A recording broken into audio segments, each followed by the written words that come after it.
Tantor Audio, a division of Recorded Books, presents Apprentice to the Villain by Hannah Nicole Mayer, narrated by M. Eldridge.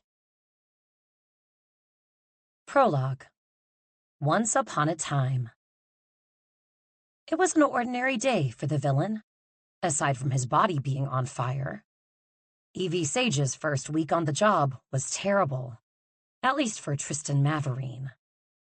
Wax dripped from one of the candles before him onto the parchment he was reviewing, just missing the tiny rim of its holder. He sneered at it. Its defiance mimicked the woman he'd hired when he'd been bleeding out and losing all sense of himself in Hickory Forest. An excellent time to make life-altering decisions about new hires. In his defense, he'd been certain she would quit almost immediately. But the woman was unbreakable. He'd tried everything, and not short of murder. He'd done that too. But even a body on her desk didn't make her or her wretched smile falter. No matter what tasks he threw her way, no matter the danger or the disgust they should have evoked, she smiled. And worse yet, she stayed. Her persistent presence inspired a feeling that he couldn't figure out for the life of him. He could sense her standing off to his side, practically glowing with heat, like an array of flickering light. Light he had to fight to stop himself from looking at, like it was physically tugging at his attention, his mind.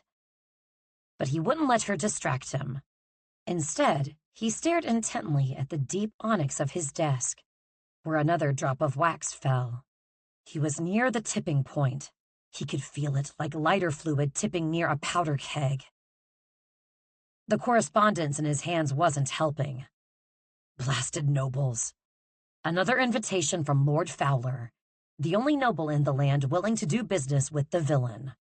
It would have been a mark in his favor if the Lord didn't consistently send him dinner party invites. May as well send him dynamite. Fortunately, friendliness over mail correspondence was easy to ignore. It was decidedly less so when the source of friendliness was a mere 5 feet away, smiling and, dear gods, was she humming? No one should be this cheery. It was unnatural. He wondered if the assistant he'd hired was, in fact, not human. Perhaps she was some sort of manic sun sprite that had never seen darkness. And unfortunately, that unnatural disposition didn't end with her. Her contagious energy was spreading through the office faster than the mystic illness, which had been brutally claiming victims through Renadon for the last decade. He seemed to be the last one unscathed by her. His workers seemed happier, the murderous depictions on the stained glass windows brighter. Even his guards seemed more amiable, less bloodthirsty. He'd seen an intern skip through the office that morning. That had been his final straw. Sage let out a second hum from across the room.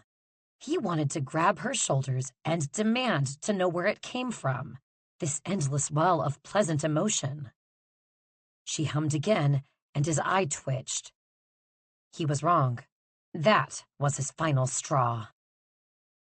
He turned from his correspondence, his mouth open to chastise her, but stopped when he took in the dreamlike state of her expression. She was leaning into the wide-open office window, her profile illuminated by the moon and stars. The night air caressed her dark hair, creating the illusion she was flying. He stared at the slope of her nose, almost charmed. Something had to be done. He tore his gaze away from her before growling. "This paperwork isn't going to sort itself, Sage." He glowered, his calluses sliding over the smooth parchment as he pretended to sort the pages. A corpse on her desk might not be the thing that broke her, but late-night paperwork had an honest chance. Her face danced into view as she neared his desk, nose scrunched as she angled her head toward him, black curls falling over her shoulder. "But wouldn't that be convenient?" she responded brightly. He was going to be sick. Coughing, disgusted by the warmth spreading through him, He looked back toward his desk, at Kingsley, one of his oldest friends and his near-constant companion for the past decade. The once human prince was the reason Tristan was in this mess in the first place. Kingsley's wayward walks had led the amphibian right into the arms of the king's magical guard, which had led Evie Sage right into the arms of Tristan, literally. He could still feel her warm body pressed against him. Her hair had smelled of roses. The troublemaking frog's crown currently was slipping precariously to the side as he held up one of his signs. It read, "Pretty." "You think I'm unaware of that?" Tristan grumbled, taking the sign from the precocious frog's tiny webbed foot, then slamming it face down on the desk before Sage could see it. "Unaware of what, sir?" she asked. "Shit. How your daydreaming is interfering with getting this done in a timely manner," he grumbled, glaring when Kingsley shook his tiny head at him. "I won't be commanded by a damned frog." Sage practically floated back to his desk, her light eyes a meld of mischief and sincerity. "I wasn't daydreaming. I was making a wish."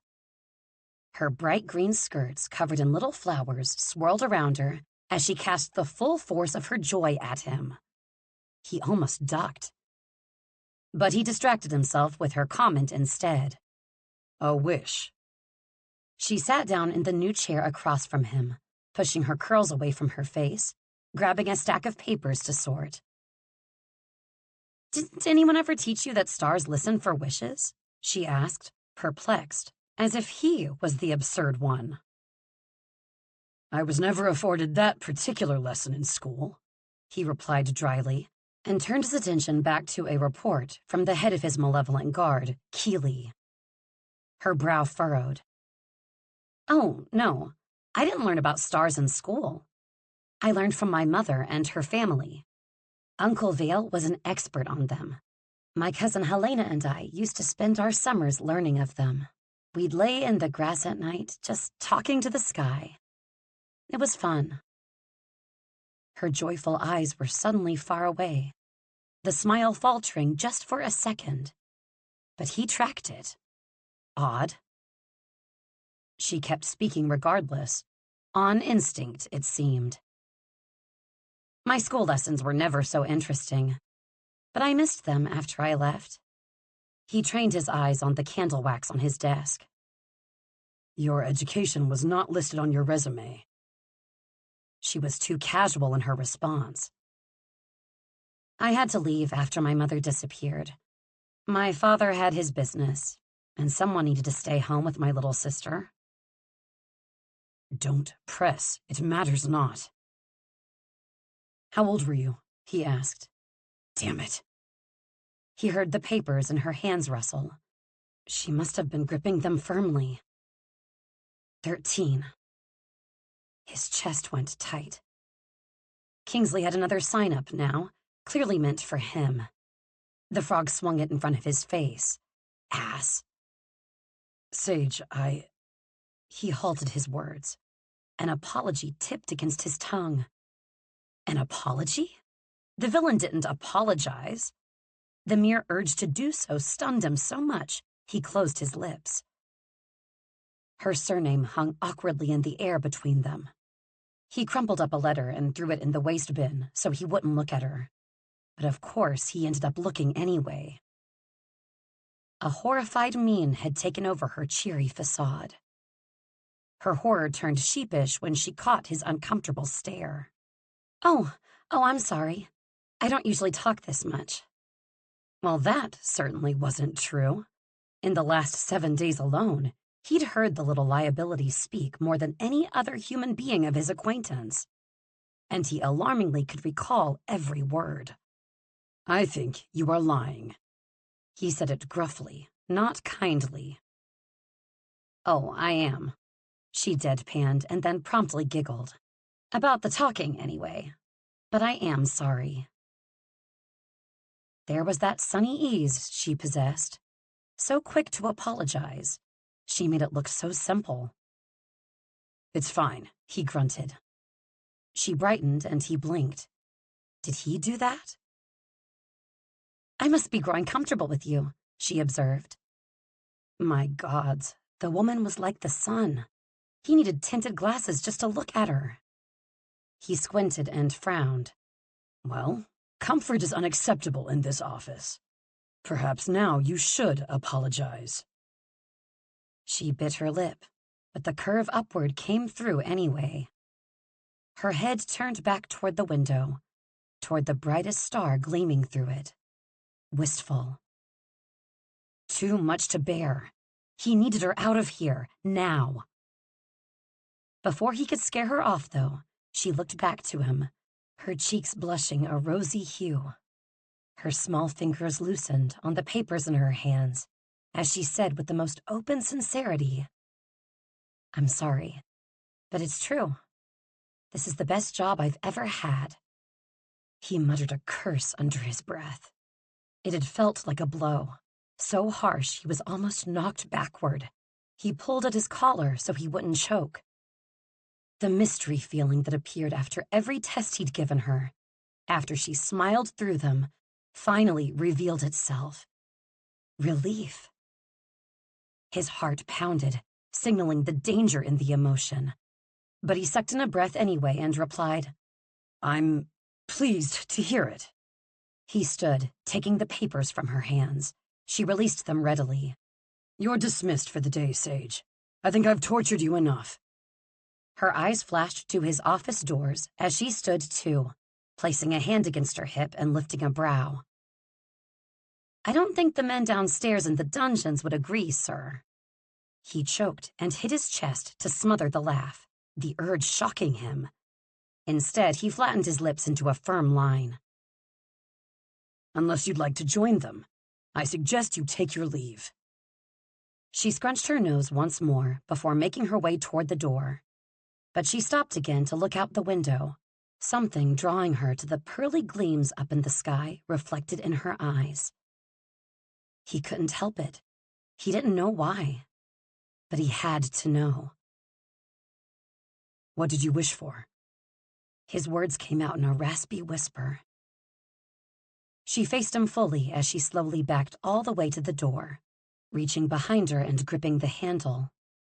There was a soft look on her face that made his bones feel like jelly. "I'll let you know when it comes true."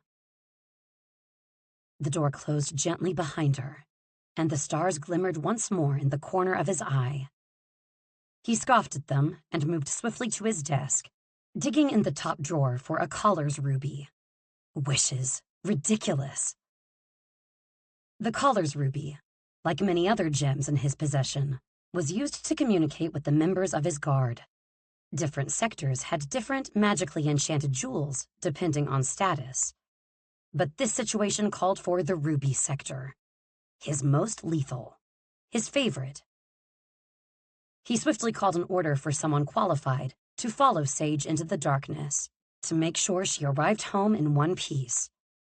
There were many dangers in Hickory Forest, waiting to sink their claws into someone precisely like that young woman. And he'd already invested a week of his time into her. He wouldn't let that go to waste. "I won't let her go to waste." After all, what good was having an assistant if they were dead? Chapter 1. The Night. "Evie Sage is dead." The knight's words echoed through the airy entryway of the king's study, rebounding off the opulent walls like a cry of mourning. King Benedict's face was tipped down, his unblemished hands flat against the pages of an open book. The sunlight from the large window spilled over the silver-lined pages, its heat making the room stifled and cloying. The knight fidgeted beneath his tight armor, but when the king's head tilted up, he went deathly still.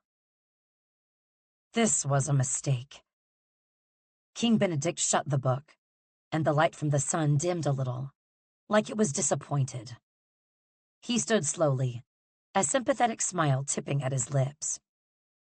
"A pity," he said, rubbing a hand through his sandy-colored hair. There were only a few small streaks of gray in it, which was surprising for a man of the king's advanced years. The poor girl was corrupted by the villain. I suppose, though, in its own way, it was a merciful death. There's no saving someone who has tread so close to the darkness. Now she can be at peace. It was self-satisfied, the king's smile. I hate you. The knight's fist tightened at his side, but he released it before the king could notice. He nodded. You are ever merciful, my king. The words burned on his tongue. Benedict's eyes narrowed as he gestured to a cushioned chair. Please have a seat. The journey back to the palace must have been strenuous. How does Sir Ethan fare? He remained with you to see the job done, did he not? The knight moved carefully toward the red velvet chair. The cushion gave as he lowered to sit. Only his green eyes were visible beneath his helmet as he gently corrected. Sir Nathan, your majesty. Ah yes, Sir Nathan. The king chuckled. The knight said bluntly, Dead. Oh, the king's brows shot up. The knight said the words exactly as he'd practiced. Otto Worson, I'm afraid, became a bit lustful for blood. I dispatched him myself after he turned on Sir Nathan and me. He was proud he kept the shaking from his voice at the lie. The king did not appear saddened, a shock to no one. Well, at least no one in the room. Very well. The fewer loose ends, the better. I trust that you took care of Worson's corpse. The knight's lips twitched beneath his helmet, remembering exactly how Mr. Worson's head had been taken care of. Yes, my king. More sweat began to build at the back of the knight's neck. He knew what the king was about to ask him. And Evie Sage's body. May I see it? Stray light from the window slid against the back of the knight's hands, now covered by a fresh set of gloves. No blood splatters. The light gave him a sense of peace as he said, I'm afraid the healers need time to repair her wounds and make her presentable as you requested. They ask your benevolence in not being disturbed while they work. Silence followed. The knight held his breath, lest the king notice his rapidly moving chest. Keep it together, he ordered himself. Sure, his heart was pounding so loudly, the king could easily hear it. The king smiled. It did not reach his eyes. It never did. I suppose I can oblige them. Just be certain she's prepared for the unmasking at the end of the week. The knight nodded, slowly exhaling. Yes, my king. He didn't need to ask about what this unmasking was. The king was rather good at boasting about his achievements. I give it 3, 2, 1. Come the week's end, we are to unmask the villain in front of every notable noble in the land. Huh, I thought he'd only make it to 2. But His Majesty was eager. Something manic shone in his eyes as he boomed the news. A true accomplishment, my king. The knight squinted to fake a smile. Congratulations. The king stood with a flourish, his fur-lined cape flying behind him as he tossed a book from his desk onto the small tea table in front of the knight. It jarred the wood, rattling the silver chalices with mere drops of wine left inside. He could use a cup, or several. It is only the beginning of a new era for Renadon. The knight's brows shot to his hairline. That sounded ominous. The king kept speaking. Presenting Evie Sage as the perfect victim will solidify the kingdom's hatred for the villain. Finally, proof of all his wrongdoings. He gestured to the book, the cover an opulent array of shimmering colors. Renadon's story. The children's fable? Renadon's story was the epic tale of how Renadon came to be, and the enchanted rhyme that would save its fading magic, supposedly handed down by the gods themselves. though more often heard from the mouths of parents chastising children. Each of the magical kingdoms on the continent of Myrtalia held its own origin story, many equally outlandish or nonsensical. The knight had never seen a published version of Renaudon's before today, but the colorful cover did little to proclaim the text's legitimacy. Was the king having trouble differentiating between fiction and truth? Perhaps his crown is a little too tight. Though there were whispers, rumors, that Renaudon had truly begun to fade into the earth. If the story were true, could there be merit to those rumors? The king sighed. I'm afraid that to ensure we remain the strongest of the magical kingdoms, I need you to do me a great favor. The king had asked the knight for many great favors, and every time, without fail, his reply was, Yes, my king. I need you to go to the Sage family home and retrieve Nura Sage's letters. Return them promptly by the day's end. The knight proceeded cautiously. Whatever His Majesty commands. But might I ask what need you have of them? I'd been hopeful that the older Sage girl might possess the same powers as her mother. But despite Griffin's best efforts, the girl was useless. Benedict chapped his chin and gave a mock frown. Well, useless alive. The knight remained impassive. In any event, the letters will help us find Nura's location. She hasn't been seen in years. The knight's voice barely leveled above a whisper. And the younger Sage girl. The king waved a hand. As good as dead. Taken by the villain's horde. The cloying heat had become so suffocating, the knight felt dizzy. And what of the Givres, sire? The venom of one of their lets. I was of the understanding that you need them too. Starlight and Fate, or something to that effect. A vein pulsed in the king's forehead, but his face remained blank. He reached down, retrieved the book, and placed it gently in a crystal-paneled case by the windows. His clear, almost melodic baritone rattled the walls with his disdain. Fortunately, I have in my possession just the man to help with that. The knight knew who he meant, but a shiver still cooled the heat in his blood. The villain. Chapter 2. The Villain.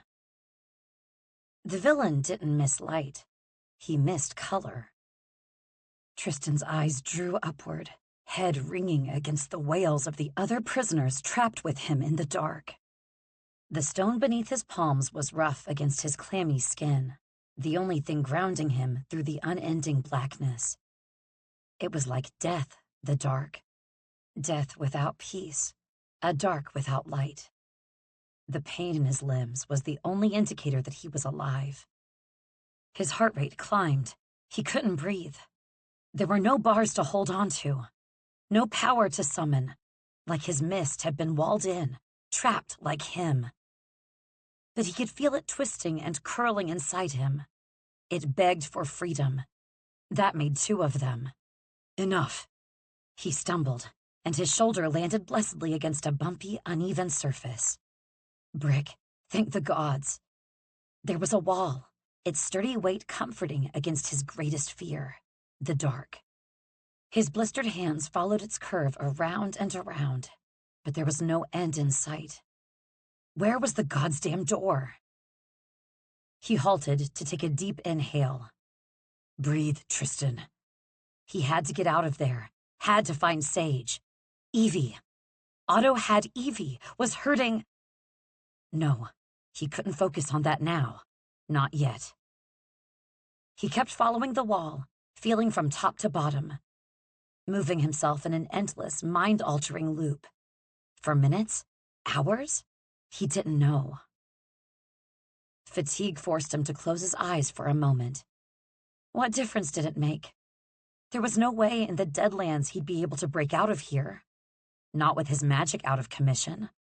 This wasn't his cell in the king's summer home. It was a chamber meant specifically for his imprisonment, his torture. The irony was not lost on him. Hopelessness was a horrid feeling, not to mention a useless one.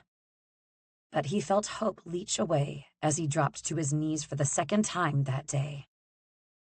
He groaned, missing indifference, missing smothering his feelings like banking a fire.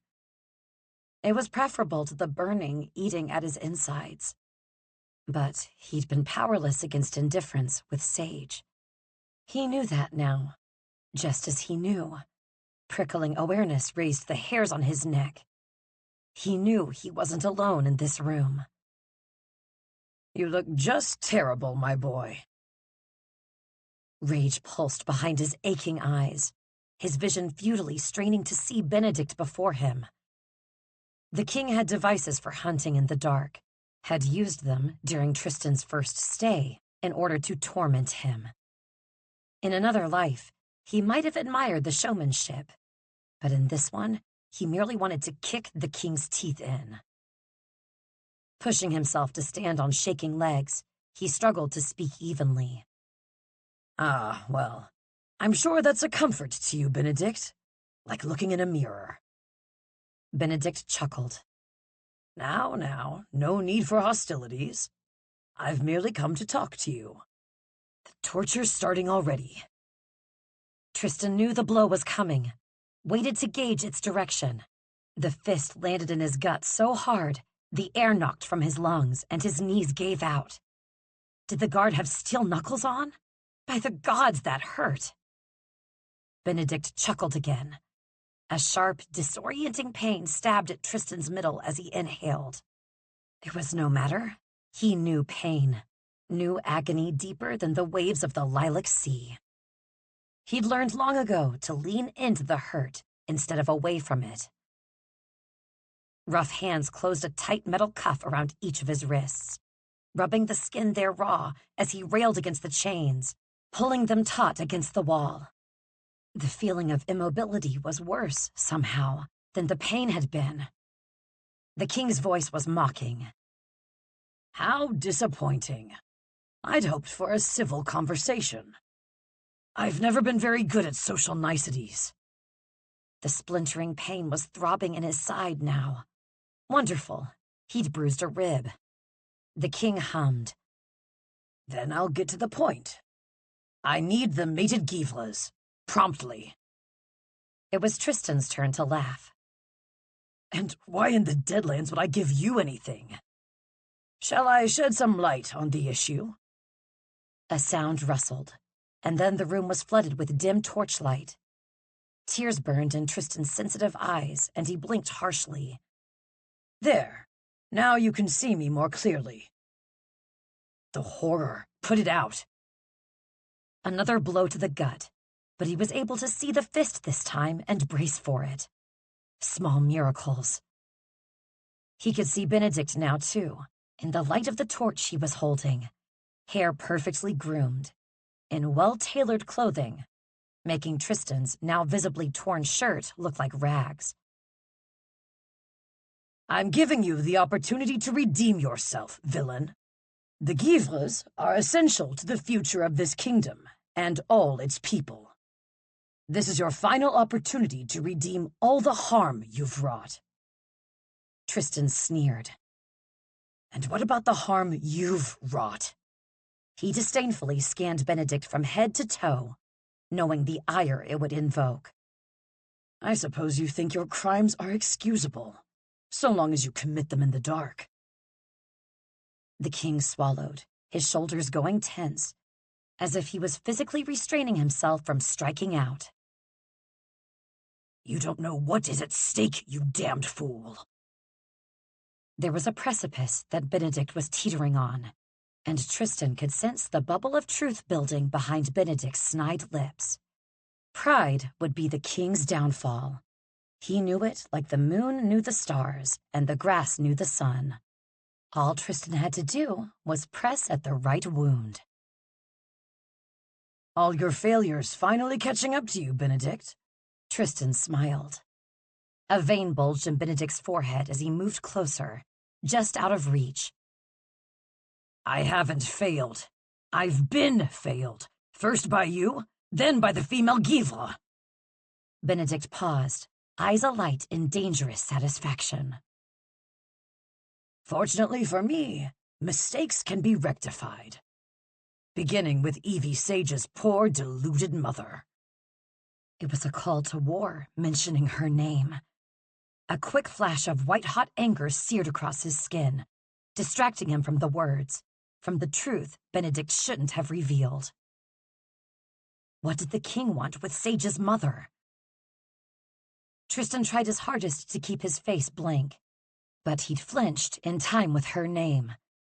Benedict smirked at the reaction, likely knowing now what that name did to him, after how he'd begged for her. How odious to have your failings displayed outright. How wickedly painful. Tristan steeled himself against it, raising his shoulders back an inch, playing the game. Keeping a newborn Givre in captivity could hardly keep you in fate's good favor, Benedict. You kept the female trapped for nearly a decade. That couldn't have been without consequence. The king smiled. Who said it wasn't? Tristan gritted his teeth, resolved not to give the king a damned thing. But curiosity bit at him like a rabid hound. The king's mask of gentility cracked when Tristan kept his mouth shut. You are a selfish wastrel. Benedict's lip curled in distaste. I made you my apprentice. I taught you everything I know. I molded you in my image. Not only that, I trusted you to do what's best for this kingdom. Watched as you endeavored to help me save it. And as you tragically failed. The sting in Tristan's chest, behind his eyes, it wasn't real. He didn't need to feel it if he didn't want to. He was in control. He sniffed and blinked away the liquid beginning to blur his already straining eyes, his torso protesting as he stood up straight. Terrorizing the kingdom is so much more fulfilling than noble heroics. I'm glad I outgrew them. I won't be shaken. Besides, Tristan sneered, a surge of anger energizing him. I helped you in my own way. I became the villain of the tale. And isn't that what you really needed? The king smiled and nodded toward the doors, signaling the guards to leave. He didn't want them to hear what came next. He waited until they were gone to speak again. I don't know what you could possibly mean. I helped you scour the kingdom for starlight magic, if you recall. I helped you catch the female Givre. I watched as you identified my magic just to use it against me. I'm not a fool, Benedict. I knew those things were connected. My spies have heard the rumors of Renaudon's story. There's no need to pretend any longer. Benedict raised a hand to strike, but he caught himself, swallowed, and lowered it. You're so like your mother. Then again, I suppose Arthur wasn't around enough to give you much of his temperament. The king spoke like he knew his parents well, but Tristan would have to mull on that later. For now, he was too distracted thinking of Arthur, his father, who had been captured by the king's men, and he felt a stone sink in his gut, falsely accused of being the villain. Surely now that you have me, you'll release Arthur. All in good time, my boy. Benedict turned, torch still in hand, making his way to a sliding open wall, all the light fading away with him. I will have the Givres, no matter the cost. As the darkness crept back in, Tristan lurched forward, suddenly desperate. Benedict! The king halted, his back turned. My assistant is of great value to my business. If anything has befallen her, if she's been harmed in any capacity, I will ruin you. And I will be sure to do it in broad daylight for all to see. His gravelly voice was low, calm despite the jitteriness in his body. The king turned, sensing the threat. Evie's face appeared in Tristan's mind. He couldn't keep it at bay any longer. Her tears, her screams, as Otto Warson wrapped his disgusting hand around her mouth. Tristan's physical wounds were nothing compared to the piercing ache pressing against his heart. He hadn't felt so defenseless in more than a decade. His body couldn't handle the strain of it all, the raw urge to protect her, while being completely helpless to do so. The king tilted his head, furrowing his brow in mock sympathy. Did I forget to tell you? My apologies. Tristan could almost feel the words coming before the king said them. The foreboding suddenly made the darkness feel like home. How fitting. She's dead. Chapter 3. The Villain. 7 days later. Sage is not dead. The sun had disappeared beyond the horizon, but the night sky seemed to almost be mocking him with its brightness, teeming as it was with stars. The guards had dragged him from the dungeon, his limbs like sandbags, thanks to the magical cuffs sapping his strength. He'd maintained his will thanks to one irrefutable truth, repeated like a mantra these last few days. Sage is not dead. The king had to be lying to torment him. A valiant effort, Tristan had to admit. But Benedict hadn't factored in that he and Sage were irrevocably linked by a gold ink bargain, an employment tool that was originally supposed to ensure loyalty from his new assistant, but had instead become a way to monitor her safety. Though Sage was still under the impression the inked gold band around her pinky finger would kill her if she betrayed him, he quietly vowed to tell her the truth when he saw her again. And he would see her again. It would be a disaster, of course.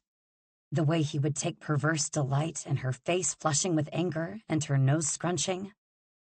How she'd yell at him, and then the flush would go all the way down her chest, dipping below her bodice, at which time naturally he'd be distracted by it and stop listening. She'd notice and yell at him some more. He couldn't wait. The chains at his wrists were long enough that they dragged to the floor, which was appallingly filthy and sticky with grime. Even his dungeons weren't this vile. But there were windows, and he could see, and at least the chains no longer bound him to the wall. So all in all, lovely upgraded accommodations. Could I get a corner cell? He asked the guards through the bars. He'd barely spoken in the last however many days had passed, and one could hear it when the words croaked out like sandpaper against stone. Shut it, you lout! I hope the king guts you and hangs you after the unmasking. The guard on his left pulled on one of his chains and he stumbled.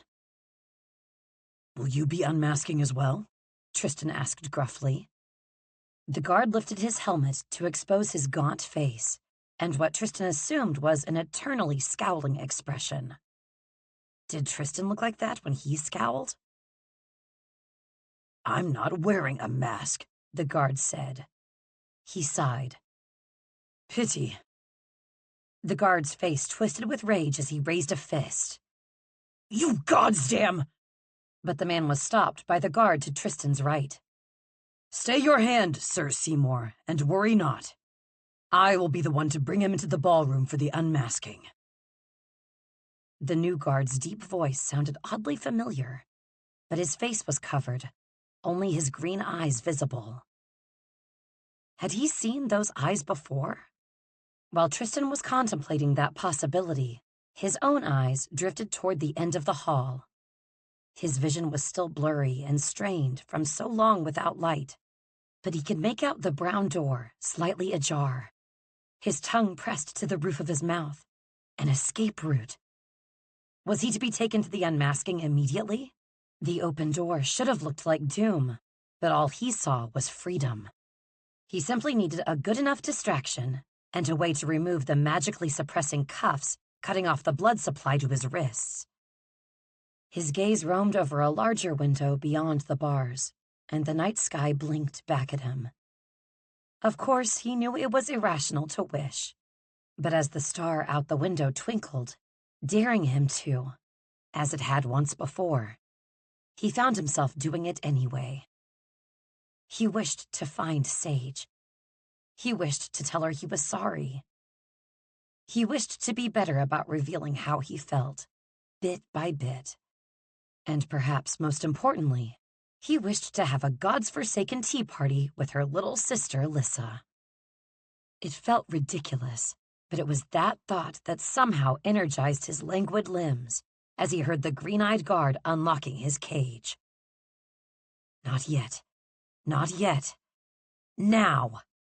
He sprinted through the open door, the chains dragging behind him, the metal biting into his hands as he gripped it.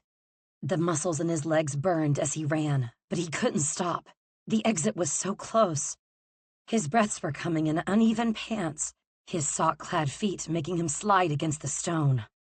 Gods knew where his boots had disappeared to. Mildly mortifying, he thought through breathless gasps. How hard I fought to keep them. They'd been a gift from Sage. Nearly to the door, he could hear the guards yelling behind him. The loudest voice belonged to the green-eyed knight, who was begging him to halt. The pure desperation, and was that a hint of fear, in his voice, made Tristan pause as he put a hand on the door. Don't go in there, Mr. Maverine. You'll regret it, I swear. Ah, Benedict had finally revealed Tristan's true name to the valiant guards. It would no doubt spread to the kingdom next. The Maverine name damned. His family ruined. Intolerable. Not that they would be affected, but that he cared. He pushed on the door and heard Benedict's satisfied voice from behind him. He should have paused, should have listened to the warning bells in his head. But his mind and body had gone haywire. He couldn't trust his instincts any longer. They were as good as a broken compass. This was why he could ignore the malicious subtext in Benedict's order. No, men. Let him go. Let him see. Tristan didn't wait, just exited the hall and sprinted to what was hopefully a stairwell, but no, it wasn't a stairwell. It was a small room. And what he saw inside proved once and for all that wishes were not made for people like him. Only horror. Chapter 4. The Villain. Tristan had never believed death to be beautiful. It was logical in his mind, necessary, even enjoyable, if the person very much deserved it. But never beautiful, never so achingly difficult to look at that his entire body froze, his muscles tightening so hard that they pulsed beneath his flushed skin. Never so painful that his brain could not connect the pieces of what he was looking at. For on the marbled white table before him, in the small room with stone walls and dim flickering light, lay his assistant, Evie Sage. Dead. Shock settled in the marrow of his bones, in the startled stiffness of his legs. His eyes were burning again, but not from the light, from the pain. Move, his mind ordered Sage, but she lay still, unnaturally so. More still than he'd ever seen her. A woman who had always been buzzing with erratic energy, her mouth never tiring of the words that spilled out. And now he waited for them to say something, anything. But her red-painted lips were closed in a flat line, unexpressive. So unlike her, it was startling. Impossible. He took a shaky step forward, ignoring the creak of the wooden door behind him and the clanking of armor that followed. I'd hoped to spare you this as a final kindness. So at odds with the merciful words, Benedict's voice was dripping with disdain. But Tristan wouldn't turn, couldn't give Benedict his attention. His eyes were on Sage, on the way her black hair was artfully spread around her, like an ethereal halo of curls, with small, colorful flowers placed throughout it. A lump formed in his throat as he stepped forward, his emotions hidden behind a wall of disbelief. Until he saw them. Black and purple fingerprints around her throat. He shut his eyes tightly, his fists clenched so hard at his sides that his nails broke through the blisters in his palms. Benedict spoke again, closer this time. "Worry not, my dear boy." Tristan sucked in a deep inhale. "She didn't suffer much." His eyes flew open, his fists unclenched. An eerie calm settled over his face, and for just a moment, the world was still. And then that moment was over. "You bastard!" His voice was guttural as he dove for Benedict, the chains on his wrists suppressing the magic raging beneath the surface. Though it was no matter, he had his anger. It was primal. It was white-hot. It was enough. Flames licked at his skin, his heart pounding as he surged forward. Benedict slammed against the wall, his crown toppling off his head and clattering at Tristan's feet. The king's eyes flared with fear. Good. Tristan knew fear far better than the turbulent emotions ravaging his insides. The guards gripped each of his arms, desperately trying to pull him back, but he was stronger. He had nothing to lose now. He closed both hands around Benedict's throat, squeezing as hard as he could manage with his wrists chained and two guards furiously pulling against his tensed biceps. Benedict's eyes widened as he choked, struggling to breathe. Squeezing harder still, Tristan felt his conscience, small as it was, re-emerge. Suddenly, it was no longer King Benedict looking at him. It was Evie. Her sweet eyes brimming with tears, terrified. She was choking, dying. Oh, gods! His hands had never felt more like a danger as he released them, the guards finally managing to yank him backward. Back toward Sage, back toward where she rested, his head angled to the side, taking her in, ignoring the backdrop of Benedict's cursing gasps as Tristan stumbled toward her. It didn't matter. Nothing did. All he saw was her. Swallowing hard, he moved until he was right there, dropping to his knees beside her. "Sage," Tristan said on a whisper. "Sage, wake up." He scanned her face. Her eyes were closed, dark lashes laying gently against the tops of her cheeks, cheeks that were pale without their usual rosy hue. "I command you as your employer to wake up." He could feel his blood pumping harder through his body, felt it accelerate further still when his mind finally connected the truth to this reality. Sage, Evie, the woman who owned the entirety of his blackened, tattered heart, was well and truly gone. A hot rush of liquid burned behind his eyes. "That's an order, Sage." He rasped out the command with none of his usual authority. "Open your eyes." He looked to her hands, both wrapped around a small bouquet of white roses, and he took hold of one. It was like ice. The inked gold employment ring on her smallest finger faded against her skin, all the magic gone. He didn't feel it, couldn't help her. He'd thought the inked bond hadn't glowed against his biceps because of the magic-suppressing cuffs, but that wasn't it at all. It hadn't glowed because there was no life left in it. No life left in her. As he tried to blink back the hot liquid, a single tear escaped down his cheek. He brought her hand up and laid his lips like a whisper against her knuckles, so light that he knew it would barely be felt, should she still be with him. "I failed you. I'm sorry. Come back." She didn't answer, wouldn't, and it occurred to Tristan then that he would never hear her voice again. Her excited yells, her infectious laugh, her melodic humming, her jokes, her candor. It was a piece of his world he'd taken for granted, and now it was gone forever. Just as everyone he encountered, everything he touched was left ruined. He'd been so selfish, Since the day he hired her, he'd made her a target. He'd foolishly believed that if he ruined with purpose, it could never happen by accident again. That being the villain would save him. Instead, he'd destroyed the one person who'd looked past it all, who'd not only truly seen him, but who didn't flinch when she did. Gods, he would never forgive himself for this.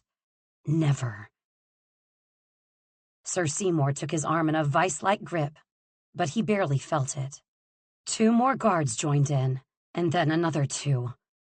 It took that many people to drag him away from her. He yelled until his voice was raw, bucked and flailed against their hold, but he wasn't strong enough. Not anymore.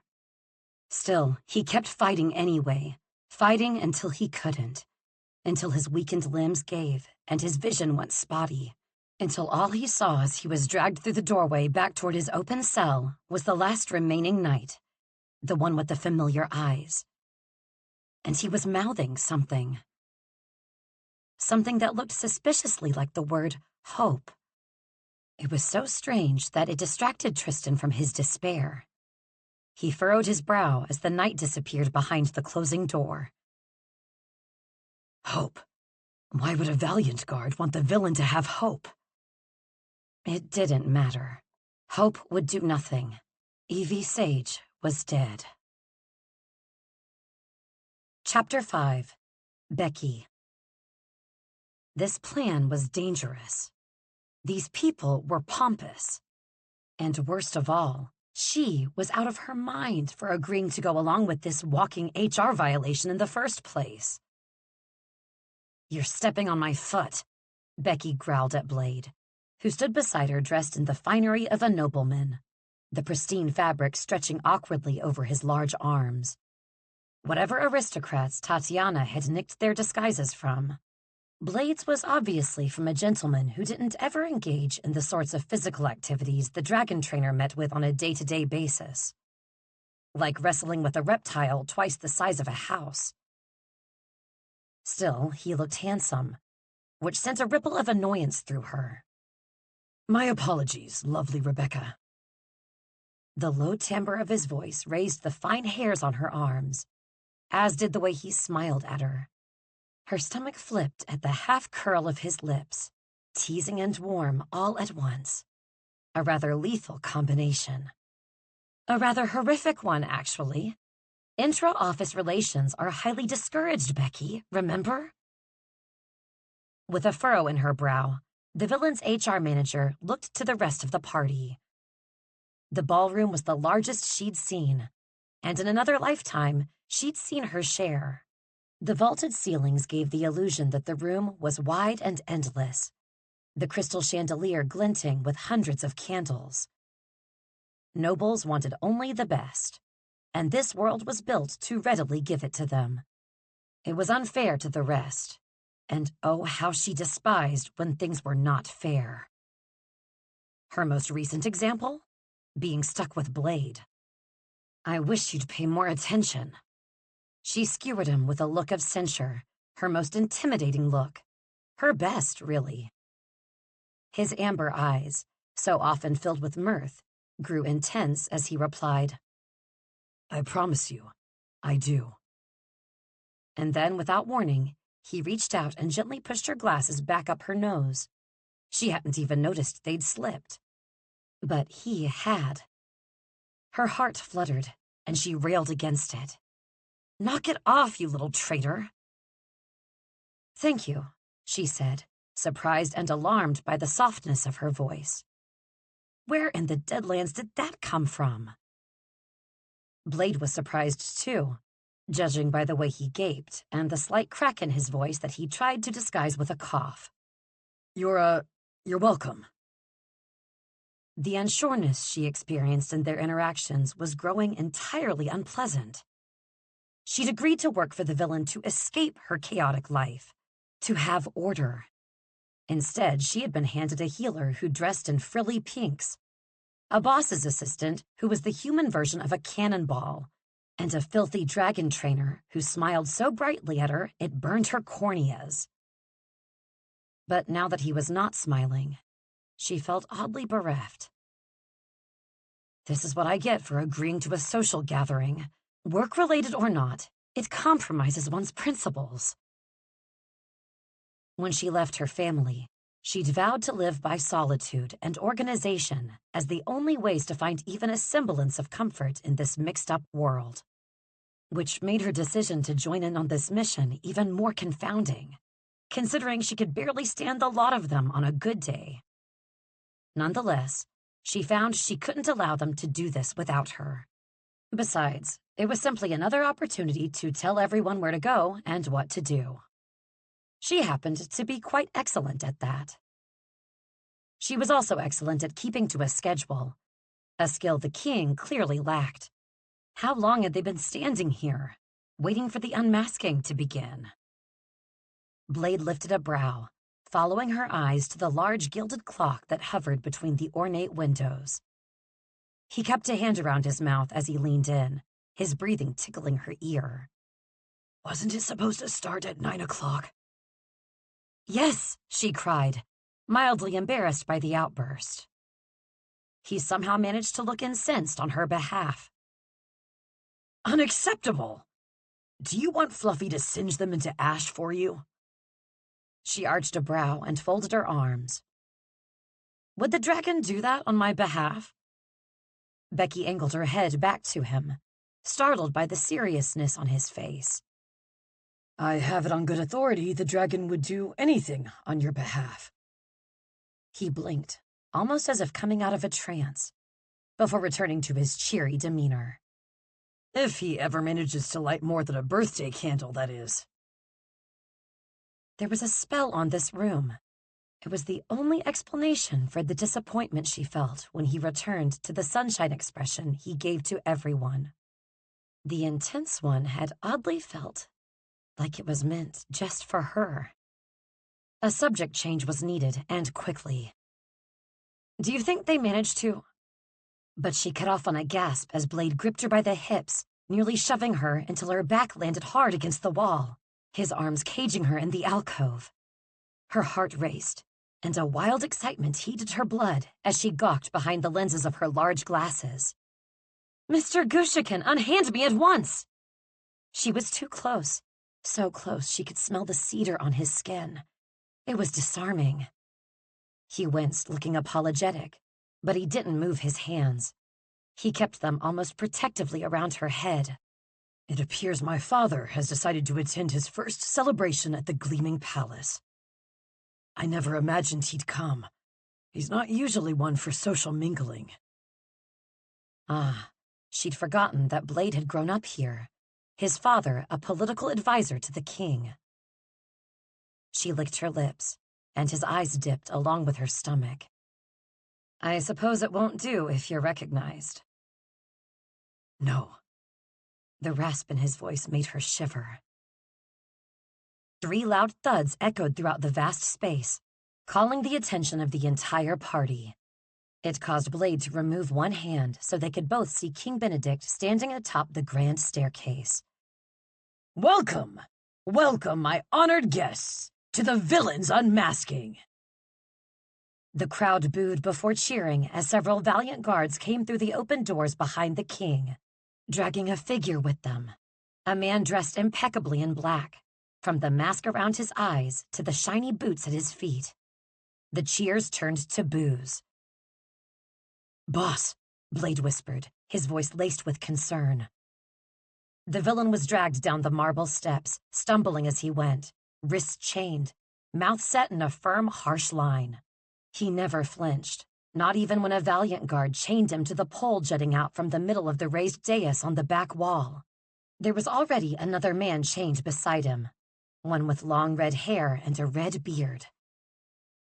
Arnold, Blade whispered. Becky turned to look at him, pausing her tumultuous thoughts. The core healer's name is Arthur. Blade frowned. Are you sure? Yes, and we hardly have time for this, she chastised. A ragged breath escaped the dragon trainer, but he kept his body angled over hers, like he was shielding her from the rest of the room as the king continued.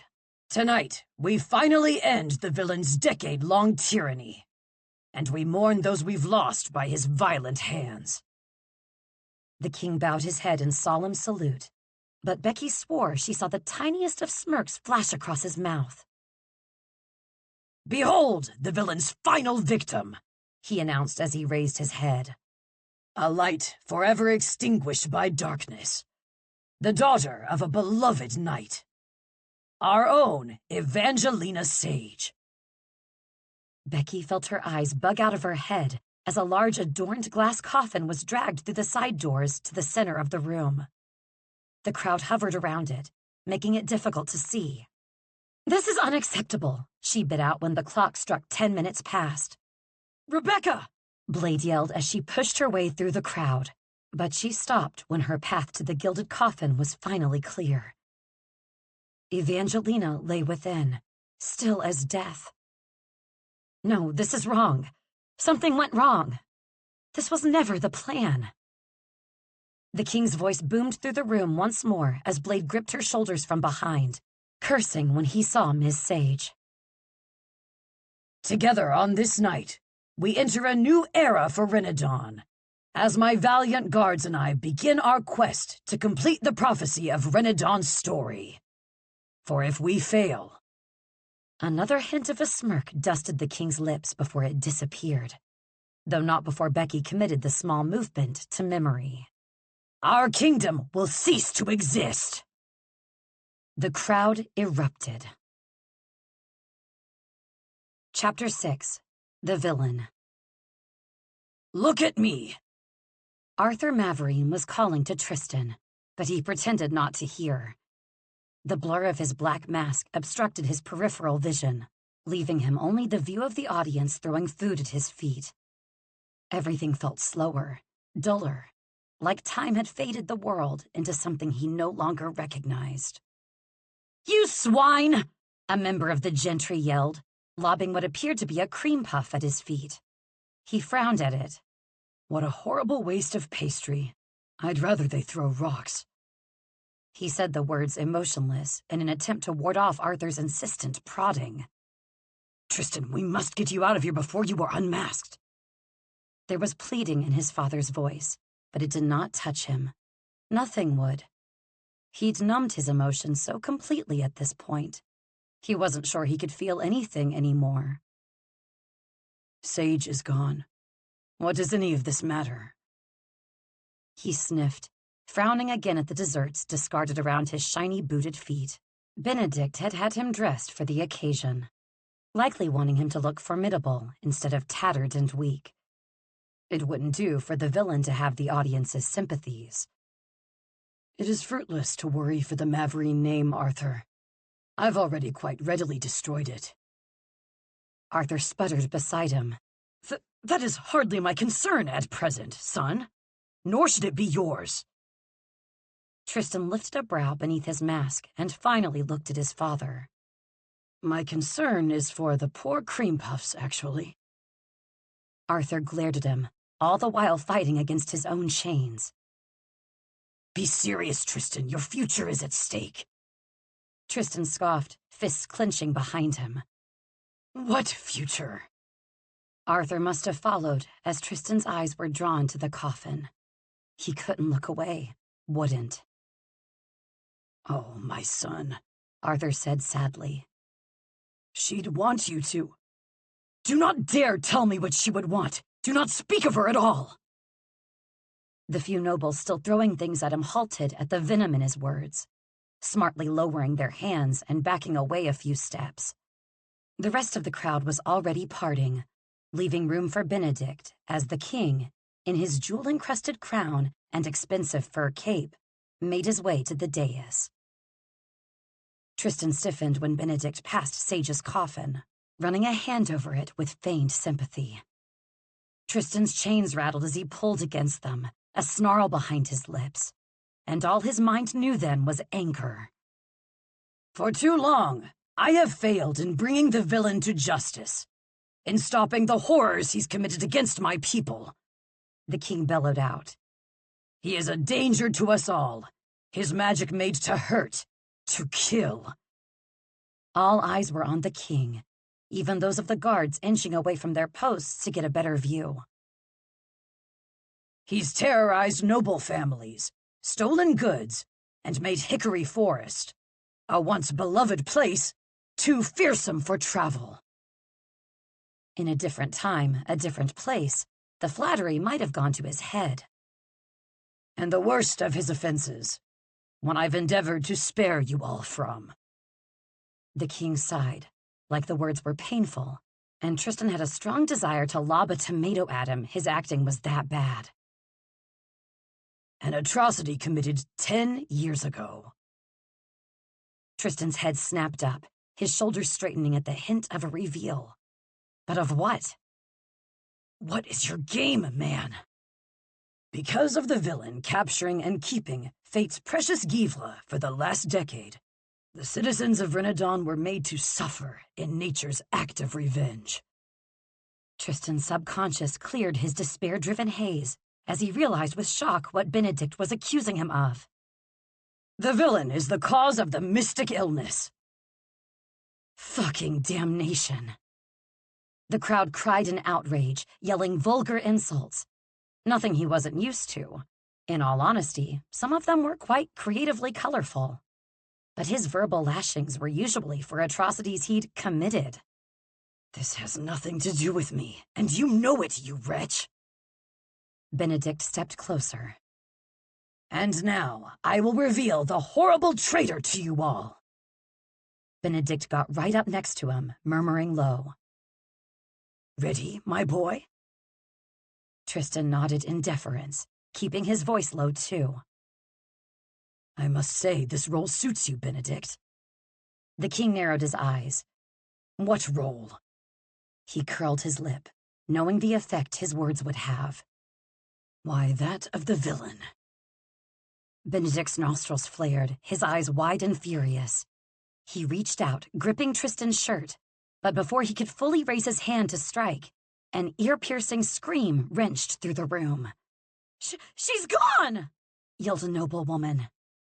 Everyone, including Tristan, looked to where she was pointing, to the coffin that had been ignored for the last few moments. He didn't have a clear view any longer. The crowd had pushed forward, hiding his nightmare from view. All he saw was a glint of glass beyond the writhing mass of noble heads as more screams arose from the onlookers. His heart raced as prickles shot up the back of his neck, a roar echoing in his ears. The chains clanked and rattled behind him as he strained against them, angling his head up, desperately waiting for the crowd to part. Move, you gods-forsaken peacocks! He boomed, and miraculously, they heeded his command, the nobles diving to either side of the room, revealing what was beyond. And he saw. The glass coffin, previously filled with the fruition of his greatest fear, was empty. What in the Deadlands is this?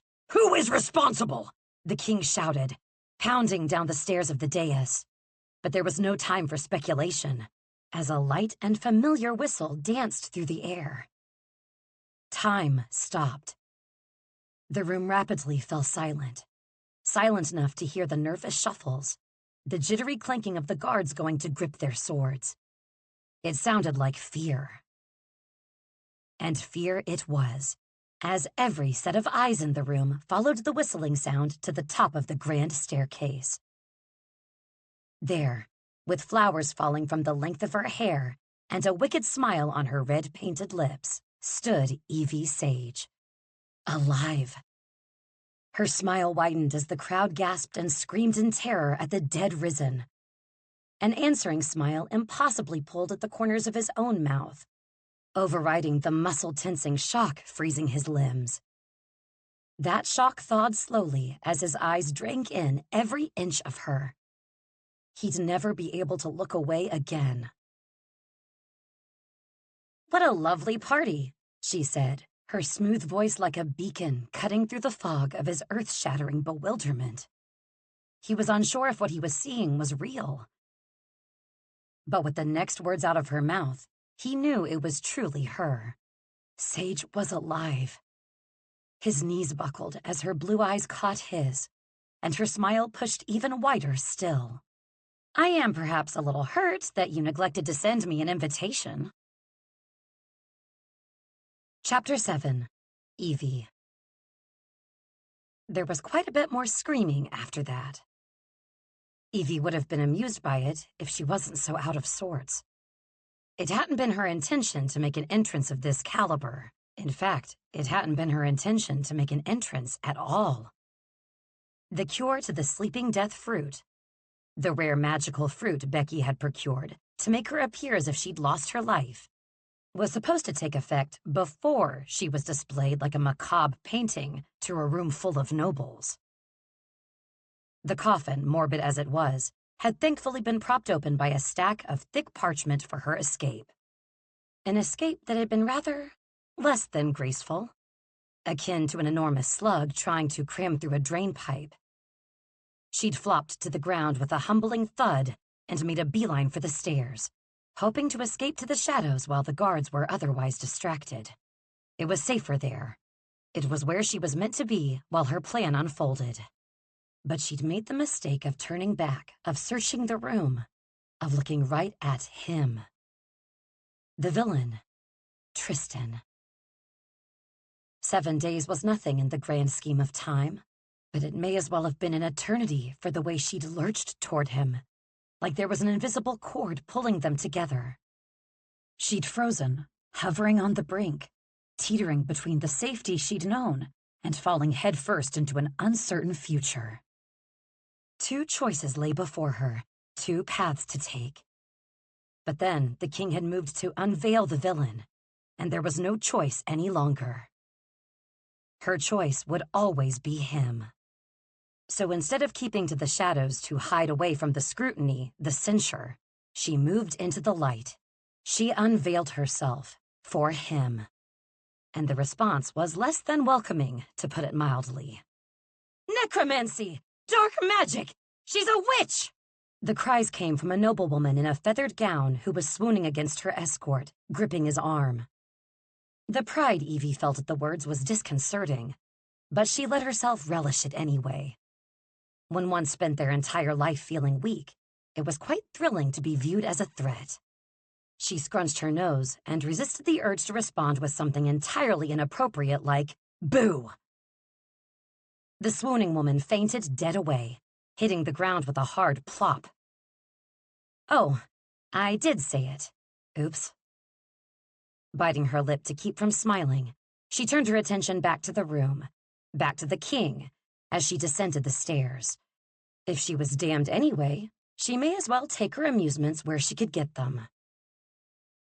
"My apologies for my delayed arrival, Your Majesty. It appears I was indisposed." A chorus of gasps sounded, in tune with the crudeness of her comment, but they sounded like a bluebird chirping in her ear. Lovely. A low, gruff voice echoed in the awkward quiet, but she knew who it belonged to. "Sage." The sound of Tristan's voice was lovely too. The loveliest. She looked for him again across the room. The black mask covered a wide portion of his face, making him appear dangerous and cold. But his incredulous eyes were molten as they bore into hers. He straightened slowly when he caught her smile, the black depths of his gaze never leaving her person as his posture went fully straight. He nodded gently at her. Her pulse fluttered in her neck. The splendor of the ballroom, no match for the magnificent relief she felt looking at his face. The comfort that they were once again in the same place. "King Benedict," Evie projected her voice, though the room had quickly grown quiet. "Isn't it proper etiquette to greet your guests as they arrive?" She quirked a brow, gesturing to herself, gripping her surge of boldness with both hands. The king stalked toward her, flanked by 2 guards. She backed away slowly, but halted when she realized she was blocked on every side by more valiant guards filing in. It was no matter. She set her chin in a hard, defiant line. Being surrounded by men who wanted to hurt her was nothing new. A low, dangerous sound came from the stage, the clinking of chains. Tristan was fighting, thank the gods. He'd looked defeated in the moments before she appeared, but no longer. The candles around them flickered like they could feel the shift, and that growing strength made her wonder. Was it hope for escape that had caused this change in Tristan? Or was it her? She didn't have time to turn this over in her brain before Benedict took her arm in a bruising grip, holding her close enough for her to see a vein pulsing just beneath where his crown met his glistening forehead. He hissed, "What have you done, you foolish girl? How is it you live? Tell me at once!" She didn't cower the way instinct told her to. Instead, she held the king's wide eyes, and she smirked. He was nearly shaking with barely contained rage. "Good people of Renadon, it appears we've been deceived. This is a trick, a last-ditch effort by the villain to escape. He manipulated this young woman into faking her death and coming to his aid." Benedict squeezed her arm so tightly, it felt like it would break in his grip, his handsome face ruined by the scowl forming between his thick, sand-colored brows. "All for naught. Take pity, and behold the villain's true final victim." A beat, a breath, and then fury. Fury so righteous, her trepidation mattered no longer. She was aflame. In a flash, she angled herself down, unsheathing the dagger from the strap hidden beneath her dress. It was up against Benedict's throat before he could blink. Her loose curls brushed her bare arms with the movement, and her words dripped with burning poison. "I am not a victim." The guards advanced, but the king stayed them with his hand. Training his gaze on her blade with bored condescension, he said, "You are only offended because I speak true. Think, Ms. Sage. Do you honestly believe that saving this man is a just choice? A good one?" Her heart beat faster, her voice lightening as her eyes shone with unshed tears. "No, you're right." She allowed her face to change into amused malevolence. "I suppose it's an evil one." She lifted the dagger and slashed it across Benedict's cheek before jumping back out of reach. The king screamed, holding a hand against the shallow wound, howling like it went all the way to the bone. Why do men take pain as well as ice takes heat? "You wicked bitch!" She took a bow. "At your service." "Seize her, now!" The guards advanced on her, and she felt a flare of panic from the top of her head all the way to her toes. She'd dilly-dallied too long. It had to be now. Clearing her throat, she held the dagger out. "Before you attempt an arrest, gentlemen, I'd like to make a proposal." The silver-clad men looked at one another in stark confusion at the casualness in her voice. Thankfully, it hid the shakiness. "Release the villain and Arthur Maverine, and I'll allow everyone in this room to leave with their lives." The king, his guards, and even a few nobles had the gall to laugh, finding humiliating amusement in her ultimatum. The king swiped an imaginary tear of laughter away from his emerald green eyes. "A magicless young woman with a dagger is as threatening as a rabbit with a letter opener," he said, speaking to her as if she were a child, not an unfamiliar feeling for her. "You are weak and surrounded by enemies, you thoughtless girl." She was afraid, but she knew now. Fear usually meant you were standing on the edge of something new, something self-altering, something potentially good. Fear was not something she would shy away from ever again. Nodding demurely, she responded, "Too true, Your Majesty. I am nothing compared to the men you have in your service, nor the noblemen at your command." She made a show of scanning the crowd and tapping her chin twice. "I find it impressive that you should know so very many people, that you should facilitate such devotion. It makes me wonder, however, if you might know my favorite distinction between your valiant guards and the villain's malevolent." The king noticed her slowly inching backward with a satisfied gleam in his eye. "You're stalling, Miss Sage. but I'll humor you before I send you to the gallows. My guards fight for the good of the kingdom. The villain's guards fight for its destruction. An important distinction, to be sure. She leaned in and whispered her next words for only the king to hear. But I was referring to the fact that a majority of those who make up the malevolent guard are women. She watched the king slowly piece together her words, but didn't allow him to finish before lighting her final match. Are you certain you know everyone in this room? Satisfaction sang through her blood as the king's wide eyes darted around in dawning horror. Evie rocked back, another flower slipping from her hair as she spun toward the onlookers. Tatiana appeared from the throngs like a vision, a pink sash around her green gown, marking her as real in a sea of falsity. Winking at Evie, Tati pulled a pocket light from within the folds of her dress, shaking the canister before releasing the bursting firework into the open air. The signal was received like ripples in the lilac sea.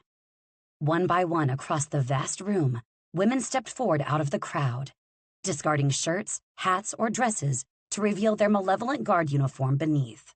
They'd been there all along, hidden behind the misplaced idea that women did not need to be watched so closely, that they couldn't be any sort of true risk.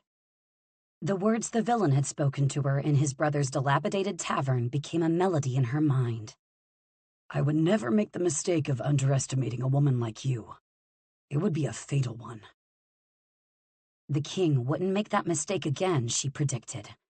His gaze on her had changed to one of fear. Finally. I hope you remember that whatever happens next. She tilted her head, grinning through her final damning words. I did so try to warn you. Chapter 8. The Villain. The malevolent guard attacked without reservation, without restraint, and entirely without honor, exactly as Tristan had trained them. Women all over the room were felling knights one by one, leveraging their surprise attack against the king's meager numbers. Keeley, the head of his guard, was seamlessly handling 3 knights at once, while another guard, Min, had backed 2 into a corner and was pelting them with cream puffs. She's getting a raise. As was whoever had organized this, a feat of genius. Surely Becky was involved, he thought with some satisfaction. And Sage. The ballroom had descended almost instantly into beautiful chaos. Screaming nobles scattered as bodies and weapons littered the floor, food trays and wine spilled or abandoned in the servants' efforts to get away. He had to break free of his binds, had to get to her. Alive. Sage was alive. She appeared then, stumbling through a litter of bodies, tripping on the hem of her dress. A wave of tenderness came over him, through the fierceness igniting his bloodstream, his battling emotions of rage and relief making him feel wild as his starving eyes took her in. Rosy cheeks, blood-red lips, wild black curls. Mine. He'd do battle with that unruly thought later, but for now, his brain would not be trifled with. He wouldn't even try. What a remarkable young woman, he heard Arthur say breathlessly. He didn't look away from her, just stared ahead before coolly replying, An understatement, I assure you. Arthur must have heard the hitch in his voice. Tristan, could it be that Evie is... A waif-like woman with a hood obscuring her face pushed onto the platform. I don't mean to interrupt. Pixies know you two should really have it out, but perhaps later. Arthur's brows lowered as the woman pulled back her hood, part in anger and part in fatherly protectiveness. Clarissa, you should not be here! Tristan's little sister, the youngest of the Maverine siblings, was before them, dressed in malevolent guard armor. A sight he never thought he'd see, since for all intents and purposes, his sister fucking hated him. Relax, Father, I'm hardly here to fight. I'm the locksmith of this operation. She reached a slender hand into a pouch tied to her waist and pulled out a small vial of liquid. Orange ink does wonders as a solvent. Tristan flinched away when she got close. I've seen you dissolve an entire sofa with that. Are you certain it's safe to use so close to someone's skin? Claire grinned, looking a bit evil herself, in the way that little sisters do. I'm not certain at all, actually, but you'll be a lovely test subject. Clinking metal echoed as two valiant guards edged toward the dais, aiming arrows right at Claire's chest. Stop where you are, wench, or we'll shoot you through the heart! Tristan heard a delicate snort and then the sound of a familiar voice. Good luck finding it, he grinned. Tatiana. Mother hen. The healer winked at him, standing behind the knights with a hand propped on her hip. Her dark braids were adorned with pink bows, matching the deep fuchsia rouge on her lips and the blush on the apples of her dark brown cheeks. The guards whirled on her. Back away! Tatiana's eyes flickered to Claire's, and she relaxed slightly before looking back to the men now aiming their weapons at her. The healer gave the knights a mock pout before lifting her glowing right hand. I'm afraid there are only two options, gentlemen, and I do use that term loosely. Her amused expression turned lethal. Get the Deadlands away from my family, or I'll liquefy your bones! They looked at each other, wary, but didn't move. Tatiana clicked her tongue. Suit yourself! Her left hand joined the right, but it was too late. Both men yelped, scattering into the wild mobs of fighting as quickly as their legs would carry them. Well done, Tristan said gruffly, flinching as Claire made quick work of pouring the orange ink onto Arthur's binds. The metal melted into shimmering rivulets on the ground, and thankfully his bones stayed intact. Claire turned to Tristan, looking more than a little evil now. Your turn. Oh, good, he said dryly, wincing as she disappeared behind him. As she worked, Claire asked a question, trying a tad too hard to seem disinterested. Can you really melt someone's bones, Tati? Tatiana shrugged. No, but they didn't have to know that. Tristan lifted a brow, but the woman's utter hubris was forgotten when his chains finally fell away. It wasn't just the freedom, his wrists unshackled for the first time in what felt like ages. It was his magic, free, awake. It came to life in startling waves, in righteous anger, in uncontrollable spirals as his mist moved to every corner of the room, only visible to his eye. His magic fell out more powerfully than usual after so long contained. Every body in the room had glowing weak points for him to hit, for him to kill. Injuries, fatalities, alight with vibrant color. His magic found every living soul in the room. But he only wanted one. Where is... Tristan didn't need to finish. Tatiana knew what he was about to ask. The healer searched the room. She's... Oh dear. Her lips pulled back in a grimace. And when Tristan looked, he saw why. Sage was at the wall, closer than before, but this time she had a rope in her hands. A rope they all followed up the wall, across the ceiling, all the way to the goddamn crystal chandelier. Claire clapped a hand over her mouth. By the gods, she wouldn't, would she? He stalked to the end of the dais, his mist twisting and curling, the magical mark across his upper arm awakening and proving Sage was well and truly alive. He could see the breath pulling through her body, the rise and fall of her chest, the freckle on her collarbone, the curl of her grin. She was looking right at him, boldly, unabashedly, as she lifted her pinky, glowing with gold ink, and gave him a polite mock salute. He shook his head, grinning as he answered his sister's question. Evie Sage? She absolutely would. And she did. Chapter 9. Evie. The crystal shattered in every direction. Unfortunate, since one of those directions was right at Evie's head. Her stomach hit the floor as a large shard embedded itself in the wall directly above her, so close she could feel a whoosh of air brush her hair back as she dove. More unfortunate still, since the candles from the chandelier had scattered and were currently catching on the drapes. "Don't be an arsonist, Evie." She frowned. That was a new one. But she was snapped from her inattentive musings when the boss's voice boomed out, closer than she would have expected. "Sage, where in the Deadlands would you get such a dangerous idea?" She blinked up at his obscured face. "A book." A valiant guard entered his path, but it didn't slow him a wink. With both hands, the villain tossed the knight away like a piece of furniture, not breaking stride until he was right in front of her. He was breathing heavily, not from the strain, but from anger. "It is fiction for a reason, you menace! By the gods, what if you carried out every impossible act you read about?" It was a rhetorical question, but she couldn't resist the urge to slip into the normal ease of their cadence, like no time had passed. "Oh, I suppose that I would need to become very, flexible." An inarticulate sound left his throat, his eyes on the ceiling as he likely prayed for patience before responding. "I beg you not to elaborate." But when his eyes came back down, there was nothing but intensity in them.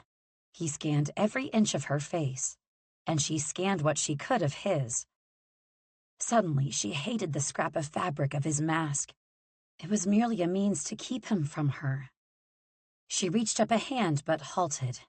There were still guards in the room, even a few stray nobles, some watching them from their hiding places. She couldn't reveal him here. They'd have to wait until they were... "Do it."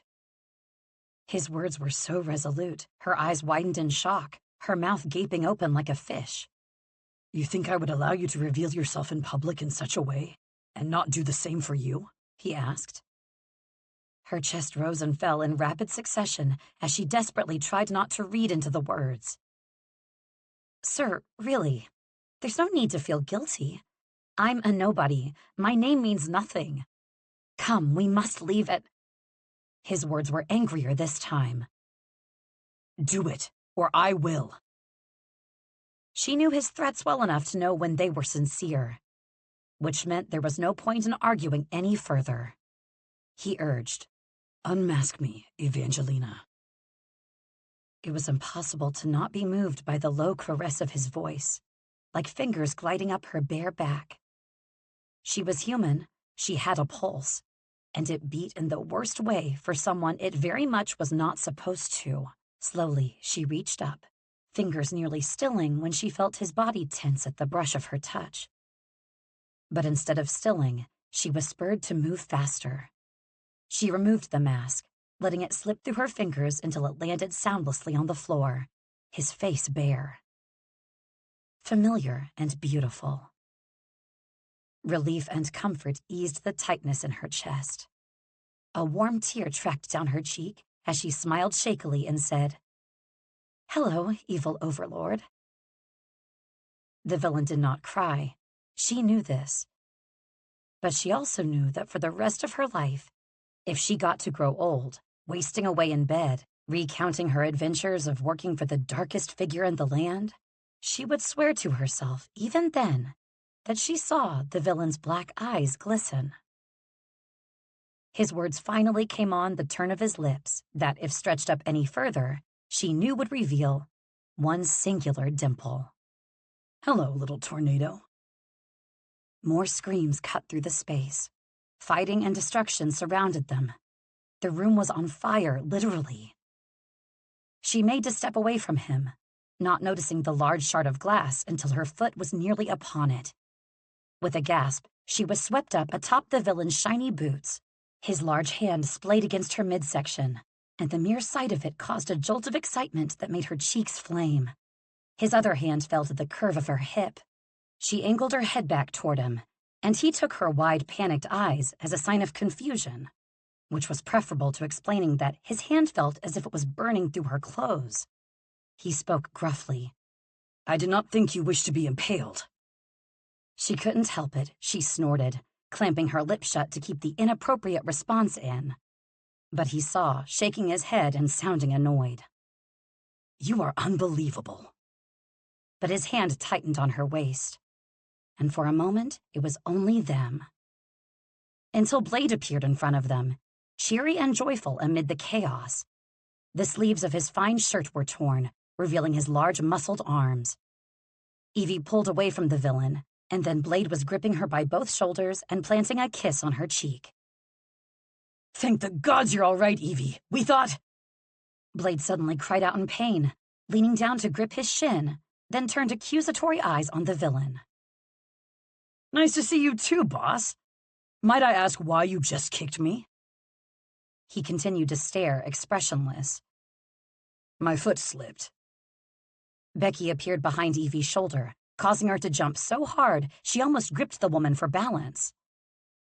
Hello, Becky said flatly before glaring at Blade. We're off schedule, Mr. Gushiken. Blade saluted her, already disappearing into the crowd. Can't have that, lovely Rebecca. I'm on it. The villain furrowed a brow. On what? We need to leave, sir. There are more valiant guards coming. Becky did a double take when she looked at Evie.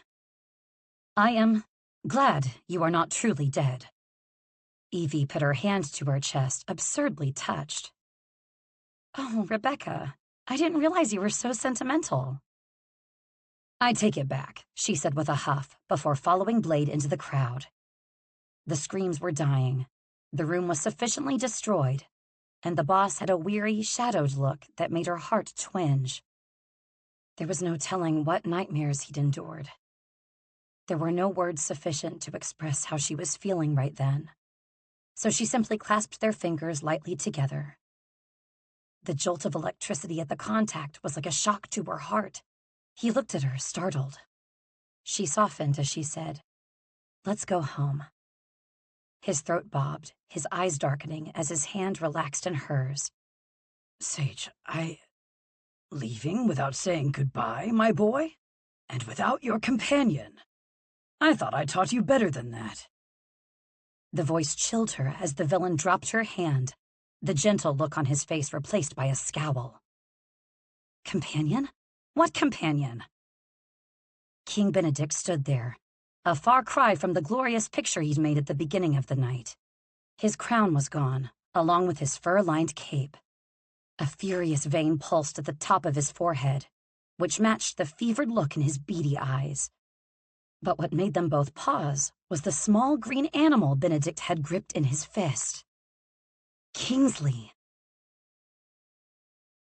Chapter 10. The Villain. The stupid goddamn frog. Tristan resisted lunging for Benedict and snatching the amphibian from his harsh grip. The magic living beneath his skin begged to be unleashed, to hurt, to punish. But it would only take the king a second to squeeze the life from Kingsley's body. He couldn't risk it. Sage, why is Kingsley here? Tristan asked, attempting leveled calm. He likes cream puffs. And the calm was gone. Sage, he bit out, furious beyond belief that he had been seconds away from leaving here, from being free of this wretched castle, and returning to the one place he felt less broken. Let's go home, she'd said. When he'd stumbled across the manor a decade prior, he'd thought it a good place to rest his head, to plot, perhaps even to disappear for a good long while. Nature had taken control of the crumbling structure hidden deep in the trees of Hickory Forest, its vines and overgrowth practically part of its architecture, holding it captive. It was easy for him to belong there. From the beginning, he'd worked to make the manor a place of coldness and bone-chilling fear. He'd replaced all the original cheery stained glass art in the windows with depictions of sinister acts, save for his favorite one in the manor kitchen. Every inch was made to keep people away. It shouldn't have surprised him that none of that had fazed her, that it had utterly failed against her impenetrable ability to spin the ugly into something not only amusing, but worth loving. She'd found something worth loving, even about a place called Massacre Manor. And he would resort to whatever dark evil necessary to get her back there. Sweeping Sage behind him, ignoring her yelped protests, he summoned his power. The dark gray mist twisted and curled around Benedict, causing the king to freeze. A black spot pulsing by his jugular signaled the perfect place to strike, to rid the world of Tristan's greatest foe for good. Until Sage asked a question that slammed him back to earth. "Sir, what is that?" His brows knit together, his power halting in midair. "You are referring to," she whispered. "The gray fog circling the king like a weird-looking storm cloud." "There's no conceivable way." His lips parted, but nothing emerged at first. Then finally, You can see my magic?" she squeaked. "Is that what that is?" Her fingers left his shoulder, her head tilting as she took in the violent power with a charmed curiosity. How interesting. I didn't think it would look like that. "What are you two conspiring about?" Benedict asked, clearly unable to see the mist, yet stopped in his tracks anyway. A prickling began in the back of Tristan's neck, climbing to the sides of his head before settling into a steady pounding at the top of his skull. It was only Sage who could see his magic. How unreasonably terrifying. Tristan decided he was better suited to ferocity than the new emotion fighting its way to the surface. He did not experience fear. He merely caused it. "We're just having a chat about all the different ways I could kill you, Benedict. I'd be happy to share." Without warning, Sage's hand slipped around Tristan's middle, nudging him aside. "Kingsley, remember what I taught you!" He watched Sage with horrified amusement as she opened her mouth and then clamped her teeth down. The tiny amphibian blinked in awareness, then opened his mouth and closed it, right around Benedict's hand. "Ugh!" Benedict bellowed, releasing Kingsley to the floor, the green of the frog's skin camouflaging him some as he scrambled across the tile toward them. "The little monster bit me!" While the guard's attention was focused squarely on the king, Tristan scooped up his friend. They needed to leave, now. As he started slowly nudging Sage toward the back terrace doors, he turned the frog over, inspecting him for injuries. He arched a brow and murmured so only Sage could hear. "You taught him to bite?" Frogs have weak jaws. He required practice. Satisfied his friend was without injury, he allowed Kingsley to hop onto his shoulder. "How in the Deadlands did you determine that?" He had difficulty when I was feeding him pie. Tristan sighed. "Naturally." The guards had noticed their movements by now and drew their swords, advancing on Tristan. He tried to push Sage behind him, but she stubbornly remained by his side. Tristan waved a stiff hand in Benedict's direction. "It's been a painful experience, as always, Benedict, but I'm afraid we must take our leave." "Go ahead and try," the king called roughly from behind his guards, still shaking his hand. "But be warned that I will spend the rest of my days ensuring that you never know peace for the way you've humiliated me. The entire kingdom will know your name before this night is through, and all of them will want you dead." Tristan shrugged. "That isn't so very different from every other day of my life." Benedict raised a cruel brow. "I wasn't talking to you." Tristan's entire body clenched at the words, relaxing only slightly when Sage gripped one of his tightened fists in her hand and slightly unfurled his fingers. "Fear not, Ms. Sage. Despite your betrayal, I will take kind care of your mother when my knights bring her into my custody." Her hand tightened on Tristan's, and her light eyes narrowed into slits. The king didn't heed the warning in her stare. Vitriol continued to spill from his lips. "When a parent abandons a child, it always makes me wonder, was it the parent's shortcoming?" The king grinned. "Or the child's?" Bastard. But Sage put her chin up. When a knight is willing to betray his king, it always makes me wonder. Was it the knight's shortcoming? Now her brows raised in satisfaction. or the king's? Benedict's face paled, and Tristan's heart skipped a beat. The knight who had mouthed to him about hope. Is she so charming that she could convince even a valiant guard to do her bidding?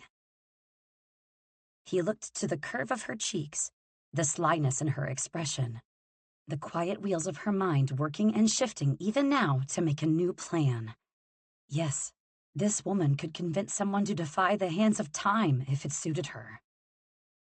She missed the longing in his gaze as she leaned in to whisper, "Be ready to run." Before he could react, Sage reached behind her back, gripping something tucked away in the back sash of her gown, hidden from view. He trained his gaze on it, astonishment washing over him when he realized what it was. A stack of papers, letters, all signed and dated by one swooping signature barely visible at the bottom. Nura Sage. "You're wrong about my mother, and you'll come to find, if you haven't already, that you are very wrong about me." Tristan hauled Sage by the arm, dragging her toward the back terrace doors before she revealed anything more, before Benedict saw the letters, before she pushed any farther than she already had, knowing the danger she'd just brought upon herself. And the hungry gleam in Benedict's eyes only confirmed it. Still, he found it extraordinarily difficult not to grin as she smiled and waved behind her, eyes shining as she called, "Happy hunting, King Benedict!" And to the sound of their ruler's outraged screams, they ran for their lives. Chapter 11. Evie.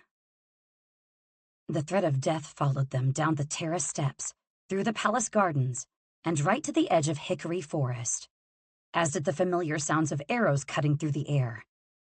Evie moved briskly in the dark, creeping around the tree line and through hedges, and the villain followed closely behind her the entire way. She might have found that sweet, even intriguing, but he wasn't moving the way she was used to, like the world would bend and mold around him. Rather, it seemed like he was dragging himself through it, as if his time in the king's custody had beaten him down so thoroughly, the only way out was to throw himself into the open air and hope for the best. The realization caused a surge of protective anger, so strong she nearly turned around, just so she could take a metal rod to their esteemed ruler's head. I could dent his stupid little crown, she thought maniacally. Cease whatever trickery you're planning. You're terrifying the shrubbery with that look on your face, he huffed, straightening, Kingsley clinging to his shoulder for dear life. They kept moving at the forest's edge, their steps quiet and voices low, so as not to alert the guards to where they were hiding in the shadows. It was unwise to taunt the king like that, Sage. You've put a target on your back. Do you think that's what the archers were aiming at? It was meant to be lighthearted, to relieve the line of tension pulsing in his neck. But it was a very large, very dangerous mistake.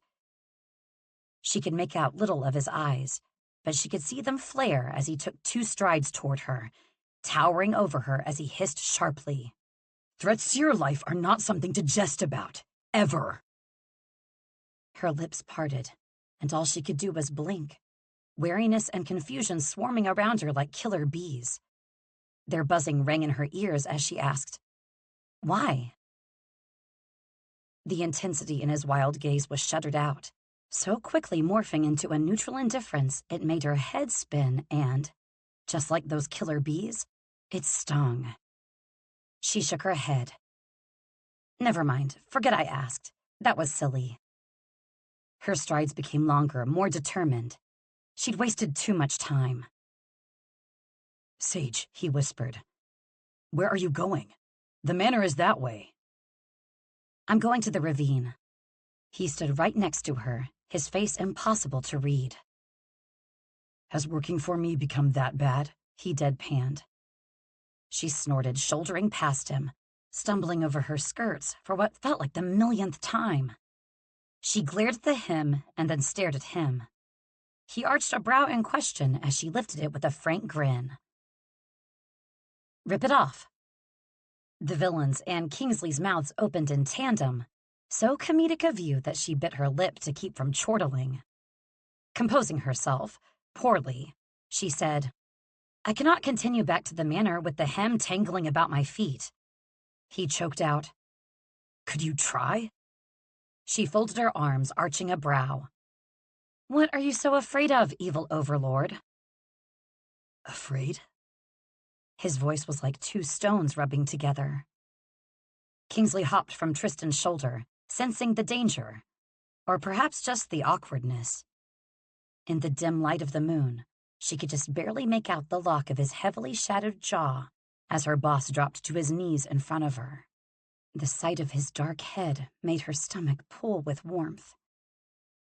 With a grim, businesslike determination, he took the thin fabric and wrenched it in two so the hem brushed the tops of her knees. She gasped as cool night air kissed her skin, wishing a little that he would do the same. Don't wish for the boss to kiss your skin, Evie. Even if that sounds entirely too pleasant. His large hand was warm against the bare skin of her legs, his fingers resting around her thigh a little longer than could be reasonably explained away. There. His breathing was labored. She could hear it. It matched hers. She backed away before she did something completely mad, like grab his hand and return it to her thigh. He'd probably reel back, appalled. Whether their attraction was mutual or not, the boss was clearly too weighed down by professionalism to act on any lurid thoughts. And she'd just have to live with that. The way one lived with a fork through a lung. Right, thank you. She continued toward her destination, moving easier when he came up beside her, scoping out the area for threats. Here's a good spot to head into the trees. He nodded toward the forest. I can get us home from there. As I said, sir, I'm going to the ravine. She kept walking, stiffening her back. I have a plan, trust me. He sighed, pinching the bridge of his nose. A terrifying prospect. Sage, I must insist that... But he stopped, obscenities leaving his mouth in rapid succession as he shoved her ahead, scooping up Kingsley. Run, now! There they are! The guards burst from the trees, but she was already moving, quicker without the threat of her hem tangling about her feet. She kept going, sprinting faster, her hair whipping around her, some pieces sticking to her face as grass stuck to the bottom of her thin slippers. The ravine's edge appeared on the horizon, so close. Blood pumped hard through her veins as she pounded against the soft grass, surprised when she turned to find the boss doing the same beside her. His legs were longer, his body lither. He could move faster if he wanted to. But just like the first time they met, he slowed to keep pace with her. She swallowed the lump in her throat, grabbing his hand as they inched closer and closer to the edge. There was only the merest hint of hesitation in his voice as he said, "Are we going over then?" He would follow her off a cliff without question. And Evie knew she was in love with him, right then, right there. She could only hope the final piece of her plan was still in place. They reached the edge, not stopping as she screamed, "Don't let go of my hand!" His only response was the tightening of his fingers, and then they were airborne together, for just a moment, her heart bottoming out as she swallowed a scream. She felt the loom of death as wind brushed her cheeks, suspended until... They both landed on the back of something scaly and purple. Fluffy! He was here. They'd done it. Evie laughed as they soared out of the ravine and into the skies. Blade was at the helm, all the others safe and sound on Fluffy's back. He steered the animal over the guards as the group of them waved to the confused faces below. "So long," Tatiana said, fluttering a pink handkerchief at the knights shouting beneath them. "Gentlemen," Blade saluted. Becky didn't say anything, just quirked a brow and dropped a large rock over the side. Blade and Arthur both chuckled, the latter being fussed over by Claire. The echoes of the guards' shouts faded as they soared through the night sky, every star twinkling brightly around them. It almost didn't seem real, as if nothing was between the large expanse of night and them. Her relief was so palpable. We're all here, Everything's all right. She couldn't help but laugh again as the wind whipped through her hair, tugging pleasantly on her scalp. She breathed. It's so beautiful. Her boss had been silent beside her, but now he replied hoarsely, still gripping her hand. Yes, it is. And when she turned, he was looking at her. Her wide smile faded into something softer, her once fragile heart now strong and bursting at the fact that they were all together, that they were all safe. A separate exit strategy had been in place for the malevolent guard, one involving tunnels, disguises, and maybe some fireworks, and she could only hope they had made it out without casualties as well. Blade yawned and stretched. I think after that, we all deserve a well-earned holiday. He waggled his brows at the boss. A paid one. The villain released her hand and she frowned at him. There will be no holidays, he said grimly. Not until we figure out what to do about the Givlas. Becky straightened, her glasses wobbling on the tip of her nose. What do you mean? They are happily contained. The villain shook his head. That's precisely the problem. We don't know what natural consequences will occur should we keep them that way for much longer.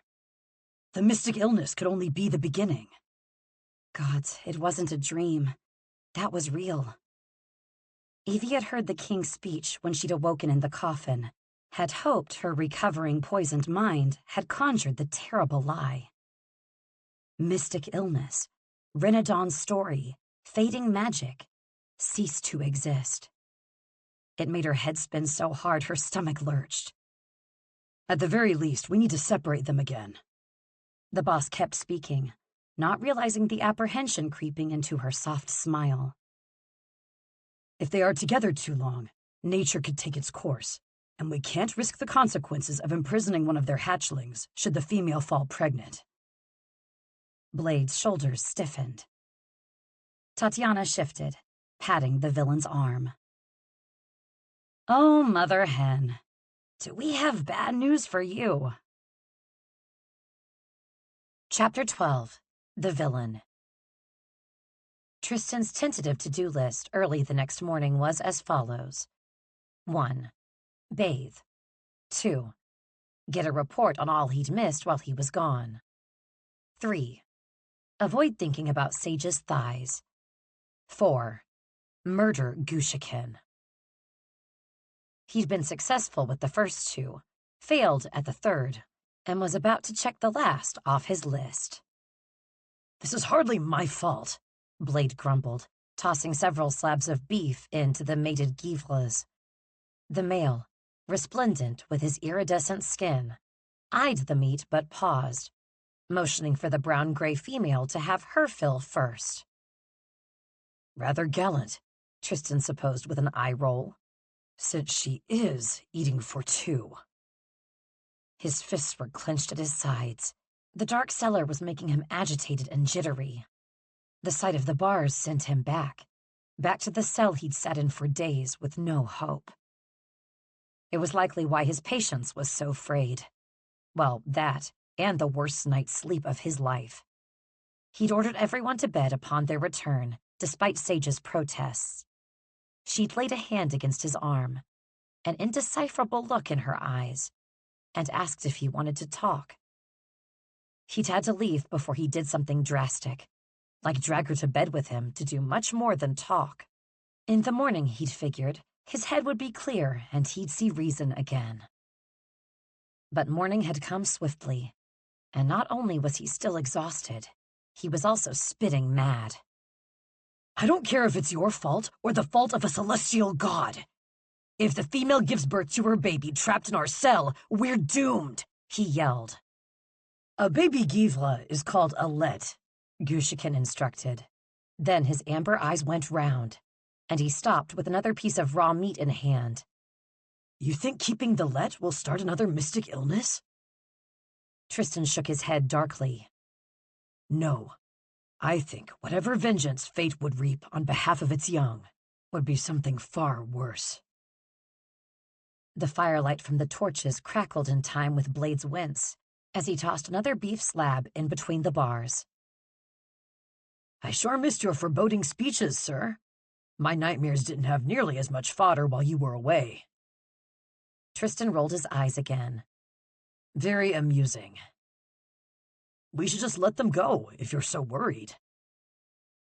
Tristan had considered the option, but it couldn't be risked.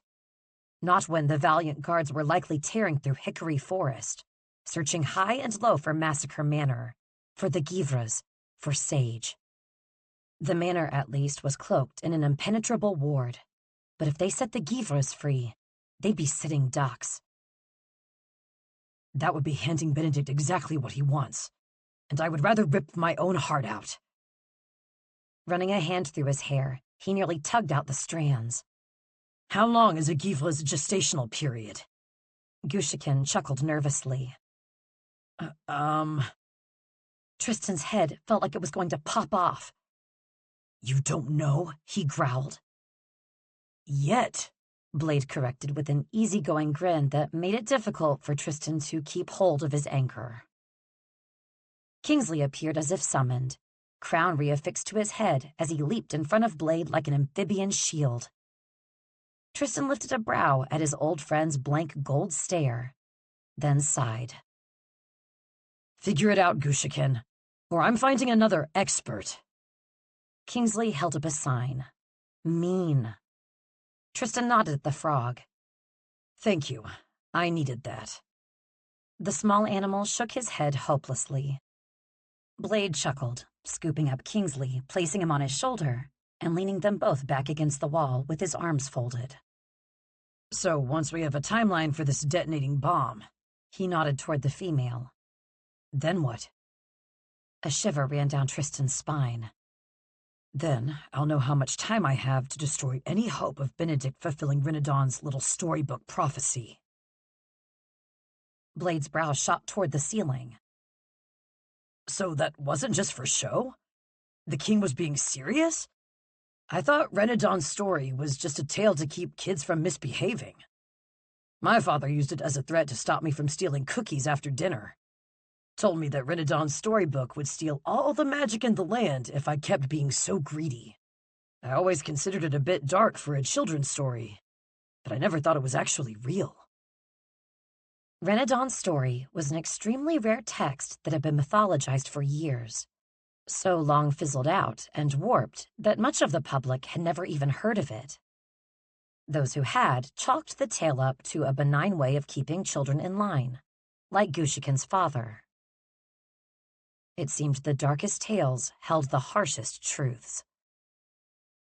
He himself had thought it false too, until he was trapped in the dark these past days, and recounting his time with Benedict, how obsessive the king had become with the inner workings of magic, how he'd had Tristan out searching for people and animals with unnamed purpose, back when he was Benedict's apprentice, how his guards had recently recounted to him whispers of the fable spreading throughout the kingdom, though he hadn't given it much merit then.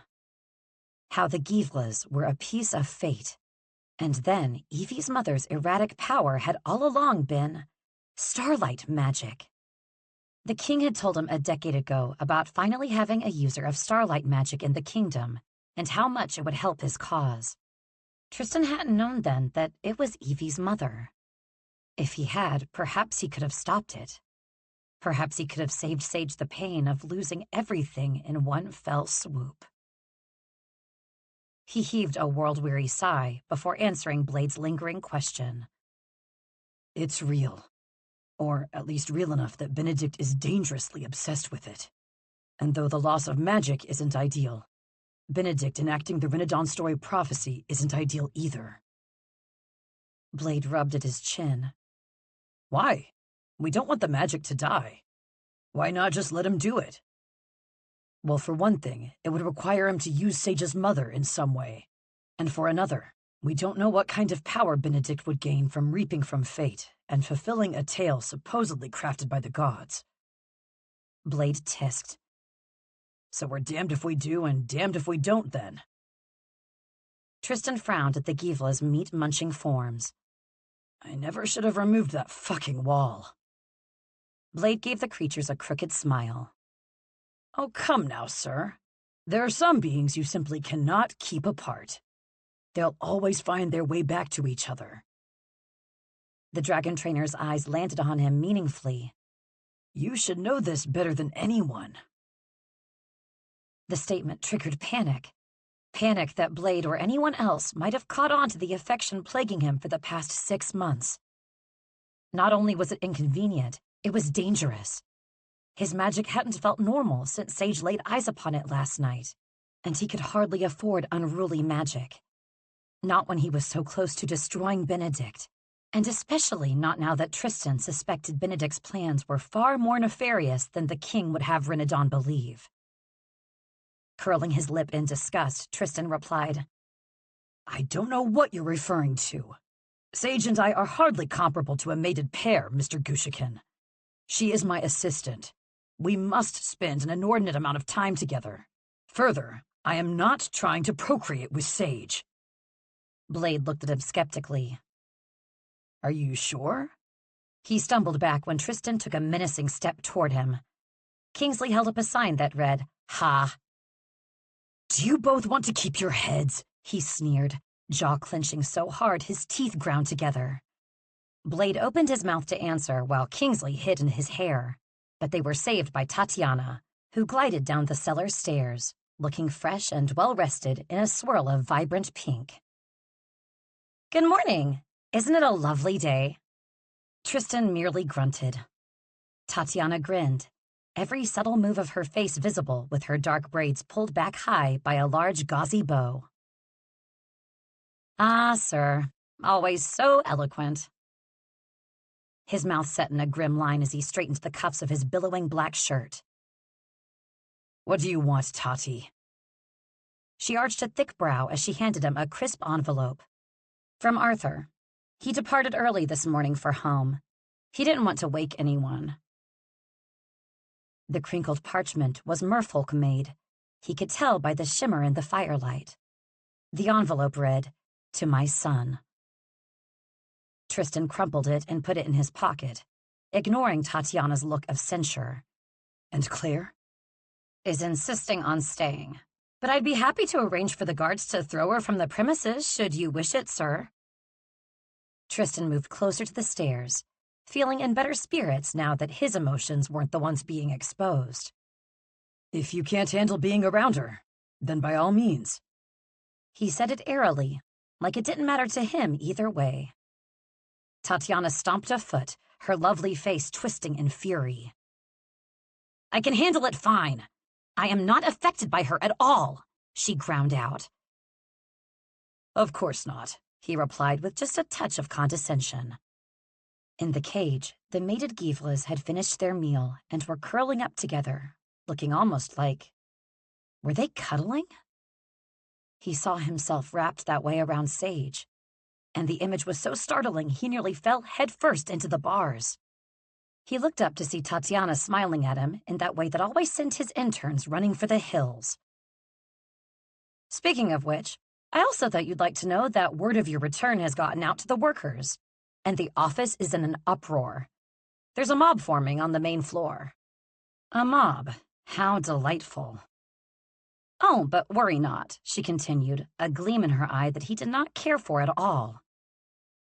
The malevolent guard have nearly returned, and I'm sure they'll make it there in time to assist Evie with the crowd.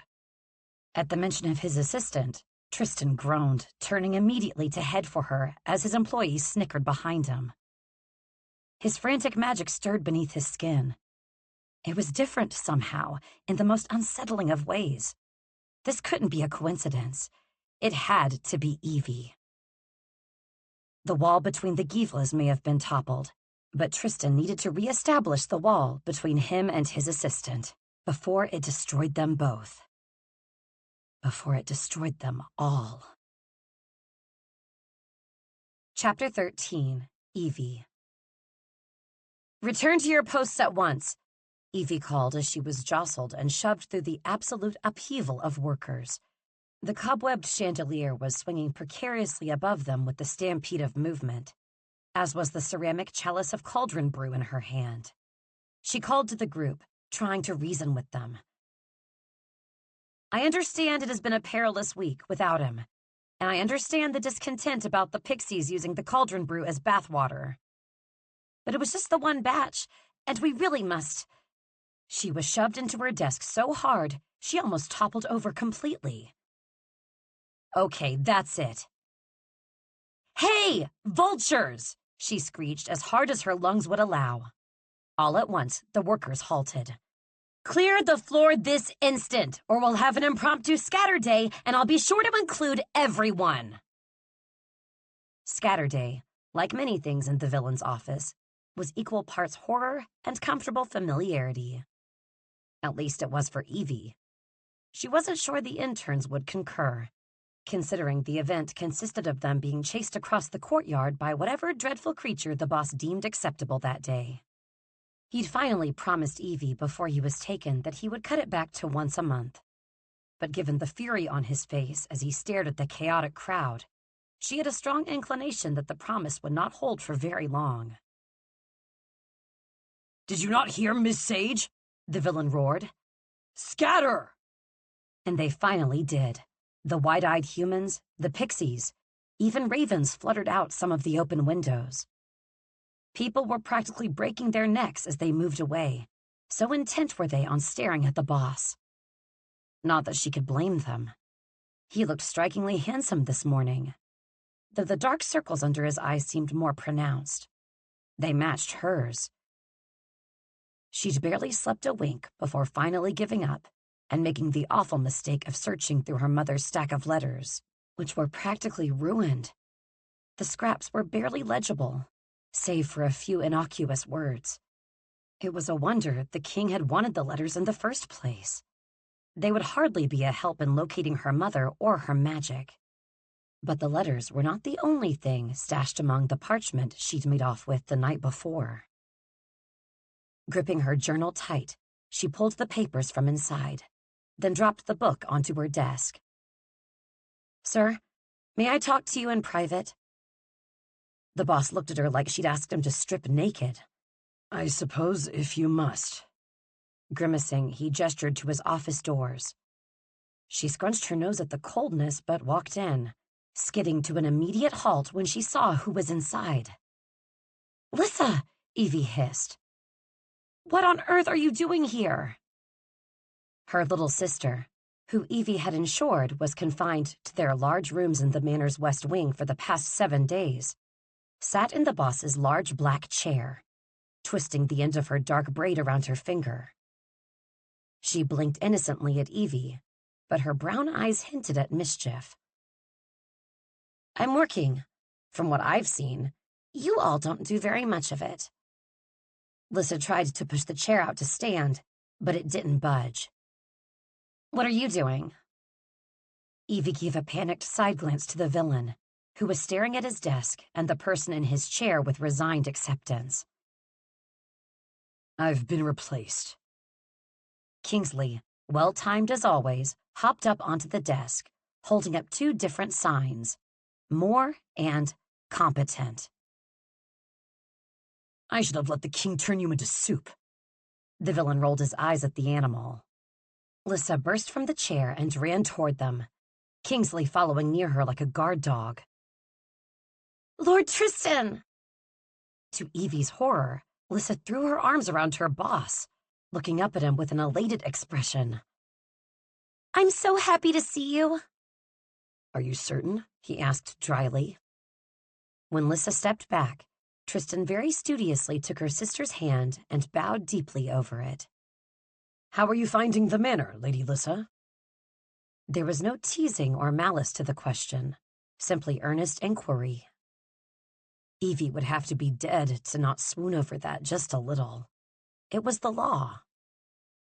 Her sister answered bluntly. I'm very bored. Evie winced. A bemused look overtook the villain's forbidding aura, blooming into full warmth when Edwin, the manor's ogre-turned-chef, barreled into the room, a tray of sweets in each hand. Tristan! The villain's lips curved up at the ogre's entrance. Hello, Edwin. But the smile dwindled when Edwin dropped the trays and hoisted the villain into his large arms. "Edwin," he rasped, "you'll break my spine." Edwin dropped him, then used his white apron to wipe the tears fogging up the two small spectacles perched on the tip of his nose. Ogres were notorious for their deep wells of emotion. "I missed you a great deal, Mr. Tristan." Edwin noticed Evie off to the corner and nodded politely at her. She smiled in response. The villain cleared his throat uncomfortably. "I suppose, I missed... thank you." His black eyes were looking anywhere but at the ogre, falling to Lissa, who was watching the interaction with interest while slowly sneaking a pastry from the dropped tray. The boss grinned at the sight. "Edwin, while I appreciate the sweets delivery, I wonder whether you might show Lady Lissa how to make those lemon tarts you're so famous for. I fear she is suffering from a case of boredom." Lissa beamed, jumping up and gripping Edwin's large hand in her own, practically dragging him toward the door. "Yes, please. Can I wear an apron?" Edwin gave the boss a knowing look as he followed Lissa with a soft smile on his face, shutting the door behind them. Evie gaped. "You busied her in less than 2 minutes. What kind of wizard are you?" The villain let out a noise that sounded suspiciously like a snort as he walked across the room, lightly bumping into her usual chair on the way, causing it to tilt slightly toward the window. "Have a seat, Sage," he said, rounding his desk and lowering slowly into his chair. She smiled lightly, realizing how much she had missed their morning briefings. "Your cauldron brew, sir," she said, placing the ceramic chalice in front of him, frowning slightly. "I had intended to give it to you earlier. I even tried to make a skull with the milk, but I fear it's gone cold.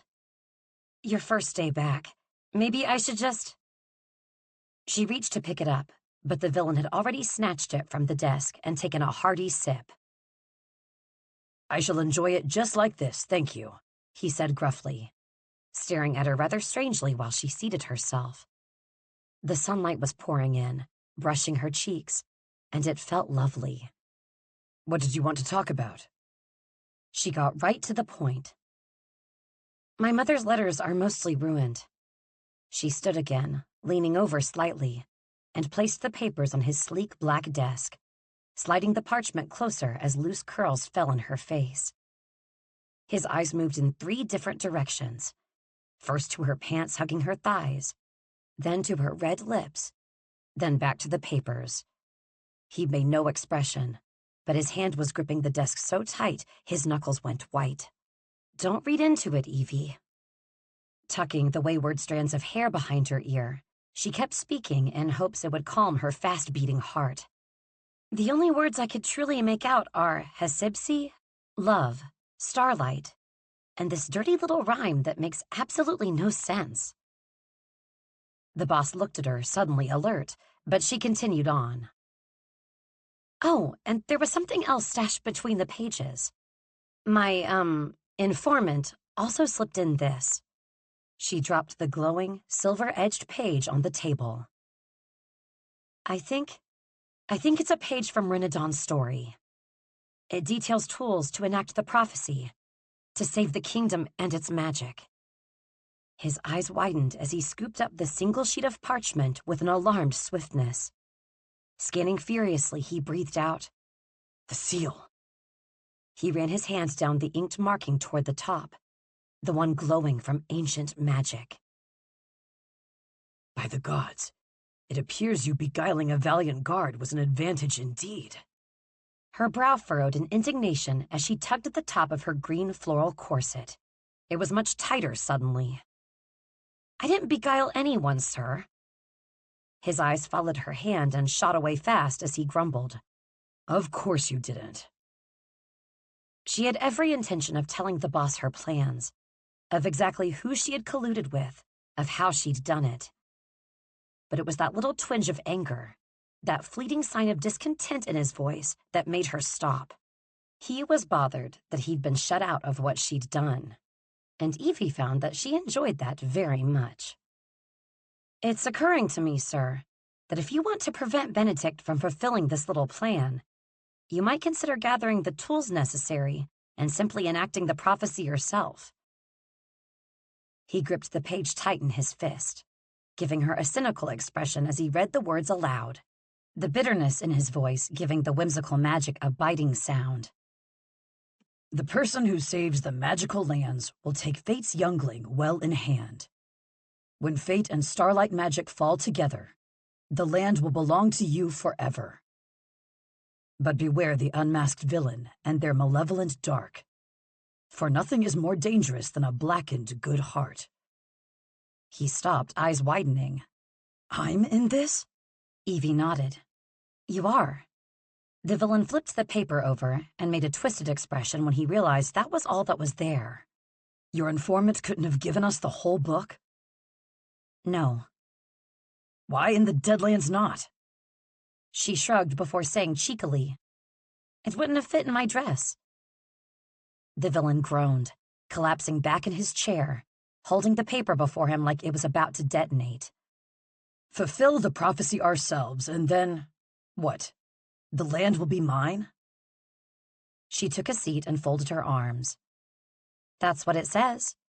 It's why he wanted to unmask you, I think, so that the beginnings of the prophecy would take hold. Assuming this is all real, that is." "Oh, it's real," he said grimly. "Trust me." Shaking his head, he pushed away from his desk and walked toward the windows. The sunlight shone a little brighter, like it was eager to kiss the skin of his cheeks. Evie understood the feeling all too well. "I never wanted the land. I merely wanted to terrorize it, and Benedict, until one of us succeeded in destroying the other. I'm the one meant to ensure all hope is lost, not that hope still endures." There was a vulnerability in his voice, which cracked at her heart like an ice pick against a glacier. She came up behind him, wrapping her arms tentatively around his middle and laying her head gently against his back. He jumped at the touch, but didn't pull away. It gave her the courage to say, "There is nothing written in any text, God's created or not, that says we cannot be more than one thing. You've been told for a very long time that you are made for destruction, but there is nothing that says you cannot be more. You can be capable of bad and do good. You can do good things and still be bad. Nothing is set in stone, and if it helps, I'll stand by you no matter who you choose to be." A ragged, self-deprecating laugh left his lips. "Why?" She couldn't reveal the real reason without throwing them both completely off their axes, so she merely said, "Because I like who you are, not what you're capable of." He ripped himself from her hands and fell back against the wall, looking astonished, looking revolted. "Sage, are you of the delusion that everything can be fixed with a hug?" The lack of composure he was exhibiting in their interactions was growing addictive. "No," she said sweetly. "But don't they help?" "No." Kingsley held up a sign. "Yes." The boss narrowed his eyes at the frog before sighing in resignation. "So, we are enacting the prophecy. We are saving the magic." Evie grinned, clapping gleefully. "What better way to torment the kingdom than for you to take it over? We have the Givlas, we have you, and according to the story, all that's left is—" She swallowed. The thought had not fully registered until just then. "Your mother and her starlight magic. We must find your mother," he finished for her, picking up the ruined letters. "Sage, will you be okay? I know that your mother—" "I'll be fine, sir," she assured him, though whether she could assure herself of the same was another question entirely. It had been many years since her mother abandoned her family. Would Evie ever truly be able to face her again?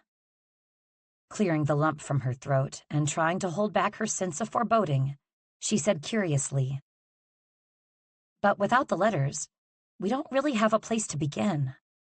The villain seemed to assess her as if he were not sure she could truly be believed.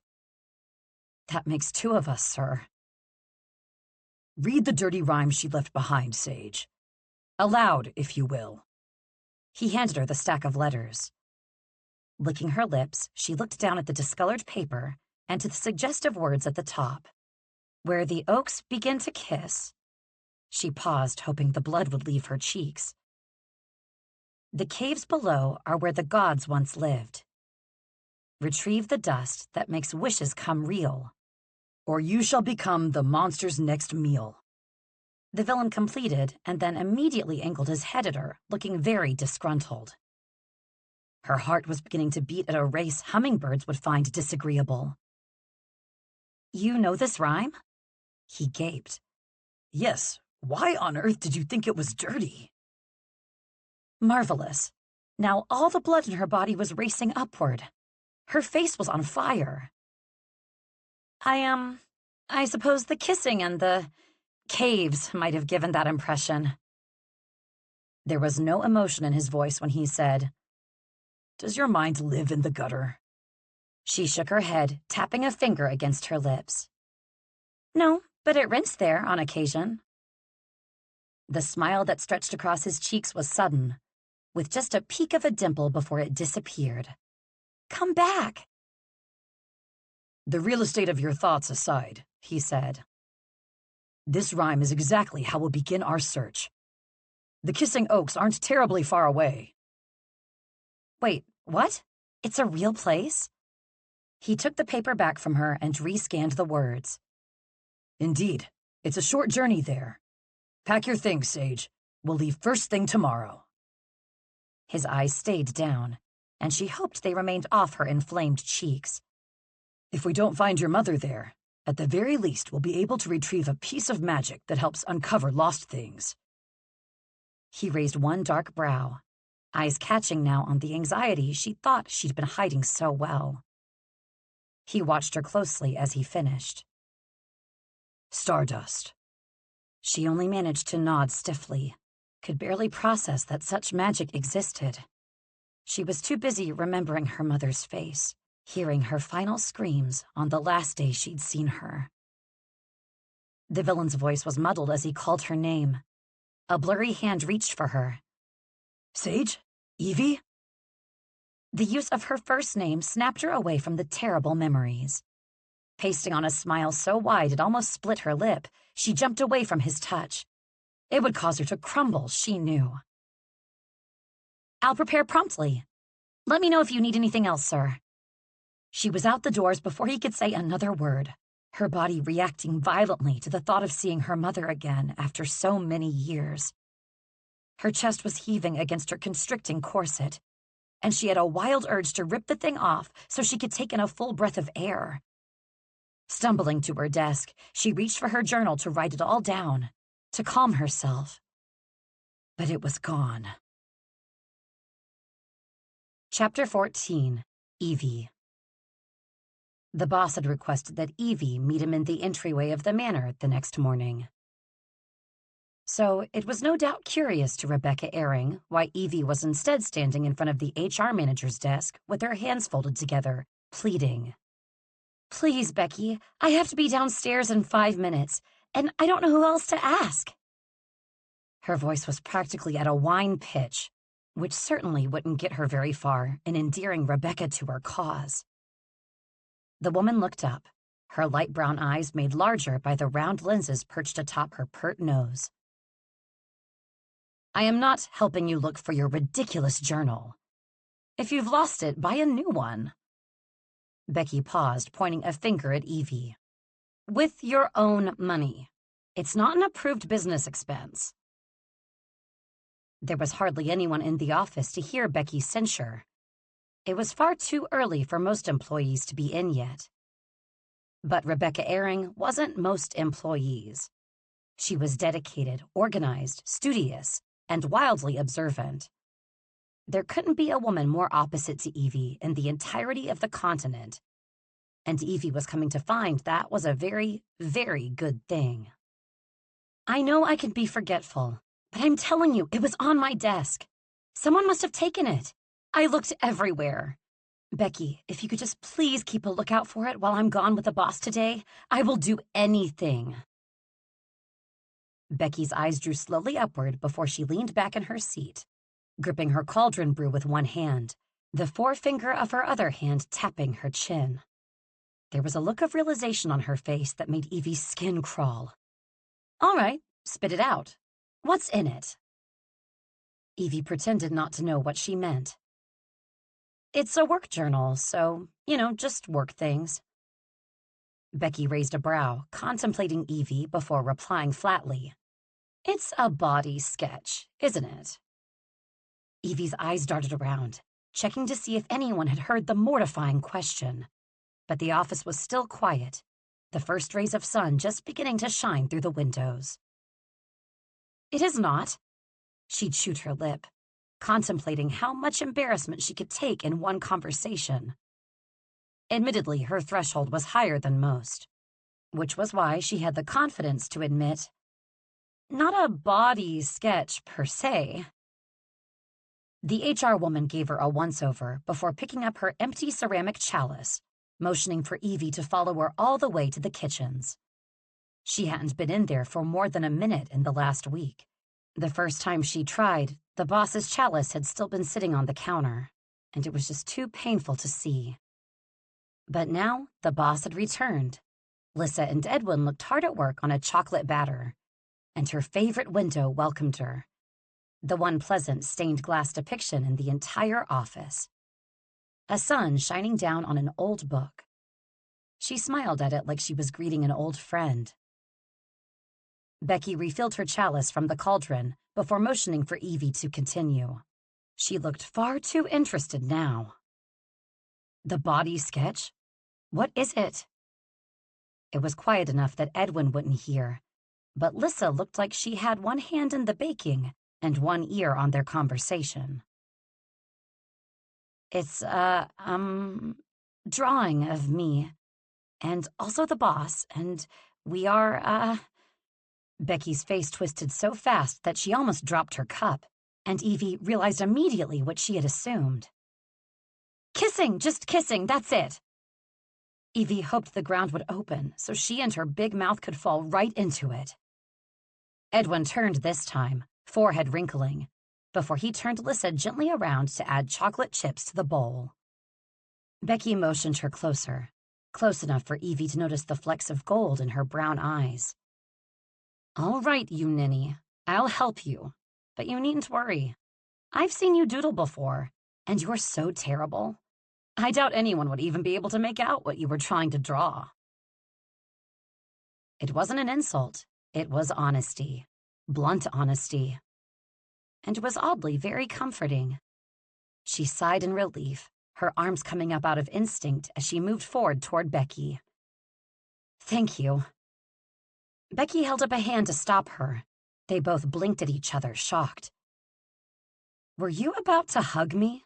Becky asked warily. Evie just stared before replying.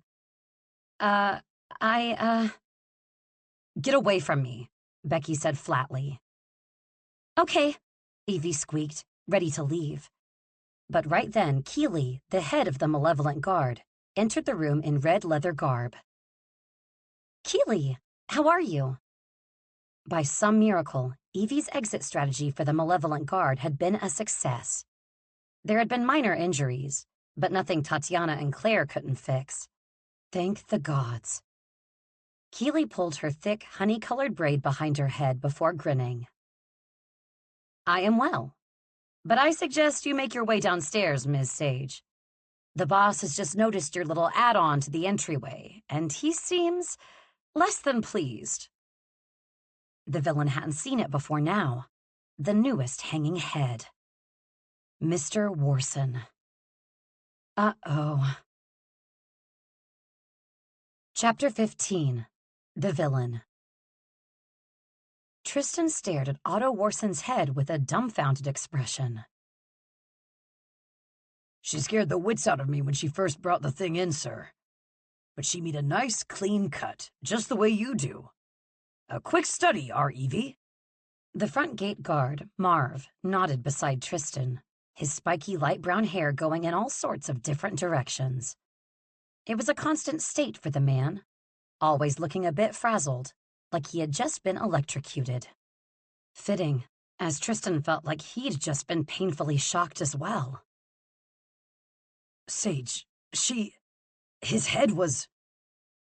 Never had he had more difficulty stringing words together. And on top of that, he felt humiliated to be so tongue-tied in front of the malevolent guards sparring around him in the entryway. Their training room was undergoing an intense round of cleaning after one of the new, more obstinate interns had taken it upon themselves to feed a messenger raven prunes and set it loose upon the sparring space as a prank. After all his guard had done for him, he was more than willing to allow them to train anywhere they liked, but a bit less so when they were bearing witness to his pathetic display. He should have departed already anyway. Blade was in the back courtyard, saddling the dragon with Tatiana and Claire. Gods knew why his sister was coming, but he wouldn't begrudge another magic user on a journey so fraught with peril. And the clock was ticking. They had to be there before nightfall, or the danger of their destination would increase tenfold. He didn't have time to ruminate on Sage and her shocking act of violence. But he would anyway, because there was no one he liked to torture quite as much as himself. Keeley, where is Sage? He bit out the words, his patience at a minimum. He wanted his focus only on Benedict, only on vengeance, only on taking over this kingdom and destroying all the good inside it. But he couldn't with this discomfort lodged where his heart should be. Keeley ran in, already out of breath. "She's right behind me!" Sage stumbled down the stairs, wearing another pair of thigh-hugging pants that made him want to do bodily harm to anyone whose gaze lingered on them for too long. "Are we ready to go?" she asked happily, gliding toward the back doors, giving Otto Warson's head only a cursory glance before practically sprinting to the courtyard, her pulled-back curls bouncing behind her. He followed her with a purposeful gait, saying with a low growl, "Oh, you can run, little tornado, but you cannot hide." Blade waved to them as he tied a leather strap under Fluffy's belly. The dragon shifted nervously. Sage did too. He hauled her by the arm into the arched stone alcove beside the back entrance and nudged her into one of the pillars. She looked sheepish as he loomed over her, like a dog that had chewed up some fancy shoes. Except in this case, the pair of shoes in question was a man's severed head hung from the wall. "What exactly were you up to while I was gone, Sage? Anything interesting occur?" "I knit some mittens," Sage said pleasantly. "Delightful. Anything else?" he pressed. She was deliberately keeping things from him, he realized. The thought made him panic. "I learned how to use a paperweight as a weapon." He followed her lead, realizing that forcing it out of her would be fruitless. "Fascinating. How?" She placed both hands on the curve of her hips. "You throw it, really hard." Unamused, he replied coolly, "Perhaps I'll test the theory." Office pixies floated past them, murmuring about the commute as one of them pulled at the ends of Sage's hair. "Ow!" They darted away, cackling. "Don't you all have copies to make? Expense reports to file?" she yelled and then sighed as they fluttered away. Looking directly at him, she completely disarmed him as she asked, "Are you angry, sir? I'd hoped you'd be impressed." In fact, he was feeling a plethora of different emotions in that moment. Frustration, confusion, and yes, seething anger. But only because he'd realized her pulled-back hair perfectly showcased the fading bruises of fingerprints around her neck. Impressed? He supposed he was impressed as well. Even though he shouldn't be. Even though it was alarming that she wanted his praise in the first place. "What occurred after they took me? What happened to Warson?" I cut off his head," she said bluntly, clapping a hand over her mouth like she couldn't believe she'd said it. He couldn't quite believe it either. Yes, I gathered that. My question is more pertaining to when and why. She swallowed, and the nervous motion of it made every muscle in his body stiffen. After you were taken, he tried to kill me.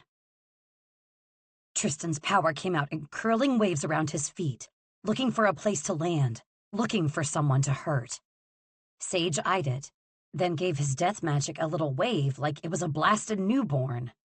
It curled around her hand in greeting, and she squealed in delight. Oh, it's so sweet. Sweet? The woman had no sense of self-preservation. Come back to me, you deviant, Tristan growled, calling the magic back, and it came, very slowly. Sage must have mistaken the murderous look in his eyes for disappointment, because she fumbled out, I'm sorry if I overstepped by, having it, hung up with the other heads. I was trying to prove myself capable. I didn't think you'd mind. Mind? I want to take the head down just so I can kick it, and then pass it along to the rest of my employees so they can kick it too. Likely not what Ms. Airing had in mind when she'd suggested more office morale-building activities. But he could feel his own enthusiasm boosting at the prospect. He shook his head, refocusing on the crinkle at the top of Sage's nose. I mind that the man hurt you, and I wasn't there to prevent it. Something dark glittered in her light eyes. But he didn't hurt me, sir. Her lip twitched. I hurt him. Goosebumps rose on his arms, and he was grateful his long sleeves covered them. He shouldn't be proud of the wickedness emanating off her like a dark aura. Should be trying to distance her from him, lest he taint her good nature any further. And he would. He had to. But right now, he'd allow her this victory. As he leaned down toward her, their faces mere inches apart, he murmured, Good. Blade called out then, breaking the spell between them. Time to go, everyone! Fluffy's getting restless, and we can't risk another bunny rabbit frightening him. Tatiana was gently patting the animal's side. He eats goats. How can he be scared by a tiny fluff ball? Tristan cleared his throat, gently taking Sage's arm and guiding them back out in the open, toward the waiting group. So let me see if I have this correct, Tristan said, watching her pop a vanilla candy into her mouth. You killed Otto Warson, crafted and executed a plan to smuggle every woman in my malevolent guard into the king's castle, faked your own death, and rescued me with a nearly flawless escape. Did I leave anything out? She nodded earnestly. The knitting. He turned her around and hoisted her atop the large saddle, hoping she didn't see the wide grin on his face. It wouldn't last anyhow. As soon as this pride faded, he would be back to worrying. Evie was being corrupted by him. This was unacceptable. Chapter 16. The Villain. They flew in silence for more than 2 hours, then landed just before the border of the northern kingdom, Roslia. The air was cooler this far north, refreshing like crisp water, as opposed to the sometimes damp heat of Renadon. Hickory forest trees thinned, making the area a more difficult place to hide. Odd, considering this part of the land was one of the few in Renadon that was thought to be brushed by the gods. The creators of their world had laid their hands all over Renadon, painting a once gray earth in vibrant shades of color. But there were points rumored to have larger drops of magic, places where gods spilled extra, places they had once even lived.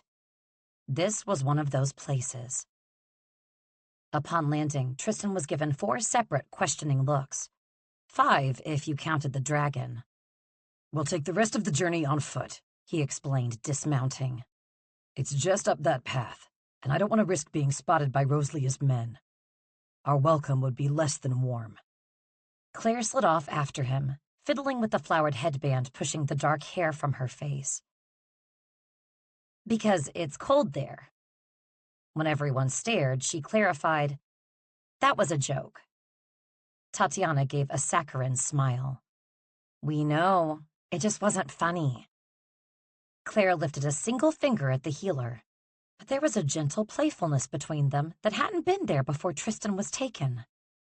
By the gods, his assistant was severing heads, his sister and her ex-betrothed were flirting.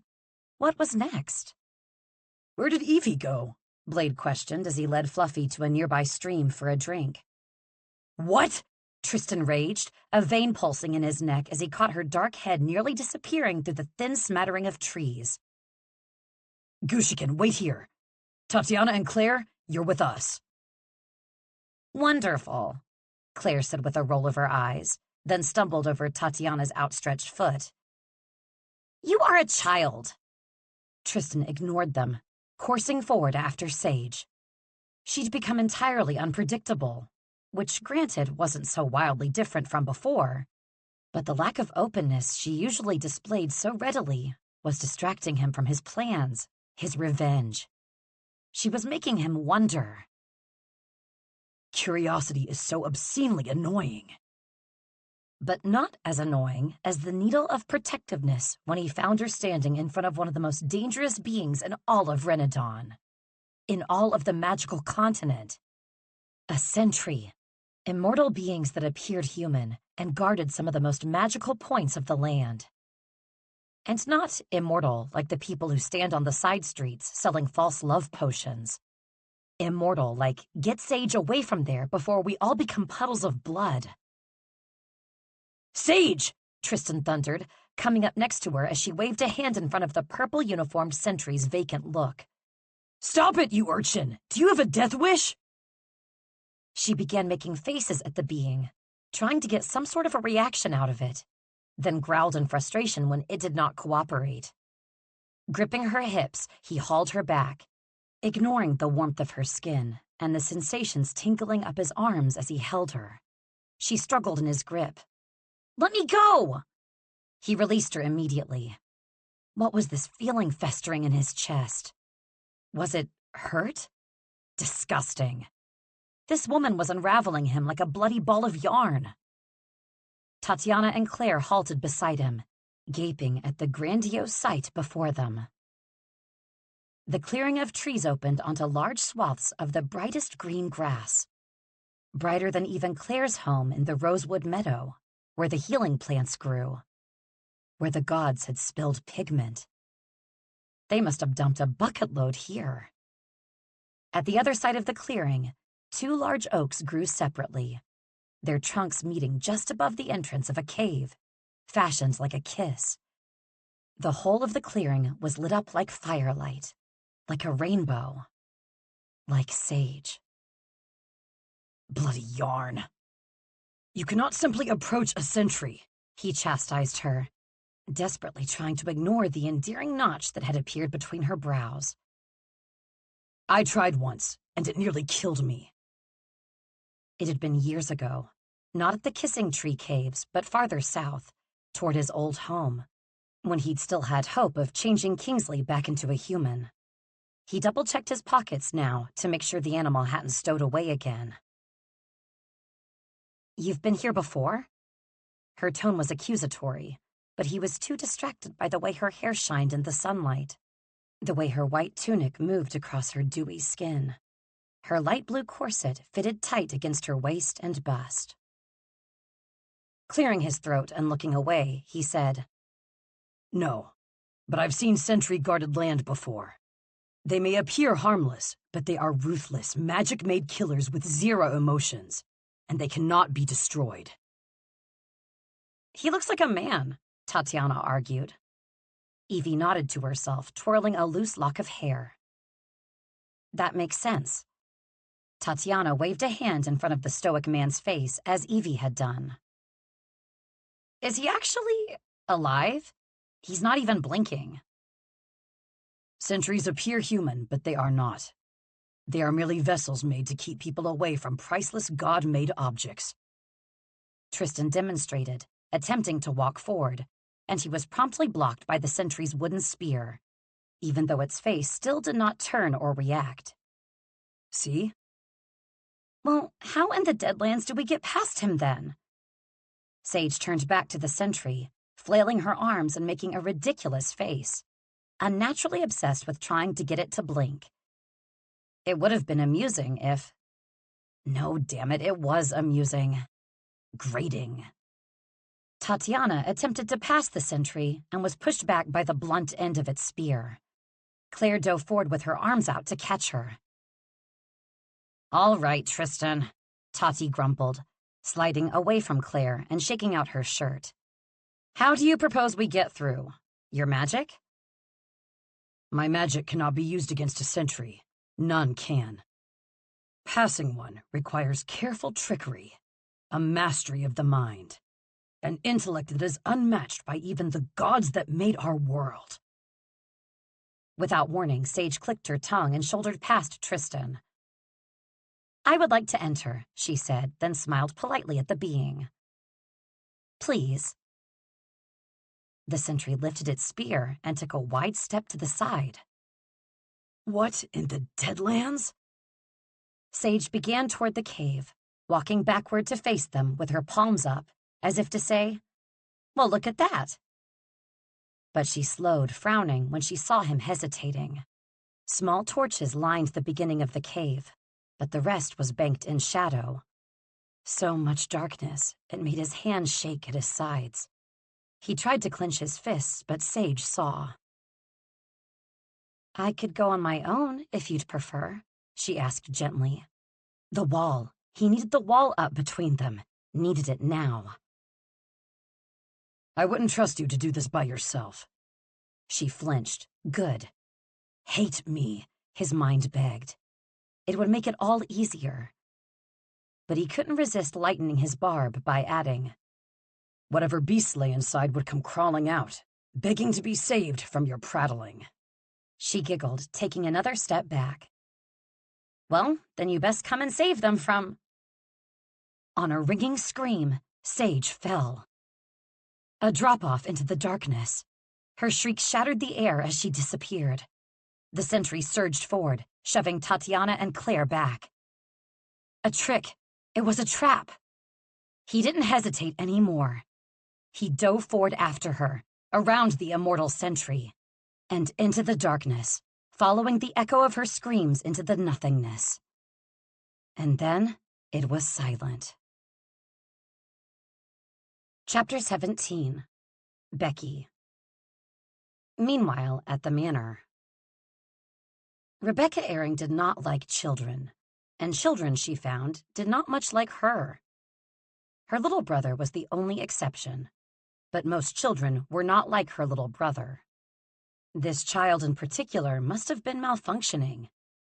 Lissa Sage had pulled a chair up to her desk, insisting upon helping her organize. And then the little nuisance had learned of her greatest weakness. Alphabetizing. "This goes in that pile, Ms. Sage," Becky said, pointing to the neighboring stack of papers before smoothing out her tight bun. "Sorry." Lissa jumped around as she straightened the stack she was holding and placed them in the opposite pile. "Shall I put them in your desk drawer?" The little girl yanked open the top drawer, and Becky's set of keys came tumbling out. "Oh, oops." She picked them up, handing them over to Becky before waving at the workers passing by. One intern tucked his shirt in when Becky glared at him. "Why do you have so many keys, Ms. Airing?" She didn't have so very many. It was just a matter of organization and safety. "One of the keys is to my cottage. This one is to the cartography closet. This bronze one is to the weapons room. This one is to lock the office windows. And this silver one is to the dungeons below stairs." She took the key ring from Lissa's grip, but the little girl's eyes caught on the largest one, plated with gold and etched with a small F. "What about this one?" Lissa blinked, pointing to it while shoving another lemon tart into her mouth. Becky didn't talk about that one. "It's to a place I no longer go." Lissa pulled the key off the ring. "Then should we get rid of it?" Her pulse sounded in her ears as she ripped the key from Lissa's hand. "No!" When she saw the hurt look on the child's face, the panic was quickly and irritatingly replaced by guilt. "I apologize. I do not like when people take liberties with my things." Lissa leaned in, her orange dress swishing about her tiny feet as she whispered. "Evie doesn't either. Whenever I touch her stuff, her face gets all red and she looks like an angry tomato." Becky resisted the pull of a grin at her lips, biting her tongue to keep from laughing. "I would like to see that." The lunch bell tolled, and Becky stood, calling to the workers walking and flying from the room. "Anyone not back at their posts in 60 minutes on the dot will be docked in pay for the week." Those who were walking began to run, and Becky felt a hum of satisfaction when she saw a gleam of wonder in Lissa's eyes. Seeking validation from a child was not something she wanted to make a habit of. Regardless, it made her feel 3 inches taller. "Well then, now that that's cleared up." She pushed away from her chair and motioned for Lissa to join her. "Shall we look for your sister's silly journal?" Lissa shook her head, an unreadable emotion passing over the young girl's face. "Oh, it's not silly. Our papa gave it to her. She's probably very worried it's gone forever." Her shoe bumped against Becky's desk. "Sometimes I worry my papa is too." Oh no, she was not equipped to deal with a child's hurt feelings. She could wring Evie's neck for putting her in this position. "Your father's not gone, he's just, in jail." "Deadlands take her." "I wouldn't call the dungeons jail." She straightened her glasses and frowned when she saw Lissa pull a knit dragon from her dress pocket. "Where did you get that?" "Blade gave it to me." Lissa had an almost dreamy look on her face.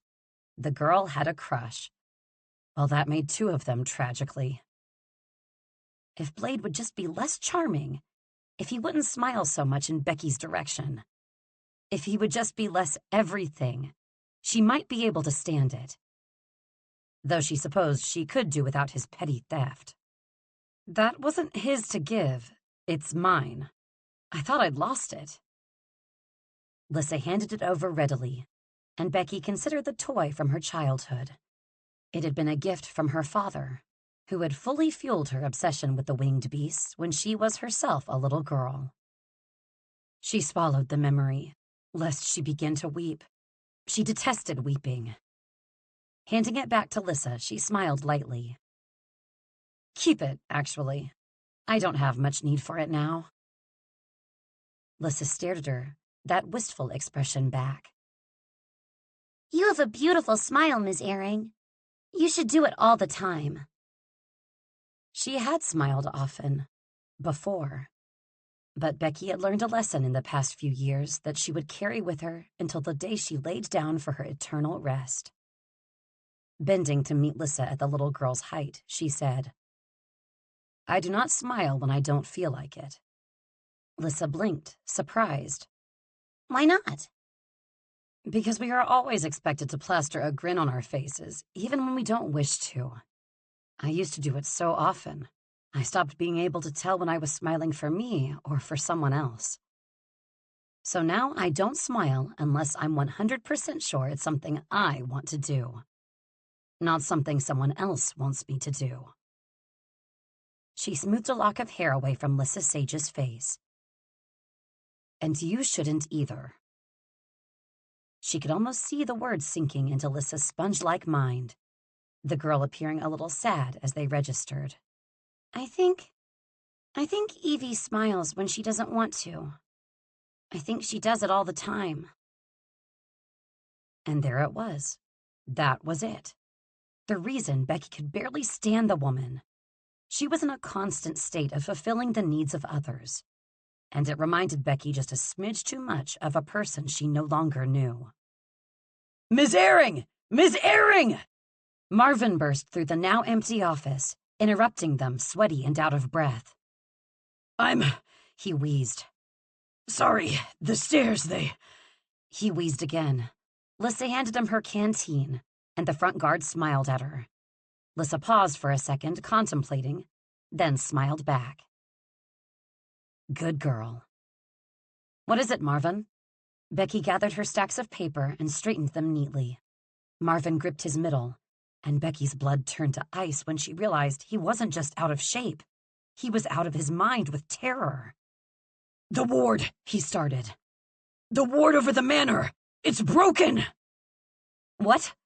Becky dropped the papers, time dilating around her so they fell almost in slow motion. What do you mean, broken? Massacre Manor, Marvin said gravely.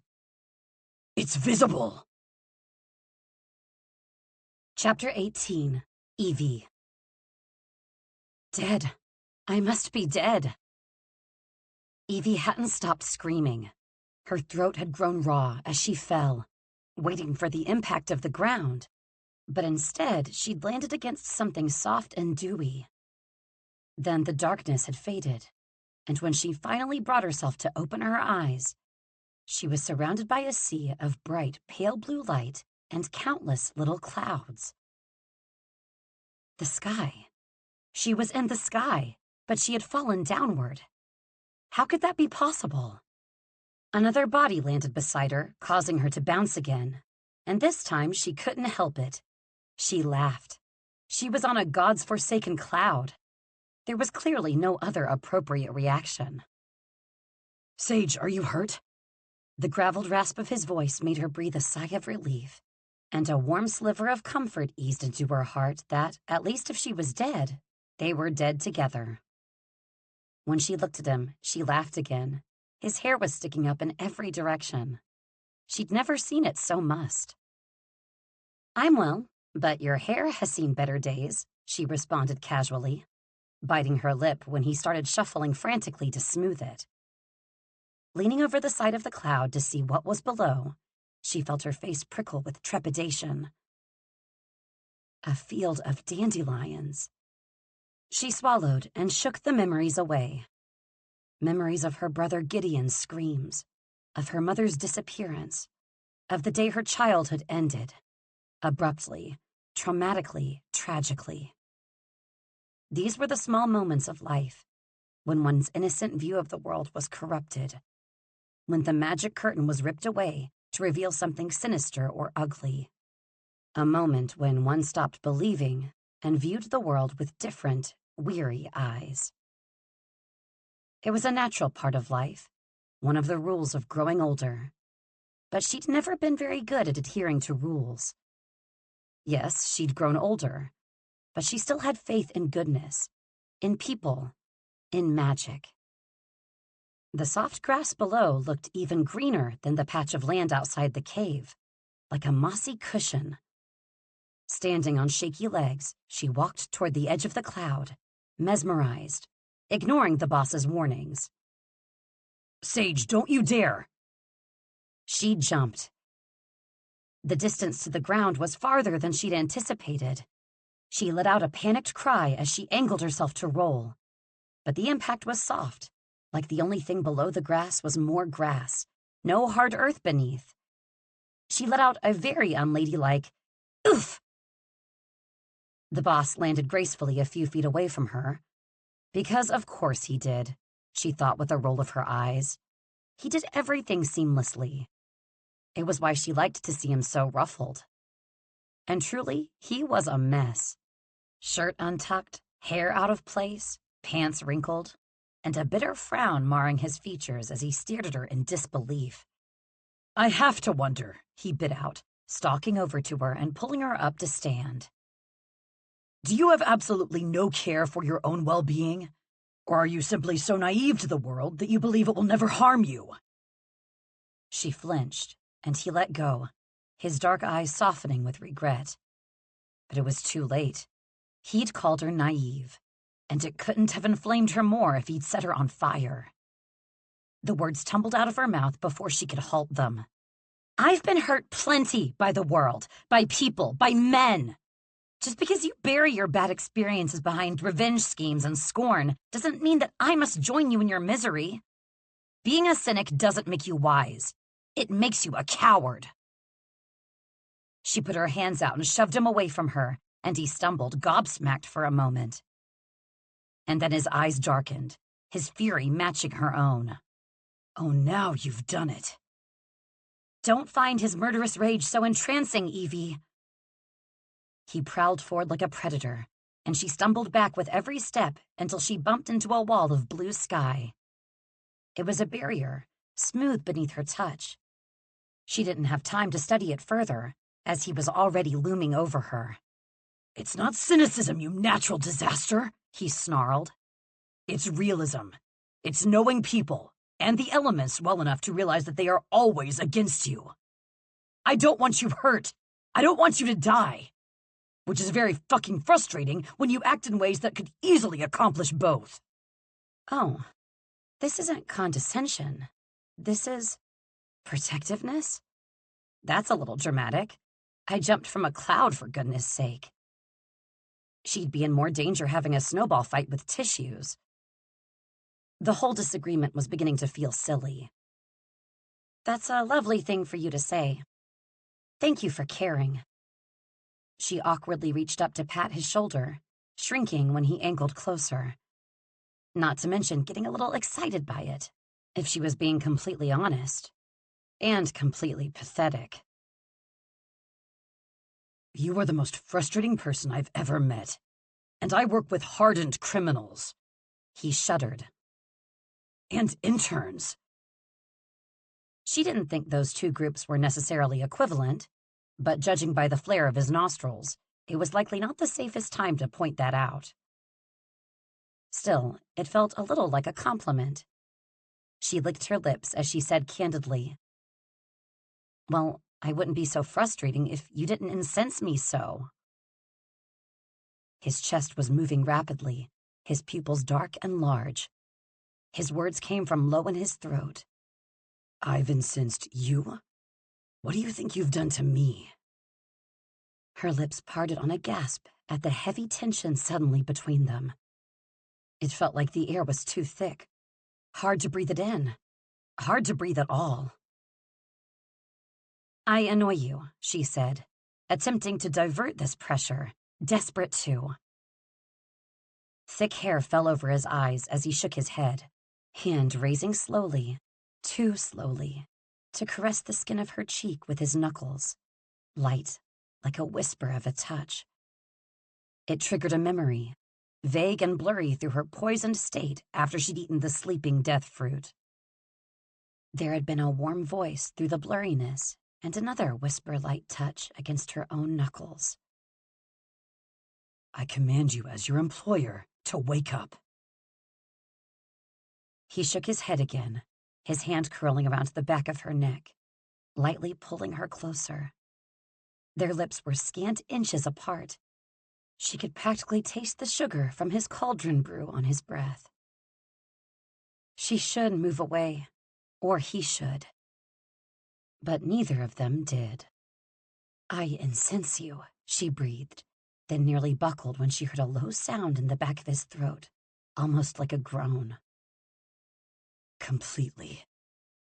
His lips were nearly on her, when the blue sky-like barrier around them began to shake and move. They jumped apart. Breathing heavily and red-faced, she held fast to his tensed arm as they stumbled backward. What was that? The blue sky around them began to move as something that had been camouflaged slowly revealed itself. A creature so tall, the clouds floated near its mouth, which was now visible, displaying 2 rows of razor-sharp teeth. The end of the rhyme. The monster's next meal, the villain said beside her, his chest still heaving. The beast from the story had revealed itself at the most inopportune moment. Evie gulped before saying, "Do you think it's married to that ending?"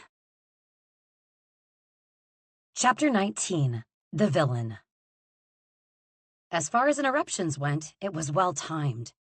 If the monster coming out of the blue sky had revealed itself even a moment later, Tristan would have lost control, and there was no telling what atrocity he would have committed next. Part of him still wanted to find out. Boom!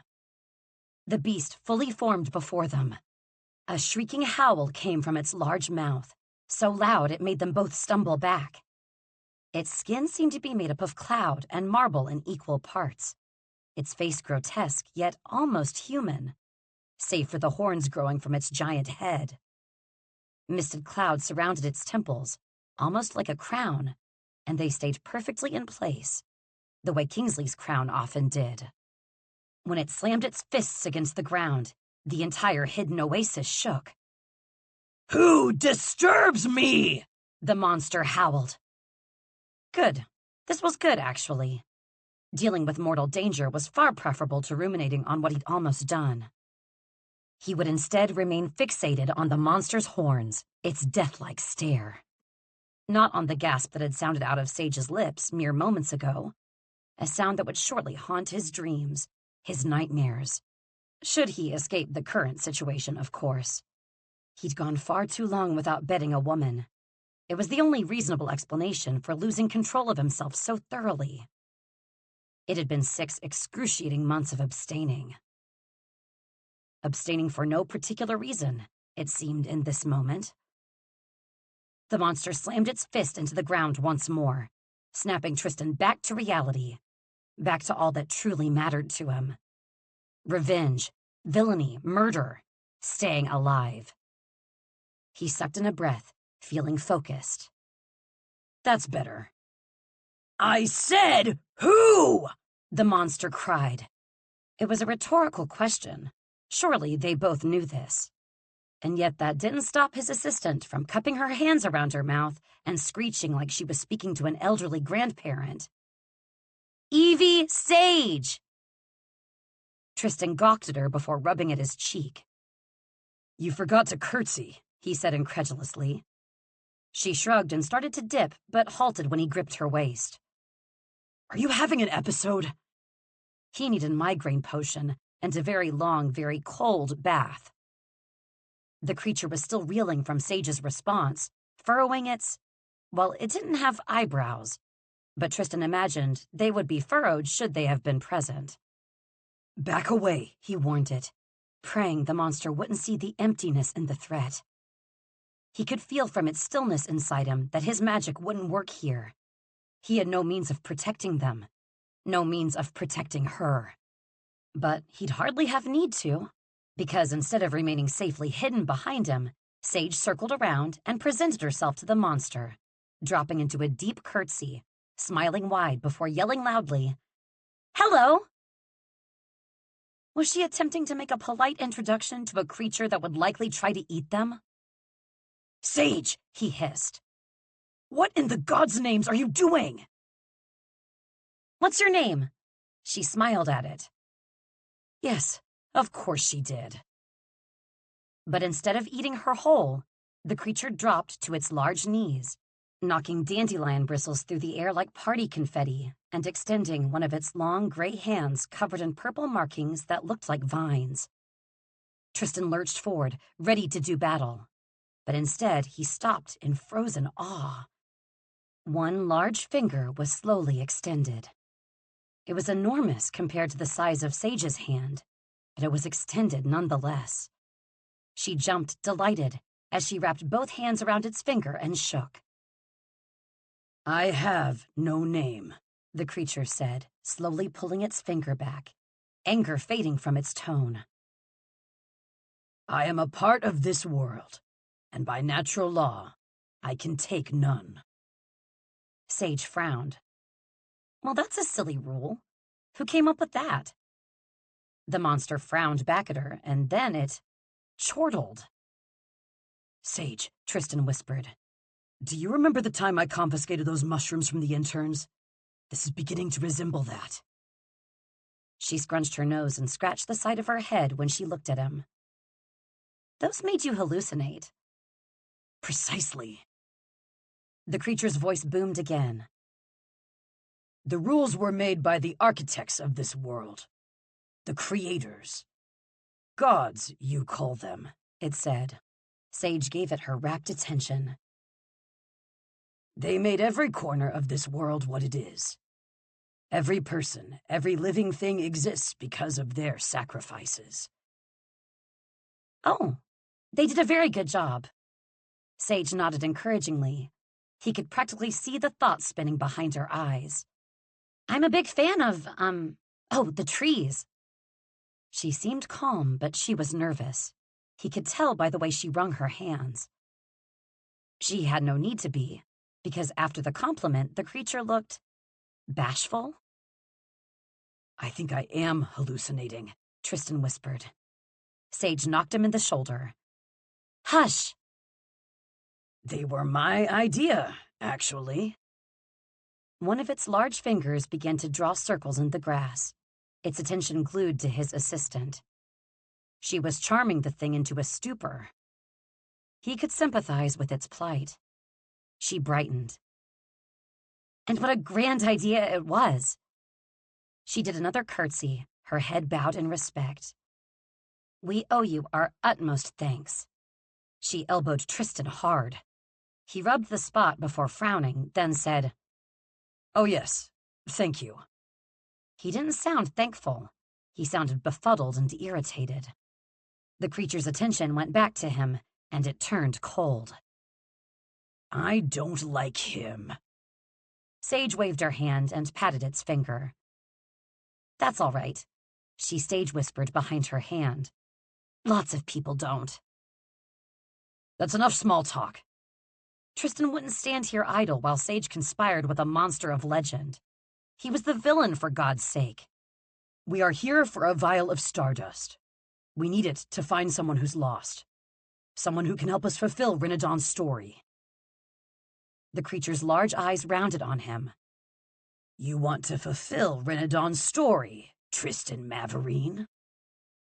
His stomach dropped into his shoes at his name on the creature's lips. Before he could inquire as to how the creature knew who he was, it grinned, marbled teeth shining, as it said words that rattled him down to his misplaced soul. It took you long enough. Chapter 20, Evie. Evie looked between her boss and her new very large friend. Do you two know each other? Her boss deadpanned. Yes, we have tea every other Thursday. Really? She asked, her brow furrowed. He pinched the bridge of his nose. No, Sage. Rocking back on her heels, she clasped her hands behind her, not missing a beat. How do you know my boss's name? The creature shifted, flurrying more dandelion heads about. The wisps of them danced in the air and tickled her nose. I know all names. I know all things as nature does. She blurted without thought. Do you know my mother, then? Nura Sage, where she is? It was a dangerous question for many reasons. The first being, she wasn't entirely certain she was ready to face the woman who had abandoned her in a place not unlike this one. A field of wishes. A field of forgotten hope. The second being that this godlike creature could probably crush her for her impertinence. And the third was that her judgment was still incredibly clouded from the haze of passion she'd been trying to clear out of her mind for the last couple of minutes. Completely, he'd said. No one could be expected to be of sound mind, with the tingling sensations his voice had spread throughout her body. Never had angering someone felt so sensual, so wanting, so... This needed to stop, or she was going to pin him to his desk when they returned and do something they'd regret. Well, something he'd likely regret. She didn't have the will or the self-control when it came down to the things she wanted, the things she loved. Because she loved him. So much so, it made her brainless enough to ask questions she still wasn't sure she wanted the answers to. It was fruitless anyhow. The creature frowned, looking at her with a sympathetic mien. I am sorry, Evangelina Sage. I cannot interfere in human affairs. The creature scoffed, brushing its large hand through its cloud crown, which immediately formed again in place. As much as they may need the intervention, it's forbidden. The villain's eyes were on her when her face fell. He looked at the creature and said angrily, "That's unicorn shit." The creature shrugged. On this we agree, but I cannot risk the already waning magic even if I wished to. This cave is no enchantment, but a piece of the world and sky that I've stolen and hoarded as my own. The rest of the creators have moved on to paint another realm, but I remain here." The boss frowned. "The waning magic. You feel it here?" The creature was forlorn. "The shift has already begun. You, Tristan Maverine, with all your great power, should feel it too. Your magic is slipping, isn't it? Beginning to fade, becoming defiant? There is something happening to Rinodon. As predicted long ago, the humans have become greedy, wielding the magic like it is a thing to manipulate instead of a partner." The creature then pointed to a rift in the sky of its lair. It appeared as if a large piece of it was missing, with a dark void beyond. "Oh no, what happened?" Evie asked, a sick sensation in her gut as she looked at it. Greed. Humans desire to take. They rarely seek to give. The magic of this world knows this and is beginning to hide to protect itself. The book was written to save it when that time comes." She shifted her gaze to her boss's hands, knowing his magic lurked beneath their surface. But his magic was no longer hiding, not from her. What could that mean? The villain read her thoughts and grimaced as he tucked his hands into his pockets, turning his attention back to the creature.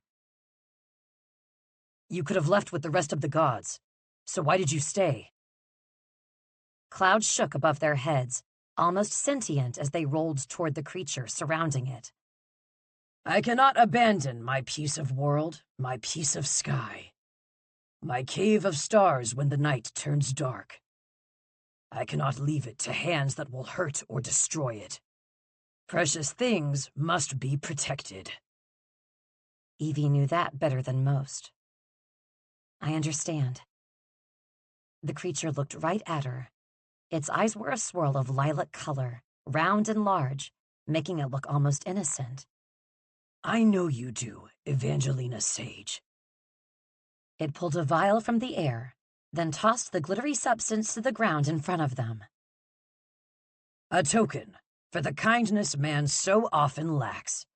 A rare gift, harvested from the stars themselves." Evie picked it up and saw a glistening powder within. Her heart soared at the sight. "Stardust, to help guide your way to what you seek. For the daughter of wishing stars." Her eyes widened. The daughter of...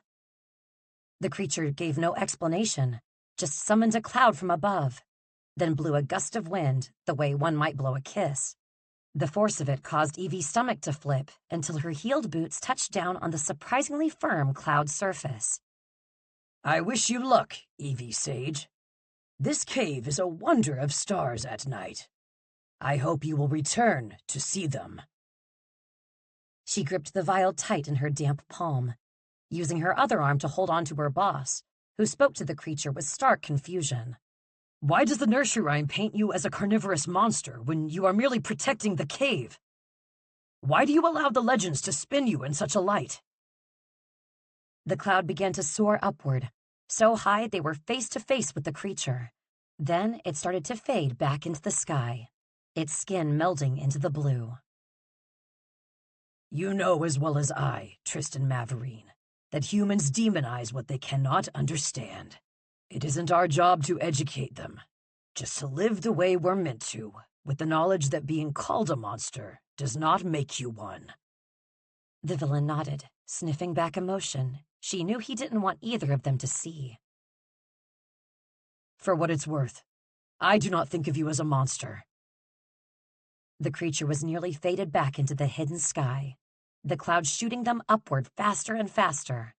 But Evie still heard the echo of the words left behind. "From you, Tristan Maverine? That means a great deal." "It's been too long. They're not coming out." "You are so negative all the time. Isn't it exhausting? Aren't you tired?" "I'm preparing for the worst. They have clearly fallen to their deaths." "Claire, shut up. They are not dead." As the cloud launched Evie and her boss out of the opening, she wondered if they were about to be. But then they were flailing in open air. She let out a very unladylike curse as she hit the ground. "We're okay," she rasped, pushing up, feeling Tatiana's hands on her cheeks as the healer examined her face. "What happened?" Tatiana said, eyes moving over to the villain, who was already on his feet, brushing the grass from his person. The sentry was back in front of the cave, but Evie no longer viewed him as an adversary.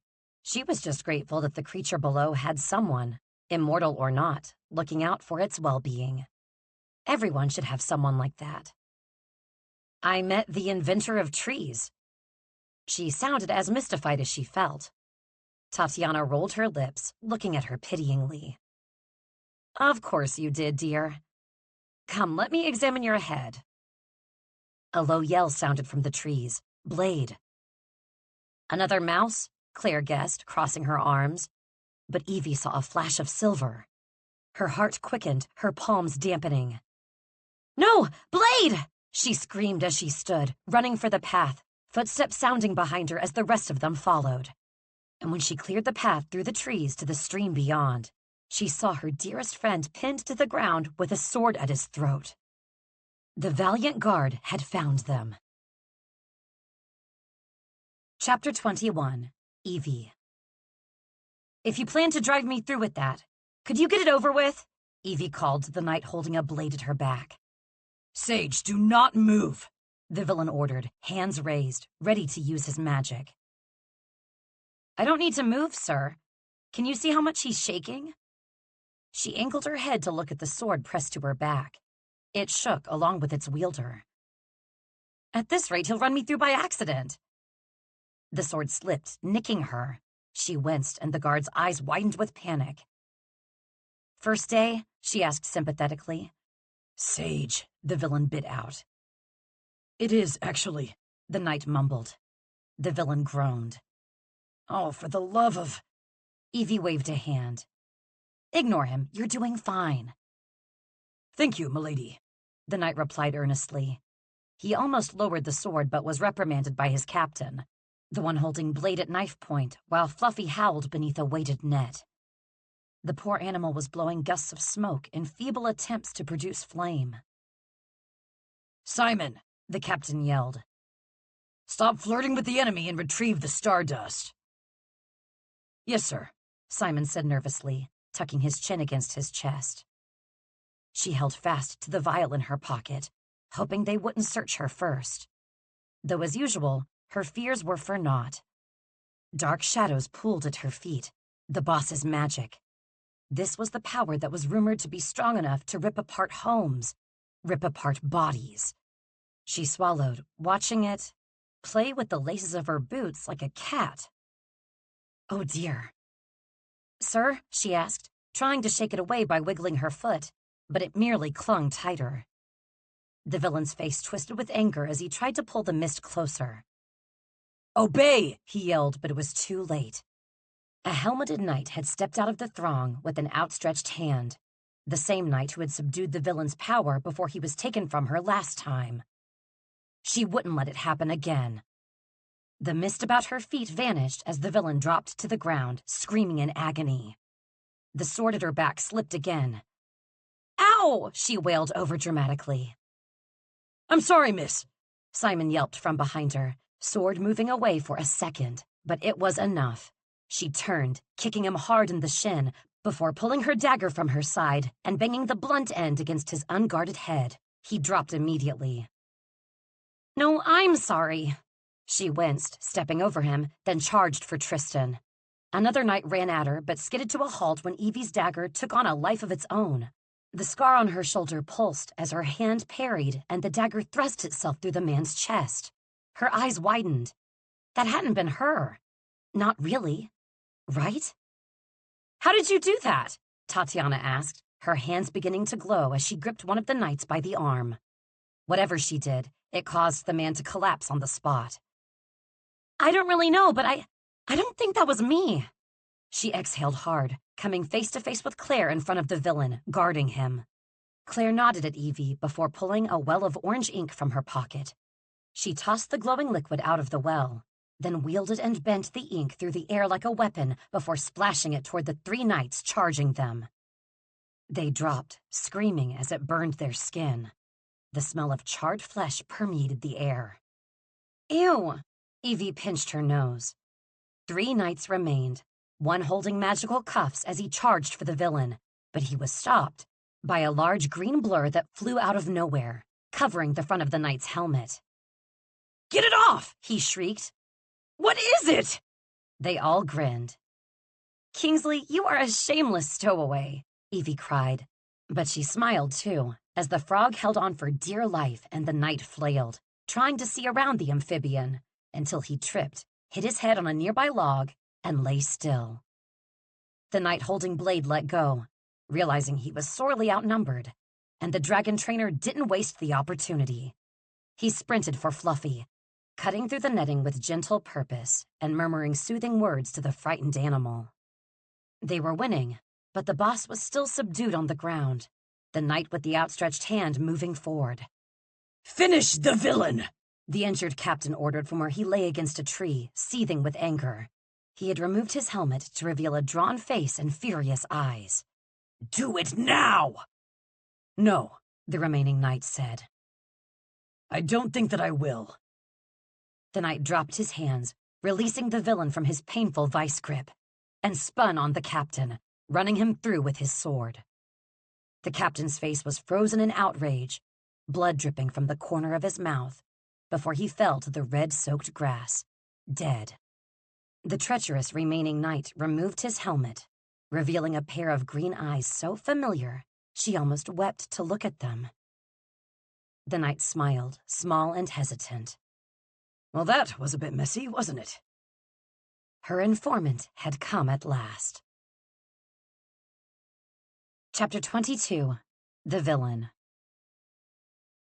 Wait, I know you! Tristan uttered in absolute astonishment at the man before him. He rarely forgot faces, and though this one had lost the final dregs of adolescence and now angled out into that of a man in his mid-20s, he was still recognizable. I'm honored you remember. It was my first week as a knight when we met in that corridor. Right before you were, imprisoned, Tristan offered sardonically. I wasn't going to say that part, the knight muttered quietly. The man had been a recruit when Tristan was apprenticing for the king 10 years ago. They'd chatted for a bit, all small talk. He'd never even gotten the youth's name. But it had been the first time in weeks that someone didn't skitter away from him, frightened for reasons he didn't then understand. He'd liked the boy. The knight's eyes fell to Sage, soft and grinning. Not anymore. And who are you? Tatiana asked, narrowing her gaze on the newcomer. The knight's expression turned to one of interest when his green eyes found the office healer. Someone who'd like to know you, he said. Tatiana scoffed, rolling her eyes and shaking her head. I could break you in two. The knight gave her a crooked grin. Do you promise? Tristan watched Claire's eyebrow twitch before he noticed her reaching for the leftover orange ink in her pocket. He gripped her wrist. Don't, he warned. That was until Sage nearly knocked Tristan out of the way, throwing her arms around the knight and burying her head in his neck. Okay, Claire, go ahead, Tristan said, waving her on. Tatiana grabbed Claire's hand when it moved to her belt. The healer looked a little like she was herding 2 rabid raccoons. Stop it, you two! Good grief! Kingsley landed on Tristan's boot, eyeing the hugging pair. Tristan looked at his frog friend. His frog friend looked at him. A sign slowly crept upward that read, "Uh-oh." That's helpful, Tristan hissed, rolling his eyes before scooping up his little nuisance and placing him on his shoulder. Sage separated from the man, finally. But Tristan's pulsing anger worsened when she began fussing over him, putting all her caring attention into brushing back his golden brown locks, wiping a dirt smudge from his cheek. This was what Tristan wanted. He wanted her to develop affection for someone else. It would be easier to not care for her, easier to not think of her as his. but there was a rather primitive part of his mind, and magic, that did not care about any of those things. Just wanted to take the knight's discarded helmet and beat him over the head with it till it dented. The comforting thought calmed his heart rate. "You were supposed to meet us right after the unmasking. What happened?" Sage cried, shoving the knight's shoulder. Tristan's head spun. She'd done it. She'd flipped a hero to their side. Now she was going to ask the sun and the moon to host a dinner party together. And she'd likely be successful. "I was waiting for the right moment to slip away without arousing suspicion. Then, when I heard the king order the men here to steal the stardust from you, I saw the perfect opportunity for a grand entrance." The knight held his hands out in a flourish. Sage rolled her eyes, but there was affection in it. "You and your theatrics." The vein in Tristan's forehead was about to break skin when she dragged the knight toward him. Unwise of her, but Tristan kept his face impassive. She wouldn't know he was planning the man's death, that he hated him with the fire of 1,000 suns, that he thought the knight a reckless ingrate who needed to be put down and... Sage presented the knight proudly. "Sir, I'd like you to meet my older brother, Gideon Sage." "What? Oh." The impassive mask cracked into stupefied shock. That isn't possible. Your brother is dead." But then he saw them, the similarities between the two. The same tick in Gideon's lip, the same high cheekbones, the same mischief in the eyes. Her goddamn brother. "I am pathetic." Chapter 23, Evie. 2 weeks earlier. It had been a mere handful of hours since Tristan was taken. Lissa was happily settled into a suite in the west wing of the manor, a place Evie couldn't bring herself to linger. Not without him. She watched Otto Warson's head sway gently with the draft coming in from the front door with a morbid satisfaction. She didn't know how long she'd been staring. She should have been disgusted with what she'd done. She should have been appalled and frightened by her brutal actions. But instead, she smiled. A plan was brewing in her mind, like chemicals melding together to create something lethal. A poison so toxic and pungent it could kill in seconds. But the malevolence was burying something, and as soon as she glanced to the gilded ink ring around her pinky finger, she choked on it. Loss. Tristan lived in every inch of the walls, in the kitchens, in the offices, in the decaying heads above, in everything. The manor was him. But he was gone, and she couldn't breathe. Stumbling out the front door, she ran past the manor's barriers, past the safety and protection, past any reminders of him, and dropped to her knees on a keening cry. Fisting wet grass in her palms, she stared at a flower she wanted to tear from the ground. She pinched her eyes shut instead. Too much loss, too much heartache, too much pain. Please no, she chanted. The scar on her back no longer stung, but it tingled as if sensing her distress. The dagger at her thigh warmed in answer. "I'll get him back, I will." "I'd like to assist with that, if I could." The unknown voice mixed with the wounded ache in her heart, and the combination proved lethal when her eyes darted upward and saw the glinting silver, saw the king's insignia. Whatever was left of her reason snapped like a rotting branch. "Ah!" she screamed, dagger unsheathed, and ran for the knight, swiping through the air like she was chopping flying vegetables. "Hold on!" the knight shouted, stumbling back. "Just let me explain." But Evie didn't. She kept coming, and when she finally got close enough, she brought her booted foot up between his legs as hard as she could manage. The knight went down with a howl, his helmet rolling off his head into a puddle of mud. Evie blinked, because she knew that mop of hair. She knew that chin, the nose, the green eyes. So like her father's. The night before her was Gideon. Her older brother, who'd she'd believed dead for the past decade, was laying before her, clutching his groin and moaning into the grass. "I deserved that, I suppose," he rasped, breathing deeply through his mouth. His skin was red and tanned and not corpse-like at all. She blinked. "You are dead." "Eve," Gideon said, climbing to his feet, because he had feet. They moved in everything. They weren't decayed or rotting. They moved quite efficiently as he slowly edged closer. "No!" She held up the dagger. "Stay there!" Gideon halted, his throat bobbing as he rolled his lips and rocked back on his heels. I know this is probably very confusing, but if you just give me a moment." "Are you a demon?" she blurted, and then almost covered her mouth to hold the embarrassment in. But what in the Deadlands did she have to be embarrassed about? She was not the one who had come back from the dead. Although, her plans weren't veering so far away from that.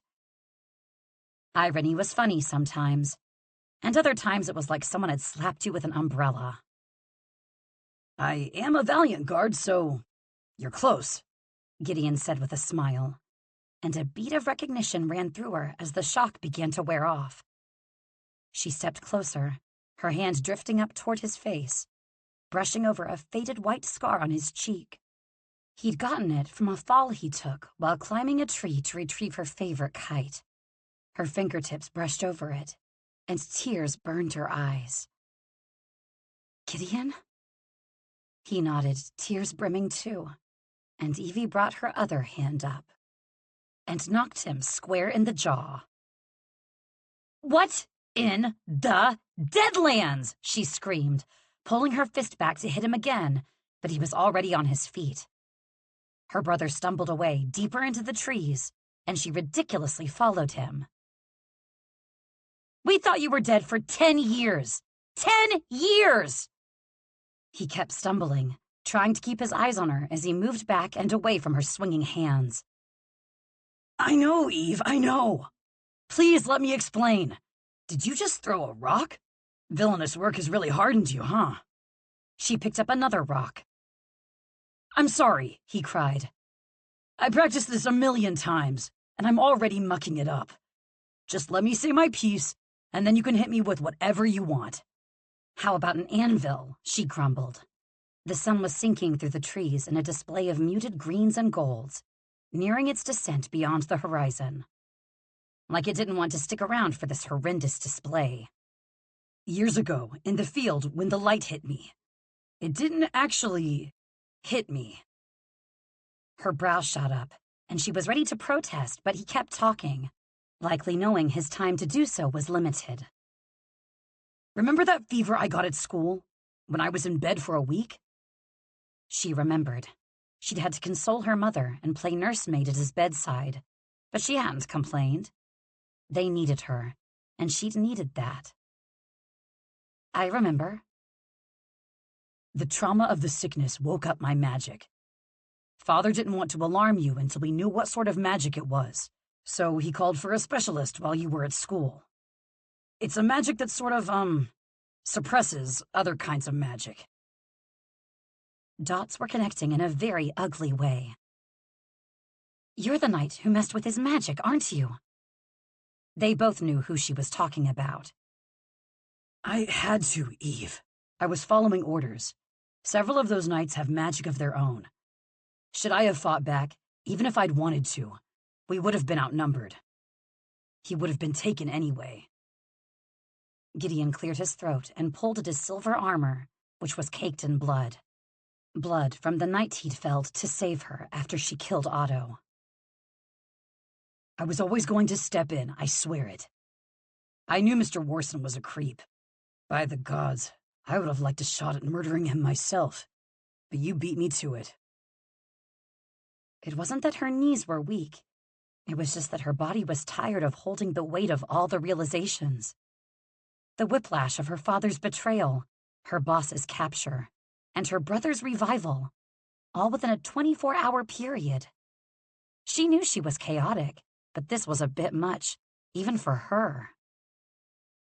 She sank to her knees in the grass, then sighed when Gideon sat beside her, maintaining a careful distance. "I want to help you. I didn't know about Father, or I would have... Don't. She cut him a look so mired in hatred that he flinched. I'm sorry. I'm so sorry. Regardless, the crux of it all is that I was able to save myself that day in the fields. But Mother's magic was unstable and strong. I was knocked practically into another dimension. Like actually another dimension for a second. But then I landed somewhere in the vicinity of the Gleaming Palace, with practically burned-off clothing and no memory of who I was or what I was doing there. Someone pointed me toward the Valiant Guard recruiters, and it all sort of spiraled after that. Memory loss? You expect me to believe nobody in the Valiant Guard barracks recognized you? When Father worked so closely with the king? The king did. This caused her to go silent. He called me Gideon the first time he met me. My memory started coming back around 5 years later, in jagged bits. Even when it had all returned, I never revealed that it had. And the king didn't reveal anything about my past to me either. She glared at him, trying to kick her sympathies away. He didn't deserve them. Am I supposed to feel sorry for you? She asked while pulling soft pieces of grass between her fingers. You never came back. We mourned you. This is the most heinous act I've ever seen anyone pull. And I've watched my boss cut someone's tongue out for eating all the vanilla candies. Her boss, Tristan. He's gone because of you, she whispered. A tear slid down her cheek. Gideon nodded, eyes getting red as he rubbed at them. I know, but I've come to make it right. I've come to help you get him back. She sneered. Why should I trust anything you say? You've been working for the king for 10 years. I killed one of my own to save you. You think I would not betray the man who stole so many years of my life without a care for the one I had before? He looked so sincere, so serious, so unlike the Gideon she remembered. All I ask is sanctuary when we get him out. When the deed is done, all I ask is a safe place to go. She shook her head and pulled a hand through her hair before looking at him, more tears falling. Why should I give you a safe place when you stole mine from me? And like that, Evie watched her brother's heart break. She wanted to lock him away with her father, wanted him to suffer alongside him. The two men in her life destroying her trust and discarding her feelings like they were flimsy, inconsequential things. But there was a difference between Gideon's eyes and her father's, and it wasn't the color, it was the hope. Pure and honest and pleading. It grounded her. It pulled at her and rooted her like a tree. And despite all her anger and hurt, she felt a little grateful for the brother who had abandoned them, reappearing now. She needed a way into the Gleaming Palace, someone on the inside, and if he said he could do it, she'd allow him to help. With the knowledge that at any moment, she could have the malevolent guard tear him apart. Gideon was slumped back against a tree trunk, his shoulders bunched. I suppose there's nothing I can say to make this right. But I hope to show you. Can you get me into the Gleaming Palace undetected? The hope in his eyes had gone from a torch to a catching bonfire. I can. I'll do whatever you need me to do. But I will tell you that the king instructed me to retrieve Mother's letters and your, dead body. She smiled. Perfect. Gideon frowned. I don't remember you being this scary. Why is that making you smile? Because I plan to give the king exactly that. And so much more. Chapter 24. Evie. 2 weeks, and a very awkward conversation later. The ride back to the manor had been tense and uncomfortable, which was generally how the vast majority of Evie's interactions went. But it was a little more difficult to bear when so many people she cared for were in one place. And they all hated each other. Not only had Tristan been opposed to Gideon returning to the manor with them, he'd still wanted to kill her brother for how he'd gotten Tristan captured and kept his powers repressed while he was held in captivity.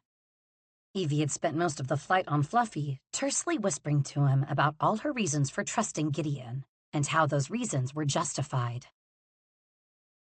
I don't understand what would prompt you to align yourself with my enemies.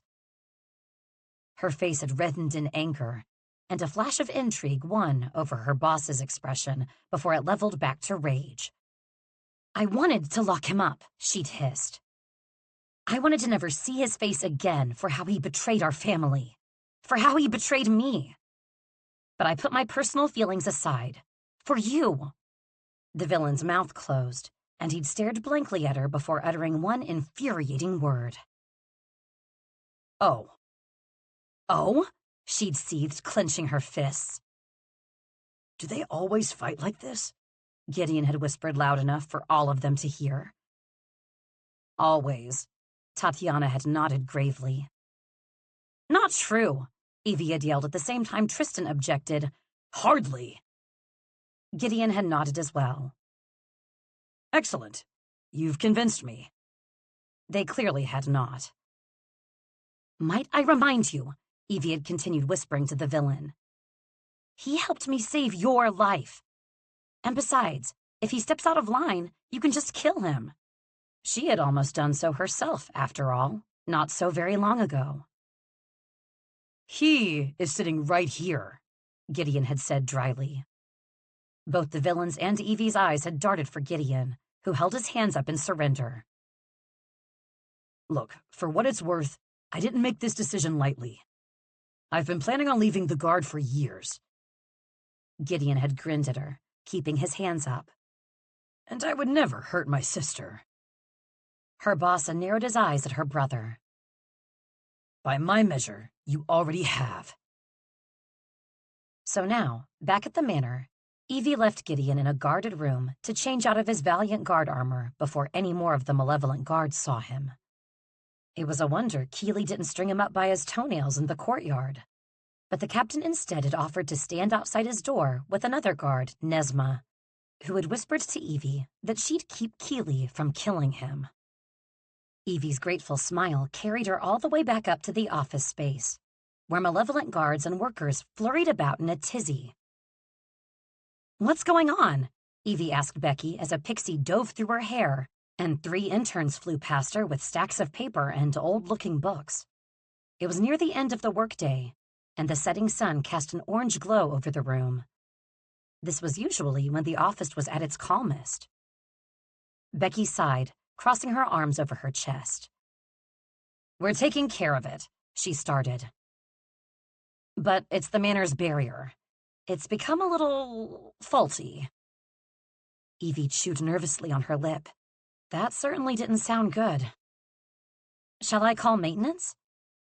Although maintenance was still repairing one of the walls the boss had tossed an intern through a few weeks ago. A not irregular occurrence. And besides, if she was understanding Becky right, this likely wasn't something the magical fixers could repair.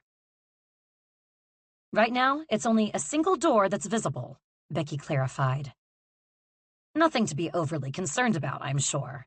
But I sent for an enchantress just in case. We'll see if any of the ravens are successful in finding one. Becky sighed again when Lissa appeared, gripping the woman's drab brown skirt.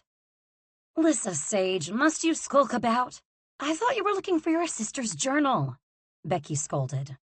But there was more warmth in that interaction than Evie had ever seen her display. It made her a little giddy. I can't find it, Miss Airing. I searched everywhere. Becky looked toward the ceiling. I find it incredibly hard to believe you swept every nook and cranny of this office in such a short amount of time. Lissa pulled some pastries from her pocket, handing one to Evie and then one to Becky, who held the powdered dough sphere like it was a dirty sock. Lissa giggled at her expression, and Evie did too. She'd let Lissa stay innocent just a little bit longer before unleashing Gideon on her. Her little sister had merely been an infant when Gideon died. Well, left. So Evie wasn't sure exactly how she'd react, for one. But for another, she so rarely got to experience unfettered joy. And Evie so badly wanted to give Lissa that, and so much more. There was one place I didn't check, Ms. Airing, Lissa admitted as the three women walked farther into the office space, toward the boss's closed black doors. Where? Becky asked, lifting a brow. The black doors were no longer closed. They slammed open, rattling the walls, rattling the workers, rattling Evie, as the villain walked out with her gold-foiled journal in hand. Opened right to the page she least wanted him to see. The drawing, the sketch, the kissing, the horror. Sage. The villain held up the notebook with a white-knuckle grip. What in the Deadlands is this? And why was it on my desk? Both hands flew over her mouth, one then coming down to grip Becky by the arm for balance. He's holding it. Becky said nothing, just stared at the journal with round, unblinking eyes, her usually stern mouth in the shape of an O. Becky, he's holding it! Evie hissed again. Becky shook off Evie's hand. I have eyes, ninny. The boss pointed to the poorly drawn depiction of her, the doodled spiral curls giving her identity away. This is supposed to be you, correct? Divert! Divert! Sir, I have the Stardust vial in my pocket. Shall we get to work on using it to find my mother? The clock's ticking, and the baby Givla is, growing. Becky brightened, which should have made Evie immediately suspicious. An excellent point, Evangelina. I'll go gather your mother's letters at once. Come, Lissa, I left them in the kitchen. The HR manager turned to go, guiding Lissa along with her, but not before throwing Evie a shrewd smile. Evie almost fell on her ass trying to dive after them. Rebecca, don't leave me alone with...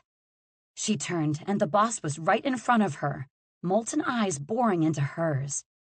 The shadow along his jaw was darker and fuller than it usually was, and there were no subtle shifts in his face, just an accusatory intensity as he pointed at the drawing. This is you? She paused and then nodded. It was hopeless anyway. May as well cut her losses. Then who is this you're kissing? The boss raised a brow. She almost fainted dead away. Did he not know? By the gods, it was so obvious. Either the sketch was truly abominable, or her boss was incredibly obtuse. Or both. She should just admit it, throw the truth of her feelings out in the open, and see where they landed. But instead, the only thing that fell out was, you wouldn't know him. She wanted to smack her palm against her forehead. It looked rather like he was about to bend the book in half, but his face was deathly calm. Oh no? Let's see. Tell me his name. She had a strange feeling that whoever she named would suffer a mysterious disappearance by the day's end. Which shouldn't have thrilled her, but it did. There were a few screws loose in her skull, and they all fell out when she realized the boss was jealous. Don't make the boss jealous, Evie, even if it's really fun. No, thank you, she said, rolling the vial of stardust in her palms before dropping it in her pocket. I think that looks like Terrence McChallis. She jumped out of her skin when Gideon appeared over her shoulder. Gideon, she gasped. How did you get out of your room? Her brother had changed into a nondescript green tunic that brought out the green in his eyes, and he wore mischief like it was the latest fashion. Gideon shrugged. He no doubt had observed the boss's pulsing vein. Don't fret, Mr. Villain. Terrence is the object of affection of every woman in our village. Though if I recall, he only ever had eyes for Evie. It was a foolish thing to say, considering there was no Terrence McChallis. The boss handed the journal back to her with a gentleness she knew he didn't feel. He had his torture face on, and she had caused it with her ridiculous little drawings. How thrilling. Sir, are you all right? He was contemplating his next move. She could tell by the way he swallowed, by the way he tilted up his chin. Yes, I suppose there is no time to waste. The Givlas have us on a ticking clock. She nodded, ready to make for the kitchens to reprimand the 2 traitors who had fed her to the wolves. But one of the malevolent guard barreled in, a new recruit, a brutal and cruel one, Damien. "Oi, King-Kisser! Get back to the cushy rooms they set up for you, or your next lodgings are going to be below ground in the dungeons with your rutting father." Damien gripped Gideon by the arm, and Evie felt herself freeze at the mention of Evie Sage. She'd been avoiding the topic of her father for a reason. She hadn't even uttered his name since that night. It hurt too much to say it, to think of him at all. It felt like her chest had been cracked open, and all the pain was spilling out onto the floor in front of everyone. She took in a deep inhale, then another, willing herself to calm, willing the burning tears in her eyes to dissipate, but they didn't. They pooled in the corners of her eyes and then slid down her face. Workers passed by, gawking at her. She felt naked as tears rolled down her cheeks. Gods, at this rate, there should be an incident board for her tears. It's been 0 days since Evie's last sob. "Eve?" Gideon said, stepping closer, face pinched with concern, but his path was blocked. Tristan loomed in front of her, shielding her from the rest of the room, before passing her a light blue handkerchief from his pocket. The villain's loud voice echoed on the walls, and though she was looking down, she could feel his eyes like a finger gliding along her cheek. "Everyone get out!" The workers froze, and so did she. Nobody moved, until the boss boomed again. "Now!" The room was emptied in seconds. Gods knew where they went. The only remaining bodies in the space were her, Tristan, Gideon, and Damien, who looked furious. Her lip wobbled, and she closed her eyes as she took the scrap of cloth from Tristan's hand. The brush of her fingers against his skin calmed her. "Sir, why did you do that?" "Edwin's nearly finished with a batch of cookies, and I did not want to share." She blinked up at him. His dark eyes weren't angry, and they weren't full of censure. They were full of mirth. He was trying to make her laugh, to lighten her heart. The way she always tried to do for him, the way she tried to do for everyone. Nobody had ever done that, had ever tried to lighten things for her. She didn't think, placing a hand on either side of Tristan's head, as she did that first time, that first day. She pressed a gentle kiss to his warm cheek. Stubble pricked beneath her lips, and her eyes watered again. Falling back down on her heels, still holding his face, she said, "Thank you." His eyes were dark, his brow stuck in a furrow, like he couldn't believe what she'd just done. Excellent. That made 2 of them. She waited for him to chastise her for such an unprofessional display. But he didn't chastise her, and he didn't look away from her face. "Here," she said, carefully handing back the blue scrap of cloth. "Keep it," he said gruffly. Gideon winced as Keeley came in and practically dragged him away. To his credit, he went willingly. "I'm going, Captain, I'm going," Gideon called, trailing miserably behind her. Her brother, despite his deceptions, was someone she would always love. And if he was someone she loved, he was someone she protected. "Damien?" Evie's tone wasn't playful or teasing or malicious. She delivered her next sentence evenly, calmly. "If you ever threaten my brother again, I will take the dagger at my side and use it to carve out your heart, small as it may be." Damien was already halfway to the door when he muttered under his breath, "Two-faced bitch." She flinched but kept her eyes on the handkerchief in her hands. When she looked up to her boss again, he was glaring after the retreating guard. "Sage, if you don't want to continue..." She interrupted his dismissal. She needed anything but to be coddled. "What I want to do is my job, sir." There was a strange gleam in his eyes as he gazed at her for just a second. "Very well," he said, still looking like he might follow after Damien. It seemed like he was physically rooting himself to the spot beside her to fight the impulse. "Follow me, Sage. I have an idea." Chapter 25, Evie. Someone was dripping water on her face.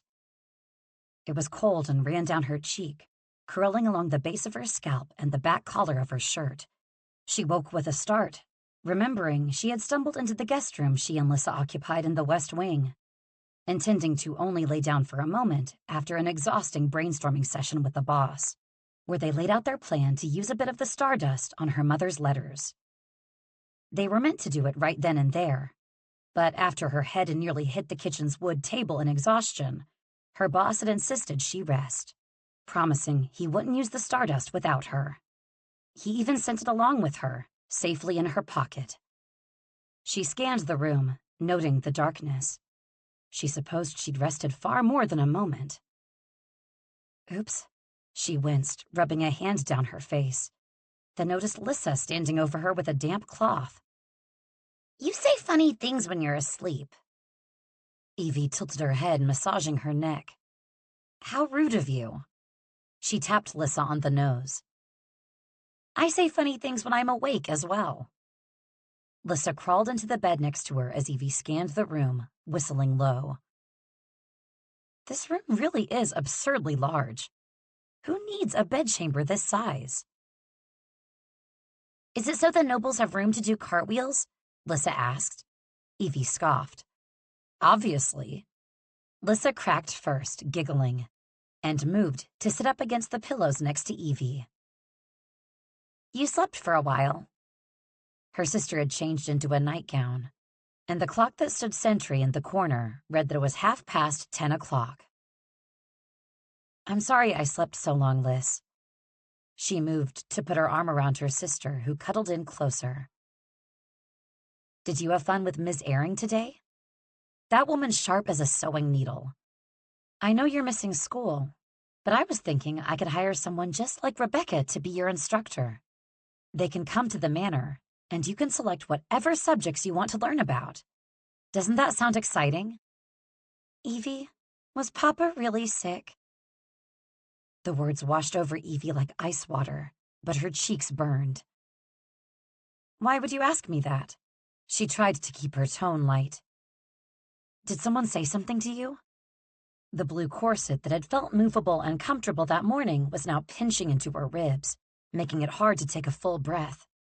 She stood and grabbed her nightgown, needing a second's break from her sister's probing stare. Lissa picked at the edge of the sheet, eyes downcast to it. "No, but he did do something bad, right? That night we left home. He tried to hurt you, didn't he?" How should Evie answer? How could she tarnish the sweet image her sister still had of the man who had been a constant in her life since the day she was born? Behind the changing screen, Evie dropped her expression. What can I even say that won't break her heart? How can I be enough for her? For anyone? She nearly jumped when she saw herself in the floor-length mirror. The girl who looked back was so sad, with eyes that looked like they were crying for help. She glanced away. But her sister had asked a very honest and direct question, and Evie knew she would rather gently guide her through the truths of the world than have her thrown into the deep end to learn on her own, as Evie had. So she changed quickly, emptying her pockets and brushing her hair, then returned to sit gently at the edge of the bed, placing a hand over Lissa's. Yes, he did. And no. She paused when Lissa looked up with red-rimmed eyes. No, he wasn't sick. Lissa bit her lip, looking distraught. "I knew it. I should have told you." "Told me what?" "He used to leave all the time when you were at work. He didn't think I'd notice, but I did. He would get better when you weren't home, coughing one minute and stopping almost the second you were out the door. He had white powder." "White powder?" "I saw him put it on to look paler." To look sicker was what Lissa meant, but she was too young to understand the lengths Evie Sage had gone to in order to deceive the ones he swore he loved. "I should have told you. He wouldn't have been able to hurt you if I had." Lissa cried. Evie's chest was in a knot when she placed both hands on her sister's cheeks, angling her face so she could look right into her eyes. Lissa, no. What happened with Papa was not your fault. He is a grown-up. He knew better. You are a little girl. Your only job is to be just that, a little girl, and let me take care of you. Lissa dove into her arms, and Evie cradled her hands around her sister's head, gently combing her fingers through her hair. But, Lissa sniffed, dampening Evie's nightgown with her tears. Who is going to take care of you? Oh, Lissa, myself. I've always taken care of myself with a false smile and brittle strength. Her burdens would not be Lissa's. She vowed it. Don't you worry about me, love. There are lots of people here who look after me. Why, it's like a little family. Her sister pulled back, her young face sticky with tears. But we aren't related to anyone here. Evie had to bite her tongue to keep from blurting out. Well, Gideon is locked in a bedroom 2 doors down, and Father is also here, but he's below stairs in the dungeon, hopefully being fed stale bread and dodging spiders like they're cannonballs. She coughed into her hand. Probably not the best way to break the news. Fiddling with the tie around Evie's nightgown, Lissa watched her. Evie started. Sometimes family isn't a thing we are born into, but a choice we make. Sometimes, Evie smiled. The people who love you most in your life are the ones who choose you. It was saying it out loud that made Evie realize how fiercely she believed it. The family she had been born into was fractured, jagged, broken in ways she could not repair. It would never be what it once was, but it was not fully gone. And even if it were, she was not alone. She had a family. It was filled with villainy and mischief, but it was honest, and it was the one truth she could hold on to. One truth she could pass down to her sister. They laid down then, side by side, and talked for hours. About the manor, about Evie's job, excluding some of the finer, more violent details about the villain, about Tristan. It wasn't difficult to figure it out, you know. Everyone keeps calling him the villain, Evie, her sister said, resting her head against her hands and giggling. And that doesn't bother you? She asked hesitantly. Lissa shrugged. He's nice to me. Evie internally groaned. She was passing her warped logic down to the next generation, and everyone should run for the hills. Lissa's lids seemed to grow heavy as her eyes drifted shut. Evie? Evie's lids had begun to grow heavy as well. The single candle on the bedside table was fizzling out. She murmured, settling farther into the silken sheets, the crackle from the fireplace lulling her. I'm nervous for you to find Mama. Lissa's voice was small, like she was almost too ashamed to admit the truth to her. I'm afraid to meet her. Evie's eyes opened, startled. Why, love? Lissa's little face looked fierce, even seconds from sleep. Because you're the only mother I've ever had. Soft, even breaths followed the statement. Her sister had fallen into a deep sleep. Evie leaned over and kissed her on the forehead, brushing the stray hairs away. Lissa's admission had repaired a fissure that had cracked within her, one she hadn't realized was there. She still had so much to protect, so much to care about. Losing someone didn't mean the end. It merely meant the beginning of the life you'd lead without them. The beginning of letting in the people you'd gain in their stead. She'd protect those people by any means necessary. That wicked, malevolent thought, the thought that there was no cost too great for the people she loved, settled in. It made her feel safe, powerful. The scar on her shoulder hummed, a warmth seeping into her limbs. It chased her towards sleep. But she remained that way for only a moment before her eyes shot open and she stumbled up, gripping her discarded pants as she searched frantically through every pocket, then did the same with the contents she'd left on the counter by the changing screen. It wasn't there. The vial of stardust. She'd lost it. Chapter 26, Evie. Evie's mind spun through endless disastrous scenarios, then played them all the way through, beginning to end. Between the catastrophizing and the yawning ache in her stomach from sleeping through dinner, when the clock softly chimed midnight, she knew she'd hit her breaking point. I can't spiral through my anxieties without proper nourishment. She softly padded out of bed, using the guiding light of the stars peering through the window, then found the latch of the door and swung it open. The hallway was considerably colder than the warmth of the bedroom, though it was well lit by the torches hung on the walls. Lys's quiet snores resounded behind her as she latched the door shut and tiptoed across the long corridor, rubbing her chilled arms. A clang farther down the long winding hall made her startle and stumble, stubbing her toe on a raised stone in the floor.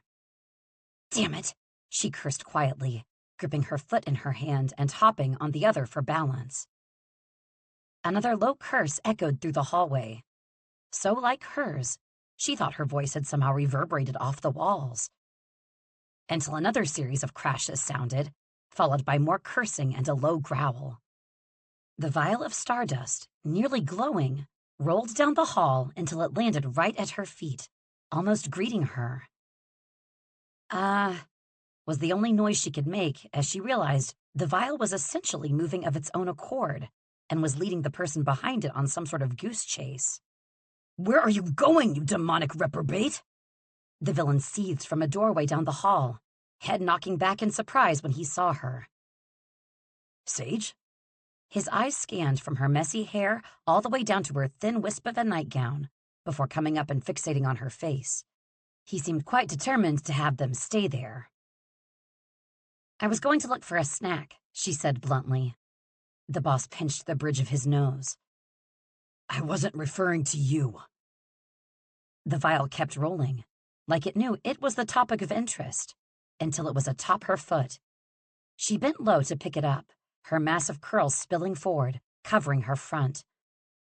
Rolling it in her palm, she watched as the contents of the vial almost danced. "Well, I am very glad to see you." She scrunched her nose in delight. "Aren't you a curious bit of magic?" The boss's next words rumbled out of him as he plucked the vial from her hands. "It's not curious, it's cursed. It rolled into my room earlier like it had an appointment. Then the blasted thing began to glow so bright I could barely see. And then it burst from the room like an escaped criminal." Evie felt happiness, true happiness, for the first time in a while at the image of this intimidating, fearsome man traipsing up and down the halls, chasing stardust like a dog off its leash. His nostrils flared at her amusement. His black shirt was untucked, exposing most of his chest in a loose V. It was clear he had either been lying in bed or preparing to do so. "Don't think about the boss in bed, Evie." But that ship had sailed so far beyond the horizon, it practically lifted its middle finger in farewell. He cleared his throat, and she realized she had been staring at a patch of skin on his chest, imagining laying her lips to it. Her cheeks burned in embarrassment as blood rushed to her face. Trying to redirect the conversation, she blurted, "I missed dinner." Well, that, and she'd thought she'd lost the dust. How had it ended up in the boss's room? "Oh, of course." He licked his lips, releasing his tightened fist. "Wait here. I'll return." He dropped the vial back into her palms, and the magic inside it vibrated like it was about to explode. She clapped both hands on it, watching the boss disappear down the torch-lined hallway. A few anxious moments passed as she shifted from one foot to the other, trying to keep the thing in place. "I understand better than most not wanting to be still, but if you could just give it your best attempt." "My fingers are tiring," she told the vial politely, and miraculously it stopped. That was until the boss appeared back down the corridor, surprisingly fast, holding a covered plate and looking at her with tired accusation. Are you talking to inanimate objects again? She threw her eyes skyward, gripping the vial, but it jumped out of her hands. Does this look inanimate to you? The warm covered dish was thrust into her hands as the boss dove to catch the vial, banging his head on the wall as he clasped it in his fingers. She clapped a hand over her mouth at his bark of pain. Did that hurt? She asked, cringing. No, it felt as good as my torture rack, he said dryly, rubbing his head and holding tight to the vial. This dust wants to be used, and I cannot spend the night trying to keep it contained. I'll go mad. Whatever was beneath the cover of the dish smelled divine. Her mouth watered, and she darted her tongue out to lick her lips. Perhaps we should just use it on the letters now, instead of waiting until morning. Get it out of the way. She contemplated the idea, grimacing. Though I think Becky has the letters, and I would hesitate to go through her desk without asking her first. He stiffened. She handed them off to me earlier. They're in my bedchamber. Oh dear. The best course of action would be to wait there in the hall while he grabbed them, and then they could head to a more neutral location. Her tangled thoughts didn't much care, however, as jumbled words spilled out of her lips like an overflowing dam she was about to drown beneath. Then we'll go to your bed. He stared at her, expressionless, but she saw his mouth tighten. Never a good sign. She kept speaking, unfortunately. I meant to your bedroom. Your bed chambers, not your bed. I would never go to your bed, sir, I assure you. She laughed, trying to clear the awkwardness, but she failed miserably. It was in the air like noxious smoke. His brow twitched, but other than that, his face didn't move. Prefer to share a bed with Terrence McChallis, do you? The low words prickled along the top of her scalp like someone was running their nails over it. Oh, no? That didn't sound convincing, so she tried again. That is, I don't really have an interest in sharing a bed with anyone again for the foreseeable future. Every time I was with Rick. She paused. You remember him? We used to court? I do. She wasn't sure what expression he was giving her. She was too busy staring at her fingers. But his tone sounded serious, hard. Well, he was always so... I don't know. Every time we were intimate, I just always felt so lonely and unsatisfied after. I think I don't want to be with someone like that again until I'm sure they can give me everything I want. There. She'd waded through the embarrassment rather eloquently, if she did say so herself. But her opinion on that changed when she saw her boss standing so rigidly before her, she thought he might crack in two. Sir? He turned down the corridor. Just come, he barked. And bring your plate. She scurried after him until she was right beside him, holding tight to the food. Sir, did I make things very awkward? His whole body remained rigid as he moved, like he was made of tin. No. Then why do you look like you might weep? They reached a black door at the end of the hall, surrounded by several torches. It was the brightest point of the corridor. He yanked it open and gestured her forward with one hand. In, he ordered. She didn't hesitate, just poked her head through first before entering. The villain's bedchambers. Oh, cruel world. Chapter 27. The Villain. Fuck. So, this is your room? Sage's voice glided over his tidy, secluded sanctuary. Her hair moved as she did, teased from sleep and looking so soft in the low-burning candlelight that his hand twitched at his side. This was ill-advised, and frankly foolhardy. Her eyes scanned every inch of the space, and it felt like an invasion, but not an unwelcome one. The room was large but sparse. There was one oversized four-poster bed adorned with black curtains and his collection of throw pillows. He had a small desk off to the corner with one comfortable chair. an armoire against the wall, and a fireplace with a log that never burned out. That, along with his nightlight, Sage squealed, rushing over to the corner and finding the tiny lantern that made the space glow. You really do have one. She turned it over, and he rolled his shoulders to relieve the tension. But what is this shape? It's almost like a cone. Tristan rushed to make up an excuse, but Kingsley had awoken from his slumber in the small gilded bed on the table beside his own. Don't, he mouthed at the frog threateningly. But of course he didn't listen, just held up a sign that read, Tornado. Edwin would serve frog legs tomorrow.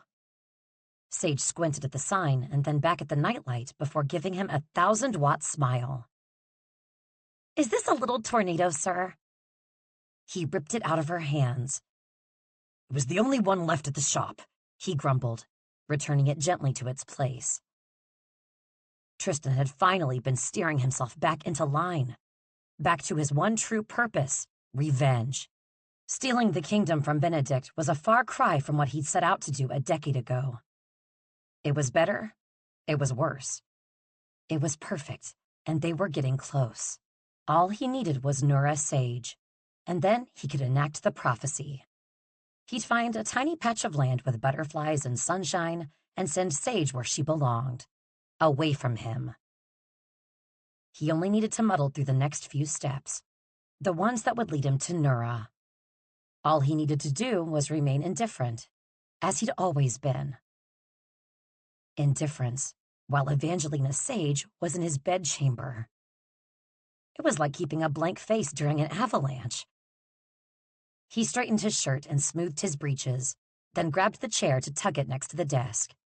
The letters are on my table, just there. We'll only need a touch, hopefully, to reveal some of the hidden words. And then we can save the rest for... He released the chair, blinking at the woman in front of him. Did he say avalanche? He meant inferno. Sage placed her plate gently on the desk before searching the small table for the letters, then laying them gently out around the wooden surface. Her back was to the fire, the light illuminating her from behind, and turning her entire nightgown sheer. Sage? He attempted to steady his voice, but the words came out garbled. The Stardust vial jumped in his hand, apparently sensing his distress as it leaped around. He had hardly noticed, fixated on the plain view of gently curved hips, of soft lines of stomach, of ample thighs that looked made for grabbing.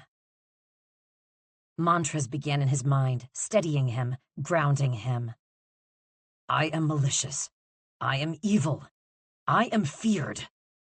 She turned, and he caught the side of her breast. I am going to die. A strangled sound left his lips as he flew to the armoire across the room, yanking out a blanket so hard that the rest of the contents nearly tumbled out as well. The blanket was draped around her shoulders before he released another breath. She gripped both ends of it, looking up from the letters and her plate of food with a smile. Thank you, sir. That was... Are you all right? I'm thinking about death. Her eyebrow shot to her forehead.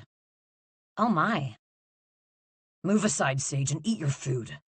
He paused, thinking through his next words. Edwin made that plate especially for you. He bumped her with his hip, and she sank into the armchair. The vanilla smell lingered where she'd stood.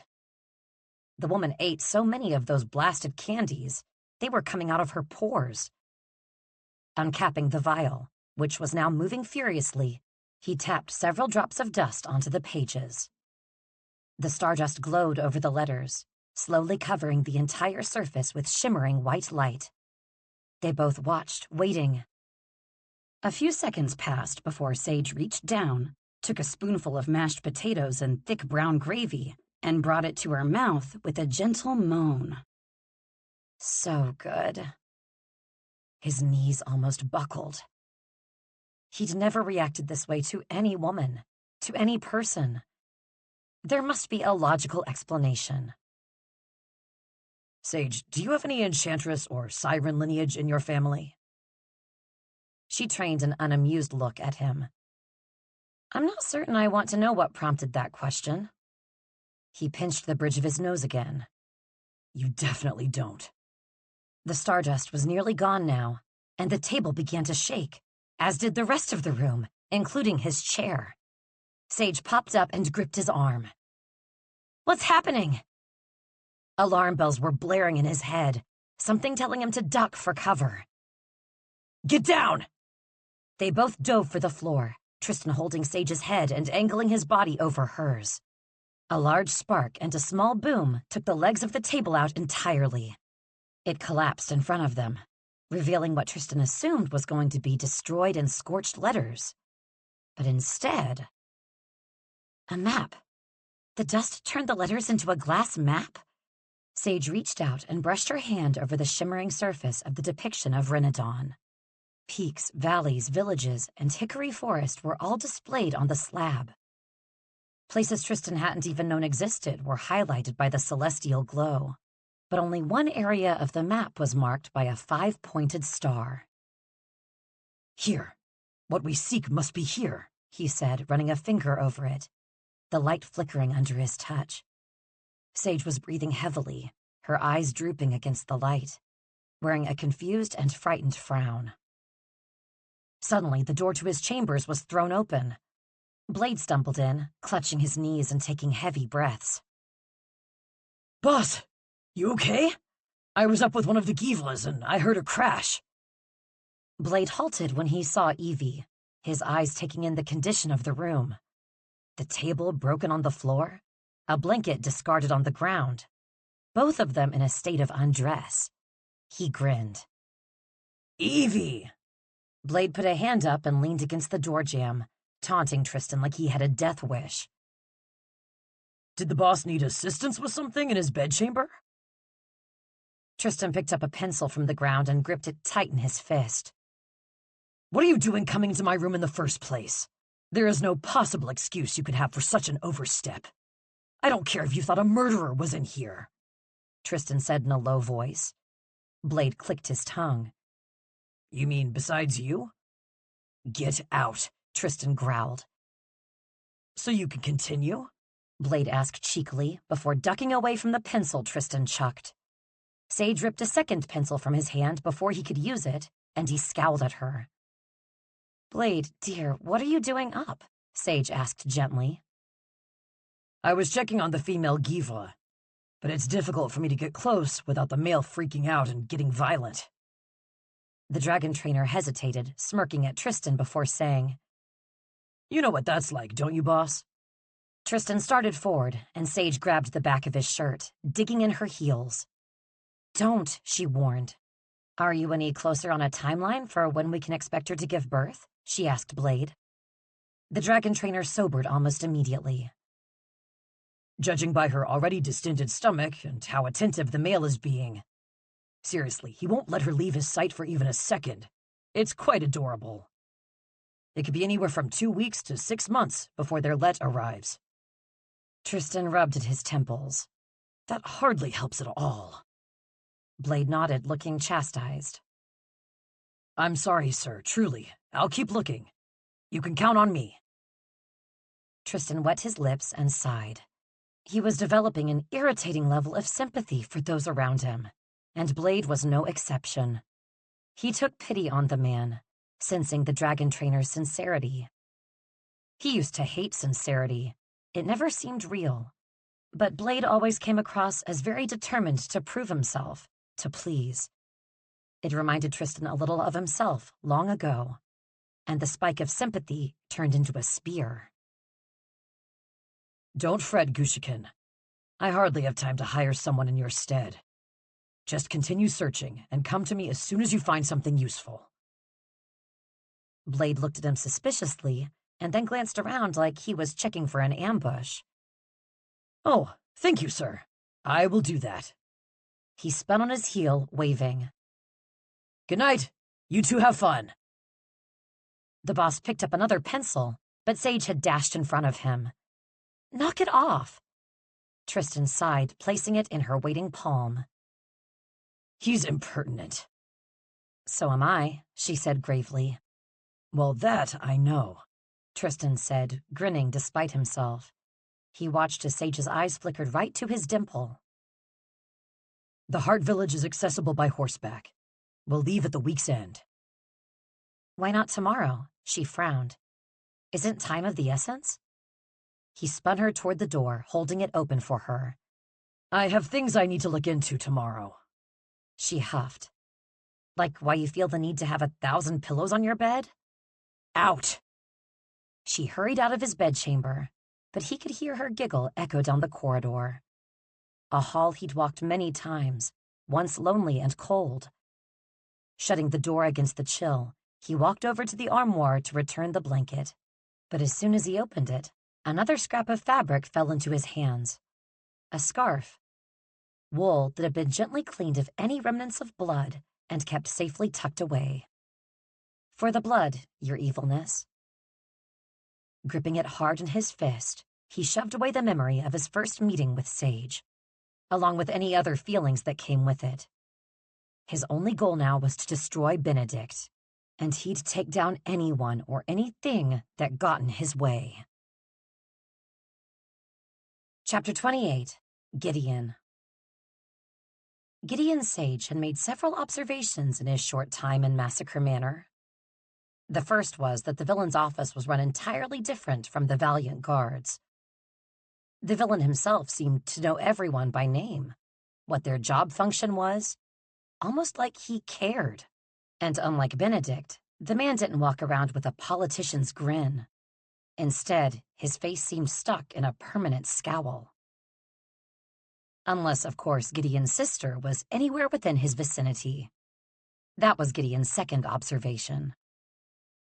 Gideon turned to address the two malevolent guards trailing behind him.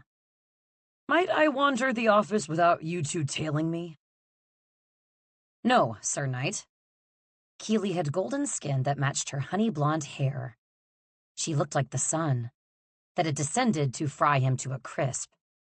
She and Min had been his near-constant companions since his arrival, barring him from doing anything heroic. That was probably frowned upon here. Min was shorter in stature, with raven hair cropped close to her head that emphasized the soft points of her face. It was obvious she was lethal, but she was also kind, which Gideon appreciated, since it seemed Keely was liable to run him through with a knife at any moment. Unless Evie did it first. His sister flew away from her white wooden desk when she spotted him, eyes wide, her curls pinned away from her face, her anger perfectly visible. Gideon, what in the Deadlands are you doing out of your room again? Lissa is up here. Gideon gave her a questioning look. Should she be? Fool, Keely hissed behind him. Are you questioning how I care for our sister? Evie narrowed her gaze, and he suddenly felt like a trapped rodent surrounded by hungry felines. No, of course not, Gideon reassured, looking for a shovel to dig himself out of the hole he'd made. A little girl came around the corner then, and the sight of her knocked the breath from his lungs. It was like looking directly at their mother. Hello. You're Gideon, Lissa stated, her small voice high and melodic as she stuck out a hand toward him. I am Lissa. Evie looked pointedly at Lissa's outstretched hand. Shake, she mouthed to him. So he did. Yes, I know. We've met before. His lips tugged upward as he clasped her small hand in his. Lissa tapped her chin. True, but I was a baby then, so it doesn't really count. Gideon crouched down until he was eye level with his youngest sister. Good point. I suppose this is our first real introduction. Lissa regarded him carefully. Evie said you lost your memory, and that's why you didn't come home. Gideon nodded, noticing the dragon trainer hovering behind them, along with the healer Tatiana, and another woman he didn't recognize in very large glasses. All that was missing was... Never mind. The villain wandered out of his office and leaned against the doorway, folding his arms and gazing at her in intense scrutiny. His sisters had a horde of protectors, and they all goddamn terrified him. Lissa spoke again. When did you get your memory back? Gideon was struck silent. He hadn't expected such a direct question. Once he'd overcome his initial shock, he replied, I suppose it was around 5 years ago now. The little girl scrunched her nose and tugged at the end of her braid. Then why didn't you come back? Now he understood why he had finally been permitted out of his rooms. This was beginning to feel like an ambush, and not at all an undeserved one. I think about that a lot, and I really don't believe there is a very good reason. At the time, I felt like I couldn't leave. And then I suppose I was too afraid to face all that I'd left behind. Lissa's curiosity turned to a glare. Evie was afraid too. She had to do everything by herself. It felt worse than a knife to the gut. Lissa, Evie crooned, brushing back her braid. It's okay. Lissa shook her head, and Gideon knew. His father's betrayal, Evie's struggle to care for them, it was all his fault. Gods, when he'd found Evie in the woods, surrounded by knights, he'd thought it was his chance to redeem himself, to finally reunite with his family. How selfish he'd been to think that all those years could be forgotten merely because he wanted them to be. He despised Benedict, but not half as much as he despised himself just then. Sage, we need to depart, the villain said coolly. Tatiana and Claire are coming along to investigate the lead on an enchantress to fix the manor's defenses. In addition to the visible door, there's now a second-floor window that can be clearly seen from the forest. The man walked forward, past where Gideon knelt before Lissa. The horses have been saddled, and I want to get on the trail before the clock strikes 10. Evie nodded, looking like she pitied Gideon just a little before leaning down to Lissa. Go easy on him, Liss. You are a fearsome adversary. Wait, Gideon called, feeling his heart race with desperation. Where are you two going? Might I join? No, the villain boomed at the same time as Evie. They glanced at each other and then promptly looked away. You will remain here, the villain said. Lissa tugged at his pants, and Gideon gave her his undivided attention. You may play with me while they're gone. Gideon swallowed through a well of emotion. That's very generous of you, Lissa. What shall we play? Flying guard, Lissa said succinctly. Gideon furrowed a brow, as did Evie, and the villain stiffened. How do you play that? Gideon asked. You fly off the roof. I saw one of the guards do it just this morning, Lissa said excitedly. Gideon didn't know whether to laugh or run at the realization that said guard must have been falling to his death. But Evie had no such confusion as she turned and smacked the villain on the shoulder. What did you do? She whispered furiously. The villain actually looked sheepish. What had his sister done to the poor sod? He was making the other guards discomfited. I don't begrudge cruelty, except when it is careless. Who was it? Evie hissed. Damien, Keeley cut in from behind them. I promise you, Miss Sage, it is no great loss. It's rather a fortunate one. Evie sighed and shut her eyes tight. Luna, she called, and a pixie with purple wings halted.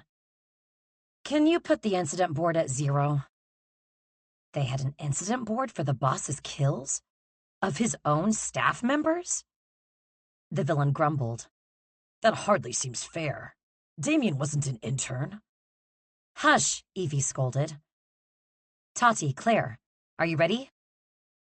Tatiana winked at Gideon, patting him on the shoulder as she passed, which chilled him to the bone. I deal in secrets, Sir Knight, and I sense you are holding a great many. I would suggest not waiting so very long to reveal them. He tried to swallow the lump in his throat that arose at the truth of her words. He could have told Lissa and Evie of their father's manipulation of him, how Griffin and the king had abused Gideon's own magic to hurt their mother.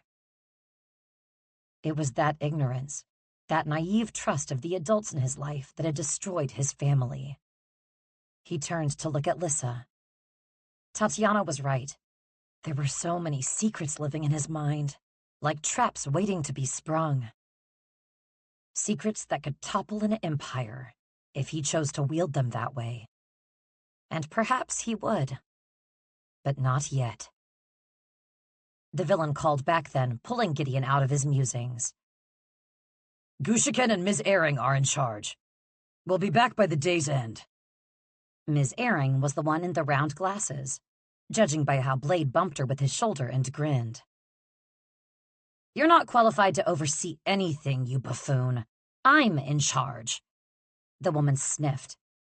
Blade chuckled, but Gideon was then distracted by a large green frog hopping after the departing group, with a crown affixed to its head. This is a very strange place, Gideon said in astonishment. Ms. Airing folded her arms and grumbled. You don't know the half of it. Chapter 29, Evie. It wasn't hard to ascertain that Evie had far overestimated her riding abilities. The first clue being she had the stamina of a goldfish. Can we take a break? She huffed out each word between trots. She thought riding a horse would be a leisurely experience, but her entire body ached from trying to keep her balance in the seat and hold herself up. Use your core strength, Claire called from beside her. They'd been on the winding path through Hickory Forest for more than an hour, and by Evie's measure, they weren't even halfway to their destination. She threw an exasperated hand in the air. What core strength? The villain immediately slowed at her response, waiting for her mount to catch up. The animal had been incredibly patient for the duration of the ride. He looked at her strangely.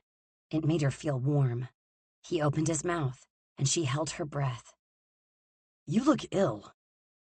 Tatiana, who was riding with pristine posture, not breaking a sweat next to the villain, gave him an exasperated look. Who taught you etiquette? A pack of wolves? Kingsley was atop Tati's steed, shaking his small head along with Claire. They all fell into a slow canter, the villain nudging in beside Evie. I merely meant that you look as if you didn't sleep last night. I didn't. He spun his head toward her in a flash, gripped the reins of her mare, and halted them both.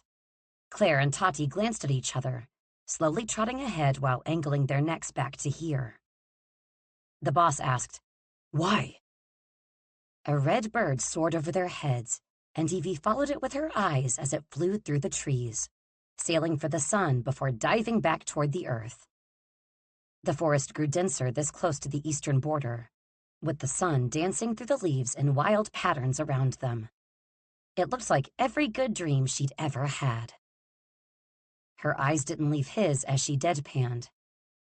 I was unsettled by the number of pillows on your bed. It kept me awake for hours. The villain glared, releasing the horse's reins. I do not have that many pillows. Claire's shoulders shook as she laughed from up ahead. Still, Trist? I'd have thought that when you became a dark, murderous figure, you'd have rid yourself of the collection. Evie felt like tiny, joyous butterflies were fluttering in her chest. The sun beating against her back was making her feel warm. He did this when you were children? Claire, don't, the villain grunted. She didn't need to. Tatiana was already speaking, her fuchsia-painted lips moving a mile a minute. Remember when we hid them, Claire? He went ballistic. Because you were thieves. I bought them with my own money. The boss grumbled, his black stallion chuffing like it agreed with him. Claire gave him an evil grin. I thought you were a fan of theft. He huffed. Not when it's something that's mine. Kingsley held up a sign that read, Lonely. Evie pouted and looked at the boss, her heart swelling at the possibility. Is that why you have so many? You're lonely in your bed? The villain ripped the sign away from Kingsley before plopping it in Tatiana's pink-gloved hand.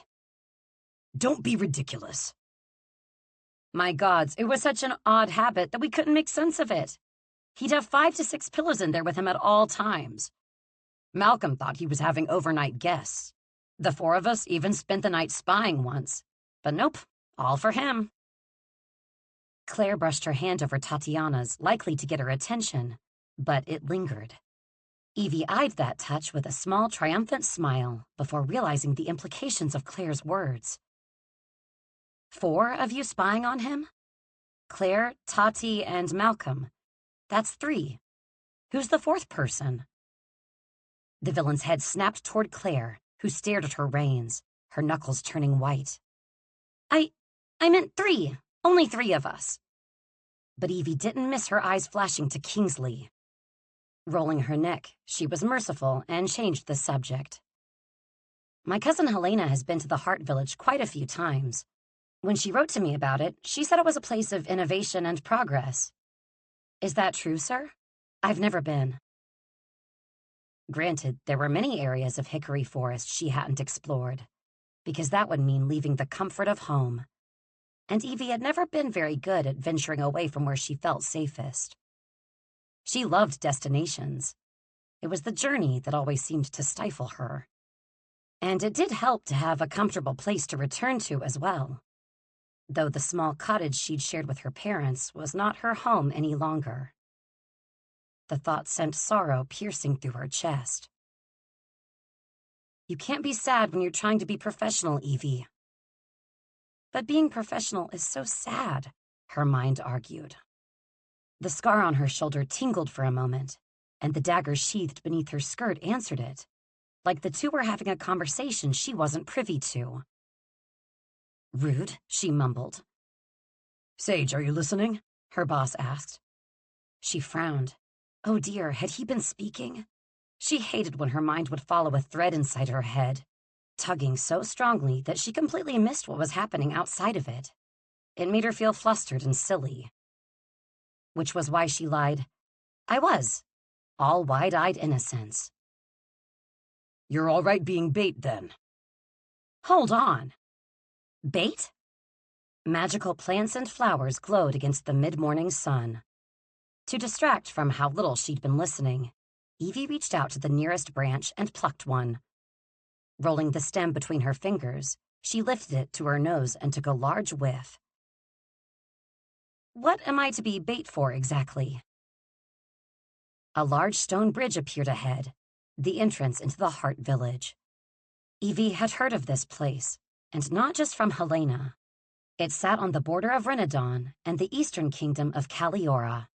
Because of this, it was often considered to be the heart of Myrtalia, a village with no kingdom, perfectly neutral, and a bustling enterprise of different humans and magical creatures alike. But to enter, you had to pass the bridge entrance. Suddenly, it became clear what she'd been volunteered for, and her heart started beating erratically. And was the ground getting a little fuzzy on the horizon? You want me to be bait for the bridge creatures? The villain rode up beside her. You're clever enough to solve the entry riddle they'll give us to cross, and you're charming enough to convince them to ignore our differences in favor of finding your mother. He turned, grinning, dimple on full display, then dismounted and helped her to do the same. Magical flower still gripped in one hand, she used the other to balance against his shoulder, which of course was hard enough to rival a boulder. That's an apt comparison, I suppose, the villain said, amused, almost unknowingly puffing his chest. Had she spoken that aloud? Her senses felt dulled, her heart rate abnormally slow all of a sudden. Tati and Claire dismounted easily, gracefully, and then conferred about something. Wait, are there 4 of them? The villain turned, not noticing how she swayed when he released her. He sauntered toward the gold bell hanging from a flowered archway over the bridge entrance. The bridge creatures hate me. We had a mild misunderstanding a while back, and they have long memories. Her vision was going spotty, but she felt warm, almost a little giddy. The flower in her hand shined brighter, but the scar on her back was tingling again. She gave a little giggle, then oddly hiccuped. Always making enemies wherever you go, aren't you, Tristan? He immediately stopped in his tracks and spun around with a wild look of alarm. and when he spied the flower in her hand and the unfocused look in her eyes, his face jumped among 3 different expressions she'd come to know meant the following: alarm, concern, and finally, rage. Sage, what have you done? He was in front of her in seconds, ripping the flower from her hand. Oh my goodness, I do not know. She gave a wobbly shrug, giggling again, her words slurred, and she snorted at the way they sounded. Claire strutted over, Kingsley perched on her shoulder, before ripping the flower from her brother's fingertips. This is a peony flower. The scent is supposed to make you intoxicated. His sister looked at him with a frown. She's drunk, Trist. Oh, that's bad, right? Evie said, scrunching her nose, attempting a step forward but swaying into Tristan's shoulder instead. He caught her immediately. She reached up and touched the stubble at his chin. This is prickly. I like it. He looked like a scared owl, and she giggled again. We need to get out of here before they see us, her boss said. He turned her around and led her back toward the horses.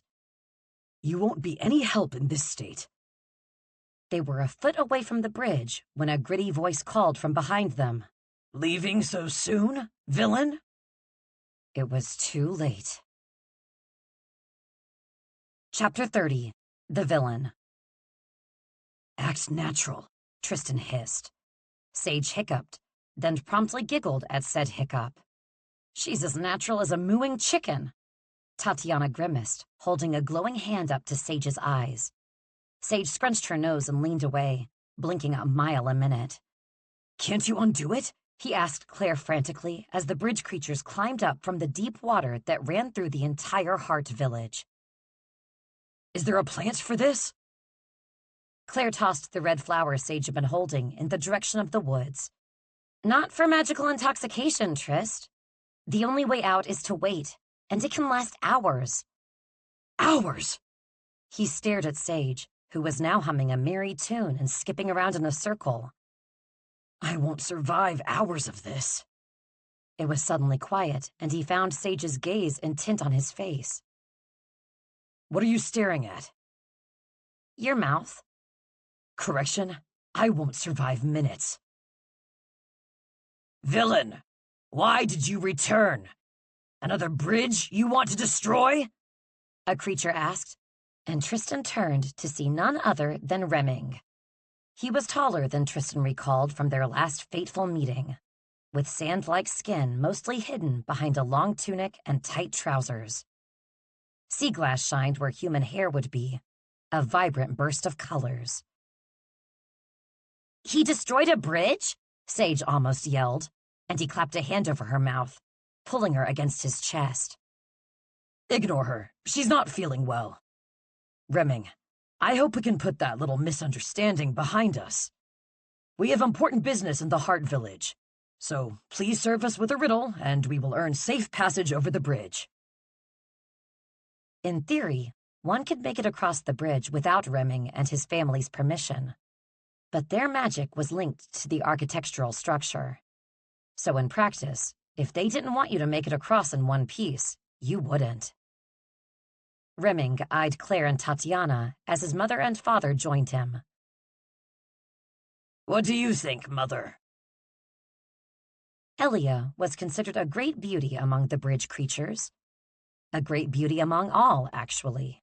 She was tall, her figure ample and wide, and her long, colorful eyelashes glittered in the sun's rays. I think that...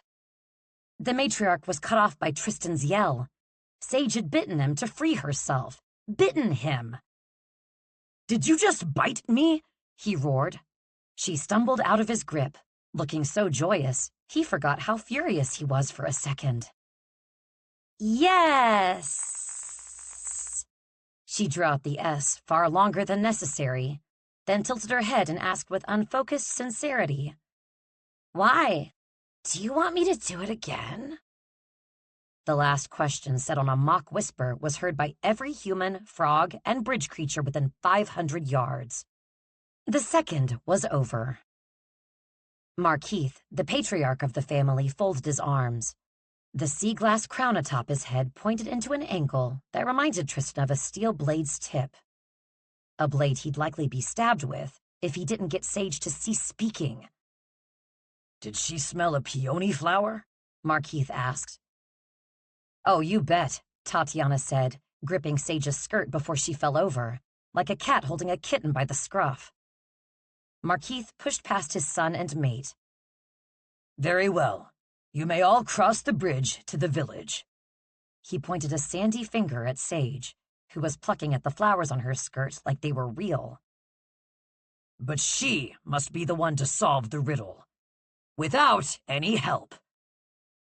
Oh, come on, Claire griped, waving a hand toward Sage, who looked dangerously close to removing her skirt to get a better grip on the embroidered petals.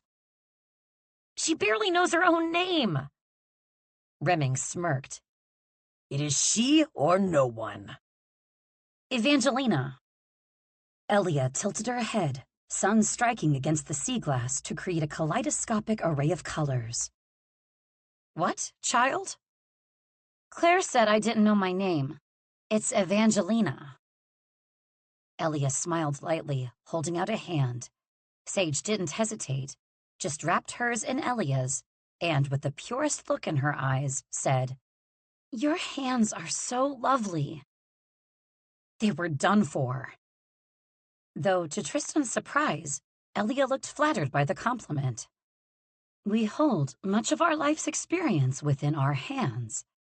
What a keen observation. Elia's eyes began to glow lilac as a different voice spilled out of her mouth, an ancient one.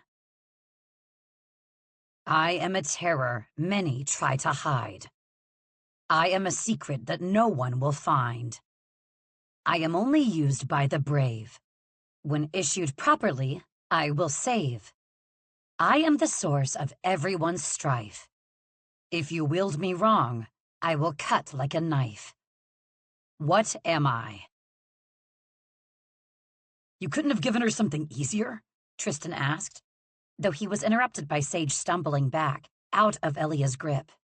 He almost pulled a shoulder muscle trying to catch her before she hit the ground. As always, his act of valor backfired. In catching her, she ended up in his arms bridal style. And before he could get his bearings, she was nuzzling her nose against his neck, shredding his bearings like the magical goats in the office they used to shred unwanted papers. Her rose-scented hair filled his entire being, and he shut his eyes tight against the onslaught of sensation. The riddle chooses its solver. We cannot simply make it easier because your lover doesn't know not to touch plants she doesn't recognize. Rimming sneered. Lover. Tristan choked on the word, but Sage was already correcting them. So quickly, he almost felt insulted. She jumped down out of his hold, waving her arms like a fan propeller. No, no, no, no! We are not lovers! She whispered behind her hand, like she was telling the bridge creatures a secret. I'm just his assistant. She wasn't just anything, but he kept that confession behind his lips. Markeith boomed. Well, assistant to the villain, do you have the answer? Give her a moment to think about it. You're setting her up to fail, Tristan said. I thought you told me. Her words were still slurred, her gaze drifting away toward a blue butterfly soaring beyond the bridge. That you would never make the mistake of underestimating me. Sage, you're drunk as a pirate. I'm certain there are many things you feel you could do right now. Flying, perhaps. She brightened. No. Her bow-shaped red lips pulled down in a frown. You're no fun. Markeith cleared his throat. The answer, now. Tristan gripped Sage's arm as she straightened her spine, but she speared him with a look so sharp and keen, it felt like a blade was running lightly over his sternum. She placed a hand right in the middle of his chest, feeling his heartbeat. I know what the answer is. Tristan swallowed. Remming scoffed. Do you? She stumbled but righted herself, saying with a firmness that her body language didn't reflect, The answer is the truth.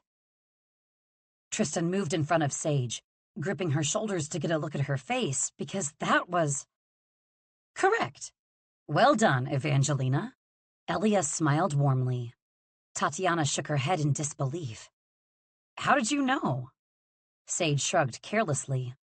When you've been lied to so often, the truth becomes easier to discern. Markeith gestured to the bridge behind him. You are welcome in the Heart Village, along with your friends. A light shimmered above the archway.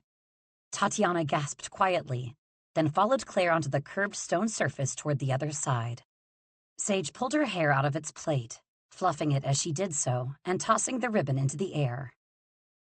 Thank you. She stopped right next to Markeith, a magical being looking bold and fearless, and piss-drunk. You have a lovely family. It wasn't a haphazard comment. It was a genuine compliment.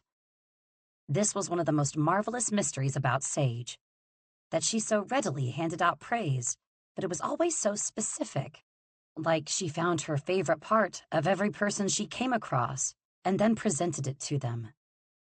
It made him want to ask what she liked about him. Markeith blinked at her, his green eyes going soft like he was questioning the random admiration. Sage squeezed his shoulder.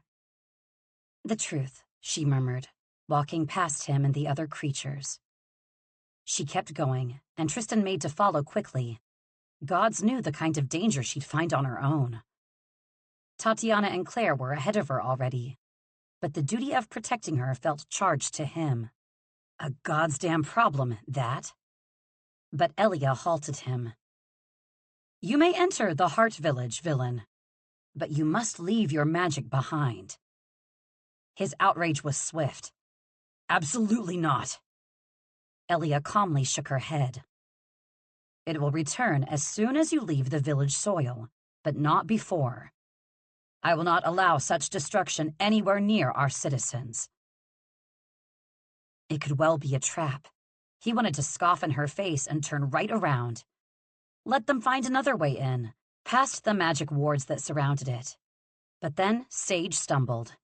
He watched closely as she giggled and stumbled again, this time looking to the sky and shaking her head with a light smile, glowing.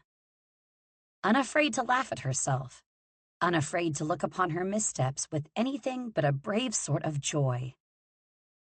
She took each moment of her life with a natural good humor, no matter how painful, no matter how tragic. She trekked on with nothing but her will. No magic to protect her. Just faith and optimism and belief in her survival. Being a cynic doesn't make you wise. It makes you a coward. His heart pinched at Sage's accusation. Fine, he'd shoot out. His magic had been finicky lately anyway.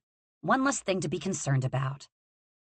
Elia stepped aside, gesturing her sandy arm onward, but not before pointing a finger at him and threatening. Do not cause any harm. He climbed onto the bridge, joining Sage in the middle. His assistant was jumping like a rabbit who'd just learned to hop. Do not cause any harm. Impossible. And he proved it as soon as he stepped foot into the Heart Village. Chapter 31. Evie. Evie wanted to smell flowers every day. She felt elated, like nothing could touch her, like all was right with the world.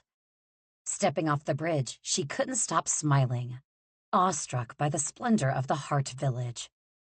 The stories she'd heard were nothing compared to seeing it with her own eyes. Little shops lined the cobblestone streets, bustling with children and content-looking adults. An upbeat song played by a group of performers gave her a merry tune to step to as she entered the fray. The entire village was surrounded by channels of glistening blue water, some taking the place of streets, with small boats to travel between points. It was like nothing she'd ever seen. She'd worn flat shoes, the arches of her feet needing the rest from the lift of her heels. It made her quicker, which was excellent news for her and exhausting news for the boss. He appeared at her side in a flash, gently gripping her arm. Sage, do not wander off in the state you're in. We're standing right here with her, Claire argued. Kingsley hopped from her shoulder onto a floating lily pad in the canal, stretching out his small limbs. Alexander, do not wander, Claire scolded. Alexander? Did she mishear? Who is Alexander? Claire and Tatiana looked at each other, both biting their lips. Surely she was missing something. But the boss was whistling and turning in the other direction. We'll split up. You two see what you can find out about the barrier and an enchantress consult. Sage and I will inquire as to Nura Sage's whereabouts. Tatiana grinned. Or Claire could go with you, and I can stay with Evie. Evie was making herself dizzy, her eyes darting between the two. The boss's face twisted in anger, and she tried to mimic it. You think I can leave her alone when she's like this? I destroyed a bridge last time I was here. She'd likely topple the whole village. Hey! Evie stomped her foot. But she quickly forgot the insult when the smell of warm butter and fresh pastry danced across her nose. Right before she spied a vendor selling large, flaky rolls in various shapes. Oh, bread! I love bread! She ran for it. But not before Claire muttered, Oh yes, a danger to us all. Sage! Evie! Hold on! The boss yelled after her to no avail. She could just barely hear his next words to the others. We'll meet here in an hour. You two learn what you can in that time. And for the love of the gods, please keep an eye on Kingsley. Evie had already gotten to the cart when Kingsley held up a sign that read, Relax. She giggled when the boss arrived next to her. The vendor was an elderly gentleman with wrinkled skin and graying hair that tipped silver in the sunlight. He grinned when she asked her boss sweetly, Sir, will you buy me bread? His gaze had weight to it, different somehow than before he'd been captured. It was intense, breathtaking. It sent chills up her spine and goosebumps along her arms. And her whole body felt like it was on fire when he said in a soft, low voice, If you wish. Before Evie could blink again, a warm roll of sweetbread was placed in her hands, this one in the shape of a cloud.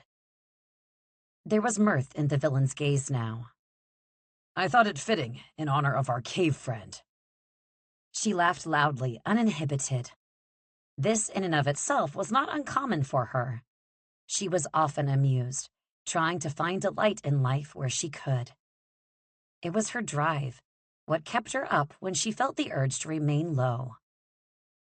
But that delight was frequently found while wearing her mask of humor and lightness. In this moment, it was lovely to be happy without effort. She kept laughing until a snort came out of her nose, a loud one. She hiccuped. I'm a mess. But the gentle humor had slipped from the villain's expression now. You're going to have to sleep this off at some point, he said, guiding her onward after paying the vendor for the sweetbread.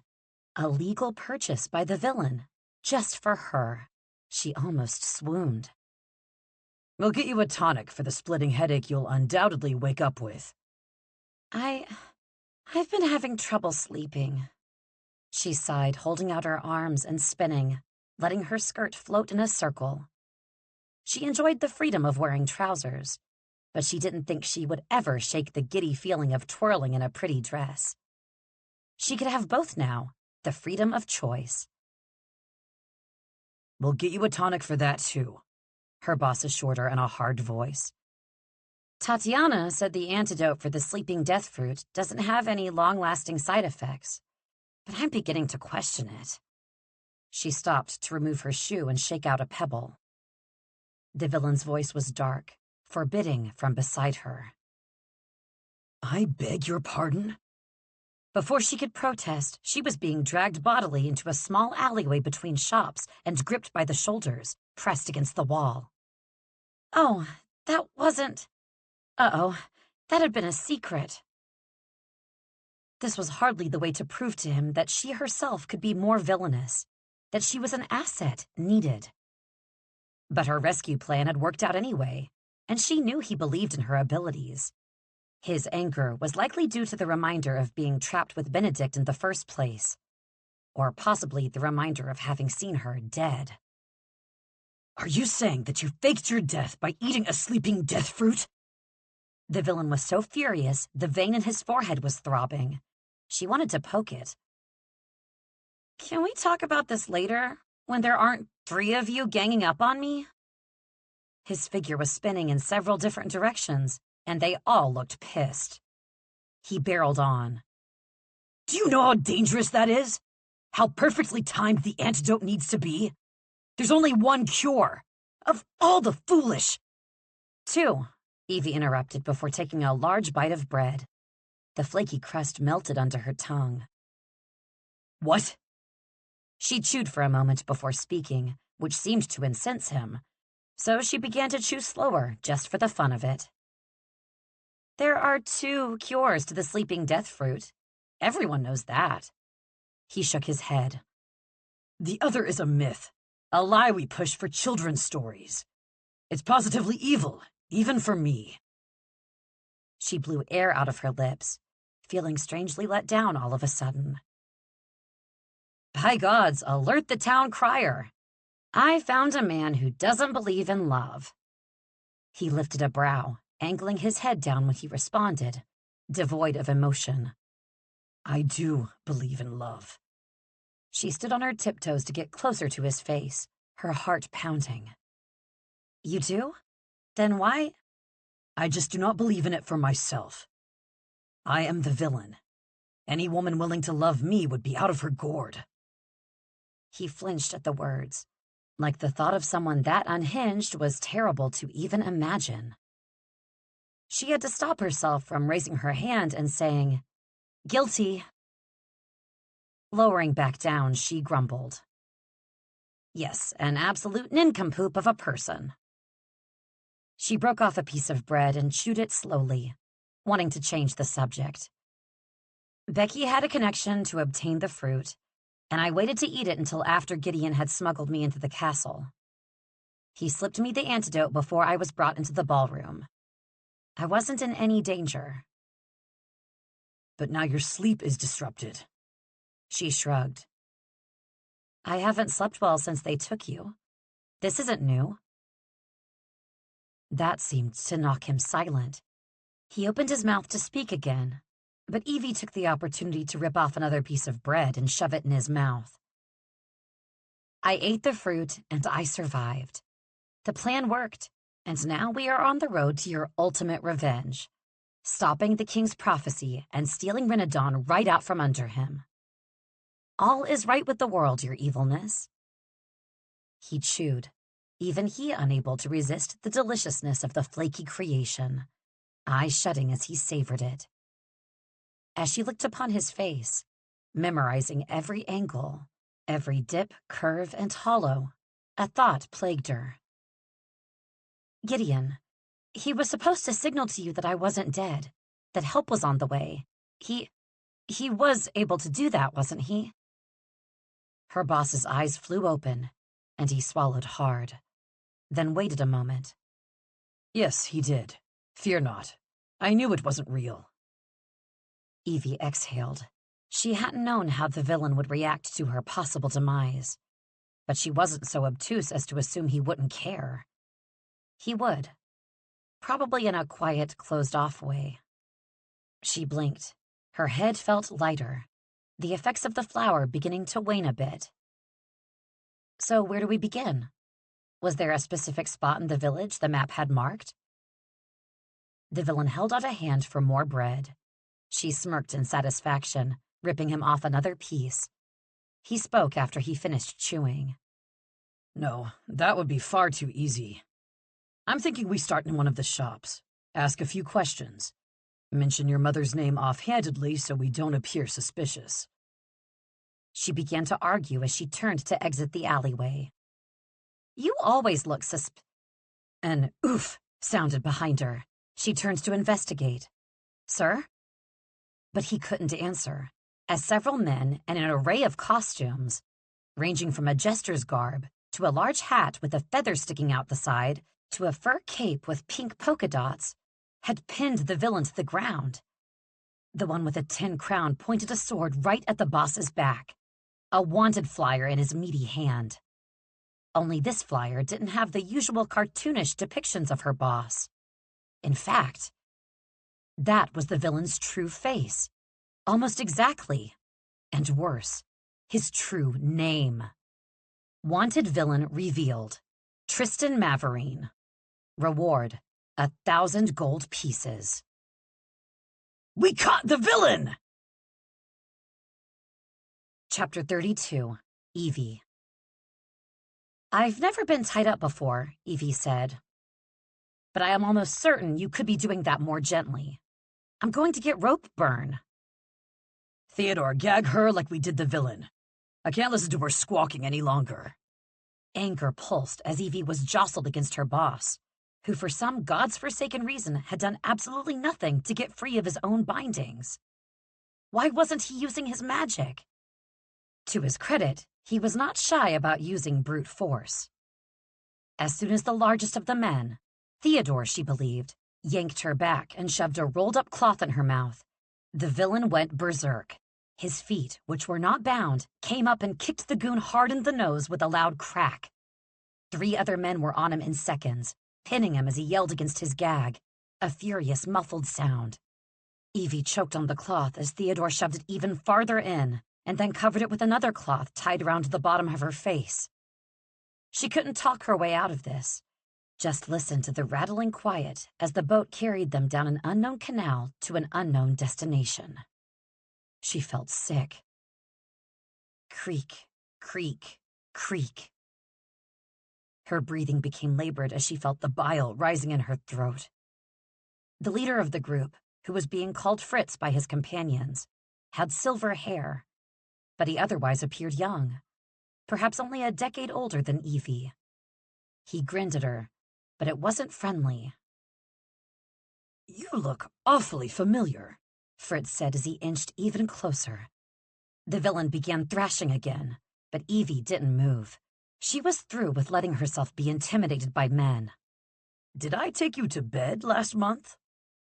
She frowned and shrugged, looking down at the gag still in her mouth. The intrigue in Fritz's eyes only grew as he untied the cloth, and Evie spit the filthy-tasting handkerchief from her mouth. She smirked. No, I don't think I've ever been that disappointed. Fritz paused, raising his hand like he would strike her. But the blow never came. Instead, he brought his hand down against his thigh hard, then hollered, That was very good, little lady. Disappointing in bed. He motioned to a quiet blonde man with glasses in the corner. Write that one down, Douglas. I want to use it in the next performance. Performance? Douglas gave Evie a considerably distasteful look before turning to write in his tiny black notebook. The boat jostled again, and the villain finally settled back against the seat. Use your magic, she urged him with her eyes. But he didn't. He merely sat there in silent fury. She didn't have magic. She didn't have physical fighting skills. But she did have her mind and her optimism. They would have to be enough. Evie pushed her shoulders back. If it's gold you want, the villain can double whatever the king's ransom is. Fritz laughed again and pointed at her like they were buddies sharing an ale over a rowdy game of cards. Ah, but can he pay his ransom and yours, Evie Sage? Her mouth parted and her pulse climbed as the man pulled another wanted flyer from his pocket. This one was a perfect rendering of her. The wicked woman, Evie Sage, wanted for treason, colluding with the villain, armed, dangerous, reward 300 gold pieces. The sketch was a semi-faithful rendering of her face, but the eyes were angled in a dangerous tilt, her curls flying wildly about her head like a large gust of wind was drawing them back. Sir, she said, feeling sobered but still lightheaded from the flower. I have a wanted flyer. The villain looked concerned, glaring at the slip of paper and then back to her face as if he was worried she was about to cry. Isn't this exciting? She grinned, more flattered by the word dangerous than she ought to be. We can certainly pay you both reward amounts, gentlemen. The villain has been stealing from the nobles for more than a decade and has amassed a fortune from doing odd jobs, we'll call them. They were hired-out mercenary missions, but these goons didn't need to know that. Fritz leaned forward, resting his elbows on his knees. I'm not taking you to the king. I'm taking you to our boss. You see? He paused. Evie and the villain exchanged a look before waiting with bated breath to hear what the head goon had to say. I'm training for my lead role in our autumn theatrical production at the local playhouse. My character is a kidnapper, and I like to be method. Evie's eyebrows shot up to her forehead before she looked at her boss and uttered, "My guess wasn't even kind of close." If the boss could have pinched the bridge of his nose in that moment, she had the incredibly strong belief that he would have. Which was nice, actually. There was comfort in knowing someone well enough to be able to anticipate what they'd say and do next. She had that familiarity with so few people. The boat rattled to a jolting stop. Fritz leaped up, nearly banging his head on the ceiling. Bring them in, and be sure you're not seen. The boss will be right angry if any of the guests catch wind of this. Firm arms hoisted her up and dragged her out of the rocking boat, back into the burning sunlight. The air was wet with moisture that dampened her skin, making her dress cling uncomfortably to her body. She heard raucous yelling and the bustling of human activity behind the door, long before they were pushed through it. And once inside, she was accosted by the smells of sweat and old shoes. A wall separated them from what she guessed was the playhouse on the other side. The villain struggled against his bindings and against the 3 men hoisting him in. It was like the beginning of a bad joke. How many theater performers does it take to bring down the villain? She chuckled to herself and mumbled, "Douglas, write that down." The villain rolled his eyes at her, but before she could blink again, they were down some small side stairs, through a wood panel, and in a small but surprisingly clean cell. Used to keep the rowdy patrons down here in the water cellar to dry them out after too much drink, Fritz explained. The water cellar lived up to the name. Long, rectangular windows were spaced evenly along the upper walls, with nothing beyond but the sloshing water of the river canals. They were below ground, below the river line. Should be nice and cozy for the 2 of you until morning. They both stiffened. The villain made a low noise behind his gag, and Evie's mouth opened. "Did you say morning?" The rest of the men filtered out, but Fritz stayed behind just long enough to give them a little salute. That vicious smile from earlier, the one he'd made when she looked uncomfortable, had returned. Sit tight, lovebirds. Chapter 33. Becky. Meanwhile, back at the manor, Gideon Sage was staring at her. Becky narrowed her eyes before squinting back down at the payroll sheet she was signing. It was meticulous work, mindless, her preferred kind. At least when she wasn't being scrutinized so closely by the knight off in the corner. Keeley and Min had led a contingent of the guard into the woods as extra security against anyone who might stumble upon the manor by accident. In addition to the front door, 2 errant windows were now visible high up in the trees. This was growing more concerning by the day, as was the fact that Becky was now this knight's babysitter. "Can I help you with something, Mr. Sage?" She folded her arms, looking directly at him. It would only make the man more suspicious if she hid herself away, and she couldn't have suspicion aimed in her direction. It was far too dangerous. "No, I apologize. You just resemble someone I saw once in my time in the Valiant." Gideon shook his head, brown hair falling forward toward his dimpled chin. His eyes were boyish, exactly as she remembered them. "When the king traveled south for a diplomacy meeting with a powerful family." She buried her anxiety under a veneer of indifference. "I don't associate with the Valiant Guard, and I've no experience with powerful families. Lissa interrupted, charging in with a tray of cookies in hand, powdered sugar dusting her cheeks. I helped Edwin make another batch of sweets, but we used caramel pieces and pixie sparkle. He says I'm a natural baker.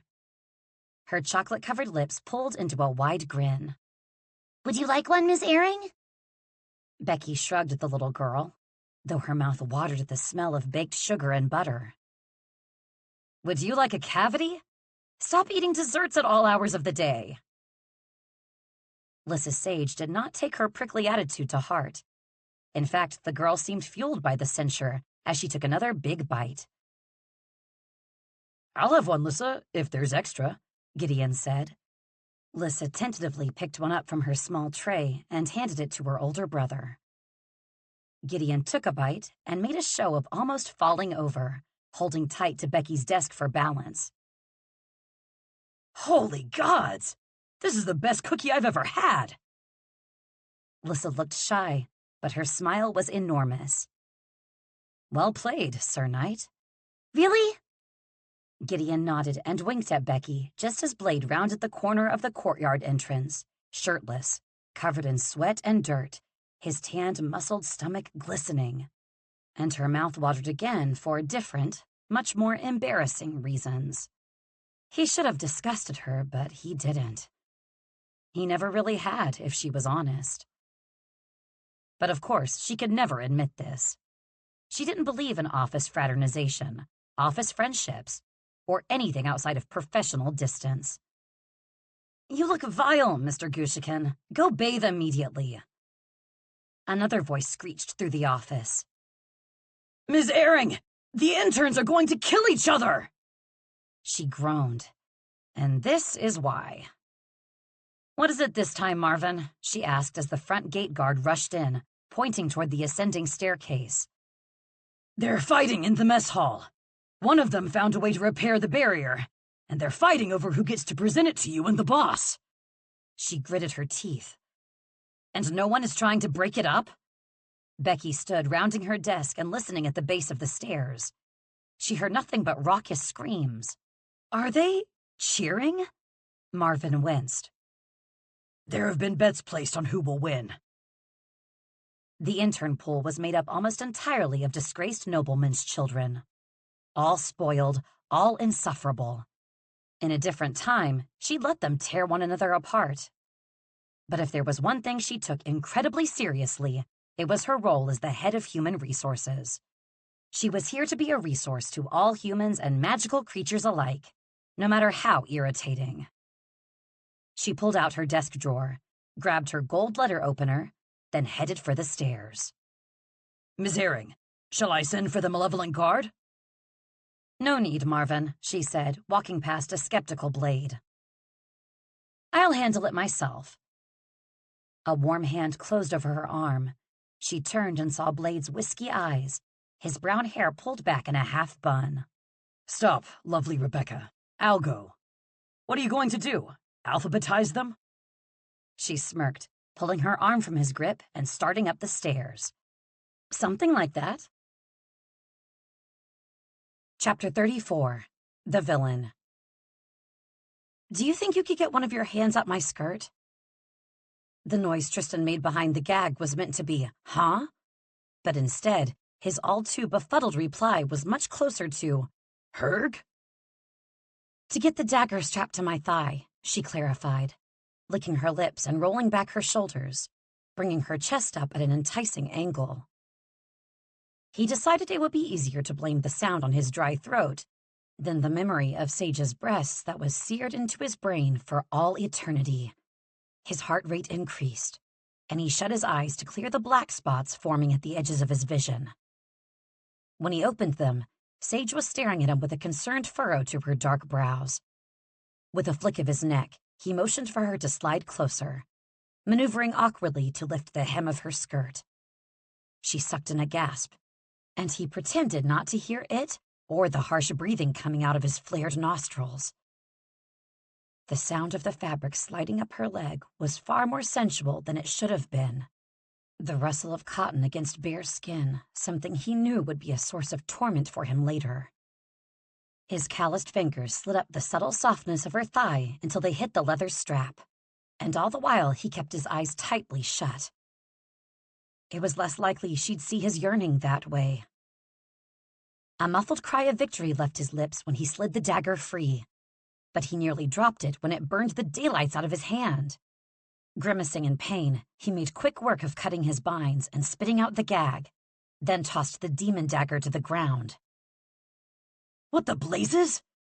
He held tight to his palm. There was a searing burn there, like he'd put his hand to a hot stove. Does it burn you every time you touch it? She looked at him quizzically, eyeing the burn with a frown. No, it feels good when I hold it, like it's warming me. Bracing himself, he gripped the handle and sliced through her binds, dropping the dagger as soon as she was free. Whatever magic it was imbued with must repel mine. That, or even weaponry, was beginning to turn on him. Sage rubbed at the rope burn on her wrists, then held her palms out flat. The dagger took the invitation, jumping into her hand like a hound greeting its master. Absurd. She turned the blade every which way, pouting. That's not nice. It's a tool for harm, Sage. It's not meant to be nice. Shh, it'll hear you. She grinned. He sighed. He went to the bars of the cell, which were rusted and old. They could be easily broken if they were lucky. He looked around the cell for a tool, but the only furniture was a spindly wooden chair and table on the other side of the bars, so brute force would have to do. While he worked on shaking them, a thought struck, and he couldn't let it go. When did the scar stop hurting? He asked casually. When I slit Otto Warson's throat. Her voice was detached, and he immediately felt a pit in his stomach. He hadn't even asked her if she was all right yet. The scar stopped hurting after that, but now it tingles and hums. Like the piece of me the dagger absorbed answers the mark it left on my body. He said, sounding non-committal, one of his many talents. The metal bars were cold beneath his hands as he angled his neck back. You shouldn't have had to kill him. Her answer was immediate and succinct. Oh, believe me, it was my pleasure. Chills skittered across his spine like an icy rain, the sensation so jarring that he couldn't be certain if it was refreshing or unpleasant. The smell of vanilla and roses drowned out the thoughts in his mind as she came to stand next to him, her hair tickling his arm. Don't worry, she said quietly, a smile on her face he'd begun to recognize as false, as much a mask as the hard lines of his mouth. I survived. Now move, let me try. She angled her arm up and brought the dagger down. The two metals reverberated off each other, but no breaks occurred, just an unpleasant clanging, and the bars heating the way the dagger had. Tristan released them with a yelp, shaking out his hands. Sage winced, dropping the dagger to grab his hand.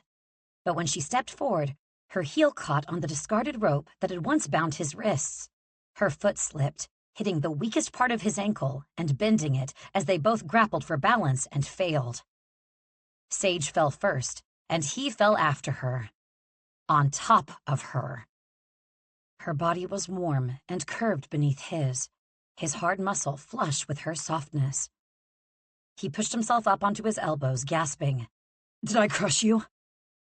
Her lids were drooped, her eyes on his mouth. He should move.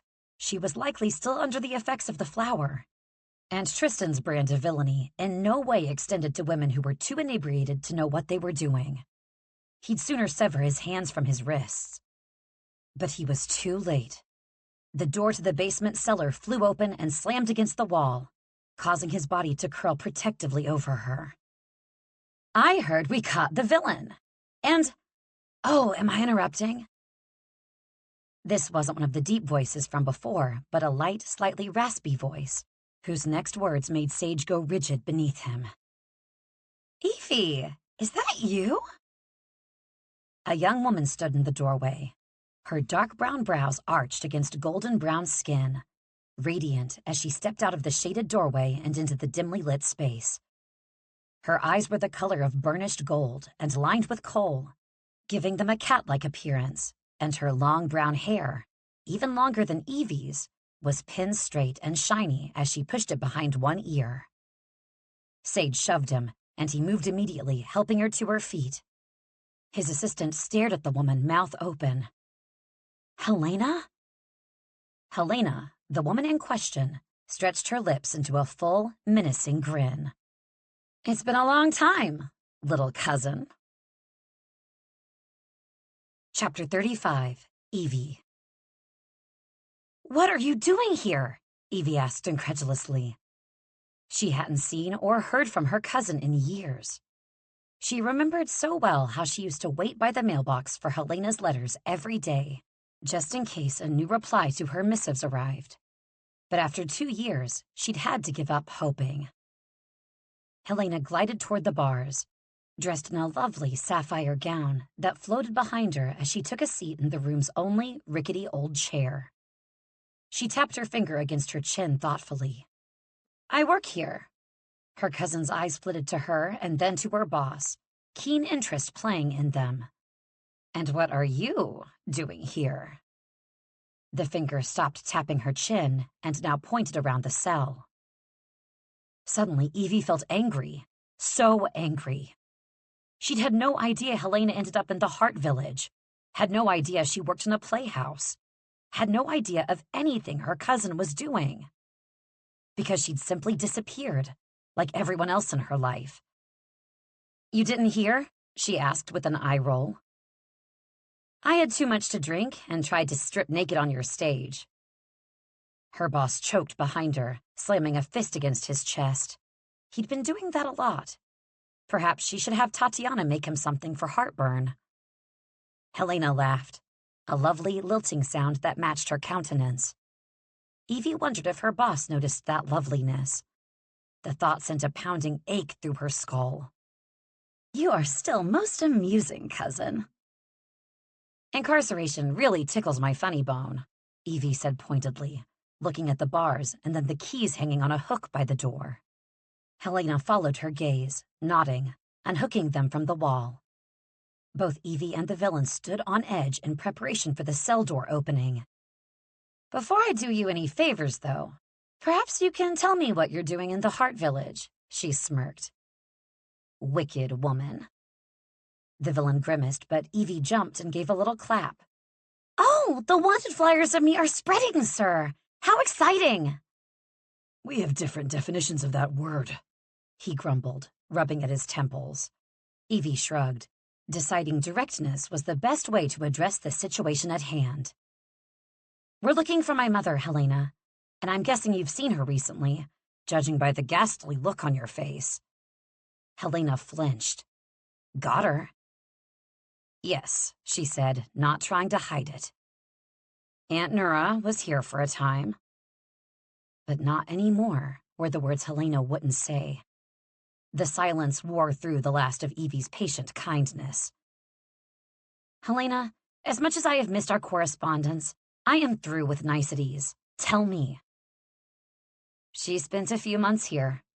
Maybe 2 or 3 years ago. Helena looked haunted. I had just moved to the village when she arrived, after my father remarried. Evie hadn't even known that Uncle Vale had remarried. And his new spouse? Oh, my stepmother is lovely, if not a little boring. I think that's what my father needed. I just didn't want to be in the way when they started their new life, and I was told the Heart Village was a bustling hub of enterprise and opportunity. Helena scoffed at the words like they were a joke.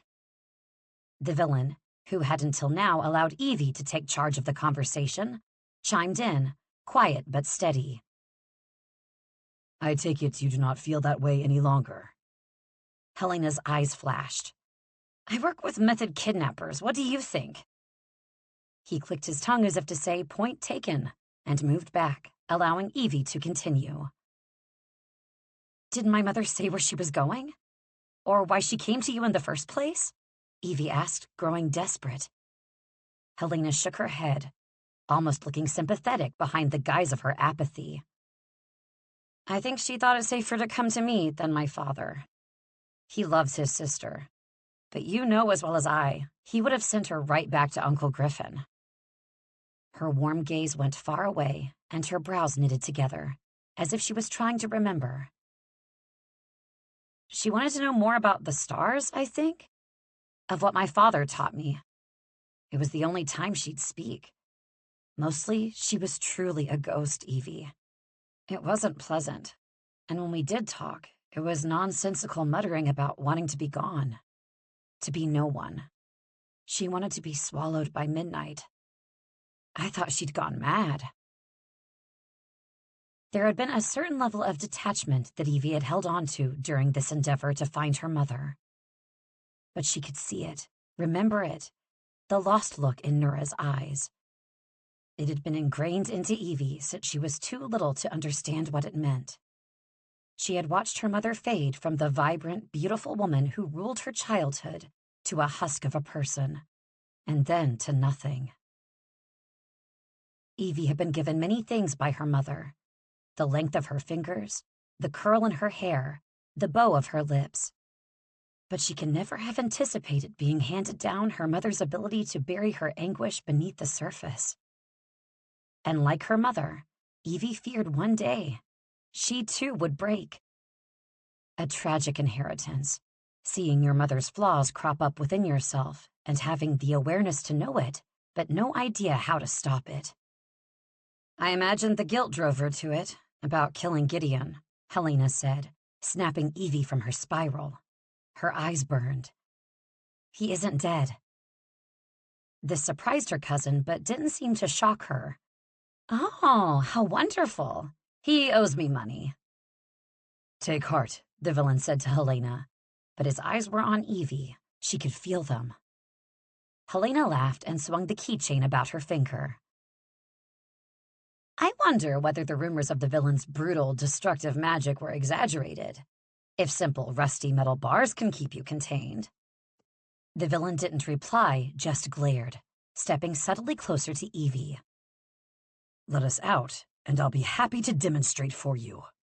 Helena quirked a grin before tossing the keys to the other side of the room, where they landed soundly on the small table near the door. Unfortunately, I cannot do that.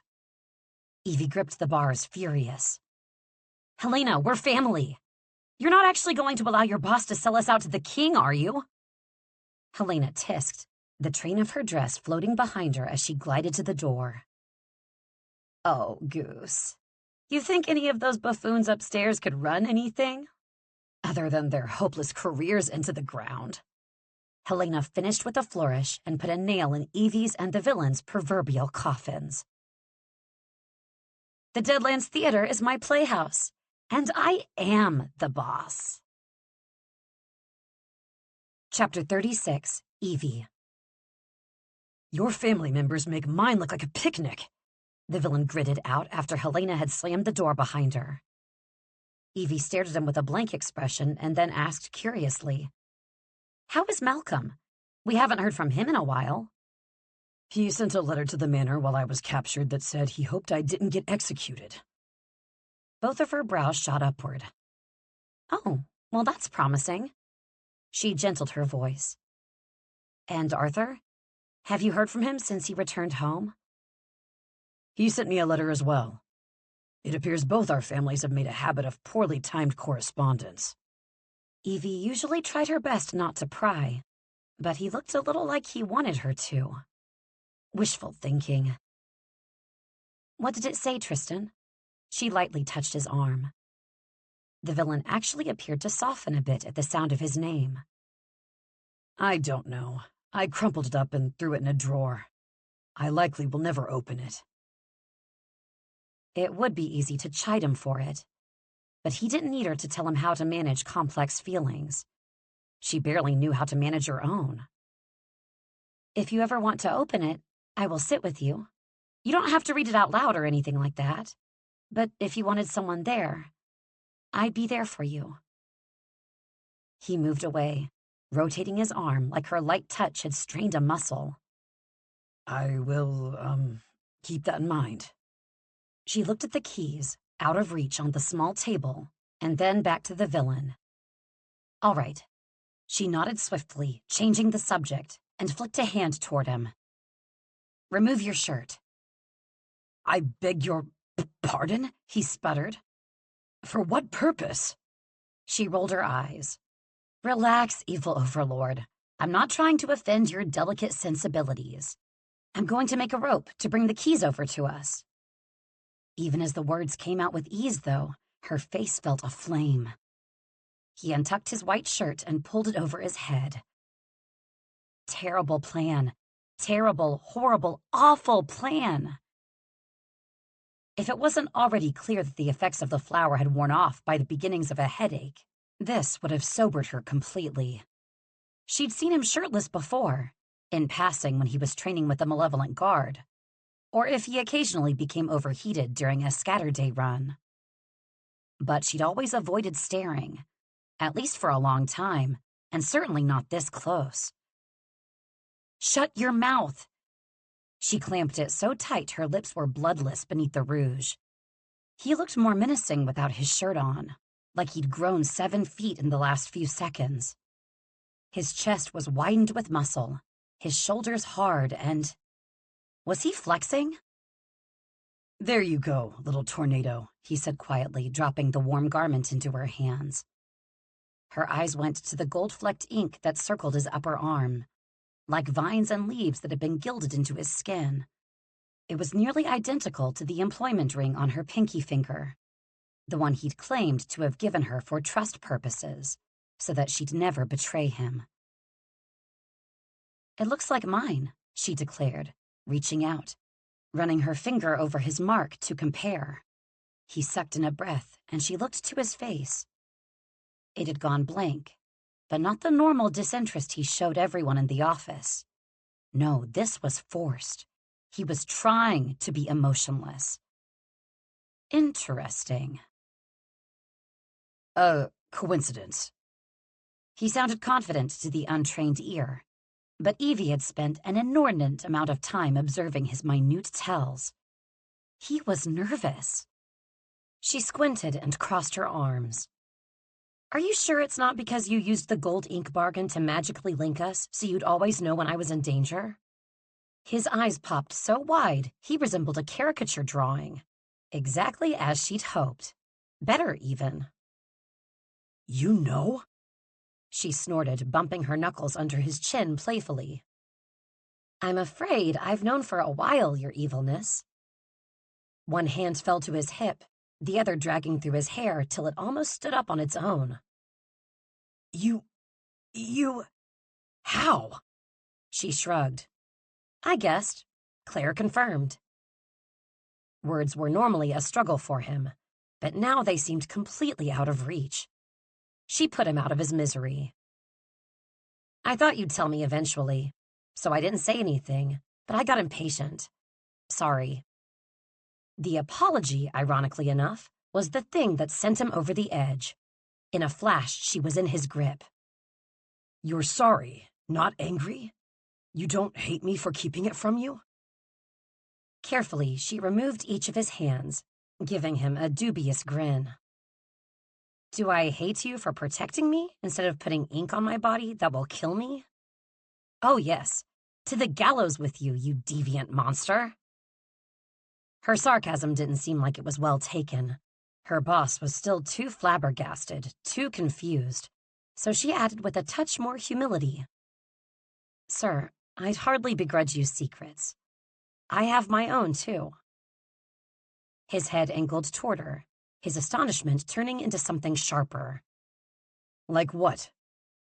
Ignoring him, she frowned at the shirt in her hands. This isn't long enough.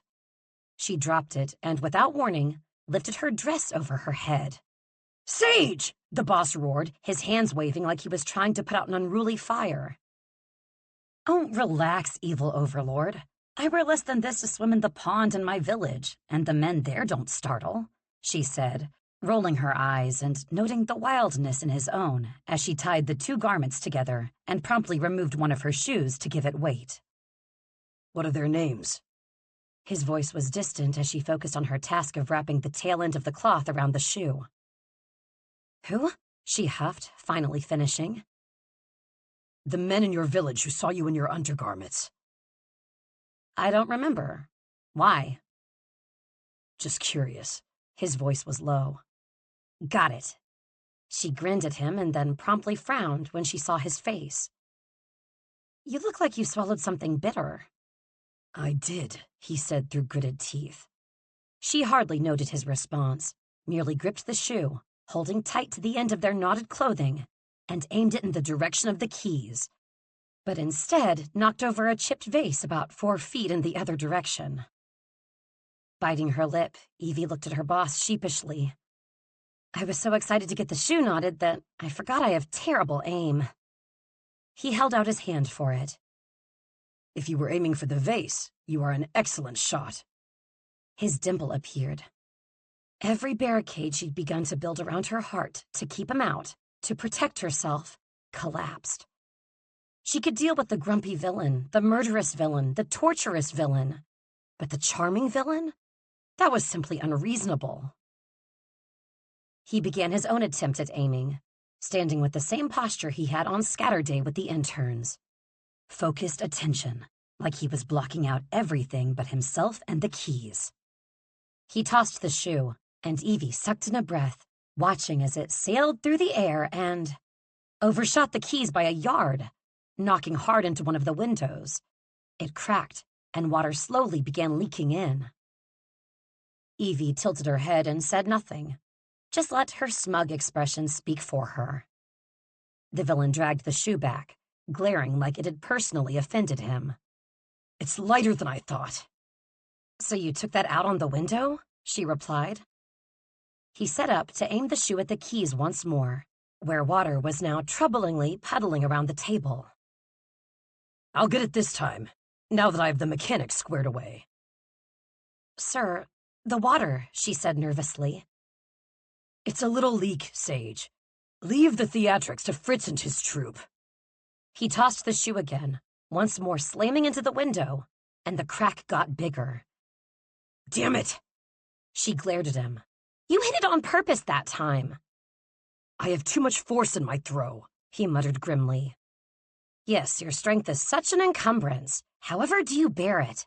She replied sardonically, but the effect of her words was lessened by her heart rate rising at the water now pooling at her feet, soaking up to her ankles and chilling her toes. She took a deep inhale, trying to assure herself that someone would hear all the noise, that the water was leaking in slowly enough that there would be plenty of time. Until a terrible, sharp sound filled the room. The glass of the window was fracturing as cracks covered the entire clear surface, and then it burst. Water rushed in without reservation, streaming in waves, and they were trapped, with no way out. Chapter 37, Becky. Meanwhile, back at the manor. It was 2 men fighting, of course. Banging into each other and knocking tables and chairs over as they went. The damage reports for the broken furniture would fall to Becky, and they would take forever. Before, she was annoyed, but now she was furious. She strutted into the room, footsteps pounding behind her. Rebecca, you could get hurt! Blade's voice echoed up the staircase, but she was too angry to care. Little rats. Cease at once!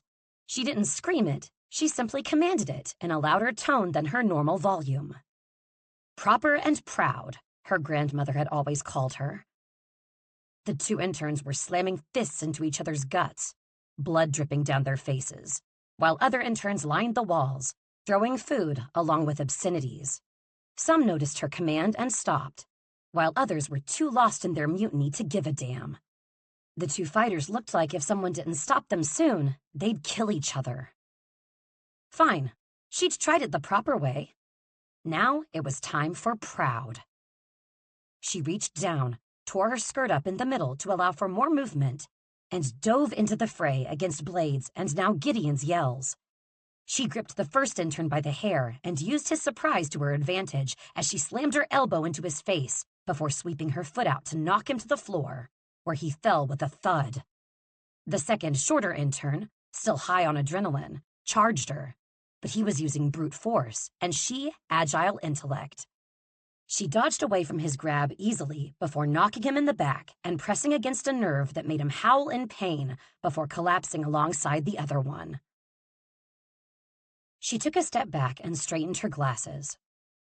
If this hall isn't spotless before the end of the workday, I will be certain to tell the boss in great detail who was responsible and what sort of punishments I would deem appropriate, starting with switching to the non-energizing cauldron brew. There were panicked murmurs, but nobody moved. Now! A flurry of bodies ran frantically to the exit. Nodding, satisfied, Becky spun on her heel, her thigh partially exposed to the cool air in one of the highest points of the manor. She moved what was left of her skirts to cover it before glancing up and finding Blade standing before her. He was gaping at her, his perfect white teeth visible as his mouth hung wide open. What in the Deadlands was that? She'd be lying if she said she didn't enjoy the astonishment on his normally confident face. That was me doing my job. No. Hold on, soldier. Where did you learn to fight like that? She grinned to herself, finding a nearby mirror to fix her hair. She slid the falling pins out, and the thick, silky brown waves fell down her back. Pulling her fingers through the strands, she began pinning it back up. You'd be surprised how paperwork strengthens the muscles. She dropped a pin, and it was fished up quickly by one of her favorite pixies. Thank you, Nalia.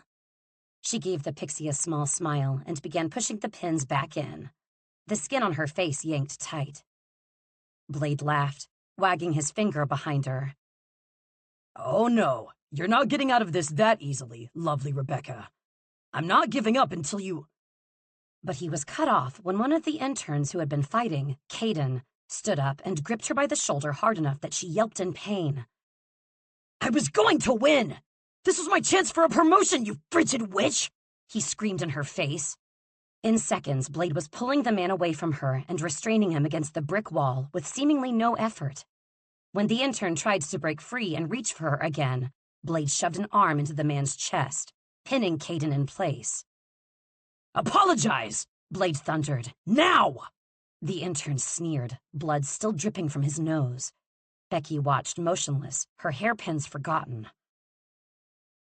I'm sorry, the intern mumbled, still squirming, though he stopped when Blade pressed his arm tighter across the intern's chest.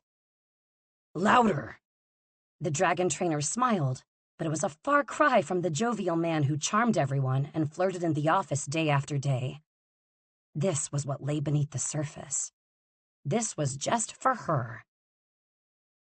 So she can hear you. I'm sorry, Ms. Airing, Caden said loudly, humbly. Blade released him, keeping his body between Caden and her, then pounded the man on the back. There! Now that's better, isn't it? Do we see why manners are important? Blade then gripped the intern by the collar and tugged him close. Speak to her like that again, and I'll throw you to my dragon and let him pick his teeth with your bones. The intern cried, sprinting away as soon as he was released. Becky could only stare, slack-jawed. But Blade had already moved on, like the encounter had never happened, straightening his sky-blue vest. So, where did you learn to fight like that? I need to get back to work, she said hesitantly, backing away. Blade frowned, scratching his head. Of course. Maybe later? She swallowed.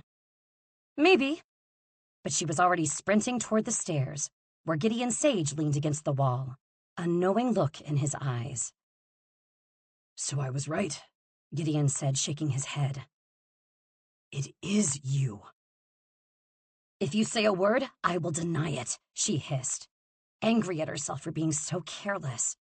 Of course he'd recognized her. She'd just given him blatant evidence with her showmanship. Gideon flattened his mouth into a grim line.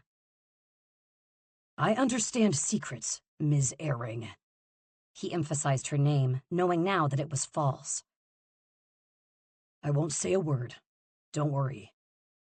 She turned back and noted Blade's frown, the way he eyed the small space between her and Gideon. He was misunderstanding, and she had to let him. Her secret must remain just that, a secret. Or her whole world would topple. And the life she'd built for herself with it.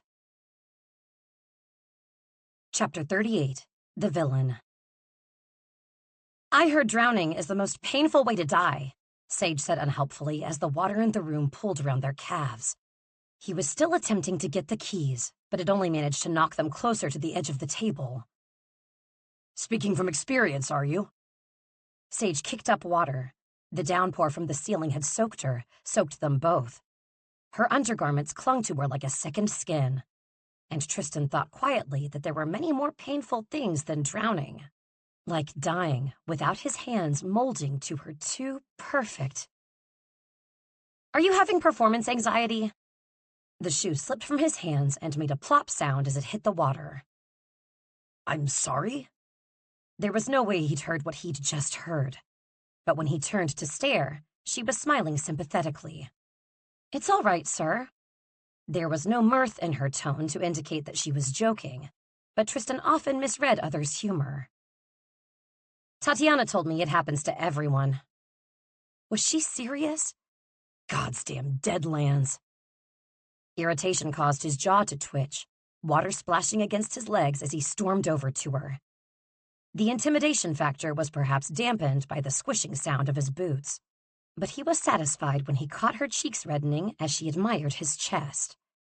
There was a clear, sobered focus to her eyes that hadn't been there when they'd entered the village. I can say with the utmost assurance. His eyes raked over her, and she stopped breathing. When given the privilege, I have no issue performing.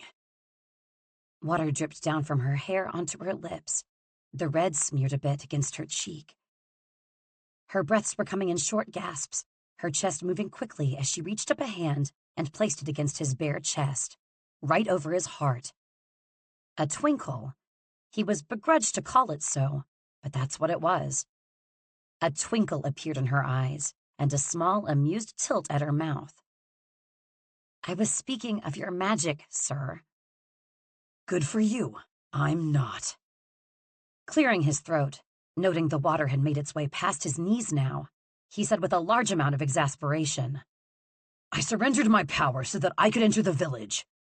She pushed him with no force, just censure. That was incredibly foolish. He didn't look at her, picking the shoe back up and aiming once more for the keys. It was their only condition upon my entry, and I didn't want you to be alone. He aimed again, missed. Again, missed. Aimed again, and this time hit the keys dead on, right into the water, where they sunk like a stone, along with his heart. Someone from the playhouse above would come. He had to believe that. They would not die here, right? Sage would not die here. But the panic raking nails down his spine was spinning a different tale. I wish you'd stop doing that, she said quietly. The water was to his waist now, nearly swallowing Sage up to her chest. He rushed for her and gripped her hips, hoisting her above the water to give her more space to breathe. But it brought their faces inches apart as her hands fell limply to his shoulders. Stop doing what? He asked, embarrassingly out of breath, but he hoped she would assume it was from the exertion. Being so nice, she said calmly, casually, like they were having a normal conversation in his office, and not trapped in a cellar beneath the water that was imminently going to lead to their demise. His face twisted with disgust. Nice? Well, now you're trying to offend me on purpose. It was the twitch of her red lips that started the prickling sensation in his face and neck. Then the squeeze of her fingers against his shoulders, freezing him in place, as he stared at the smattering of freckles faintly dusted across her elegant nose. Her eyes were fixed on his mouth, something desperate in them when she looked up at him. We're going to drown, she whispered. He squeezed his eyes shut and saw her laying in her coffin, then saw her standing atop the stairs of the king's palace with the color back in her cheeks. He felt a tingle in his lips, and Sage removed a hand to shake out her knuckles, as if reliving an unwanted sensation there. He forced emotion below the surface, tried to kill every feeling within him so he didn't need to cope with defeat. He was numb. Until Evie placed the hand she'd been shaking out against his cheek and said with a crack in her voice that fissured his soul, "Please kiss me." There was nothing for the agony as she leaned her head closer to his, as all his muscles froze out of necessity, for if they thawed, there would be no holding back. And why should he? If she wanted reprieve in these final moments, why should he not give it? She couldn't know what that small request was doing to him. How desperately he wanted to. How he'd always wanted to. Her sweet breath brushed against his mouth, and it made him feel drunk. And that word shattered everything. Drunk, the flower effects. That could be the only reason she would ask him for such a thing. His desperation could not extend past the final measly scrap of honor he had left. Honor that seemed to only extend to the one person he wanted above all else. He wondered if she could see the sorrow in his eyes as he said, I can't do that." The wounded look in her own eyes nearly changed his mind, but then, without warning, another window high above them in the corner shattered. Sage screamed, and Tristan pulled her head into his chest, using his body to shield her from the falling glass, as something small and slimy landed on his head. "By the gods!" Kingsley! Chapter 39, Evie. My hero! Evie called happily, picking up the amphibian. She was inches away from pressing her lips to the frog's cheek when he was yanked from her hands. The boss gave her a dark look. "We should not reward defiance, Sage." Though his words came out choppy, he still managed to glare at the frog. "You weren't even meant to come, you little nuisance." Tatiana appeared through the shattered window, her lovely face a welcome sight after their moment of hopelessness, and the mortification Evie would be buried with for the foreseeable future.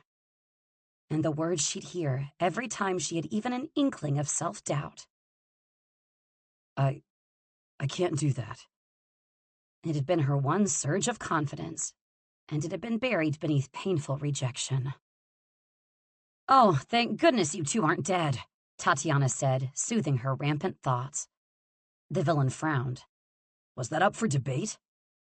Kingsley leaped into the water and swam toward the corner, where the keys had sunk. "Smart boy," Evie cooed, treading water, her toes unable to meet the ground without her head being swallowed. The boss grunted, curling his lip in distaste, then wrapped a hand around her hip and hoisted her up. Tatiana disappeared and was replaced by Claire, who had an odd look as she took in the room. "Goodness, you two are incredibly destructive." Evie grinned. "It's routine at this point." Claire rolled her eyes. "And that doesn't explain why you're both basically naked." Before Evie could come up with a plausible explanation, Kingsley returned with the keys in his little froggy mouth. The boss unlocked the cage door, pushing with all his might against the pressure from the water. The muscles on his back rippled with the force, moving in a way that made her want to douse her head below the cool surface. She couldn't believe that mere seconds before, she'd had her hands all over his skin. When she finally found it in herself to look away, Tatiana and Claire were staring at her and chuckling. She flipped a finger at them, the not nice one. When he'd successfully opened the cage door, the villain turned to where she was treading water behind him, seemingly not noticing her exchange with his sister and the healer. "You first, Sage." The boss helped her through the bars and lifted her toward the broken corner window. She felt two hands reach in to tug her out and up onto the wooden sidewalk above the water.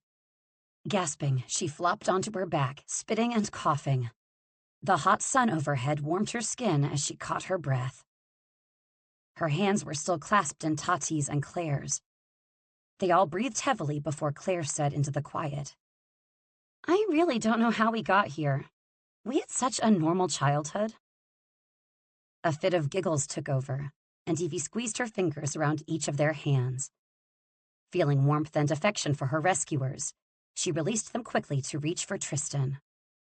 But he wasn't there. And of course, as the gods commanded, she knew that when things were too good, that was the moment when they were about to get very bad. Tristan? Claire leaned over with her, reaching into the overflowing water. Where is he? Did he manage to get the door open from the other side?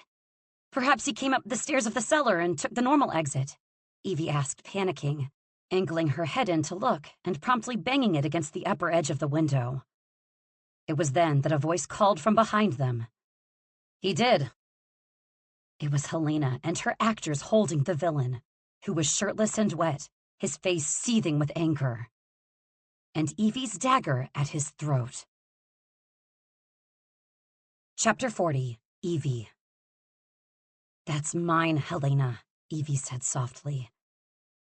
She was sure Claire and Tati would assume she was talking about the dagger, but the dagger was not what she was looking at, or rather who she was looking at. Tristan was held between two of the larger goons, struggling in their grip. Please kiss me. Not now, she begged herself. Her lingering mortification would have to wait until she was alone and could properly scream into a pillow. Claire stepped forward. Release my brother this instant, ruffians! Actors, Fritz corrected, the rest of his companions nodding. This knocked everyone silent. Helena groaned into her hands. Fritz, not now. The man looked hurt and loosened his grip, and that opening seemed to ignite something inside her. Her scar tingled, but instead of just the sensation, her whole shoulder glowed, as it had before she'd dispatched Otto Warson. But this time, the glow was an array of rainbow hues. Her shoulders were bare, with only the corset holding up her chemise, so not only was it visible, it was seriously bright. Gods, Evie, Tati said, covering her eyes. Mine, she said again, eyes still not on the dagger, but it answered her call anyway, glowing the same rainbow hue, and then soaring out of Fritz's hand and back into her own. The villain didn't waste the opening created by the men's surprise. He shouldered away, bolting to her side. Evie angled her body in front of his, gripping the dagger tightly in her hand. It's over, Helena. We're leaving. Evie waved her dagger in the direction of the goons, who covered their heads and ducked away from the glowing magic blade that had answered her call. She was prepared for a fight, if that was what it took. Nobody would harm her or Tristan again. She knew how to use her dagger and would readily discard her heavy morality to... Helena's full lips went into a pout before she looked down and picked at her nails. All right. Evie's racing mind ground to a halt. Wait, that's it? All right? Helena shrugged and combed a hand through her hair, looking like she was over the whole thing. I was going to let you go anyway. I just wanted to see how you'd fare locked up together for a little while. Her cousin leveled a smirk at their soaked undergarments. I had 10 coins on clothing being discarded. She held out her hand to Douglas, who stood to the side, book still in hand. He glared at Evie as he emptied his pockets and handed a pile of coins to Helena. The villain's anger radiated off him. You planned to sell your cousin and me out to the king, and you gambled on us as well? Helena snorted. It was a sure bet, and I was never going to sell you out. The king's the reason our theater is nearly bankrupt. Evie frowned. How do you mean? Helena maintained her haughty stance, but Evie could tell her eyes were haunted. This theater used to be blessed by the gods' magic. Objects coming alive, animals joining the crew, the sets practically building themselves. But lately, it's like the magic is fading, Evie finished. Helena didn't hide the pain in her eyes this time. Exactly. She ran a hand down the side of the building. The Deadlands Theater is dying. And do you blame the king? Claire asked, picking up Kingsley before he chased after a fly. Playing with the ends of her hair, Helena said, It's his fault. He's been rumored to be pushing the bounds of magic for years. Clearly, the rumors are true. And now we all must pay the price. Evie walked over to her cousin and gripped one of her hands. She'd admonish herself later for forgiving too quickly, but she had so little family left to spare. And as careless as Helena was, she was still a part of it. What do you mean? The king claims to be trying to enact the prophecy to save Renadon. Helena sighed, her shoulders drooping, but she didn't release Evie's hand. There are whispers in the Heart Village about Benedict. Not everyone is as loyal as you think they are. Benedict has destroyed families by tampering with magic. And if you want my opinion, I think he plans to steal it all. Evie's heart raced, thoughts coming all at once instead of one at a time. Benedict's desperation to fulfill Renadon's story. Could it be a ruse to mask his true intention? Was the villain merely a scapegoat to hide his own evils? But her thoughts paused when Helena dug a pouch from her skirt pocket and dropped it in Evie's shaking hands. Aunt Nura left this behind. I should have sent it, but she asked for me to wait until the right time. I suppose that's now. The velvet pouch felt like it weighed at least 10 pounds. I think she knew you'd come looking for her, Goose. The day before she disappeared again, she handed it to me with this note. A small rolled-up scroll, no bigger than Evie's index finger, was attached to the pouch, wrapped in a red ribbon. I didn't read it, Helena added. She didn't say where she was going? Evie asked, far gentler than she'd been a moment ago. It felt like there were two versions of herself at war. One was screaming at the top of her lungs with rage and anger, and the other sitting quietly, hurting deeply, waiting for someone to notice, to care. Helena shook her head, finally showing a small amount of sympathy. No, she just said to be sure you had it. Evie frowned, but decided to take the high road. Thank you, Helena. And she meant it. Helena nodded and dipped into a dramatic curtsy. You should go. I may not be willing to turn you in, but there are plenty here who would. She was right. They needed to leave, but she couldn't resist saying goodbye. Helena? Her cousin stopped, shiny hair glossy in the sunlight.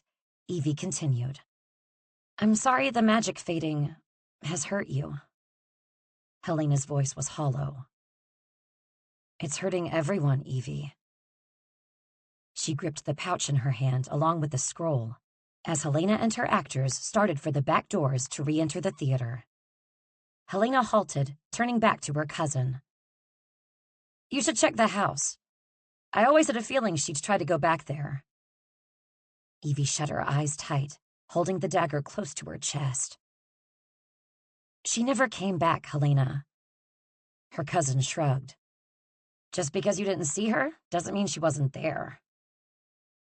The dagger vibrated in her hand, her scar answering it, like they were both warning her not to creep too close to the darkness warring in her heart. Like they were urging her to hold on to herself, on to hope. But as they all walked silently back to the bridge, with no Nura, and even more of the world unveiling its ugliness to her, Evie couldn't help but wonder if she should be warring with it at all. Chapter 41, Evie. Once again, they were without any leads. The ride home was solemn, quiet. Evie ignored the burning pain in her stomach from holding herself upright on the horse and the itching chafe of her thighs. It was odd how discomfort could be ignored when the greater problem presented itself. Her mind was wandering too far away, and Tatiana and Claire's bad news wasn't helping. The innkeeper said the enchantress who resided in the village hasn't been seen in 11 years, Tatiana said, flicking a braid over her shoulder, barely breaking a sweat. The boss was gripping the reins of his black stallion tightly, all cool composure, almost like he was making an effort not to look at Evie.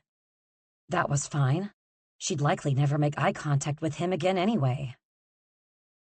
Well, that's wildly unhelpful, the villain grumbled. Is that all the information you obtained? Claire looked freakishly like her brother, avoiding eye contact with Tatiana as she spoke, spine rigid. The Enchantress resides in the Southern Kingdom now, Tristan, imprisoned by the King and Queen for killing the Crown Prince. There was a fierce, unsettling look that passed among all three of them. Even Kingsley, whose expression was normally sweet and innocent, seemed sharper. She was missing something, and watching them quietly communicate with their eyes made Evie feel even more like an outsider.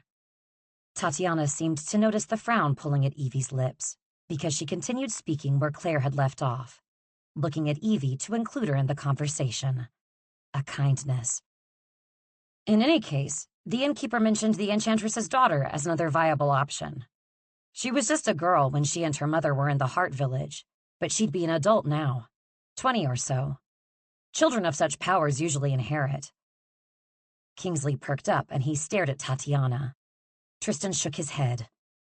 We do not have the time to traipse through the Southern Kingdom on a whim. There must be a better solution. Tatiana gave a shallow nod. Yes, sir. We'll keep looking. They rode on in silence, but Evie couldn't seem to pull her eyes from Kingsley, who she'd think, if she didn't know any better, looked quite sad. The night grew dark as they neared the manor. Tatiana and Claire, upon their return, opted to investigate the growing manor concealment issue tomorrow, and the rest of them convened in the kitchens to plan out the next steps in finding Nura. The boss had donned a shirt, tragically, and Evie herself had changed into a comfortable pair of heels to help her stand taller, and a warm red wool gown, still feeling chilled from the water and from the revelations of the day. The smell of fresh pie crust lightened her mood as she wandered into the cozy kitchen space, smiling at her favorite window. Blade lifted a mug of cauldron brew in greeting from where he stood stiffly next to Gideon, who was sipping the brew and wincing at the taste. You get used to it, Becky reassured him, downing her cup in heaving gulps. Gideon looked at her like she had several heads, and Blade glared at Gideon like he wanted to remove his. That was new. You've returned! Wonderful! Just in time for pie! Edwin called, turning toward them. A white chef's hat sat precariously upon his blue head, and his small glasses had a slight fog on the lenses from the oven's heat. His cheeks were flushed to a deep purple as he put plate after plate on the wood table, each with a piece of gooey apple pie. Welcome back, conquering heroes! Gideon grinned, looking far too at home in an office he's not been at yet a week. But he shrank when he saw the boss's glare. Or conquering villains?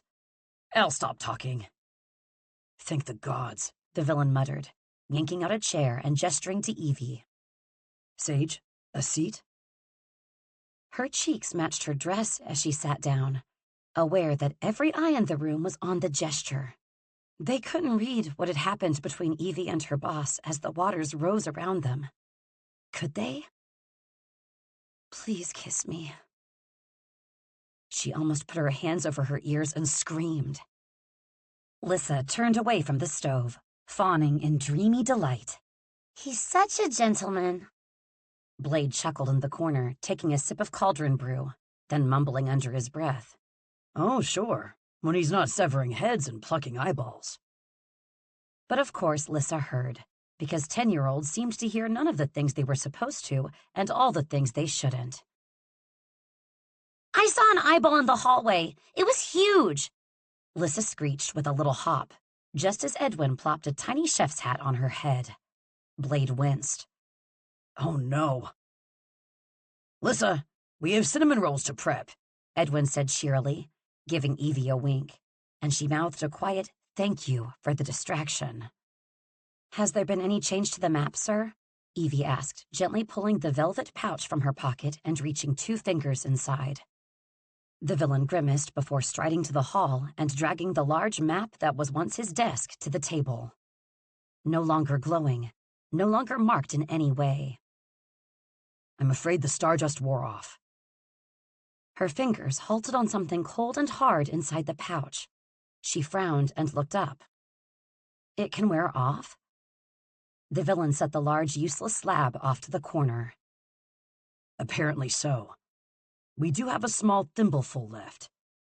We could take a chance and pour it on to see if it lights up with another lead. The object inside the pouch was pointed on one end, with a textured surface, and Evie felt her heart stutter as she dumped the contents into her palm. Becky wandered over, looking at the object with confusion. What is that? It's from my mother. In Evie's palm laid a large corner piece of a gold frame that had been broken away. It was lavish, with swirled inlays she remembered tracing as a little girl. Evie quickly turned it over and stiffened when she read what was etched on the back. Property of the Sage family. Gideon almost dropped his cup as he moved closer. I recognize this. The villain's ears perked up. You do? Gideon held out a hand to Evie. May I hold it, Eve? She licked her lips and dropped the gold chunk into his waiting palm. While Gideon inspected it, Evie untied the scroll affixed to the ribbon. Her fingers went to her lips when she read the words etched there. Find me here, Hasibsi. I'll be safe. I'll be with my friend. She frowned, her brow furrowing as she rubbed a hand down her cheek. Her friend? She looked up to her brother. Gideon? This is from a painting in our house, Eve. Father had a ton of these frames, remember? Got them all specially made from a vendor in the village for Mama's birthday. For her art collection. The words pulled a memory from the depths of her brain, like it had been archived until this moment. Her mother had loved art, had loved portraits and landscapes of people and places that held meaning to her. But her father had put nearly all of them into storage when her mother disappeared. He said he couldn't bear to look at them, but now she wondered if his motives were less romantic and more nefarious. It was always that way, she pondered. When someone revealed themselves to be something worse than what you thought, you were then tasked with sorting through what good parts within them were real, if any. Are you implying she could have been in our village the whole time? With the vendor? Were they friends? Gideon shrugged, handing the frame piece back to her. If that's what the note says, it's possible. Then we must find the vendor at once. We'll go to the village and we can ask. She leaped up but was interrupted by the boss's heavy hand on her shoulder, pushing her back down in her seat. Sage, you aren't going anywhere. You're a wanted woman, as you so joyously celebrated. If you go to your village asking questions, you'll be arrested and taken into custody. There was a stab of defiance in her gut at being told what she could or couldn't do. Even if it was reasonable, even if he was right. I can be subtle, she argued, setting her chin in a stubborn line, climbing to her feet, and removing his hand from her shoulder. You are as subtle as a battering ram, the villain responded dryly, his jaw tightening. Gideon winced, and Blade took a hearty step back. Lissa and Edwin seemed to be purposely ignoring them, hands pushing dough to and fro. Evie wouldn't let him do this, bar her from continuing this investigation, cutting her out now when they were getting so close. He may have soundly rejected her in the cell, but she would not allow him to reject her here, professionally. Sir, I plead with you to see reason. Don't leave me out of this. There was a warning in her words, in the lift of her brow, in the upper tilt of her red lips. All these signs were a reflection of the anger pooling in her stomach like poison. A light-hearted smirk curved his mouth, and it made her want to knock a fist into his smug face. Come now, Sage. Pleading is beneath you. She reeled back with a gasp. Gideon slapped a hand to his head, and Blade pulled his body away like he had wandered too close to a fire. Kingsley hopped up on the table, holding a sign. Danger. Evie was too shocked by the offense to say anything at first, just parted her lips, her words stifled by the hurt that he'd so readily harp on her vulnerable request she'd made when they were near death. He even had the nerve to furrow his brow in confusion when he read the pain on her face. And beyond that, to act surprised, eyes wide as he sliced a hand through the air. Sage, no, that isn't at all what I don't care what you say. Your judgment nearly got us killed in that cellar. I'm hardly going to adhere to it now. I'm coming. A vein throbbed in her head, along with a pounding in her temples. Her cheeks flushed, and her eyes narrowed into slits. The villain recovered quickly, huffing an incredulous laugh. No, you are not. I will go alone and bring back whatever information I find. She let out a growl of frustration. You're wanted too. You'll be arrested on the spot. No, I won't, Sage. He crossed his arms. I have death magic. Anyone who recognizes me beneath my hood will find themselves face first in the dirt. I'm going, she screamed, not trying to temper herself any longer. He glared at her, starting to shake too. No, you are not. It's too dangerous. You can't tell me what to do, she cried. His hands flew in the air in a frustrated gesture. I am your employer. I absolutely can. He turned to Becky. Right, Ms. Airing? Becky was already out the door, waving behind her as she yelled, Nope, not getting involved in this. Goodbye. The boss frowned, losing some steam as he turned back toward Evie. You remain here. You aren't needed for this. My decision is final. He couldn't have hurt her more if he'd literally reached over and slapped her across the face. Her entire life was being needed. It was her value. It was her feeble placeholder in this world. She was his assistant. Not being needed by him was robbing her of her purpose. It was cruel, and he knew it. He's the villain, Evie. The reminder didn't calm her anger at all. She merely managed to stop her body shaking as she smiled dangerously. The boss gulped, and Kingsley held up a sign that read, Run.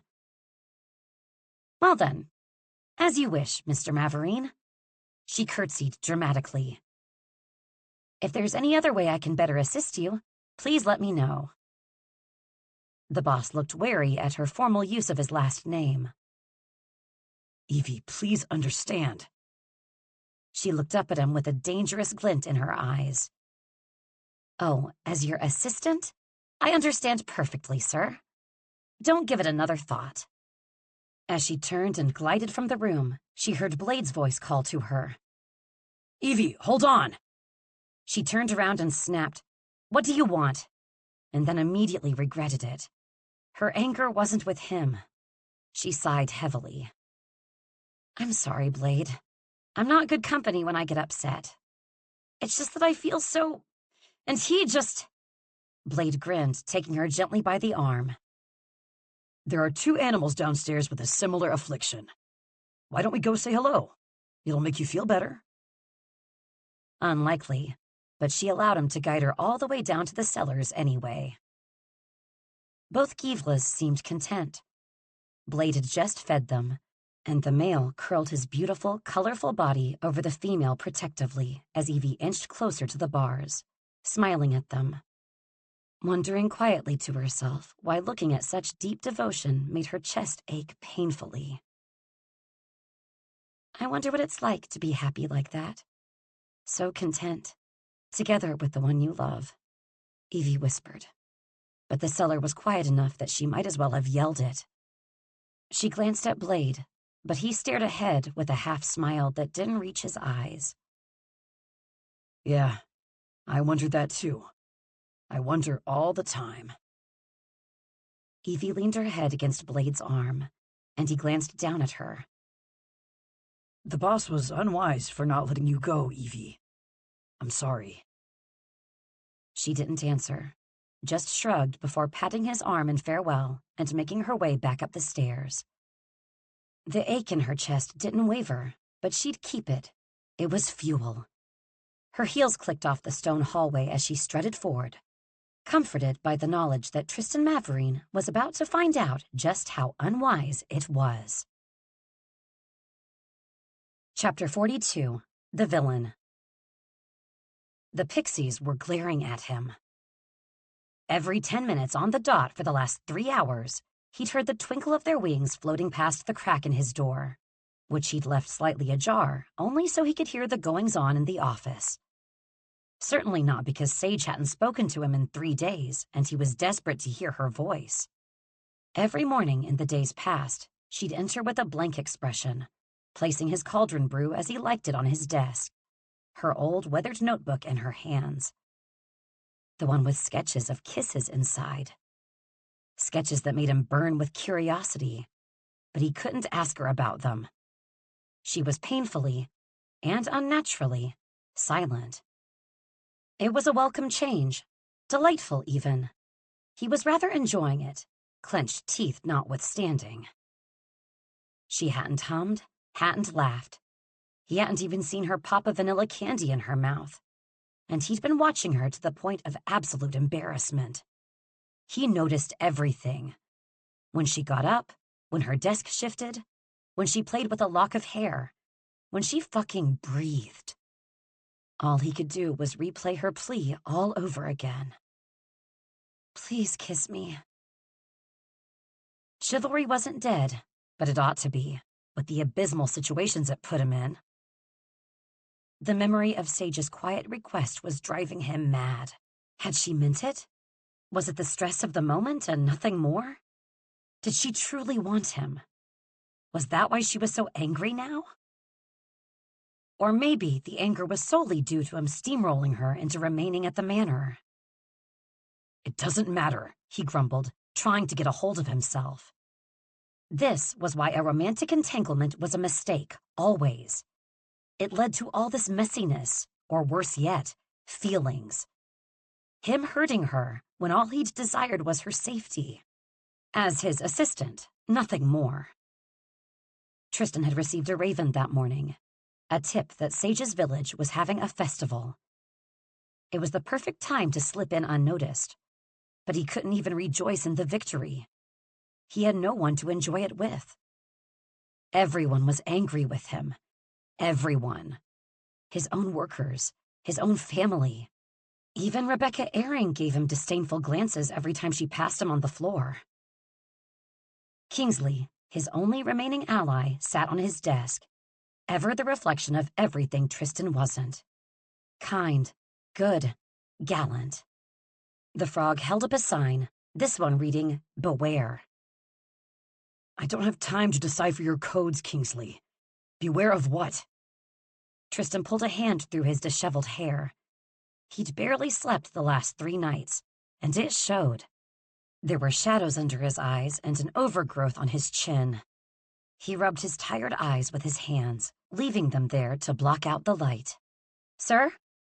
Sage's lilting voice floated in through his cracked door. His hands left his face, and he stood so fast he knocked his chair over.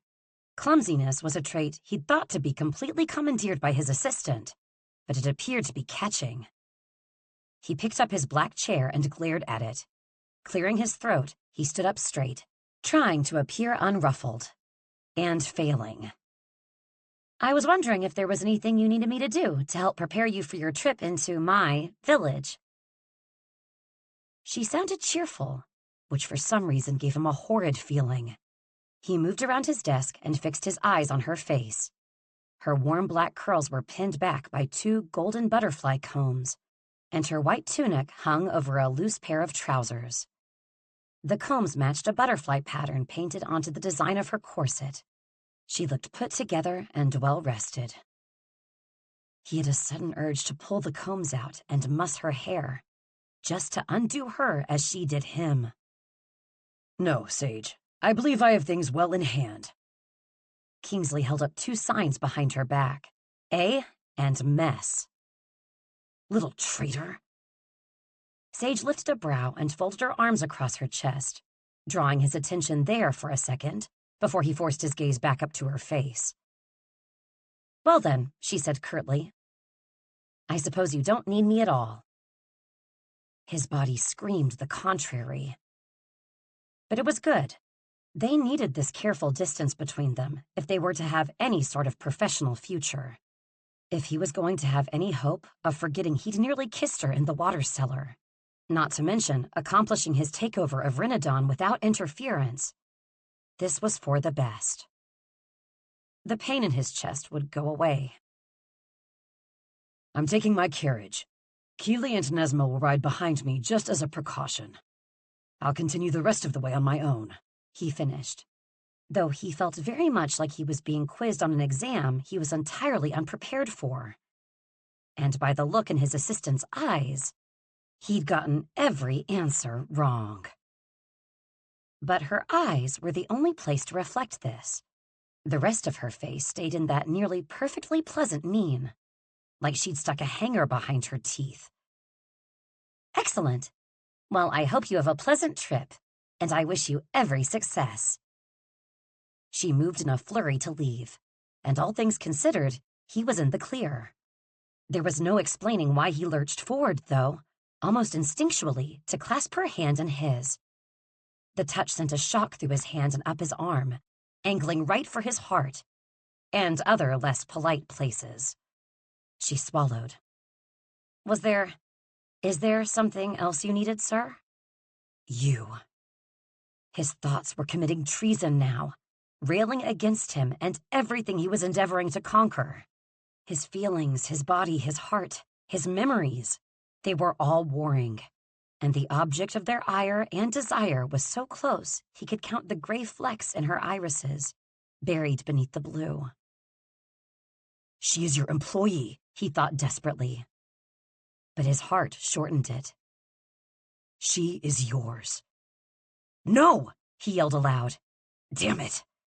Sage ripped her hand from his, probably because he was acting like he'd just been struck by lightning. She took his outburst as a response to her question, thankfully. Or perhaps not thankfully, by the silent fury in her now pained expression. Very well. Have a pleasant evening. He would have a more pleasant evening ripping off each of his fingernails. But he responded, I will return successful. Her eyes softened before she shook her head. I'm sure you will. And how will you spend your evening? He couldn't help asking. She clasped her hands behind her back and tilted her head. Some of the guards invited me to join them for drinks. He didn't like the airiness in her voice. Guards? Which ones? Dante, Amar, Daniel? Daniel is a philanderer, he warned. Sage winked playfully. Let's hope so. She shut the door behind her, and he fell back into his chair, squeezing the armrest so hard a piece of wood cracked off. Kingsley held up 2 more signs. Regret this. I already do, old friend. I already do. Chapter 43. The Villain. Tristan couldn't stand the sound of laughter. Laughter reflected joy, and unfortunately for any person who came into his path this evening, he was determined to squash joy under his foot like a bug. With his hood pulled high over his face, he entered the village fray. Lanterns were strewn about every street corner. Music was playing, couples dancing. Children were watching puppet shows, and there was even a stage off to the side with some sort of play act performance of love lost and tragedy. How maudlin.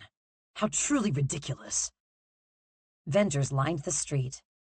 There must have been more than 2 dozen, and as he walked the line, he listened, feeling struck when he heard a name that ripped the air from his lungs. Poor Otto Warson. I heard the villain fed him to his wolves. The villain has wolves? The other voice said. Rest in peace, Otto.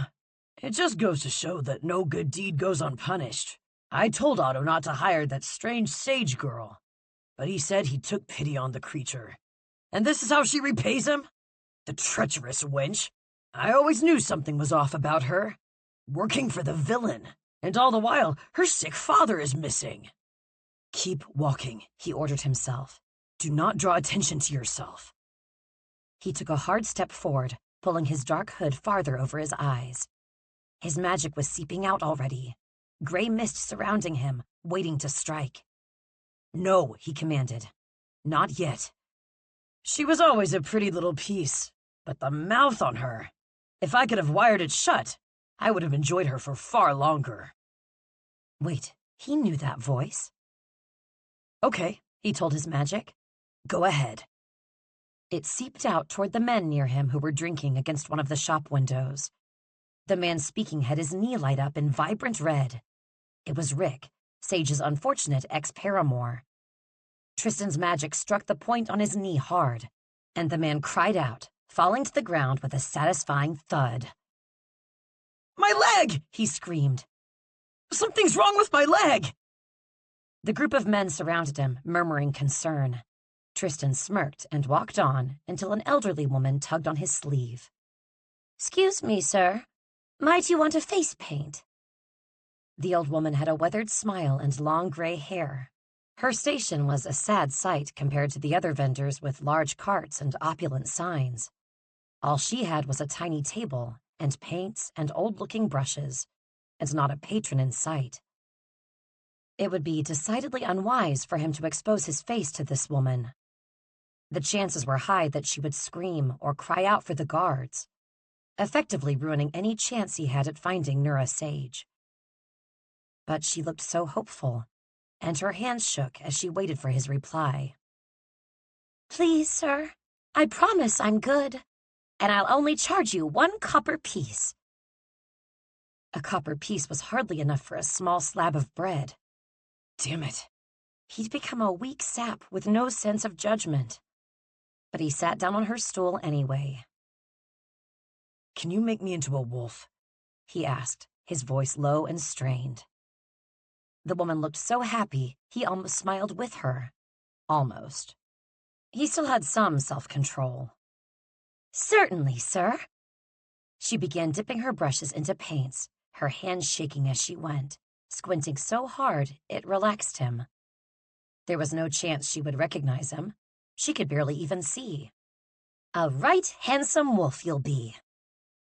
As she painted, he looked along the streets, trying to find a stand that sold portrait frames of any kind.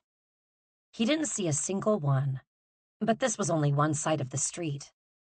The woman made quick work for someone with such an unsteady hand, and when she held up the mirror, his mouth opened in awe. She wasn't a face painter, she was an artist. His entire face was etched in dark swaths of gray, black, and white. He looked transformed. He looked nothing like himself. Perfect. "What do you think, sir?" the woman asked nervously, smiling slightly. "I can redo it if you like." "What is your name?" he inquired, attempting to gentle his voice. "Edna, sir," she said, plopping her brushes back into their cups. He pulled a pouch from his waist, one filled with 30 gold pieces, and dropped the entirety of it in her hands. You made a masterpiece of my face. "But, sir," Edna said, opening the pouch with a fervent expression. "This is far too much." His lip twitched. I am of the belief that art is the world's most valuable commodity. Please take it. I can't think of a single thing that will be worth more. Edna's eyes watered, which made him so uncomfortable he looked away, but it was too late. Her hand was grasping his. "Thank you, sir. I wish you every blessing, every happiness." He gently pried his hand from hers, finally finding it in himself to look into the woman's lovely eyes. She was beautiful, and he knew he'd done a good thing for once. Thank you, Edna. I wish the same for you. She went back to her table, rounding her seat and ripping a sign down from the wall behind her. It hit the lantern lights, and he saw his wanted flyer. She winked at him before tearing it up and throwing it to the wind. I'll be damned. With a gallant bow and a crooked grin, he bade the woman farewell and continued his search, not quite as wary of being discovered with the face paint. Excuse me, he said to a gangly young man walking by with a large cone of fairy floss. Do you happen to know of a vendor here who sells portrait frames? You're thinking of Mr. Gully. He's right up that walkway. Likes most of the street to himself, the boy said through a sugar-coated mouth. Mr. Gully. Thank you. Tristan wandered in the direction the boy had pointed, trying to prepare himself to ask questions as inconspicuously as possible. But when he arrived at the cart, someone was already there. A young woman with her back turned to him stood at the cart, asking Mr. Gully questions. Her long silver hair cascaded down in flowing waves. Her dress was tight enough that he had a perfect view of the lines of her back. A cutout dip in her waist revealed a soft patch of skin that made him swallow. And when she turned, he saw them. 2 golden butterfly combs pulling back her hair and a face painted like a rabbit. He cleared his throat in surprise. The sound caused the woman to turn. "Oh, I'm sorry, mister. Would you like to cut into the conversation?" Her red lips were cocky as she propped a hand on her exposed hip. A man passed, whispering to him in jovial camaraderie. "Aye, she's a looker, ain't she? Get in there, son." Of course she was a looker. She was Evie Sage. Chapter 44, Evie. Evie Sage had been told many times in her life that she was stubborn. And while she was aware of this flaw, she knew it wasn't her biggest. Not by a long shot. No, Evie Sage's greatest affliction in life was spite. She'd spitefully learned to sew perfectly when her brother had called her patchwork hopeless. She'd jumped headfirst into the deep end of the pond when the boys in her class called her a chicken. And she'd found a job working for a villain when the employment market told her it would be impossible. It had occurred to her many times over that impossible was merely a word people used to describe limitations they wished for you to adhere to, so you wouldn't upset the balance. It was why, in a carefully played coup, she had enlisted Tatiana's help in procuring a dress and wig, ones that would essentially hide any traces of the woman she'd been when she lived in this village. Strangely, she felt very much that she didn't need the disguise, as she wasn't the same woman. She was worse, and all the better for it. "I've just learned of the most interesting pieces from Mr. Gully, mister. Would you like to hear about them too?" The villain stood there, hidden from the town's view in face paint of his own, likely from Edna. Their elderly neighbor had always been so kind about watching Lissa when Evie was away at work. Edna liked the company, and Evie liked Edna a great deal. Especially when Evie had arrived that evening and asked for her to disguise her face. Edna had known her immediately and assured her that she was amply protected. "I would," the boss answered her inquiry, his voice so low and gritty, her instincts were giving warning flares. "If you please." Mr. Gully, seeming to sense the tension, pulled at his collar before stepping away from the cart. "I need to use the facilities, but please browse what you like. I'll be back promptly for any payments." As soon as Mr. Gully was out of view, she was airborne.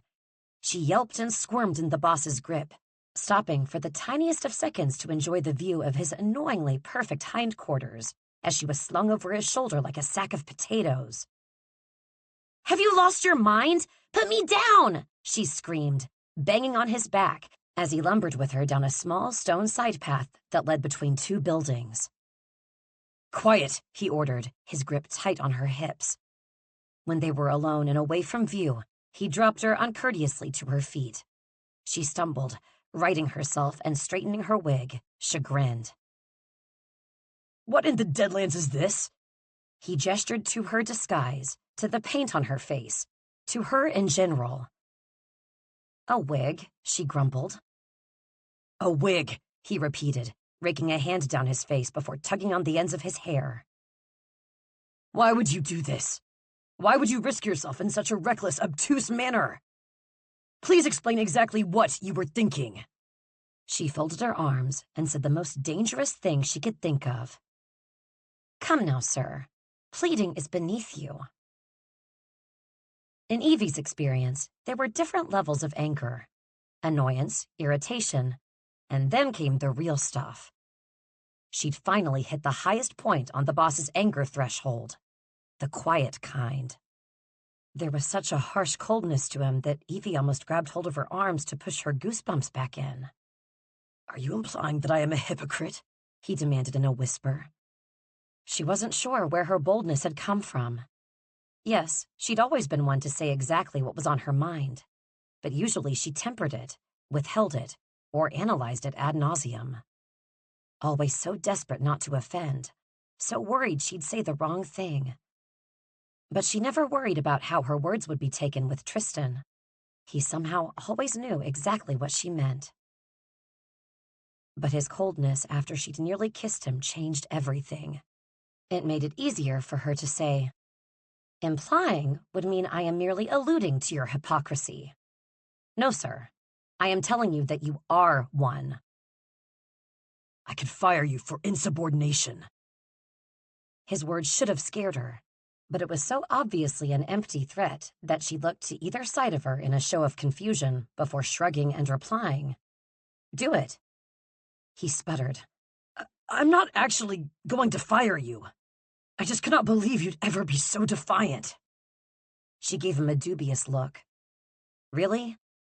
He groaned and pressed his head against the brick wall above her, bringing his body much closer than it ought to be. No, I believe it. I suppose I even expected it. She bounced on her gem-studded heels, which were pinching her toes so uncomfortably she'd have blisters the size of crystals come morning. "Well, now that we've gotten our niceties out of the way, follow me." Despite the pain, the heels made a satisfying clicking sound on the cobblestones as she walked, making her stand straighter.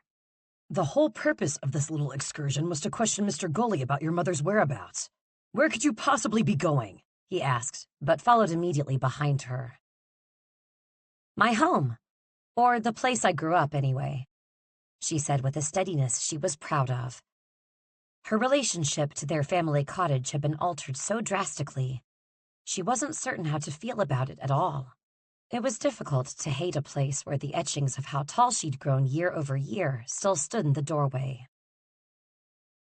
"And I already questioned Mr. Gully." They moved through the main village square, his hand on the small of her back as they bustled through a thicker portion of the crowd. He spoke sarcastically into her ear, sending a shiver through her.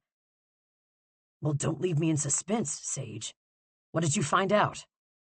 "Mr. Gully never even met my mother." "I hope you didn't just flat out ask him and draw every ounce of suspicion to yourself." Well, now he was just being insulting. She rolled her eyes, brows coming up to salute her hairline when they passed a crowd hovering over Rick, who was gripping his knee and crying. "My goodness, what happened to him?" "How should I know?" He responded far too quickly for comfort, but she let it go, because it was actually fairly pleasant to see that little weasel in pain. She wanted him to hurt more. As if it knew, her boss's gray mist that only she could see hovered above Rick, pressing harder on his knee. Rick cried out harder as well, and she turned on her heel to face her boss, who'd halted, looking confused as his mist returned to him. "Sir, why did you do that?" she asked, feeling a strange hum in her dagger and then her scar. He cleared his throat, putting a hand to the small of her back, urging her to continue. "I didn't... Never mind, Sage, come on." They moved off the main path, their footsteps now softened by grass. She slipped her heels off, lest she sink into the dirt. That and her toes could only take so much abuse. "I merely said I had always admired Nura Sage's collection," she informed him. And what a travesty it was about that poor woman. I couldn't get him to shut up after that. It's easy to encourage people to gossip about my family in this village. We were the object of censure for years. The villain did not seem to appreciate this. "That is what happens when people are bored of mundane existences. They have to pick at extraordinary ones." She stopped, running a hand down her dress.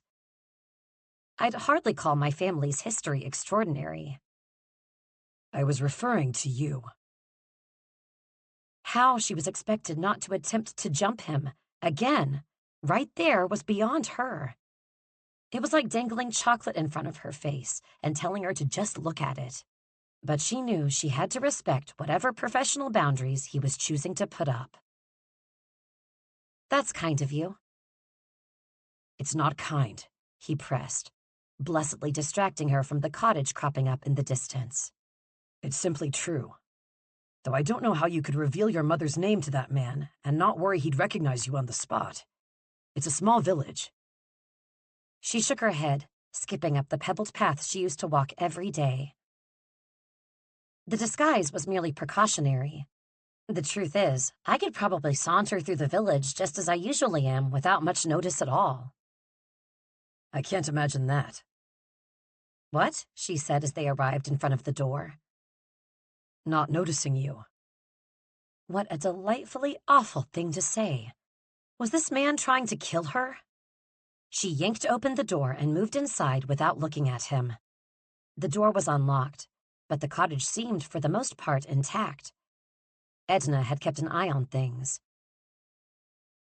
In any case, I remembered that my mother had a painting of two little girls playing together. I suspect this corner of the frame is from that portrait, and I'm hoping that if we find it, it'll give us a clue as to where this friend resides. He grunted, and when she angled her neck back to look at him, he had a strange glint in his eyes. Very well. We'll have to search the house. She gave him a wary look, dropping her heels by the door and pulling the scratchy wig from her head. Yes, I suppose we will. Her eyes widened, for suddenly the villain looked well and truly evil as he said, Shall we check your childhood bedroom first? Oh, he was attempting revenge for all the fun they'd made of his pillows. No, I can look there. There's no need for you to— Sir, Tristan! She screamed as he barreled past her up the stairs. It's only fair, Sage, he called as he ran. No need to be embarrassed. I only have one pillow. Why would I be embarrassed? She screeched, scrambling after him. He rounded the corner and somehow guessed the first door correctly, because of course he did. She huffed, out of breath behind him, pulling the tight pins to unravel her hair. The locks glided down her back, cluster by cluster, and when she glanced up, her boss didn't look amused at all anymore. He looked dangerous, and they were in her bedroom. Chapter 45. The Villain. Fuck, fuck, fuck. It was like a repeating jingle in his mind. This was his punishment for trying to be playful. It somehow caused a heavy tension in the room. After everything that had happened, he should have known better than to allow himself and Sage to be alone together in a room with a bed. He had to leave. But when he turned, he saw a sketch sitting on the desk. It was of a man with a high collar and large dark eyes. It was poorly done, but even Tristan could tell who it was. You drew me? He lifted a brow, a satisfied half-smile curling his lips. She sneered at him, and her face flushed his favorite color as she ripped it from his hands. Yes, but I forgot to add the horns. He grimaced. Well played. Then he did a full sweep of the small, not very tidy space, though it was incredibly difficult to see in just the moonlight. It's a bit dark. Is there a candle? She jumped, rushing for the drawer as she pulled the final pin out of her hair. Yes, of course. I'm so sorry. That was so inconsiderate of me. Are you well? She fumbled with a match and quickly lit several candles sitting on her windowsill and small side table. He opened his mouth to ask her why she was apologizing, but then he realized. It had been dark, nearly pitch black, and he hadn't even thought about it. Not once. When was the last time that happened? 10 years ago. What was different about him now? I'm fine, he said, even though he really wasn't. He pulled a gold handkerchief from his pocket and rubbed it down his face before tucking it back into place. Where shall we look first? He pulled open a drawer of the cabinet off in the corner. Don't! She screeched. But it was too late. He'd opened it and reached in, finding something silky with ivory lace. He panicked and chucked it out the open window. She slammed the drawer shut with her hip, glaring at him. My undergarments are not going to detonate. One can never be too careful. He ducked, chuckling when she lobbed a pillow at him. Fun. He was having fun with her. That's what this giddy, elated feeling within his chest was. He kind of hated it, almost as much as he was enjoying it, because he knew it had to end eventually.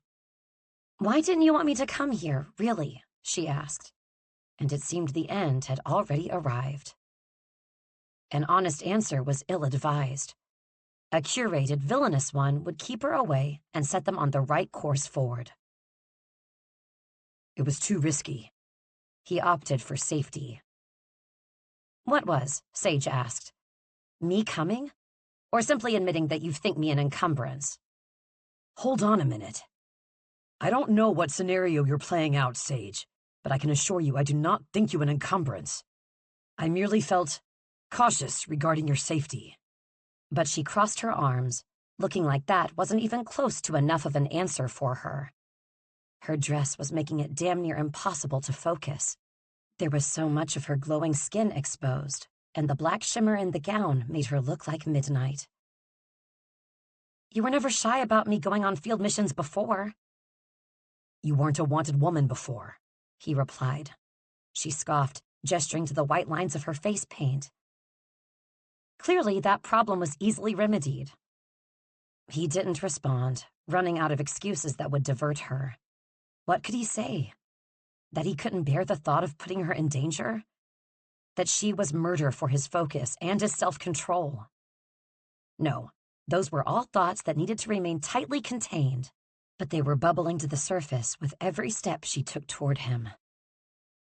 "I don't understand why you suddenly have so much concern for my well-being when nothing bad will happen." But something bad had happened. Sage, drop it, he warned, feeling the last thread of his control pull taut. "No, I won't drop it. My safety wasn't in question at all. There was no reason you should have pushed so hard for me to remain behind." I couldn't take the chance, he argued, pleading with whatever gods watching that she'd stop before it was too late. "There was no chance. There was no danger. I was fine." And though he shut his eyes tightly to stave off the memory, as he'd been desperately trying to do since it happened, in this moment he couldn't take it any longer. The confession spilled out before he could stop it. "You were dead!" he roared, his chest moving up and down like he'd just done battle. And he had, with his mind and his foolish, foolish mouth. And he'd lost. He opened his eyes to see Sage's face drop, astonishment pulling back her shoulders. "What? What are you talking about?" "You were dead," he curled his lip. "I thought you were dead. I ran into a room at the Gleaming Palace and I saw your corpse." "But Gideon was supposed to. You said that he told you I wasn't. Why would you lie?" He took a large step closer. This entire room smelled like her. It was attacking every one of his senses. "I did not wish to speak of it. It doesn't matter." He couldn't relive it. She let out a sigh of frustration as she pulled a hand through her curls and shoved her desk chair out of her path to move in front of him. "This is the problem. In one breath, you imply I'd be a hindrance. In the next, you tell me I'm extraordinary. Hoisting me over your shoulder, acting like I mattered to you when you rejected me outright and then taunted me with it." "Rejected you?" He was going to blow a gasket. "I wasn't going to kiss you when the request was made under duress." She huffed cynically. "Duress? Please. Admit it. Right when we get close to the crux of it, you always pull back. Are you trying to confuse me? Is this part of villainy, playing games? Pretending to care about me and then ripping out the rug with something cold?" He went as still as a statue. "You think I pretend to care about you?" Sage realized her error far too late. Her eyes widened as if she sensed the danger, and she took a step back. He charged after her. "You think I do not care? As if thoughts of you and your well-being don't plague me daily, nightly, every second we are apart. I watched you die. I thought I'd never see you again. I have never known such darkness, and I never wish to again. If you think that makes me overbearing, so be it. But do not ever claim I do not care about you. You are wiser than that, Evie. Do not be a fucking fool." His harshness was meant to cow her, but it didn't work. She just stared, quiet and confused, like she was looking at a painting that remained out of focus. Placing a hand to her chest, she blinked at him and said, "Plague? Are you comparing me to an illness?" That final thread of control snapped. Damn it, he growled. He moved, and before Sage knew what was happening, he kissed her. Chapter 46. The Villain. Tristan supposed there was only so far you could bend something before it broke. And he was broken, shattered, when his lips settled on Evie's mouth. Both of his hands landed on the sides of her face, cradling her head gently in a stark contrast to the fervent kiss. He would regret this, losing control, giving into it, into her. He'd resisted. He'd hoped and willed away the desire to be near her, willed away wanting her. But she was inevitable, from the moment he first saw her and every moment since.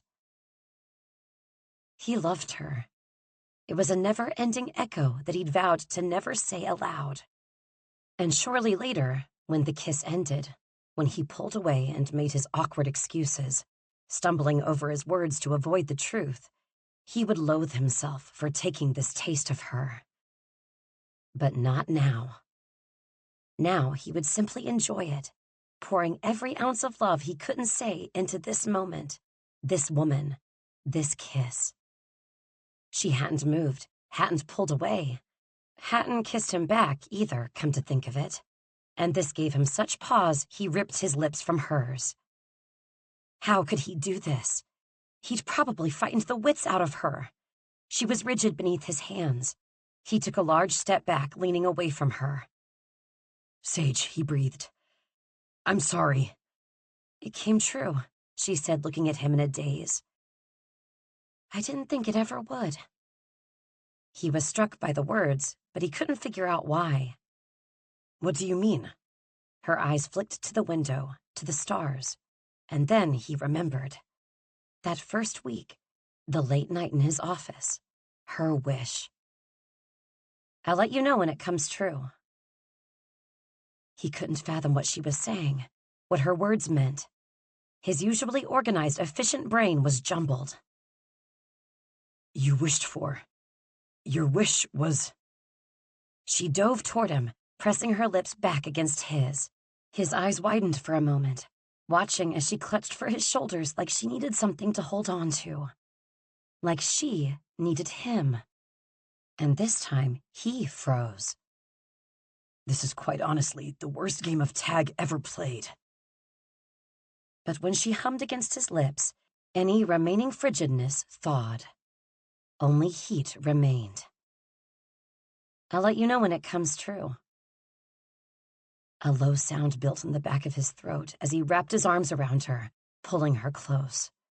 What had started as gentle passion turned wild with wanting. He'd been built to covet his control, and this woman seemed to be built to unravel it. And he let her. She clutched at the back of his head, playing with the hairs at the nape of his neck, and it felt so fucking good. In answer to her, he gripped her hair, tugging quickly but gently until her neck was exposed. When he opened his eyes, he found that her light eyes were darkened, her lids only half open. His lips found purchase against her pulse, peppering small kisses there, and all the while he listened for her cues, making sure this was all right, that she was all right. He bit lightly into her skin, and she gasped, sighing once more when he soothed the spot with his tongue. "Too far," his mind warned. "You're going too far." He didn't care. He was drowning in her, drunk on her. He wanted to live here, kissing her for the rest of his days, the rest of his life. And suddenly it wasn't enough. He needed more. His mouth returned to hers, and he almost growled in relief when their lips met. Bending low, he gripped the backs of her knees and hoisted her up, placing her gently on her desk and moving between her thighs. The black gown was pushed up just over her knees. He gripped each of her thighs, feeling them through the soft fabric of the dress, committing their shape to memory. For when he was buried beneath the dirt, when he no longer reigned as the villain of this land, he would have this one memory to carry him. Without breaking their kiss, he began to trace her body, starting at her neck, where he swirled a finger until he was torturing himself. He dipped lower, running a careful hand over one of her breasts. She gasped, and he kissed her harder. But the urgency within him slowed, and he reached up to cradle her face again. He kissed her tenderly, like he dreamed of nightly, like he'd always wanted to, like he'd imagined doing ever since the first time he saw her in Hickory Forest. With her soft hands and her amused smile, her gentle defiance. It was at this moment, of course, when he was savoring her, when he wasn't ready to stop and reflect on what he'd just done, the line he'd just crossed, that a voice called defensively from beyond her partially closed bedroom door. "Who's in there? I have a weapon!" They were caught. Chapter 47, Evie. Evie was not one for melodramatics. Yes, she was. But she did startle rather easily. So when a voice shattered the most erotic and passionate moment of her young life, she screamed, very loudly. The door was yanked open, and a man stood in the entry. It was impossible to make out his features in the dark hall, but it didn't matter. Tristan had already begun to charge at him, though the man was gone before Tristan reached the doorframe. "Stay here, Sage!" He yelled. She snorted. Yeah, right. She hopped off the desk, standing on shaky legs. Weak in the knees. He'd made her weak in the knees with one measly kiss. The real issue being, there was nothing measly about it. Still trying to catch her breath, she grabbed one of the candles from the side table and rushed down the hall after them. The intruder had sought cover in her father's study, but the boss did not relent, following in after him and tackling the man to the ground, hands tight around his throat. There was a fire lit in the hearth, which was odd, considering she'd assumed her old home abandoned. The room was warm, though, despite the terrible events that had occurred in it. She fought the chill in her heart, even as she felt her cheeks heat. "Sir, are you—" "Hey!" She knew the man below him, knew him immediately. "You blithering nincompoop!" Tristan screamed in the man's face, releasing his neck with a ragged sigh. "I could have killed you!" The man went to his knees, coughing and rubbing at his throat. "Well, that's not so out of the ordinary for us, is it, brother?" Malcolm Maverick hadn't changed much, save for the once long and lustrous brown locks now shorn close to his head. He was still broad-shouldered, still carried an easily amused expression, and still seemed to annoy the ever-loving shit out of his older brother. "Malcolm, I don't mean to be rude or a poor host," Evie started, extending her palm toward him. "But what are you doing in my house?" Malcolm rubbed his head, taking her hand and standing. "May I pour us a drink before I tell you?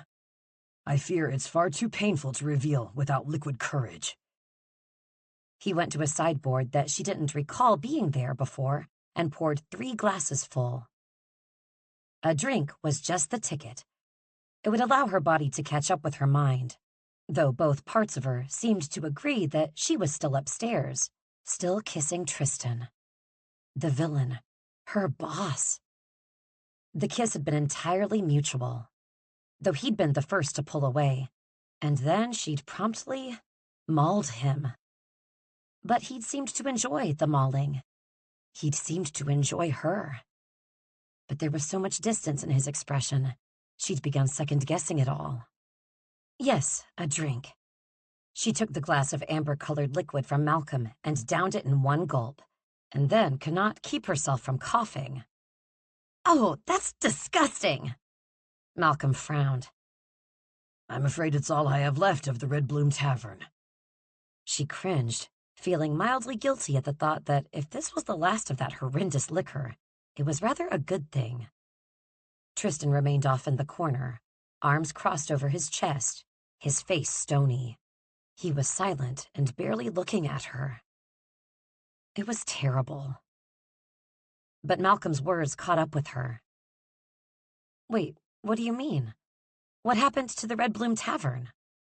Tristan carefully took his drink from Malcolm's hand and downed it in 3 long sips. He didn't flinch.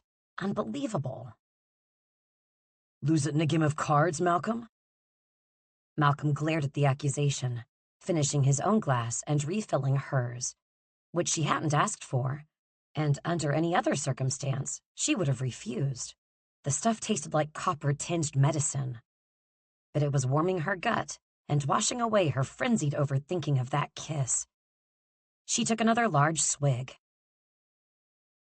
I lost it because of you, Trist, Malcolm said quietly. The boss went rigid. What do you mean? When they found out the villain was my brother, people stopped coming. Never mind that I have no association with you or your business. The Maverine name was enough for them to hate me. A few nights ago, I was away, and a group of retired Valiant guards banded together and burned it to the ground. It's gone. Her heart twisted at the pain in Malcolm's voice. Oh, I'm so sorry, Malcolm. That's evil. The boss's face flinched like he'd been struck, and she regretted her words almost instantly, knowing how he'd take them. She took another sip of the horrid drink. Her head felt lighter, floaty. It would be wise to put it down. She didn't. I will pay for you to rebuild. Whatever you wish, Tristan said quietly. He offered it readily, humbly, with a downturn of his head, like he was submitting to his transgressions with utter defeat. I'll help you stock the finest liquors, the best mead, the richest wines. Whatever you want, it's yours. Malcolm laughed without humor and without patience. As much as the offer tempts me, I have no interest in rebuilding an establishment the public is only going to scorn or use as kindling. It's okay, Trist, really. I knew it wouldn't last. There's no need to atone for it. Tristan didn't take this well. She could tell by the way his shoulders fell, like he'd defeated one demon just to be battered by another. Allow me to apologize, then, for your having to suffer me as a brother. Malcolm stepped forward, reaching up and placing a hand on Tristan's shoulder, cockiness slipping away to reveal familial sincerity. I assure you, there's no need to apologize for that, either. She almost died for the sweetness of the sentiment, watching in the corner like a creepy spectator, until she heard, Sage, for the love of the gods, are you crying? Her drink sloshed in her glass as she waved her arms around. What do you want from me? This is cute. Malcolm laughed, and then the boss did too, smaller than Malcolm's, but she saw the dimple, so there was no need for complaints. Oh, Malcolm said with a snap of his fingers. As for my rather unorthodox entrance, Evie, I was looking for a place to hunker down for a while. I'd heard from local gossip that your house was vacated, so I thought it would be safe to lay low here until I figure out my next move. I hoped you wouldn't mind. I'd actually sort of hoped you wouldn't find out at all. She smiled and patted Malcolm's cheek. I don't mind. Please stay here as long as you like. But you're of course welcome to come join us at the manor. Claire is residing there too. I'm sure she'd like your company. Malcolm's light brown eyes widened. Claire is staying with you? Our sister, Claire? Next thing you know, unicorns are going to be giving birth to rabbits. Tristan gave Malcolm a pointed look before uttering one word. Tatiana. Malcolm digested the information immediately with a decisive snort. I should have guessed. Licking her still swollen lips, Evie pulled the piece of frame from her pocket. We came here looking for a painting of my mother's. Have you happened to see it in your time here? It's an outdoor landscape with 2 little girls playing. Malcolm gasped. Oh, yes. There's a few in the small cupboard off your kitchen. I'll fetch it for you." He flew out the door, and for a moment it was just her and Tristan again. The air grew thick, his eyes roving every inch of her face until he landed on her lips. He lurched forward and halted like he had to physically hold himself back from her, like he wanted her too badly to move. Evie had never felt so overcome in her life. But then Tristan slammed himself back against the wall when Malcolm stormed in, portrait in hand. It was in a gilded frame with one corner missing. "This is it!" she exclaimed, her focus now completely on the painting. She brushed a finger down the rough canvas and stepped back to better view the picture. Two young girls, perhaps no older than Lissa, frolicked in a field surrounded by strange and large-looking plants. Vines twirled around every inch of open space, and the colors were so liberal and vibrant they almost distracted from the people in it. It was obvious her mother was one of the little girls. She looked exactly like Lissa.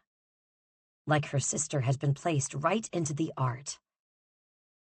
Pinned back braids, round dark eyes, golden brown skin, hand clasped with that of the little girl next to her.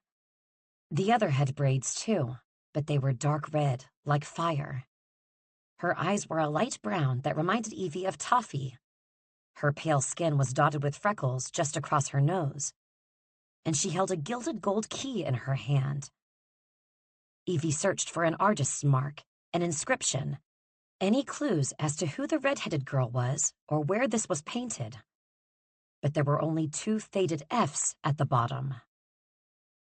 She assumed they didn't stand for freaking fucked, but it felt rather appropriate anyway. "Do you know where this is, sir?" She took the portrait from Malcolm and angled it toward the boss. He squinted hard and rubbed his chin. "I'm afraid not, Sage. I don't recognize it at all. But perhaps someone in town will. We'll ask around." She shut her eyes tight. She knew exactly what needed to be done, but her bravery wasn't up to the task. Her heart not yet healed from the battering it had taken the last time she'd challenged it in this way.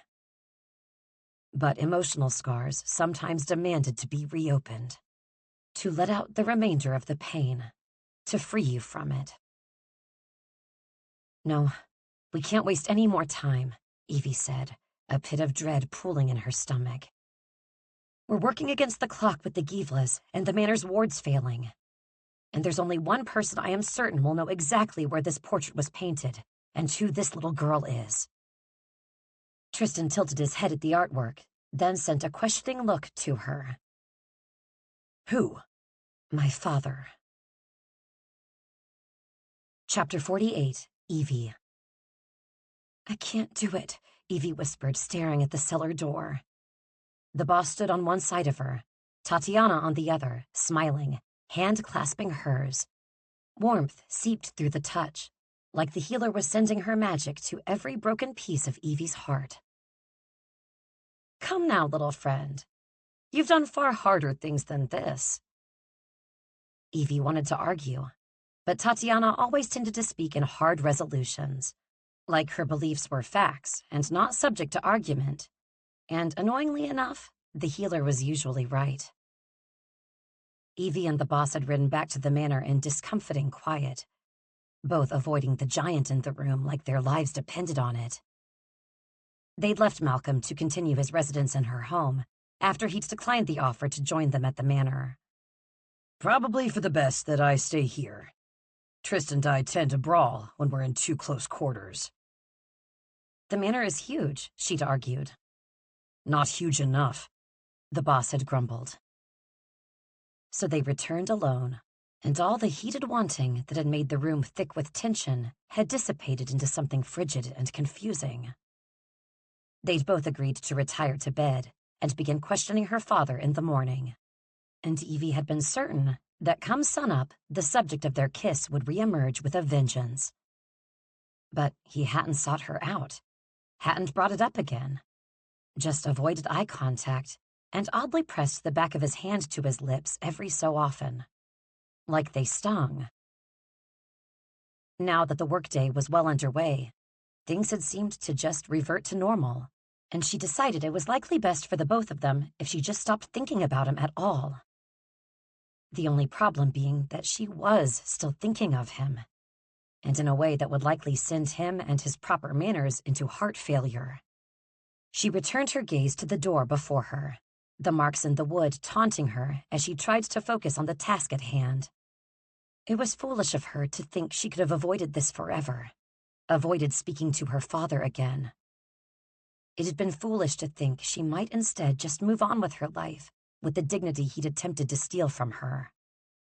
But there were some things that couldn't be buried, and the search could not continue without him. It had to happen today, and it had to be her. The boss whispered in her ear. At what risk would my vulnerable areas be if I offered to do this in your stead?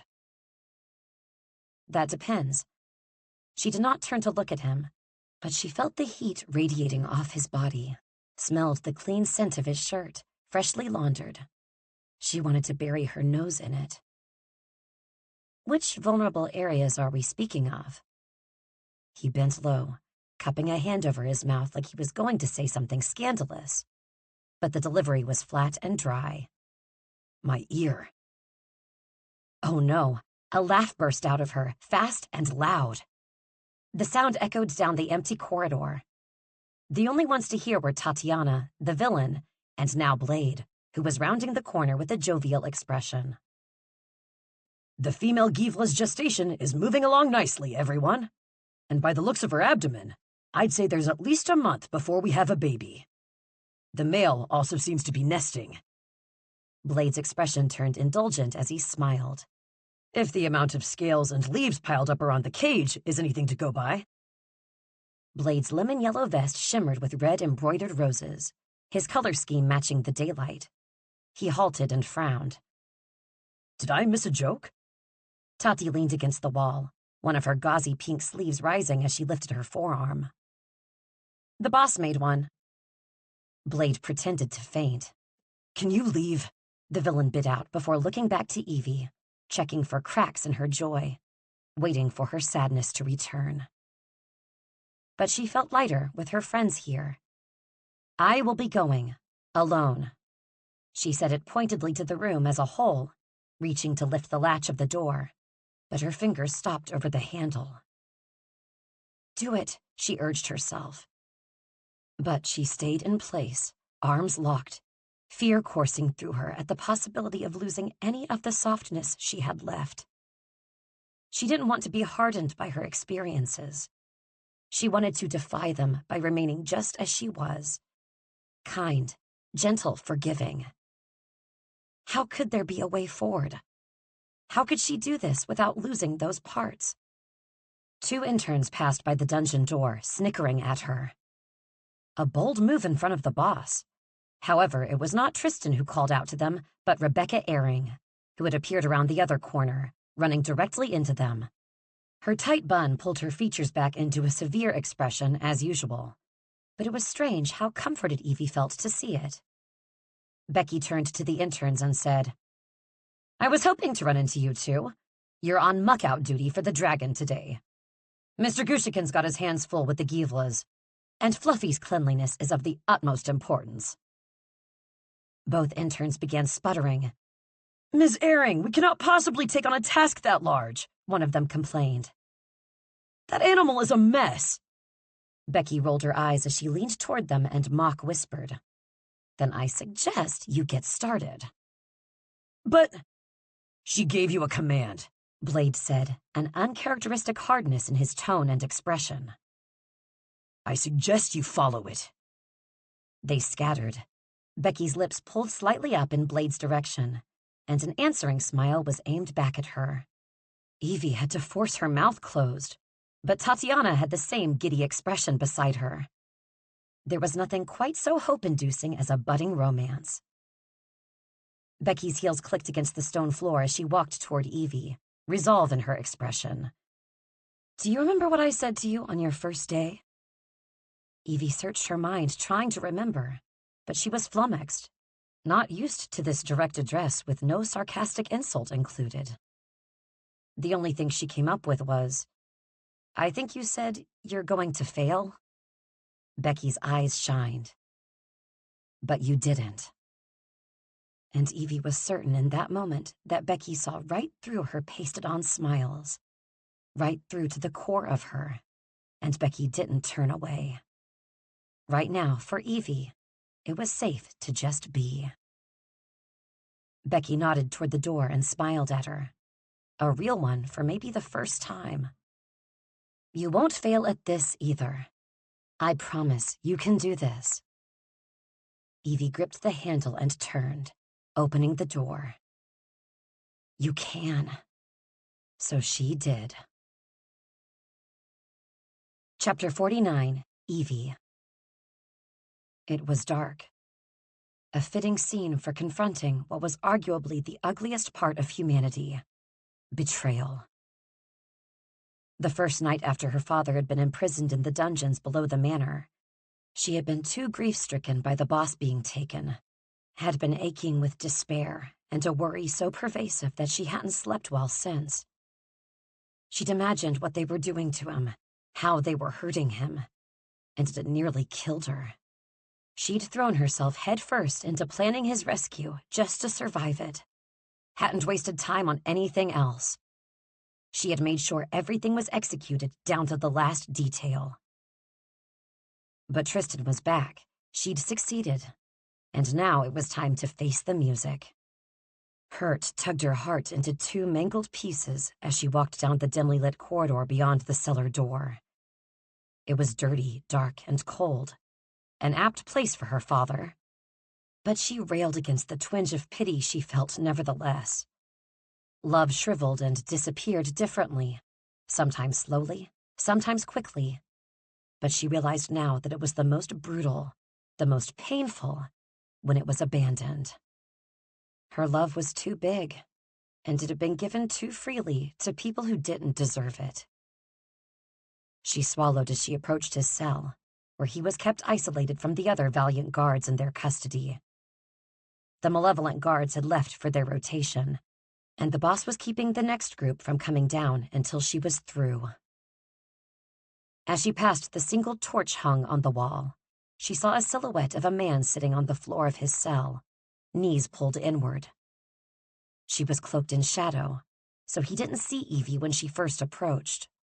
Not until she tripped over an uneven slab of cement, knocking into a table with a metal tray atop it, the leftovers from his latest meal. Griffin's head snapped up, but his body remained still, until he saw that it wasn't another malevolent guard. She dug her nails into her hands, placing them quickly behind her back so he wouldn't see her discomfort and use it against her. "Hello, Papa." She sounded stronger than she felt, and she kept the point of her chin angled upward so that he might see that she was looking above him, beyond. His face was the first thing to hit the light when he walked closer to the torch. The sight of it, which had once been a comfort, now only brought stinging pain. His laugh lines were so deep, one might look upon him and think he'd spent his life in constant humor. No one could have guessed that that humor was merely a distraction from his cruelty. He looked surprised, but oddly healthy. His complexion had more color than it had in the last few years, when he had been doing everything possible to convince Evie that he had caught the mystic illness, to hide his involvement with the king. He looked like a deception, a lie. It made her wonder what he saw when he looked at her. If she seemed changed too, with her unbound hair tucked behind her ears, her loose trousers tapering down into her boots, her mother's rouge on her cheeks and lips. If he saw the changes, he didn't acknowledge them. "Ah, so my daughter finally deigns to grace me with her presence." Sharp. There was a sharp feeling in her gut. Not at the fact that she was finally facing him or that he had caused so much hurt, but because he didn't seem at all remorseful. Worse still, he looked smug. She was unable to pretend. Her face reflected her anger. Ice was flowing through her bloodstream, chipping away at the torn pieces of her heart until nothing remained. With her chin high, her heartbeat steady in her chest. She took one step toward him and responded, "And how little you deserve it." Scoffing, her father shook his head. "And yet here you are. I thought you were resolved to leave me below to rot." Evie's mouth stayed in a flat line. "I think we both know you were rotted well before you got here." He rolled his green eyes, infuriating her, thawing the ice into a boiling rage. "Now, Evangelina, really, the dramatics. I truly thought having you find employment for the family would lead you well into adulthood.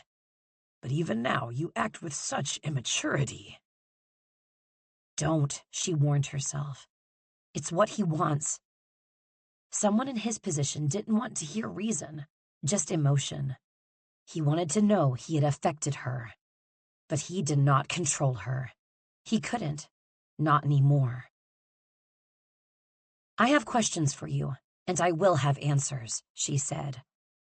"But I will be gracious and give you options." Stepping closer to the cell, she let one hand fall to her side, the other remaining behind her back. "You can either tell me here and now."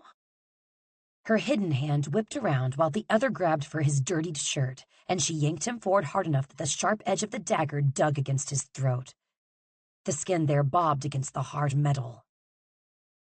It was a point of satisfaction that made her drunk with power. "Or you can take a visit to our lovely torture chambers. It is, of course, included in your stay with us. We're known for our amenities." Griffin's mouth pulled into a sneer, but there was a smidge of fear in his eyes. She was getting to him. A point for her. "What do you want to know?" he asked. She pressed the dagger closer, trying not to feel satisfaction when a drop of blood slid down the side of his neck. She was a little alarmed by the feeling, and by how difficult it was to ignore. The painting of the two little girls that Mama had before she disappeared. One of them was clearly her. Who was the other girl? Where was it painted? Astonishment shot through him, and he jolted against her blade. "How did you—" "Tell me," she commanded, her dagger humming in her hand, the scar on her shoulder answering with a tingling sensation. He narrowed his eyes. "Your mother didn't have many friends. I don't recall any painting." She pressed once more with the dagger. "I'm sure it was hard to keep good company with a belittling ass for a husband." "The apple didn't fall far, did it?" Griffin Sage smirked, eyes on the knife at his neck. "Despite my best efforts, you turned out much the same as her."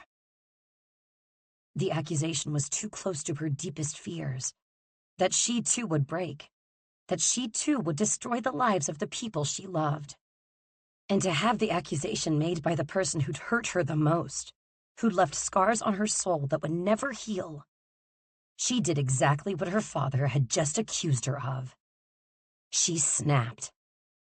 The dagger thrummed in her hand, and then she buried it in his thigh. "Son of a bitch!" he screamed, clutching the bleeding wound as she removed the weapon swiftly. She was torn between her empathy and her satisfaction that the man who'd caused her so much pain was hurting too, as he fell to the ground, holding both hands to his leg to try to stop the blood. She pulled the cell door keys from her pocket, then pulled open the door and slipped inside. Her father began to crawl away from her. She'd spent years of her life minding his health, caring for him in a way only a child could. That feeling didn't leave so easily, but neither did her spiraling anger or yawning hurt.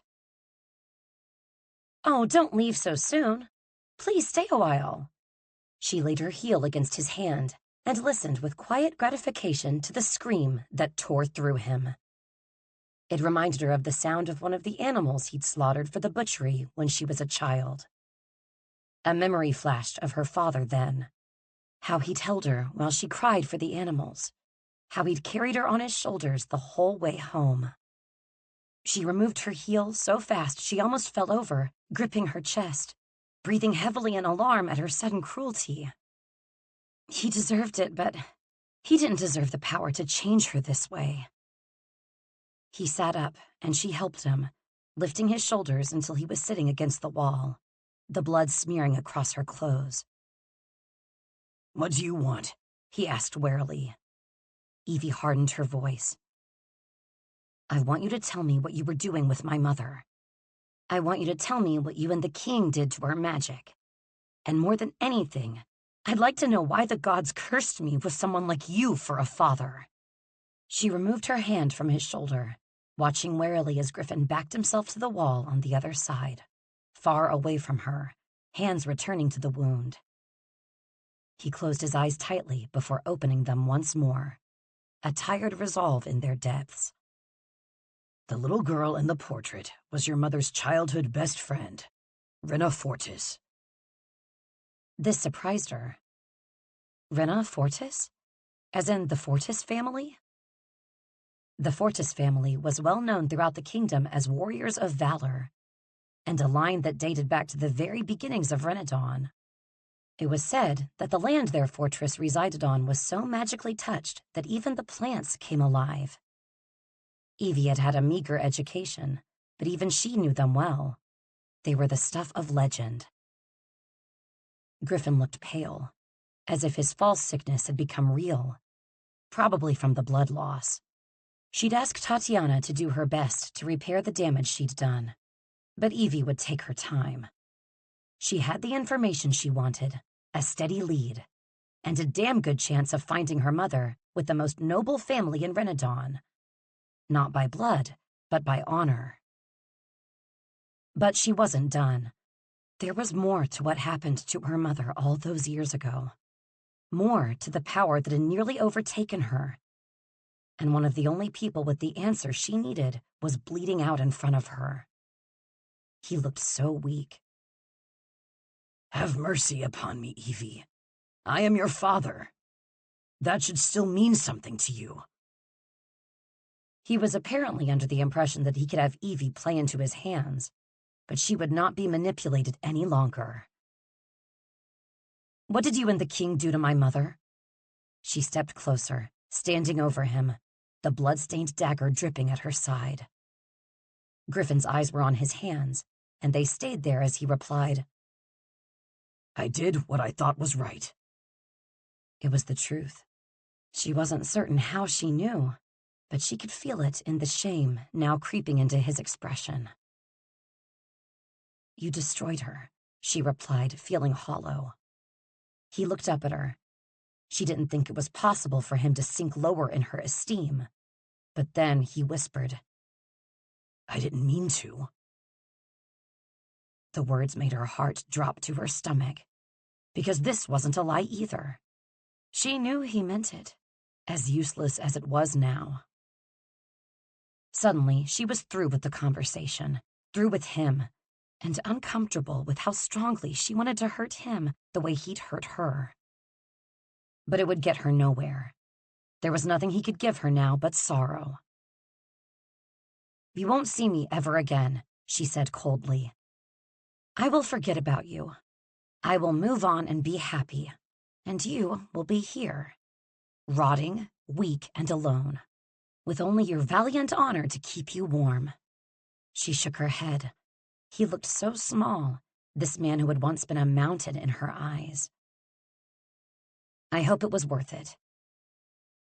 Blood from the tip of her dagger dripped onto her boot. The cell gate creaked as she pulled it back open, almost gone, almost away from him, almost escaping the torment. But his next words halted her, cooled her ire into something new, an almost unrecognizable feeling, like she was watching an atrocity be committed upon her open heart with no means to stop it. She'd only dropped her guard for a moment, but it was too late.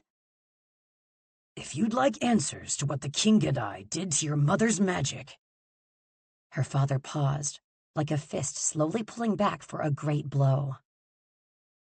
Her eyes were wide, unguarded, and Griffin Sage looked as though he couldn't wait to say with a sickening grin, "Perhaps you should ask your brother." Chapter 50. The Villain. Tristan stood waiting outside the cellar door for 20 minutes. Gods knew why. There were plenty of other things he could be doing. Managing mercenary requests, torturing the new workers was something truly cruel, like an icebreaker activity. But instead, he paced nervously, waiting for the cellar door to reopen. That kiss had rattled his brain loose. He'd tried to forget it, the way one tried to dodge a brick flying at one's face. Inevitable, painful, and impossible to truly escape. He needed a distraction, a disruption. He needed... Kingsley! The frog entered his line of vision, shortly followed by Gideon Sage, who looked mussed and sweaty as he dove after the frog, only to fall hard on his stomach. The amphibian landed at Tristan's feet, looking up at him with satisfied golden eyes. What are you playing at, Kingsley? Tristan untucked his arms and crouched, waiting patiently as the frog jotted down a word with his free foot, then held up the sign the animal had been keeping who knew where. Fetch. Tristan snorted, and Gideon glared as he stood, pointing an accusatory finger at Kingsley. Real nice, you deranged turtle. Tristan looked at Sage's brother blankly before lifting an eyebrow. He's a frog. A patch of sunshine dipped in through the stained glass window, shining right over Kingsley and his tiny crown. Gideon clicked his tongue. Are you always this literal, Maverine? Tristan frowned and looked at Gideon as he said, Yes. Gideon chuckled. I can see why she likes you. Tristan sniffed and began inspecting one of the water hose installations that Sage had put in months prior for safety.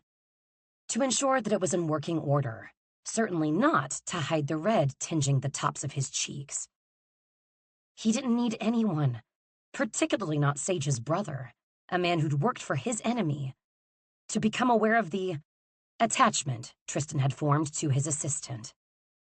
Once someone else was made aware of a feeling, it became real, inescapable, chasing you down like a monster on the hunt. Like Scatterday, but far less entertaining. Sage likes everyone, Tristan muttered. Gideon rubbed the back of his neck, still grinning. Evie doesn't like everyone. He opened his mouth to argue, but Gideon barreled on. When we were children, she was always agreeing, always doing what she was told, going above and beyond to ensure both of our parents were always pleased. It never seemed right to me, but they were more critical of her, I think. Expected more. After shaking his head and coughing lightly into his hand, Gideon continued, a glassy sheen in his green eyes. She always hated making a fuss, to the point of her own discomfort.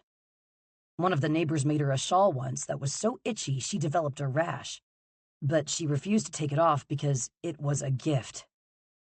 Sage's brother rolled his eyes like this story was endearing, and not pinching the daylights out of Tristan's tiny, unused heart. But don't misunderstand, Gideon said. Agreeableness doesn't always mean true affection, especially for Evie. She's kept her heart guarded all these years. Tristan looked at his feet. I don't believe you know her well enough anymore to make such an assessment. Maybe not, Gideon said. But I can see she's not afraid to disagree with you, to argue with you, to say how she truly feels. She trusts you not to turn on her. She trusts you. Well, why in the Deadlands would he tell me that? Tristan swallowed and began to pace in front of the door again, Kingsley clinging to his boot now as he walked. Well, that's just prudent. I'm her employer, and there needs to be a certain level of trust and honesty for us to have any measure of success. Gideon looked at him almost piteously. You are so far gone, aren't you? Rebecca rounded the corner then, trying to look casual as she eyed the still-closed cellar door. Has she come out yet? A knowing smile curved Tristan's mouth, and it made Rebecca scoff. I am not asking for myself. Nobody is getting any work done. Word of her confronting her father has swept through the office, and it's causing an uproar. She needs to hurry it up down there. Rebecca parked her hands on her hips.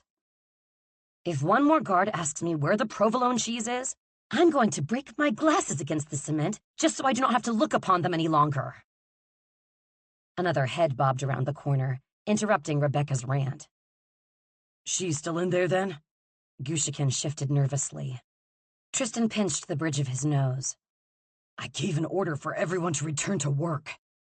Tatiana didn't sneak around the corner as Blade and Rebecca did, but floated around with an authority that Tristan seemed to no longer have. I thought that was just a suggestion. Tristan growled. Apparently. Tatiana smirked and nodded toward the door. How is she? But the healer's immovable composure crumbled for a moment when Claire brushed past her.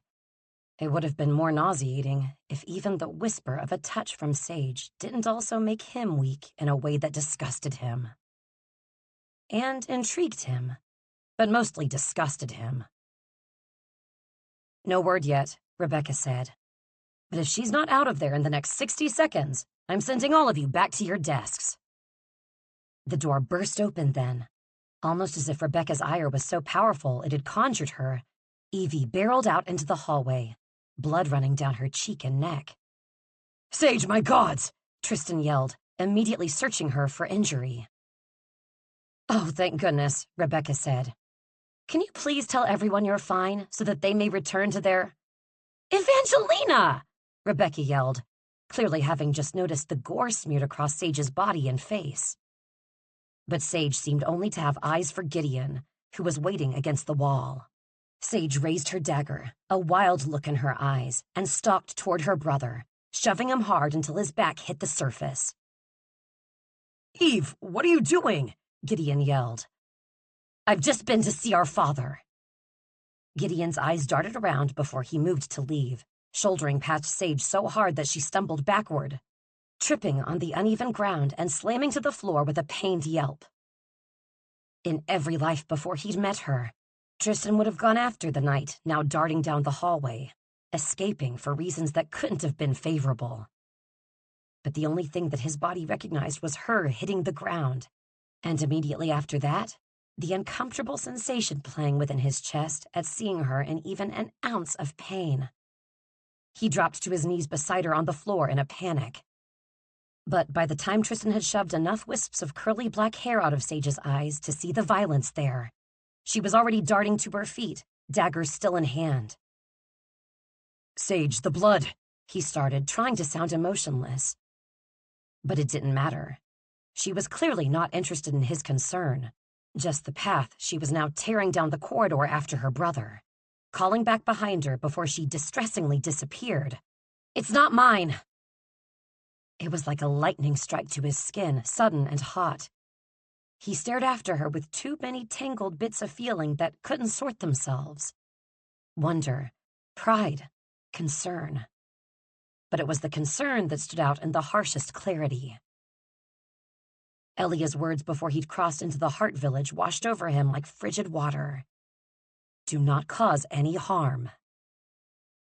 Sage was trending closer to the darkness, and as much as he enjoyed her deserved ruthlessness, as much as he admired her perseverance and strength, that voice in his mind, the one that reminded him every day that he was only good for one purpose, that voice wondered if the worst harm he'd ever commit would be to the one person he wanted to save. Chapter 51, Evie. Evie chased her brother into the open office space, interns and pixies darting out of their path. She knocked into a desk and papers flew, one of them sticking stubbornly to her face. Gideon, stop! She yelled. Thank the gods he was halted by Marv, who just so happened to be entering right as Gideon was about to escape. They danced around each other for a second. Excuse me, sir, Marv said politely. Marv, don't let him leave! Evie screamed, rushing forward. The workers around her eyed the blood caked to her skin and watched the scene with open-mouthed shock, even though blood wasn't an abnormal sight here at Massacre Manor, especially during intern orientation. She couldn't fully blame them. She probably looked like a nightmare.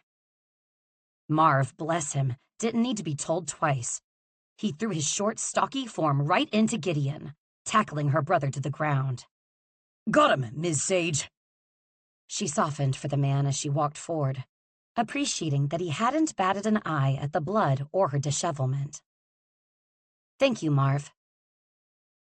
"And who do we have here?" Marv asked. "Gideon Sage. A pleasure," her brother choked out. Marv still lay flat on top of him. Marvin smiled like they were shaking hands and not getting intimately acquainted on the office floor. "Lovely to officially meet you, Mr. Sage. We're all very fond of your sister around the office." Gideon smiled. "Our mother will be thrilled. Employee of the month, is she?" Though she knew it was a jest, it was in poor taste, all things considered. She huffed as she sat on the floor beside them. "If he lets you up, will you tell me the truth?" Gideon nodded, looking at Marv and smiling. "Well, kind sir, I think that's your cue." Marv's cheeks pinked, but he quickly jumped off her brother. "I was coming in to tell you and the boss, Ms. Sage. Keeley and the others said there were Valiant guards getting closer to the manor borders. The Malevolent managed to distract them and lead them in a different direction for now. But parts of the manor keep becoming visible again." Evie's heart pounded double time. Claire and Tatiana had still had no luck finding an enchantress to reset the barrier. And though non-magic users could still set invisibility spells, they didn't seem to be sticking for very long. It was obvious they were only buying themselves a little bit of time. "Thank you, Marv." Evie smiled gently, not wanting to alarm the guard any more than he already was. Marv's cheeks pinked again as he scurried out of the room and back to his post. Evie remained on the floor, watching Gideon as he watched her. "Well, we could continue to stare awkwardly at each other, or you could tell me everything you've been keeping from me," she said. Gideon folded his lips inward. "Staring awkwardly sounds delightful." She rolled the dagger handle in her palm and scrunched her nose. "Even if I carve out one of your eyes?" Her brother frowned. "I don't recall you being this bloodthirsty." "Hazard of the occupation." He adjusted his shoulders, setting them back. "I always wanted to be a knight, Eve. Surely you remember that." She did, vaguely, along with her own aspirations to be a queen or a sheep herder. Or the summer before her 10th birthday, when she'd tried her hand as a fire-wielding trapeze artist and had promptly fallen off the roof. And burned a hole in the grass that never grew back. But those were childhood notions. Evie had always thought that Gideon would settle within their village, perhaps take on the butchery for their father when he grew older. She hadn't thought their youthful ramblings could make any sort of way for actual employment. If that were the case, she would have a herd of sheep following her and a crown on her head, which admittedly wouldn't be the strangest sight this office had been witness to, though it was far too close to the week's end to give her boss a burst blood vessel.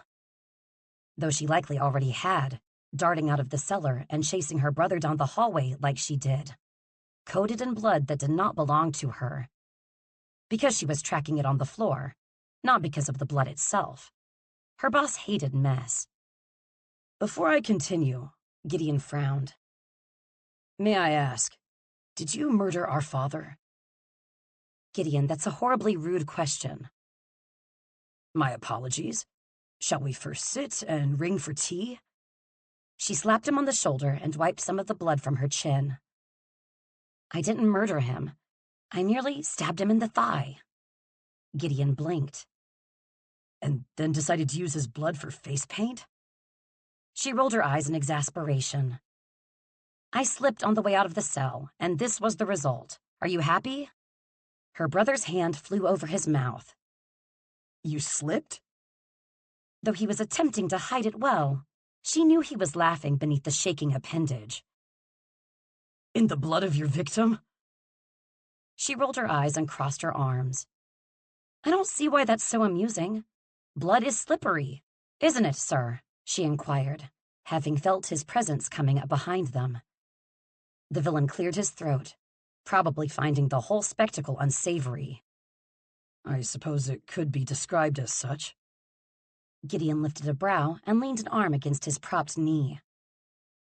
But have you ever fallen in it? The villain scoffed in indignation.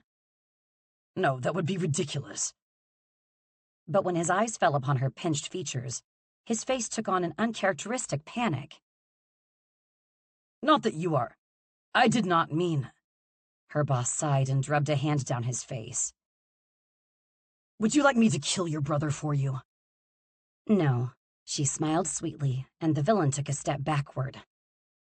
That would be ridiculous. But Gideon interrupted their back and forth by pushing himself to his feet and reaching a hand down for her. She took it hesitantly, trying not to stumble over the heel of her boot. After I recover from the carriage wheels I've been thrown under, shall I continue? He asked. The rest of the workers returned to business as usual, or at least pretended to. Evie caught more than one of them pretending to write, their quills hovering about an inch from the actual paper. This interlude would no doubt be a source of gossip for employees to speculate on, beside the fountain that magically spewed water tucked into the back corner of the office. All the best rumors started there. I was doing schoolwork in my room when Father first came to me about the king. I was perhaps 12 or 13. Gideon shifted nervously. I had dreamed of being one of the valiant, noble, brave, beloved by all. I remembered seeing them ride through our village, and I couldn't believe such men existed outside of the stories we read at bedtime. I wanted it so badly, Eve. Her brother turned away and sauntered toward the nearest window, clearly not wanting to face her during whatever he said next. All magic awakens from a trauma, and mine was awoken after I'd caught that fever from one of my teachers.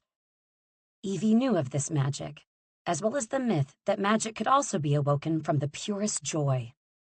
But that wasn't real, just a fable. The real magic in this world was always brought about by pain. It hadn't been the mystic illness, according to the healer who had come to evaluate him. But Evie remembered how worried she'd been for her brother, and her mother, who was well into her pregnancy with Lissa. Gideon had survived the fever, but he grew distant from her after that.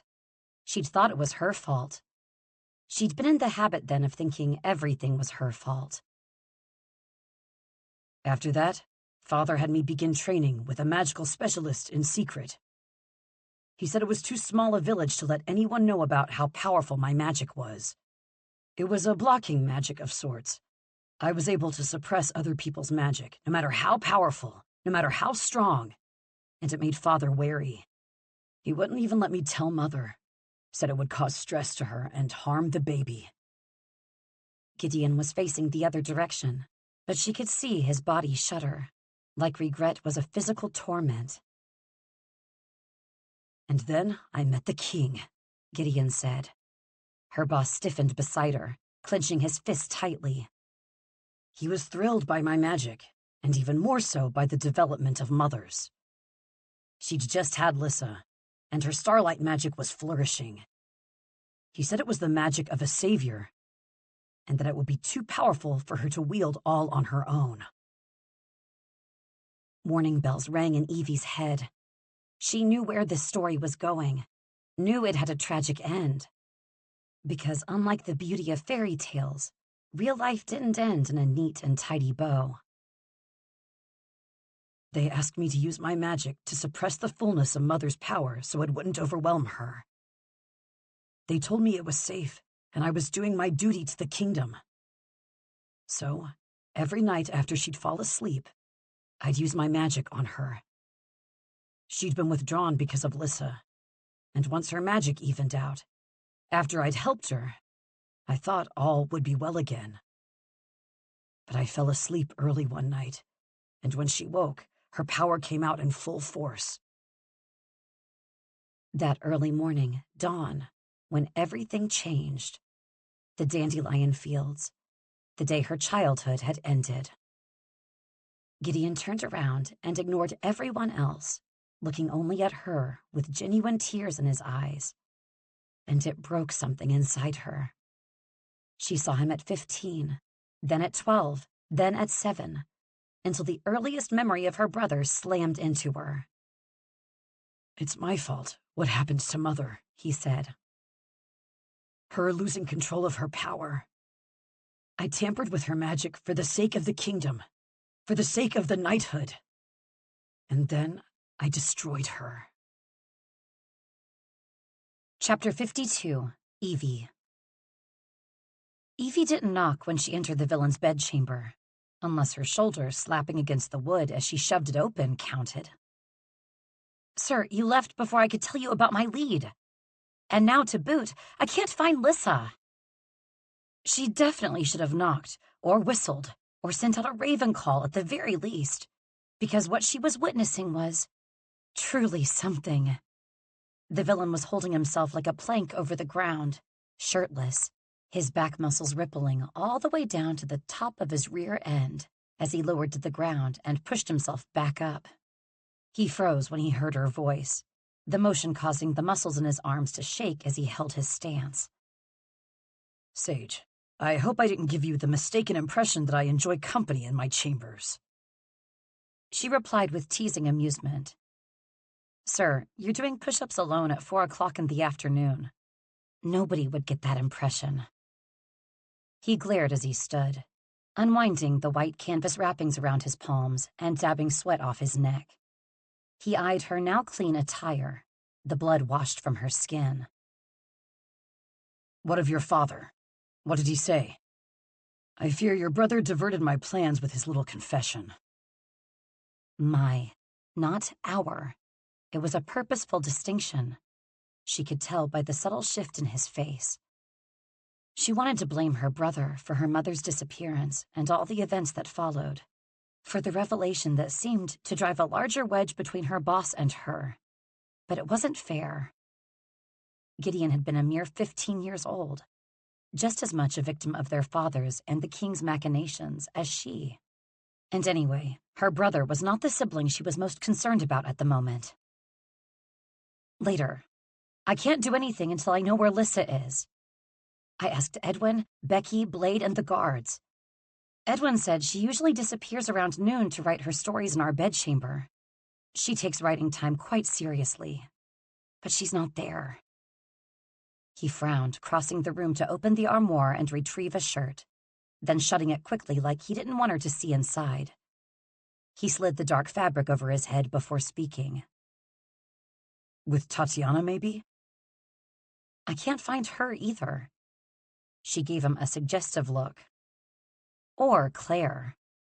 "You're kidding," he said with a small grin. Suddenly, they were two old friends gossiping over tea. She clasped her hands together, grinning. "Nope." Her smile fell. "Wait, focus. Lissa is missing."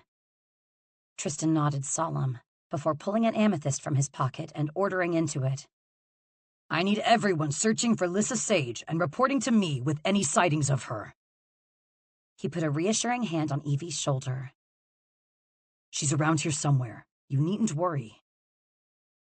"I'm not worried. I'm murderous." "Don't be that either," he advised, contemplating her.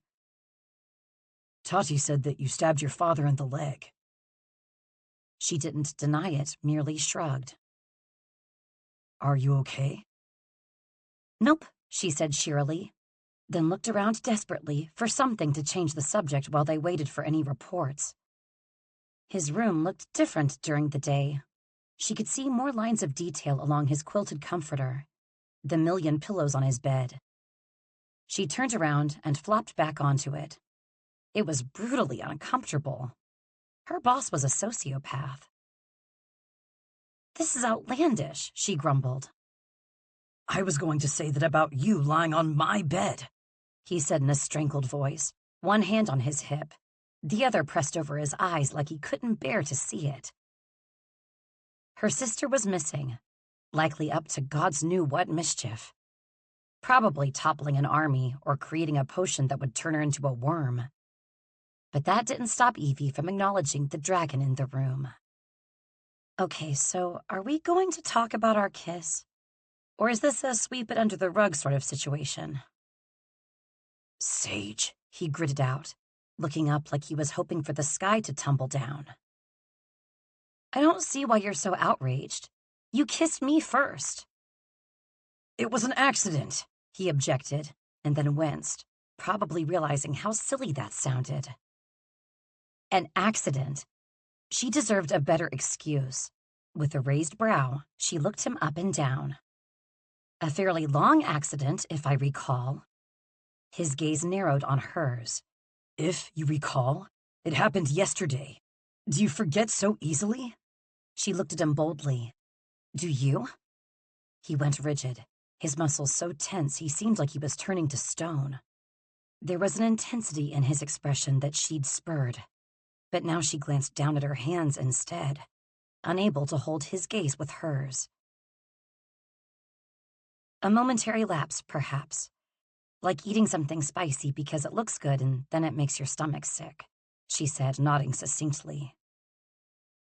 When she looked up, he was staring at her hands, sounding acutely uncomfortable when he replied, Spicy food would never make my stomach sick. They weren't speaking of spicy food, but that hardly mattered. He looked haunted. So she decided she'd give him the smallest bit of mercy. I'll let it go, if that's what you want. But I demand we revisit it after my mother's found, no matter the outcome. He hesitated. Coward. Fine, he finally agreed. What did your father say? Who was in the painting? Rinna Fortis, she said, walking over to his drawers and starting to rifle through them. She pulled out an oddly colorful pair of socks. She held them up, biting her lip.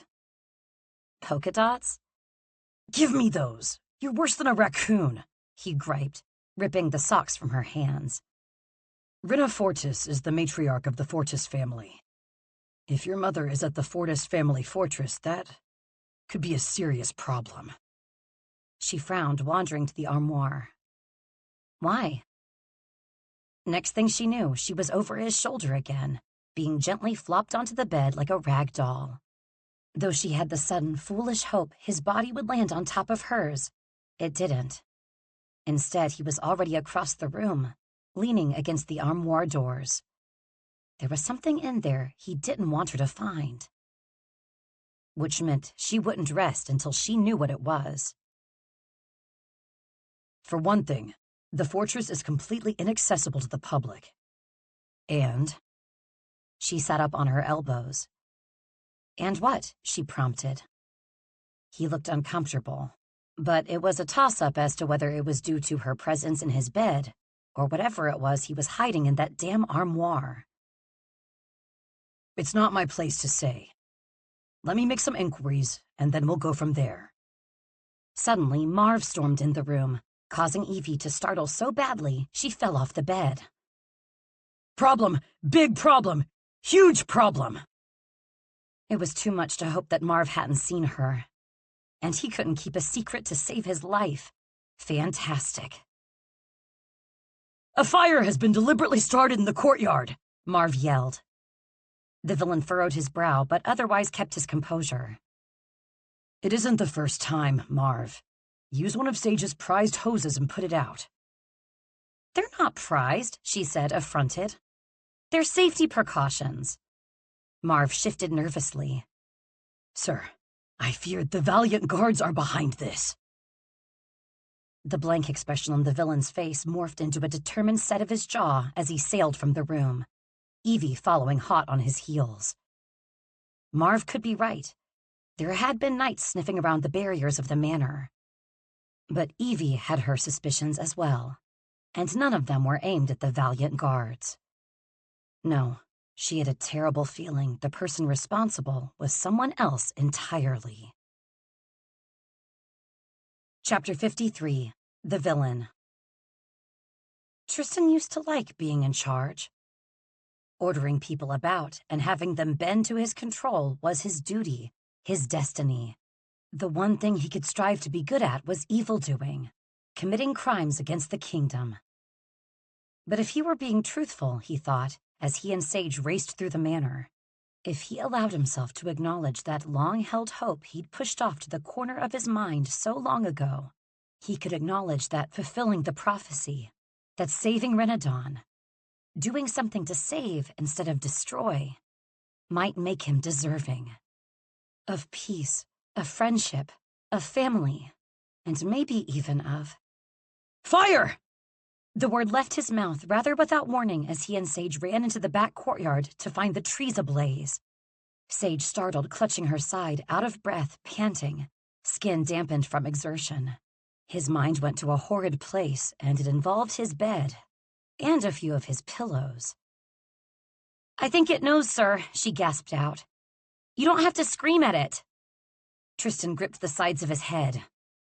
"Just get out the hose, so I can find and severely punish whoever is responsible for this." She tried to lift a cement slab in the floor of the courtyard. It didn't budge, and so she frowned at it. "Huh. I was sure that was the one I put it under." He gaped at her. "You don't know where it is? You, the rubber hose enthusiast." She pointed a finger in his face. "Planning for safety in case of an emergency does not make me an enthusiast, evil overlord." Tristan lifted a brow and crossed his arms, contemplating her. "Did you buy a book about it?" She looked away guiltily. "Yes." "Ha!" She threw her hands in the air. "I did a little reading on safety.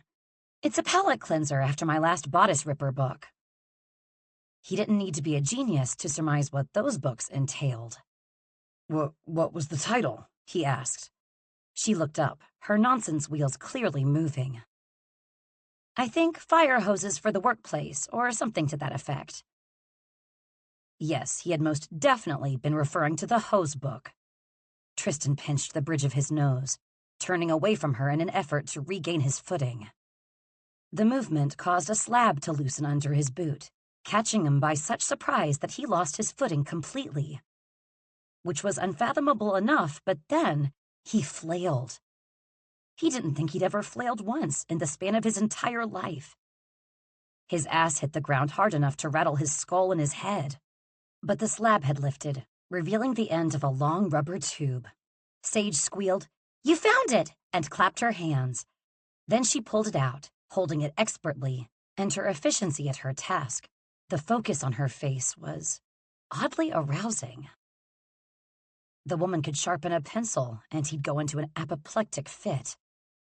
He frowned down at his position on the ground. "Sage, I fear your lack of equilibrium is catching." She ignored him, pulling a nozzle at the top of the hose, and water came out in a rush. As he jumped up, the force of it knocked her backward and right into his chest.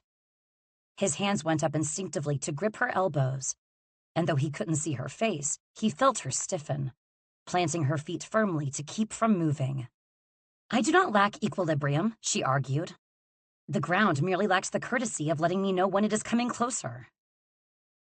It was with patent disbelief that he said, "Do you think you could argue your way through anything?" The flames were dissipating under the onslaught of water, though a few flickered still. But it wasn't the fire that was causing all the warmth in the air. It wasn't the sun beating down on them, or the flowers coming up through the cracks in the stones that were layered throughout the back courtyard. It was Sage, looking at him with her mischievous smile and her kind eyes. "I argued my way into this job, didn't I?" She said this, of course, not knowing that the job was hers the moment she'd said she needed one.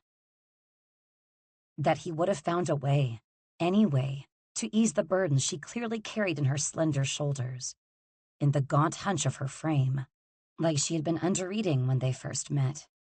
How he'd stayed up late that first night, wondering why. There was a standing order for vanilla candies at the manor, the start date of which had been, coincidentally, the day after her first shift, after he'd seen how much she enjoyed the ones hidden in a tin atop his desk. He could use one right about now, in fact, to calm the fury that rose within him when he saw the charred wood of the back gate. "Finish putting out the fire, Sage. I need to find out who was responsible for this." Sage put the hose down. No need. A wash of confusion swept over him, dampening his ardor for revenge, nearly ruining it, in fact. "You may do as you please, but I haven't killed anyone in nearly a week, and I believe I am due. The incident board misses me dearly." She squeezed her eyes shut tight. "You cannot injure the person responsible." He leaned forward menacingly, trying to take on his air of forbidding evilness. "Sage, I will do whatever I please." The look she gave him could only be described as a challenge, a dare. "Lissa," she called, "get out here now." The authority Sage commanded in that one parental order made his back straighten, like he too would come running should she tell him to do so.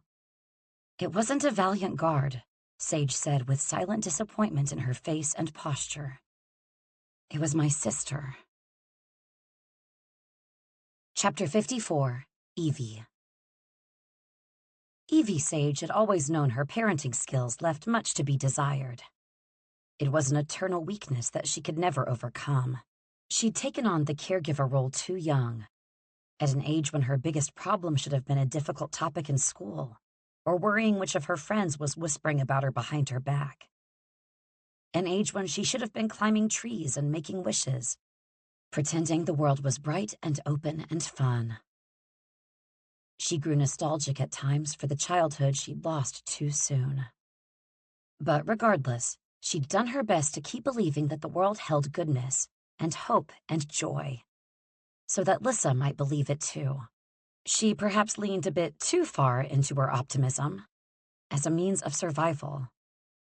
Perhaps this wasn't the parental presence her sister needed, considering she was now committing arson. Lissa's small, dark-haired head appeared from behind a gap in one of the back walls. "How did you know I was out here?" she asked as she rounded the wall and approached them cautiously.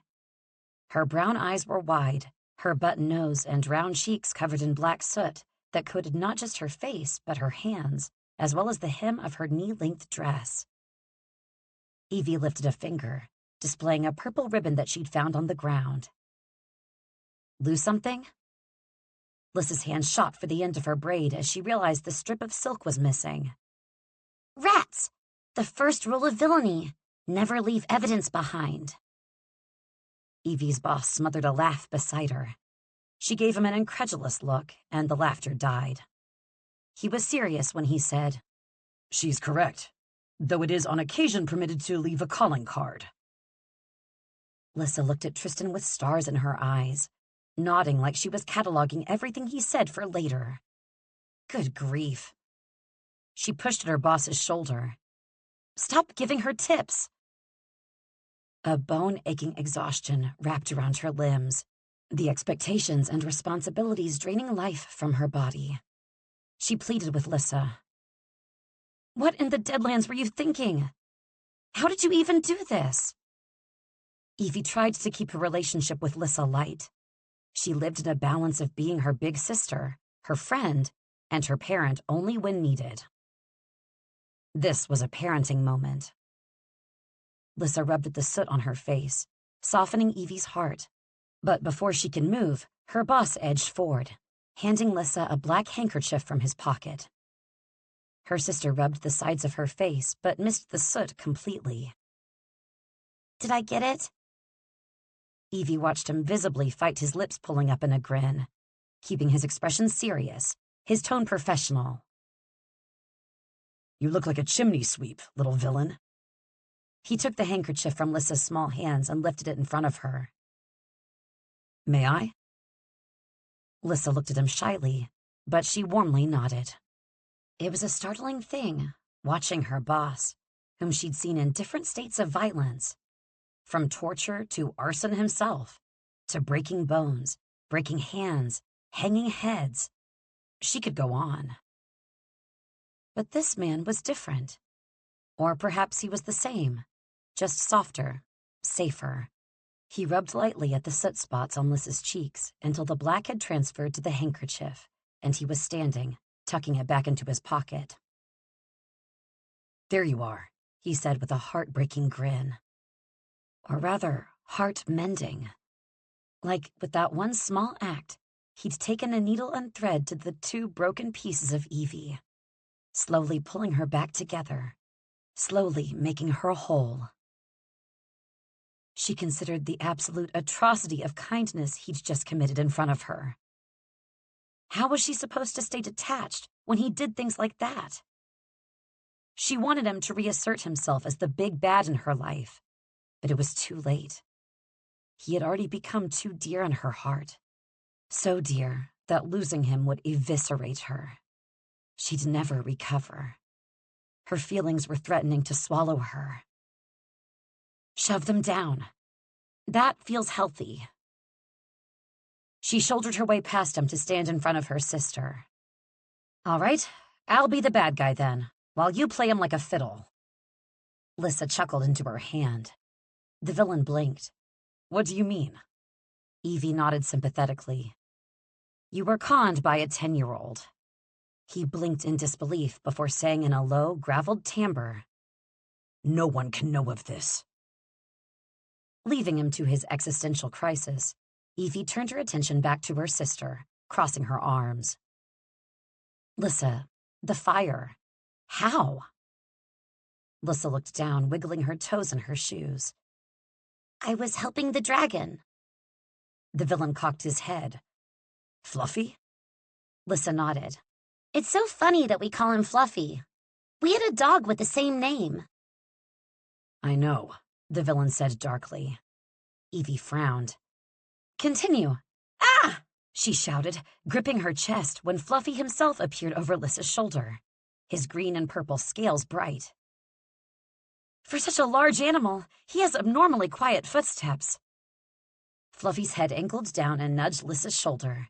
She patted his nose, and he hummed into her hand like a cat. Lissa, Evie started. Did you get the dragon to breathe fire? Her sister stopped petting Fluffy, who gave a little growl in protest. Yes, I did. I'm sorry that he burned down the back wall. But since I've been here, it's become very clear to me that everyone in the office needs my help. So I'm afraid it was just collateral.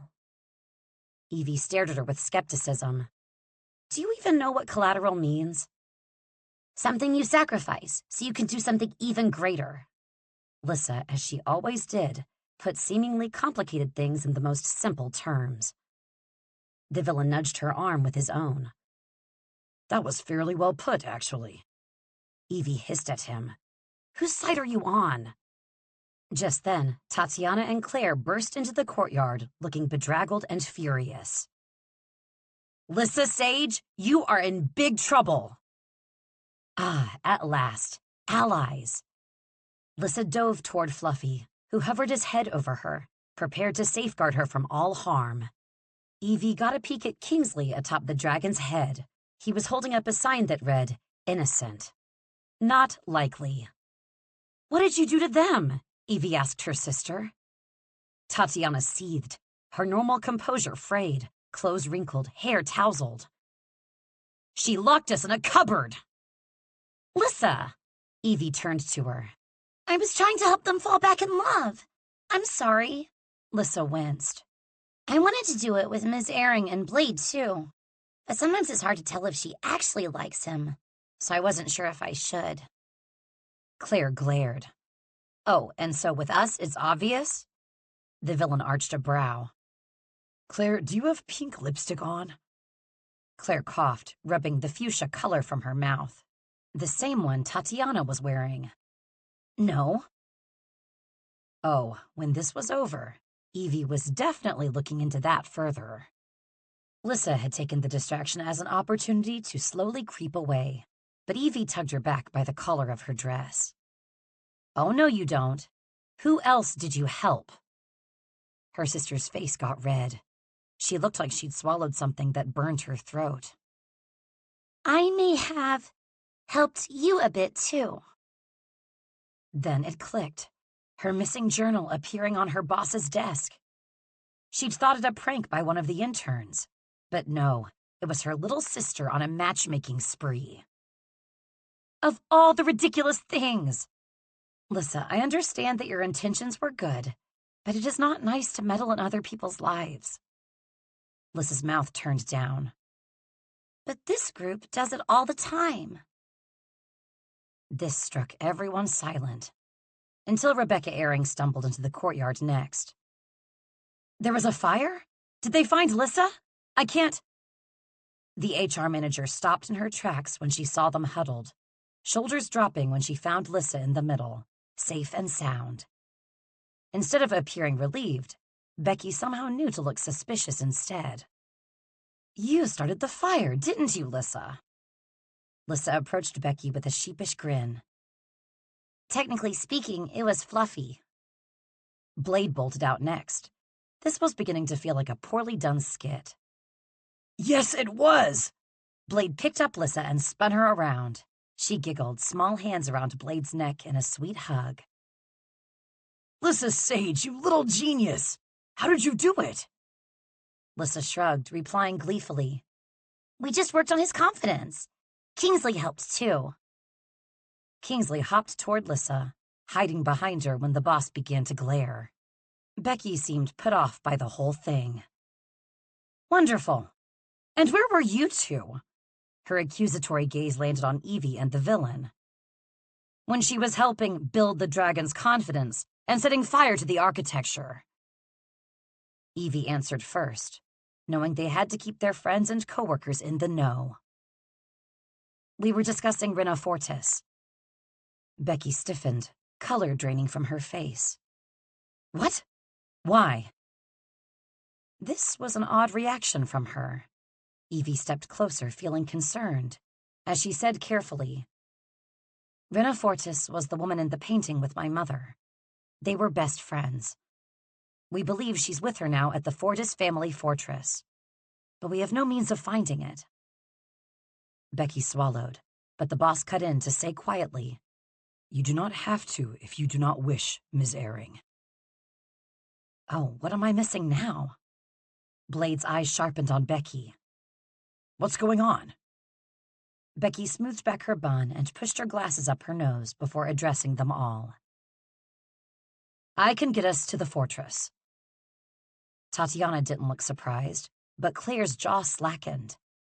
How? It's inaccessible to the public. Becky's eyes found Evie's, and what she observed there was so reminiscent of what Evie saw in the mirror every day that she almost took Becky's hand. Fear, reluctance, worry, but also strength, conviction. All warred in Becky's expression as she said, It's not inaccessible to me, because Rena Fortis is my mother. Chapter 55, Evie. It was a bad time for her brother to be bothering her. The group was waiting for her in the courtyard, and she was already late. As usual, she'd overpacked. Keep an eye on him while we're gone, Keeley. A close one, she said as she lugged her stuffed suitcase through the corridor. The head of the malevolent guard, who was back on Gideon guard duty after his secrets had been revealed, gave her a quick nod. Gideon's cheeks reddened. His head was downcast. I deserve that. She didn't want him to be self-pitying. It made it that much more difficult for her to hold on to her hurt. It was a terrible feeling to be angry with someone and want to comfort them at the same time. And she wished that her brother would be just a bit more awful so she wouldn't feel the need. They reached the stairs, and Gideon took the suitcase from her hands, gesturing for her to precede him down. Damn chivalry. You do not deserve my ire for being manipulated, she allowed. Evie knew what it was like to be played by their own father. It wasn't right for her to be angry, but she was human. Emotions didn't always know right or nuance. They just knew to be hurt when someone caused pain. They reached the bottom of the stairs, and Gideon carefully handed over her bag. Here you are. I know better than to ask to join, but if you might tell me where Lissa is, I'd like to spend some time with her while you're gone. Evie nodded, feeling a sting behind her eyes. She's baking with Edwin. You should go help. I'm sure she'd love it. Gideon brightened. Excellent. I'll head there now. Keeley, will you join me? Keeley remained on guard behind him as she rolled her eyes. Unfortunately. They were interrupted when Tatiana stormed down the stairs, thick brows pushed together, mouth turned down in anger. It was very different from Tatiana's normal, unruffled confidence. "Everything okay, Tati?" Tatiana flung a braid out of her eyes. Her face looked perplexed, and her brown skin glistened with a sheen of sweat. "Your menace of a sister stole my diary!" Evie set her suitcase down and clamped a hand over her mouth. "Oh, no!" Tatiana's dark lashes fanned out as her lids went half closed. "Are you smiling under there?" She shook her head, not wanting to speak, because she was, in fact, laughing. As was Gideon, who barked out a "Ha!" before masking it by rubbing a hand over his mouth and down his chin. Tatiana adjusted her pink sleeves. She had changed into long, silky pink trousers to better accommodate traveling.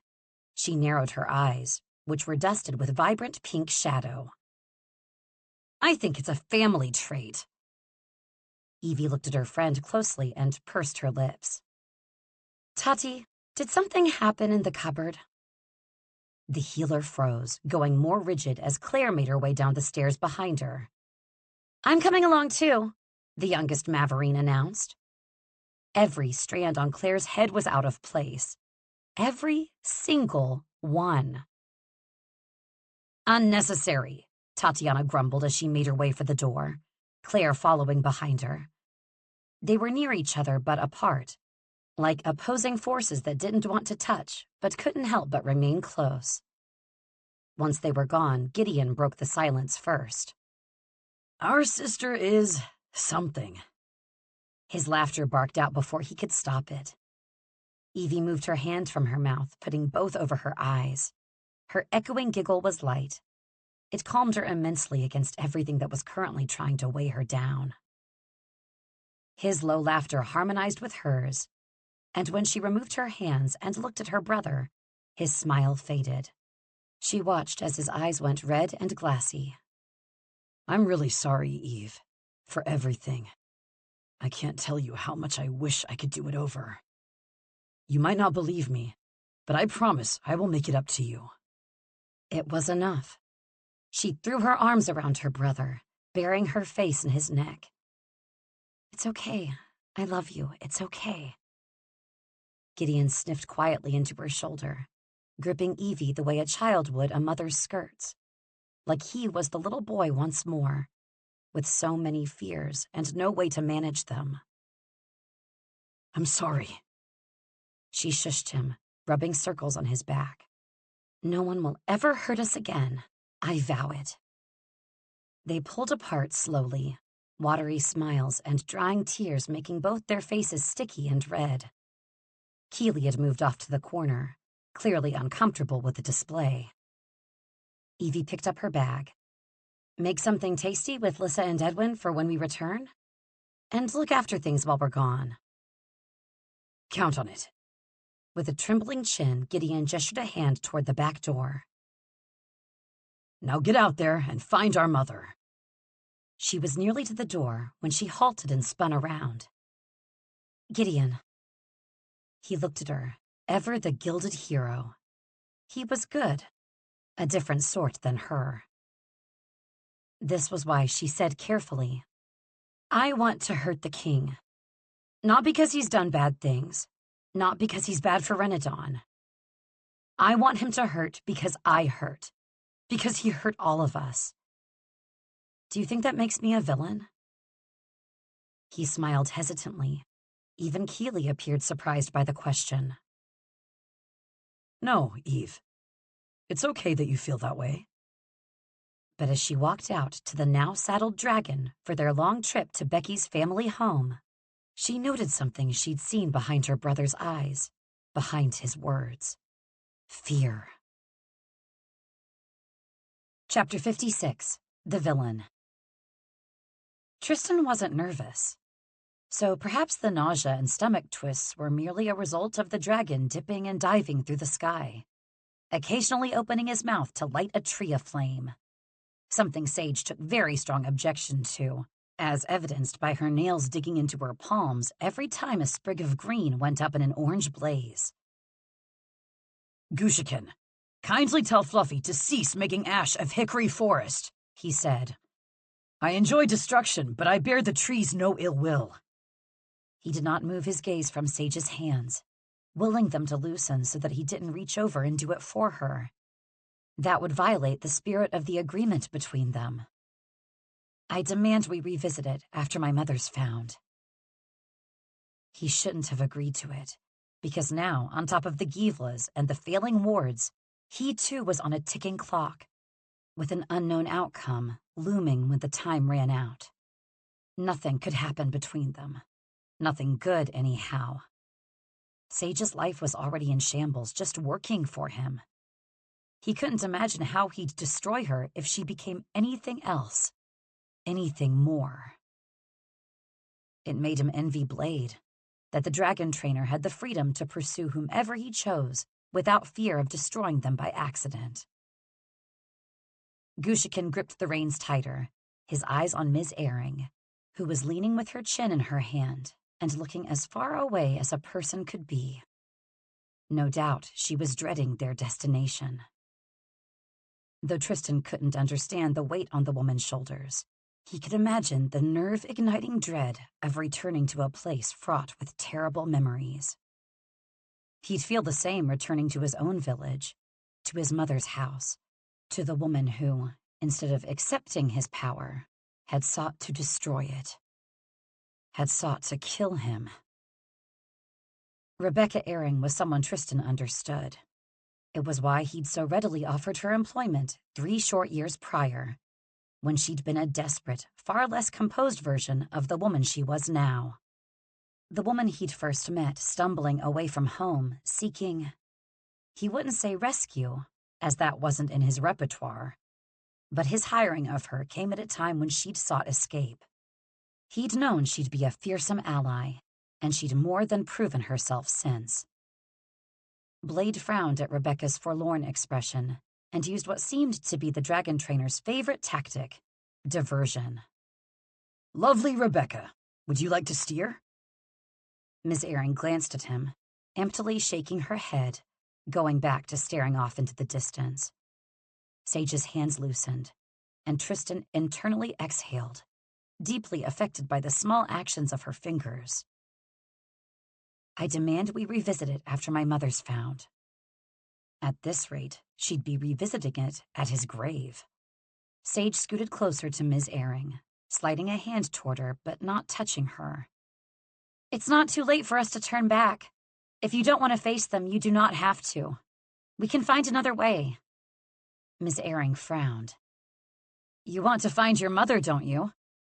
Sage pushed a wind-whipped lock of hair behind her ear. Not at your expense. You're not collateral, Becky. I don't want you to be hurt simply because of who your family is. Tatiana chimed in, too.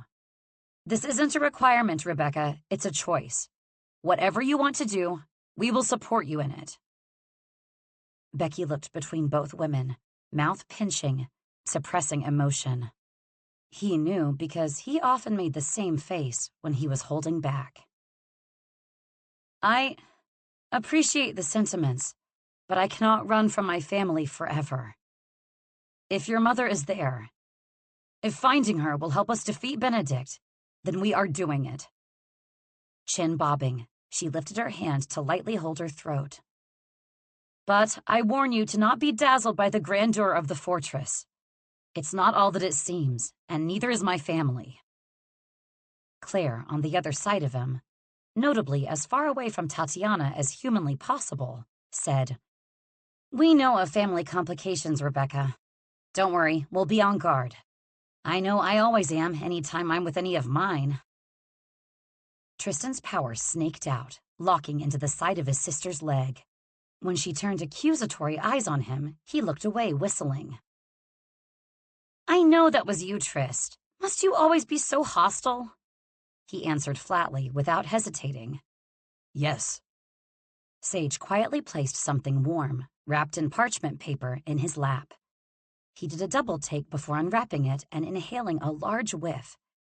It was bread, much like the kind they'd shared in the Heart Village. He's always crabby when he's hungry, Sage clarified. I once stopped him from razing a village to the ground by offering him a cupcake. He glared. That is not true. Sage looked guilty. You're right. She grinned at Claire. It was a cookie. It was acutely unflattering to be spoken about like a recalcitrant child. But he was more taken aback by how well and easily Sage knew exactly what he needed. Exactly what he would want. That's her job, you dolt. It was nonsense that thinking of her carefully packing a loaf of bread caused disgusting sentiment to pull at the strings in his chest. He cleared his throat, willing the sentiment to disappear. Thank you, Sage. It will fuel my evil-doing for the afternoon. She huffed a laugh.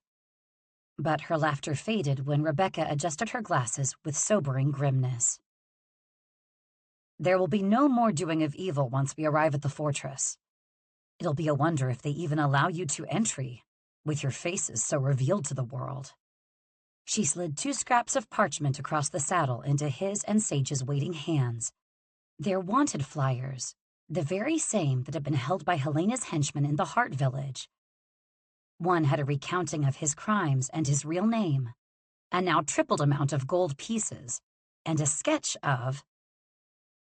Well, this is absurd. My head is not this big, he grumbled. Sage peeked over his shoulder, her breath tickling his ear and making him see stars. The ugly kind that were bright and irritating behind your eyelids after being struck hard in the face. Really? Her blue gaze took measure of the head in question. I think they made it smaller. The sun beat down harder upon them, reddening Sage's cheeks and bringing a smattering of freckles out on the tip of her nose. He wanted to tap it, more so when the color on her cheeks deepened. Biting her lip, she continued for reasons he could not fathom. Not that your actual head is large. It's more proportionate to the rest of your body, which is also fairly large. She choked, and so did he. Nearly. Not all your body, of course.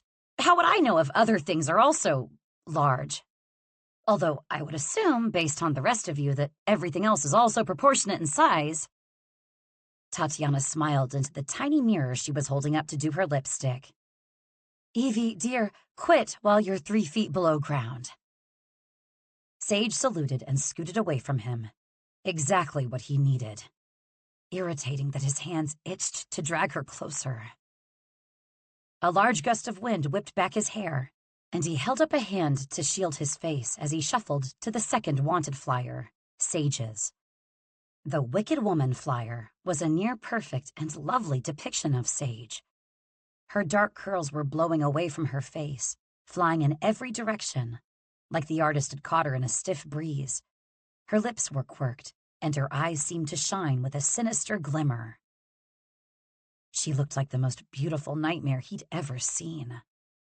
But her list of charges had grown longer since the last flyer. Treason, kidnapping, threats to the crown, conspiring with the enemy, apprentice to the villain. Suddenly, she ripped the paper out of his hand. When she looked at it, her eyes widened and a small yelp left her mouth, her fingers coming up to brush against her lips. Sage, he said, placating. Perhaps someone in the Massacre Manor Relations Department could find a way to spin Sage as a prisoner, so that she may still lead a normal life in Renadon when this was all over. When the chips finally fell into place, and she was ready to leave him and his business behind forever. He ignored that his heart suddenly doubled in weight and dropped toward his feet. It was merely because the bread was dry. Never mind that he hadn't taken a bite yet. Fluffy sailed upward, as if sensing they needed to be lost among the skies. But the abrupt rush of air couldn't drown out Sage's scream. Tristan was not a reader of emotions. He could barely interpret his own, with how little he endeavored to use them. But was the woman who drew nearly every ounce of his attention bouncing? They promoted me! Her smile was so wide that she beamed. It was like rays of color spilling out of her, red on her lips and her cheeks, blue in her eyes, a white sheen bouncing off her plaited hair and finally settling against the glow of her skin. Did she want more flyers printed? He could arrange it. Blade loosened his grip on the reins, leaning over to look at the paper she extended to him. Apprentice, huh? Very official. Honestly, it's about time. You've done far more than just assistant tasks in the office as of late. You're right, she said smugly, snatching it back when Claire reached for it. Don't rip it, Sage warned before handing it to Claire. His sister lifted a dark and sardonic brow. Oh, I wouldn't dream of it. She humphed before looking back to Evie. Whoever the sketch artist is, they're halfway in love with you. Is there a credit to the artist at the bottom? He inquired without thinking. Yes, at the bottom corner, Claire answered. He snatched it away from her, and the parchment tore a bit, earning an outraged cry from Sage as he said, dry and emotionless, I will see him about my head measurements. Sage glared at him with murder in her eye before grabbing the wanted flyer back and clutching it to her chest. This is so exciting. I'm practically on your level now. He smirked, feeling an amusement that he knew would fade into dread minutes later, once the enormity of this had settled in. But he allowed it for the moment. Not quite, Sage. Though he knew she'd earned the title, and then some. You're merely an apprentice, he went on. You have a ways to go before you're a villain. Chapter 57, Evie. We're here, Becky said. This is my family's fortress. Except they weren't near an estate of any kind, just an empty clearing surrounded by fog right outside Hickory Forest. Silence befell the group as they all looked around. The boss's normally blank expression was changing to reveal frank skepticism. Evie merely blinked, waiting to see something appear from the fog, but nothing did. Was Becky playing a trick on them? Blade broke the silence first. It's really nice what they've done with the place. They all groaned.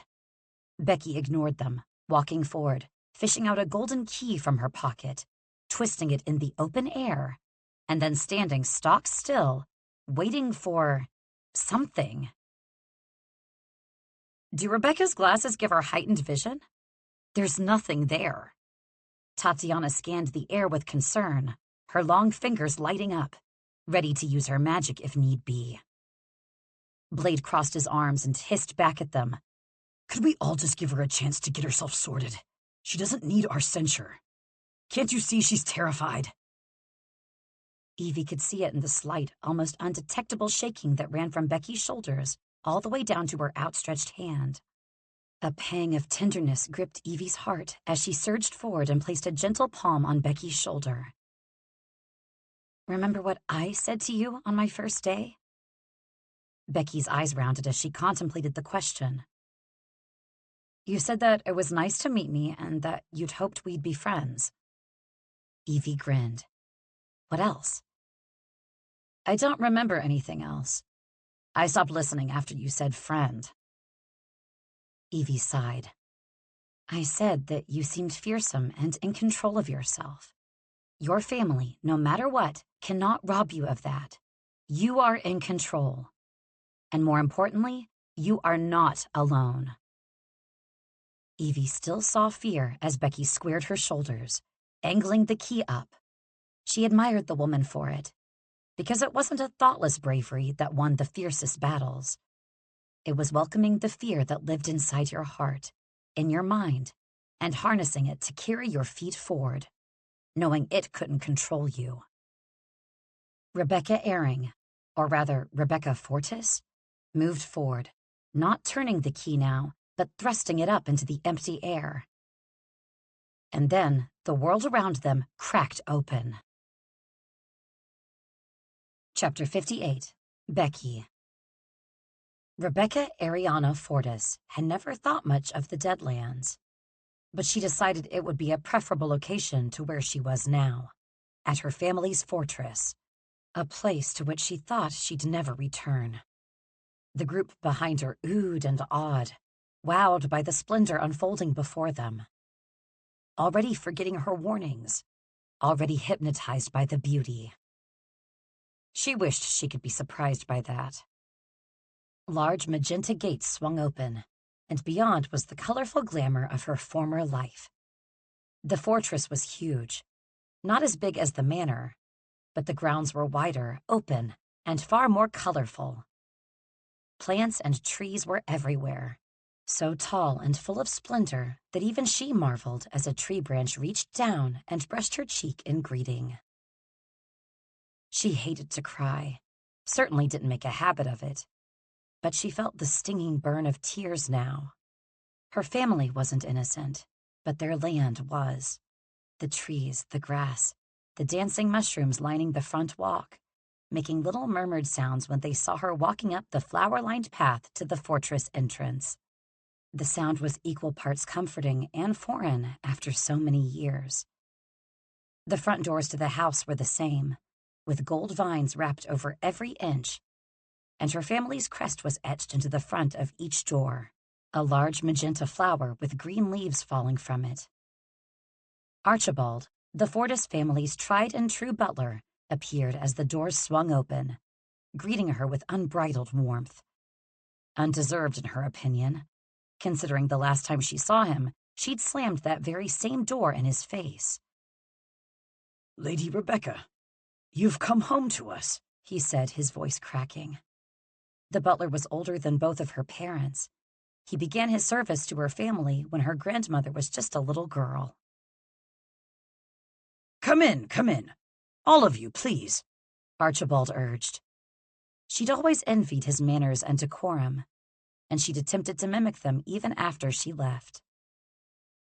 He ushered them into the foyer, his uniform matching the bright colors surrounding them. The vibrant pinks, greens, and yellows were meant to be an ode to Myrtalia, the continent on which they lived. It was the Fortis family's subtle way of declaring their loyalty to the land and not to any ruler. They were not believers in Renadon's story or its prophecy. Or at least, they weren't meant to be. Her mother had never mentioned Evie Sage or starlight power, but it was not so out of the ordinary for the family to harbor wayward souls. There were many people who had come and gone through the fortress, looking for protection, looking for safety. "I've sent for your parents. Your father is out minding the spice garden, and your brothers are training in the trench."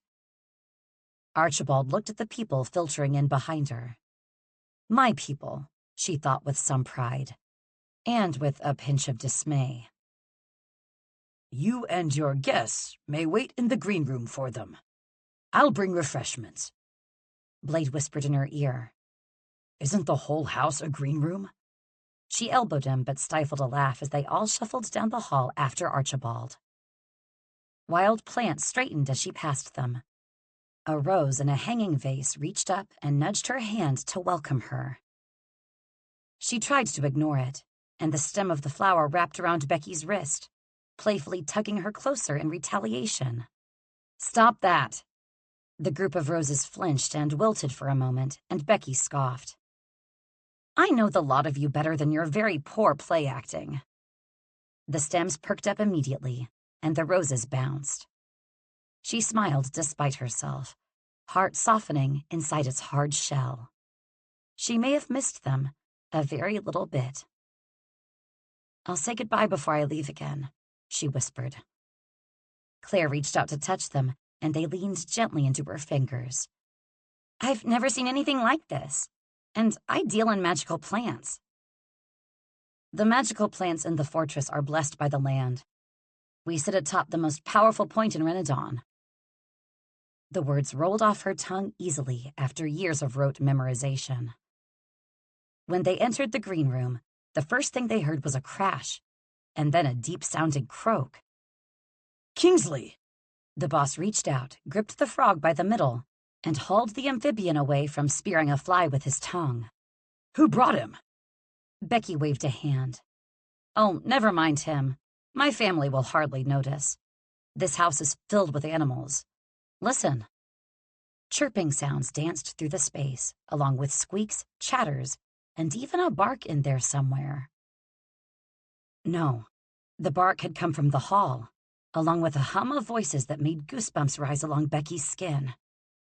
Her throat grew so tight she forgot to swallow.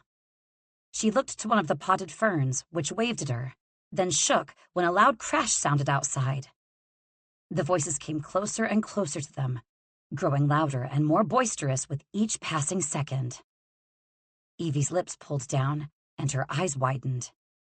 What, or I suppose, rather, who is that? Becky sighed, rubbing at her temples as the door crashed open. My brothers. Chapter 59, Evie. A man and a small child spilled into the room. A room that Evie could not seem to stop marveling at, despite Becky's earlier warning. The walls were alive. It wasn't like the magic within the manor, but something else, something that ebbed and flowed. Every flower, every leaf greeted them. When she entered, a small vine from the largest plant off in the corner had curled out and around Evie's ankle, as if it were saying hello. What an enchanted place. And what seemingly enchanting people lived here. The older male was handsome. He looked like Becky, light brown skin, wide cheeks, his hair shaved down, and his most notable feature, the set of round glasses sitting atop his regal nose, almost hiding the short scar that ran across it. Bex! The younger of the two, perhaps a year or two older than Lissa, with longer, dark, curly hair, barreled into Becky, throwing both of his arms around her. You came home! I missed you! Becky wrapped tentative arms around the little boy, her mouth pulling up into a small smile.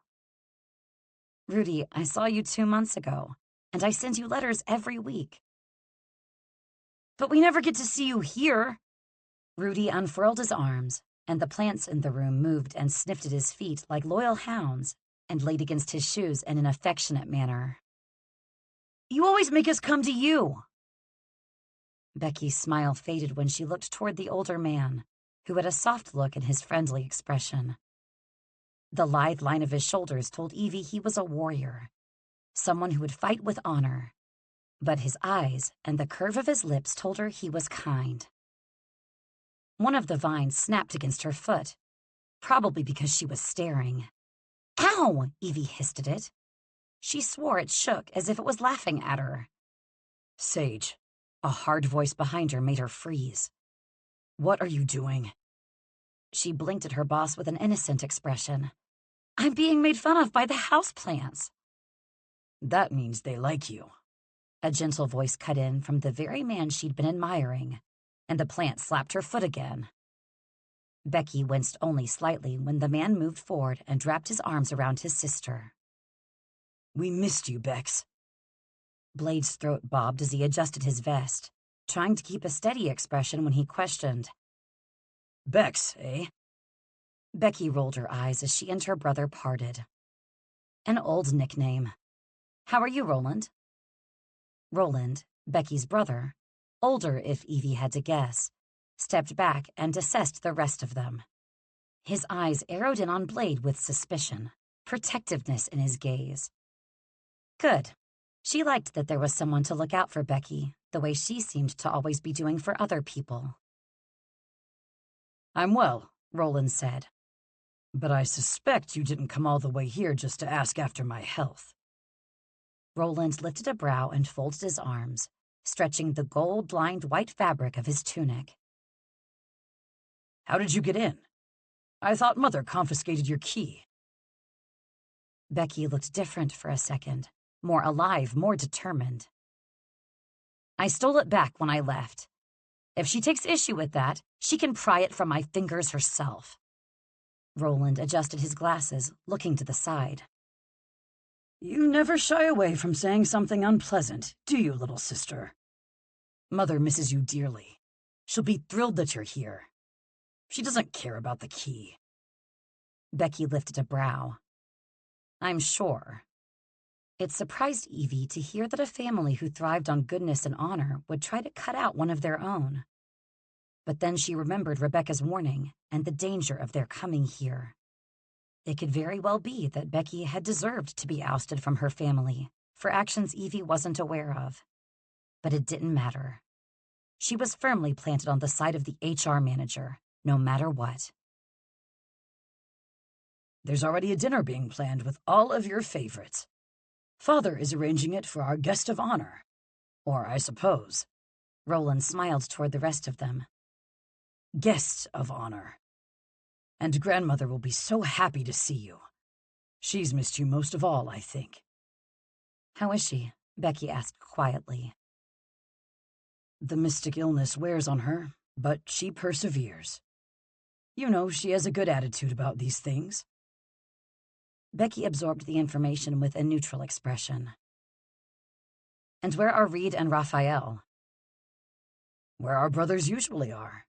Roland grinned playfully. I couldn't pry them from the trench, but they're eager to see you too. Evie rounded on Becky. You have more brothers? Are they all this handsome? She gestured to Roland, and he looked upon her with interest. So many things should stay in her head. Most things, in fact. She blushed, and the boss glared as Roland took her hand and planted a kiss on the back of it. Evie Sage, I take it. Rebecca writes of you often. It's a pleasure to meet you. Evie folded her hands in front of her, grinning at Becky, who was staring at her brother with treacherous fury. Becky, you write about me? He didn't say it was nice, she grumbled. Roland laughed, a hearty guffaw. As for our older brothers, Miss Sage, I assure you they are far more handsome than I. Scrunching her nose, Evie said coyly, I think I will be the judge of that.